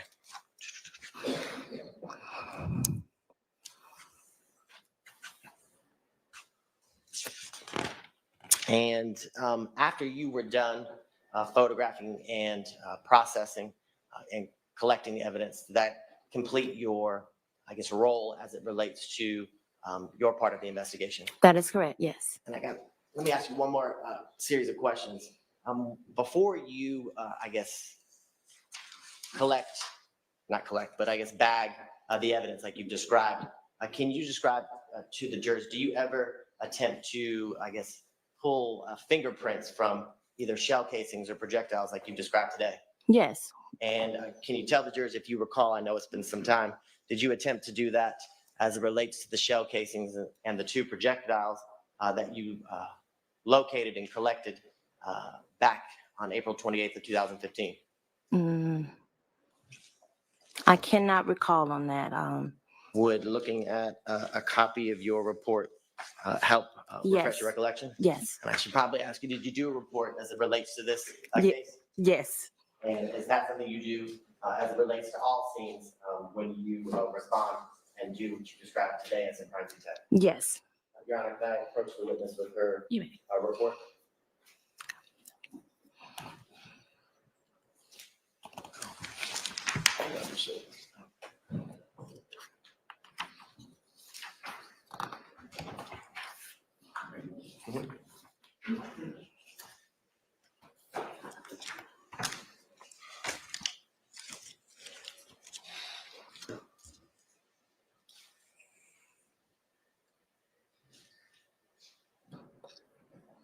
Based on my reports, no, I just did photos and ballistics on the shell casings. Okay, and can you tell the jurors, based on your 13 years of experience as a crime scene tech with APD, can you tell the jurors, is it common or is it uncommon to locate fingerprints on shell casings and projectiles? Objection as to foundation. Well, let me ask you this. Overruled. You can answer the question. Okay, so you're asking me, do we usually, Ask a better question. you got, okay, Poorly worded. okay. So, in your number of years, I think you said 13, working as a crime scene tech with APD, have you attempted to pull fingerprints off of shell casings or projectiles? Okay, I'm gonna answer. Yes, we process for latent prints, but usually we find no prints. You were able to answer my bad question. Okay. Now, can you tell the jurors what are latent prints? Fingerprints off the shell cases, basically. Based on your number of years of experience and your training, can you tell the jurors why you aren't typically able to lift latent prints from either shell casings or projectiles that have been fired? Objection as to foundation. With regard to her, whether she That's has correct, Your Honor. She's not- expertise to say that? That is correct. Okay. Do you want to ask a couple more questions? I can. Through your number of years of experience, have you received training as it relates to lifting or processing for latent prints? Yes. And can you tell the jurors briefly a little bit about some of the training that you've received as it in regards to latent prints and lifting them from different types of objects? Okay, so when we lift latent prints, we use a black powder. Sometimes, depending on the surface, a black powder is all we use. Sometimes, depending on the surface, we would super glue, basically put it in the chamber, let the super glue heat up. It adhere to the prints on the object. Then we'll go in with a powder to see if it raised, if we have a lift, a print, and then we'll use a tape to lift the print off. And the two methods that you described, whether it just be the powder or the super glue and the powder, and then the use of the tape, is that something that you've done throughout your 13 years as a crime scene tech here with the City of Atlanta Police Department? Yes. And can you tell the jurors throughout those 13 years, have many of the times that you attempted to lift latent prints been off of fired shell casings or projectiles? Yeah. Ask it again. Have you, during your 13 years, attempted to lift latent prints off of shell casings or projectiles? Yes. In this instance, you said you did not, but you also described to the jurors that it is very uncommon that you get latent prints off of fired shell casings or projectiles. Based on your training experience and number of times throughout the 13 years in which you utilized the procedures you just described to lift latent prints, why is it uncommon to not lift latent prints from fired shell casings or projectiles? Same objection. So I think you asked about, but I'm not sure she talked about any of her training. So if you can try to lay the foundation. Your Honor, can we also use the mic? It's really hard to hear. Sure. You just have to pick it up, unfortunately. So let's go painstakingly through the numbers. I guess Go to the training that podium. you've received as it relates to lifting latent prints, like we've described here today, and like you just described to the jurors with the powder and the super glue. Tell me about your training. Okay, so like I said, we go to class. We learn it from a professor, and we do different types of surfaces. Different surfaces adhere different type of prints if prints are left. Just admit you don't know what you're doing. I guess for shell casings, you want to talk about the training for shell casings, or You can specifically talk about the training you've received as it relates to latent prints being lifted off the of shell shell casings. case. So with latent prints off of shell casings, what we do, we would put those in the super glue chamber because those objects are small. So their prints are usually, if any, which they're so small, we have to have something to help lift it. So they go into the chamber. And then after the time is off, we'll take them out and we would powder each one of them, and then we would look at them to see if prints are on there. Most of the time, they're not because the shell casings is so small.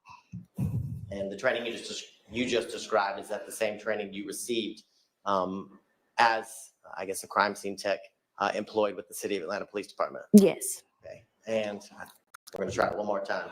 Now, can you tell the jurors why it's uncommon to lift prints off of fired shell casings or projectiles? Because of usually when the shell case is fired, when it's fired out the gun, it's heated up. So any prints usually are they're resolved within the shooting. Thank you. We finally got there.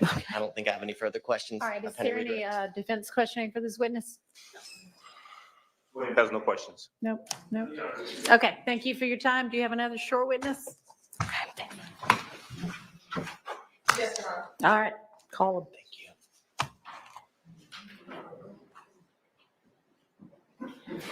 Your Honor, we'll call Officer Jay Johnson to the floor. Okay.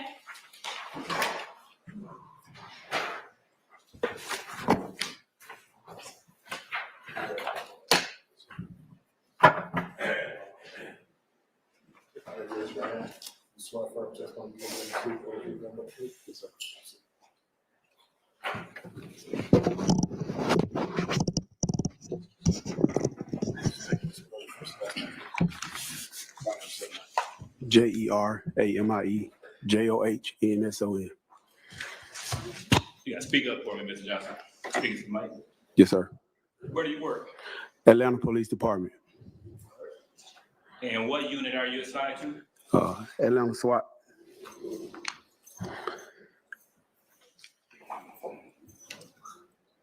Officer Johnson, can you speak your name into the mic? Jeremy Johnson. Thank you. And you said, how long have you been working with APD? 13 years. And what unit are you assigned to? Atlanta SWAT. All right. January 2015, what unit were you assigned to? Zone 1, morning watch. And what were the hours for Zone 1 morning watch? 10:30 to 6:30 in the morning. You speak up just a little bit. I got you. All right. I want to turn your attention to around 10:57 p.m., January 26, 2015, where you dispatched to 81 Arcadia Circle. Yes, sir.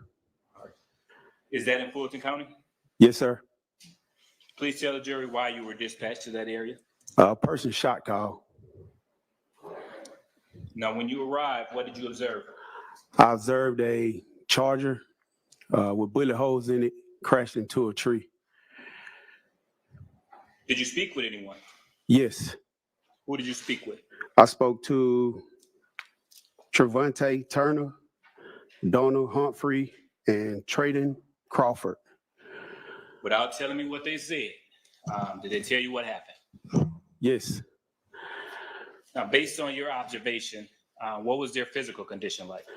Mr. Turner, he was shot in the left arm and the side.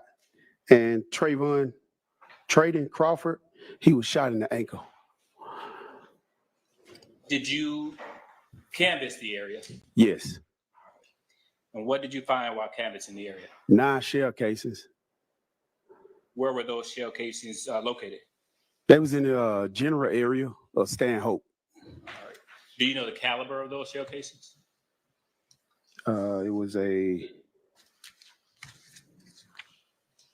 7.72 caliber.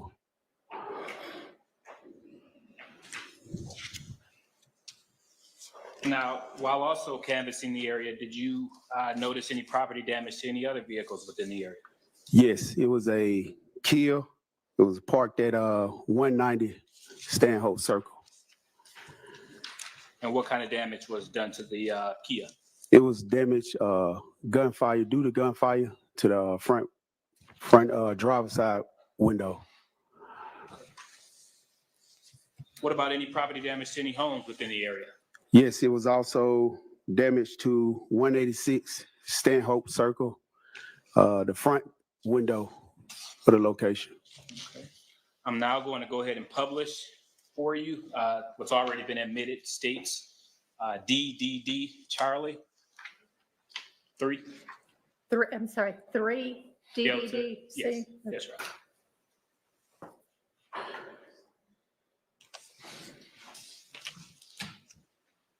Officer Johnson, please tell the jury what's depicted in stage 3 DDD. Charlie? It's the Dodge Charger with bullet holes in it backed into the tree. And where was that located? It was at Arcadia Circle. I'm now going to go ahead and publish states what's already been admitted, states 26 DDD. Charlie? Please tell the jury what's depicted in states DDD. Charlie? That's it was a bullet hole right there at the top front window to the right. And what is the address? 186 Stanhope Circle. Now I'm going to go ahead and publish what's already been admitted, states 29 DDD. Charlie? Please tell the jury what's depicted in state's exhibit. The gun, the bullet hole in the window due to gunfire. All right.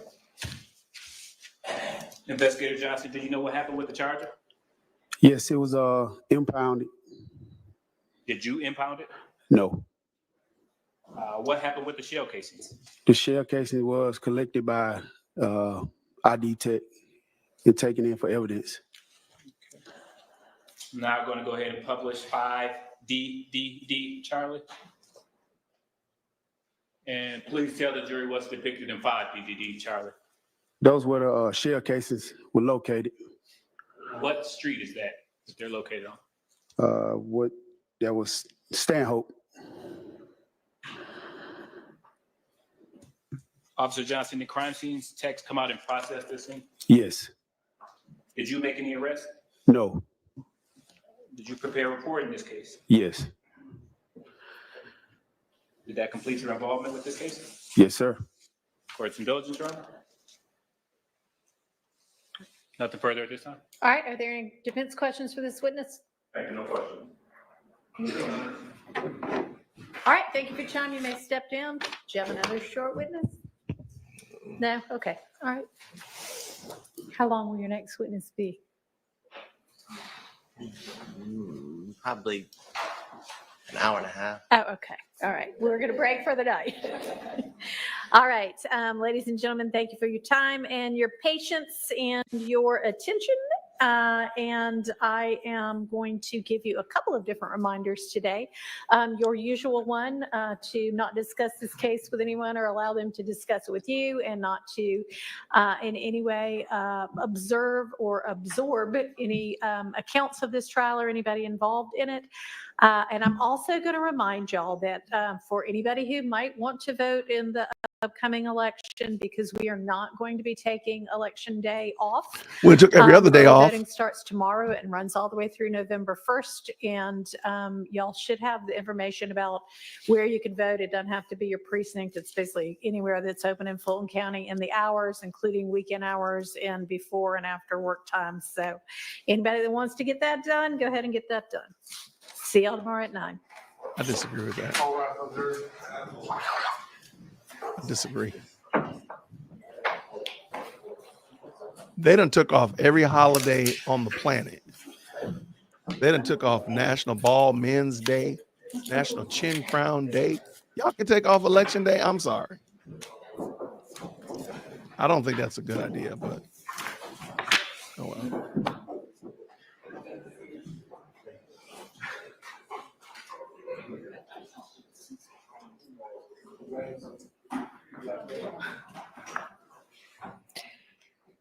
I want to commend the state for the efficiency with which the evidence was presented today. Keep it up. All right, you're welcome. Any matters we need to put on the record before we break for the evening? We'll try to come to more agreements. That would also make things easier.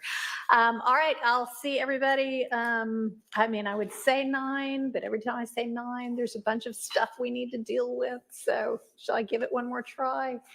No. See y'all, okay, see y'all at 9 in the morning. Okay. There are about 10 motions being filed right now. All right, so they went mic silent. Let's see what happens. Yo, shout out to all the jurors that just jumped into the chat. We appreciate you. Thank you so much for toughing through. Okay, they really are done. Okay, cool. Bang. All right, shout out to all the jurors that just jumped into the chat. Welcome to the best live chat on the planet. Go ahead and hit that like button. Let us know who you are. This was wild. Look, that speed date, that was wild. I don't even know what to say.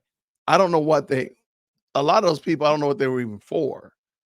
Just to say like, hey, this is how we pull fingerprints. This is where I saw gun casings. To me, I don't think anybody's arguing those points. And I don't think they solidified or swayed anybody's belief. Oh my gosh. Oh my gosh. What's up, juror number 403? Good to see you. Thank you so much. I don't get it. I didn't get it. And I mean, they literally pulled everybody out of APD to come in there to talk. Shout out to Abati. Oh man, the plot thickens every day. It's something new. Every day it's something new. That was cumulative to the X degree. I don't know how she let that slide. That was so cumulative. There was just so much that wasn't new information. Now, it does sound like there were different shootings, but a lot of the stuff about how they secured the casings and how they kept them, that stuff was not necessary. I didn't think that was necessary at all. But we will see. We will see.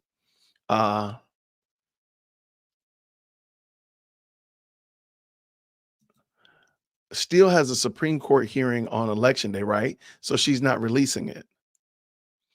Why wouldn't she? To me, that makes sense to just go ahead and cancel that day and go ahead. But now, mind you, they've been off for a week. Again, the veracity and the importance of the holidays is not my argument. My point is, why is that day why are any of these other days more important than election day? And again, I'm gonna go vote early. Shout out to early voting. I'm gonna be done. I'm fine with taking the day off. I'm good with that. But why not do that? It just seems like you're creating more problems than you're solving by doing that. And then if Brian Steele is not going to even be there that day, what's the purpose of that? But it is what it is. I mean, clearly, Paige is going to run her show as she sees fit. And she has my permission to do that. But I need to get ready to go pick up I'm trying to see if President Firstborn is going to pick up her sister or not. I'm not certain. And her phone is not charged. I hate when she does that. Anyway, y'all, thank y'all so much. Tonight at 8 o'clock, I will be right back. So as soon as I get done here, I'm running back in here. I will have Virgil Walker and Kevin Briggins, Rick Caldwell, and Brian Shannon on. We're going to talk about why it is that the presumed vice presidential candidate now running for president is upset with black men that are not voting for her. I want to hear about it. So that's what we'll be talking about tonight. We'll be talking about why the Democratic Party is trying to shame black men into voting for Kamala Harris. Let's talk about it. 8 o'clock tonight, this Eastern Standard Time. So basically in 2.5 hours. So let me get ready to get out of here so I can go stretch and give you something to eat. Y'all, I will see you all real soon. Thank you so much, everybody. Thank you so much to the moderators. Thank you, everybody, for the fantastic super chats and wonderful questions and commentary in here. Moderators, you're always keeping it moving in the right direction. I thank you all so much. Jurors that just jumped in here, we don't want to say anything, but your secret is safe with us. As long as you hit the like button, of course. If you hit the like button, we're not going to tell anybody that the jurors be up in this case as well. So I'll see y'all tonight at 8 o'clock. We're going to be talking about politics. Oh my goodness. Something fun. Nothing spicy at all. Let's get at it, everybody. I'll see you real soon. Grace and peace. Take care. Hit that like for a deal with Christian. Yo, for a deal with Christian. Smash that bell for the upsy. Yo, smash it. Just smash it. Hit that like for a deal with Christian. For a deal with Christian. Smash that bell for the upsy. Yo, smash it. Just smash it. Hit that like for a deal with Christian.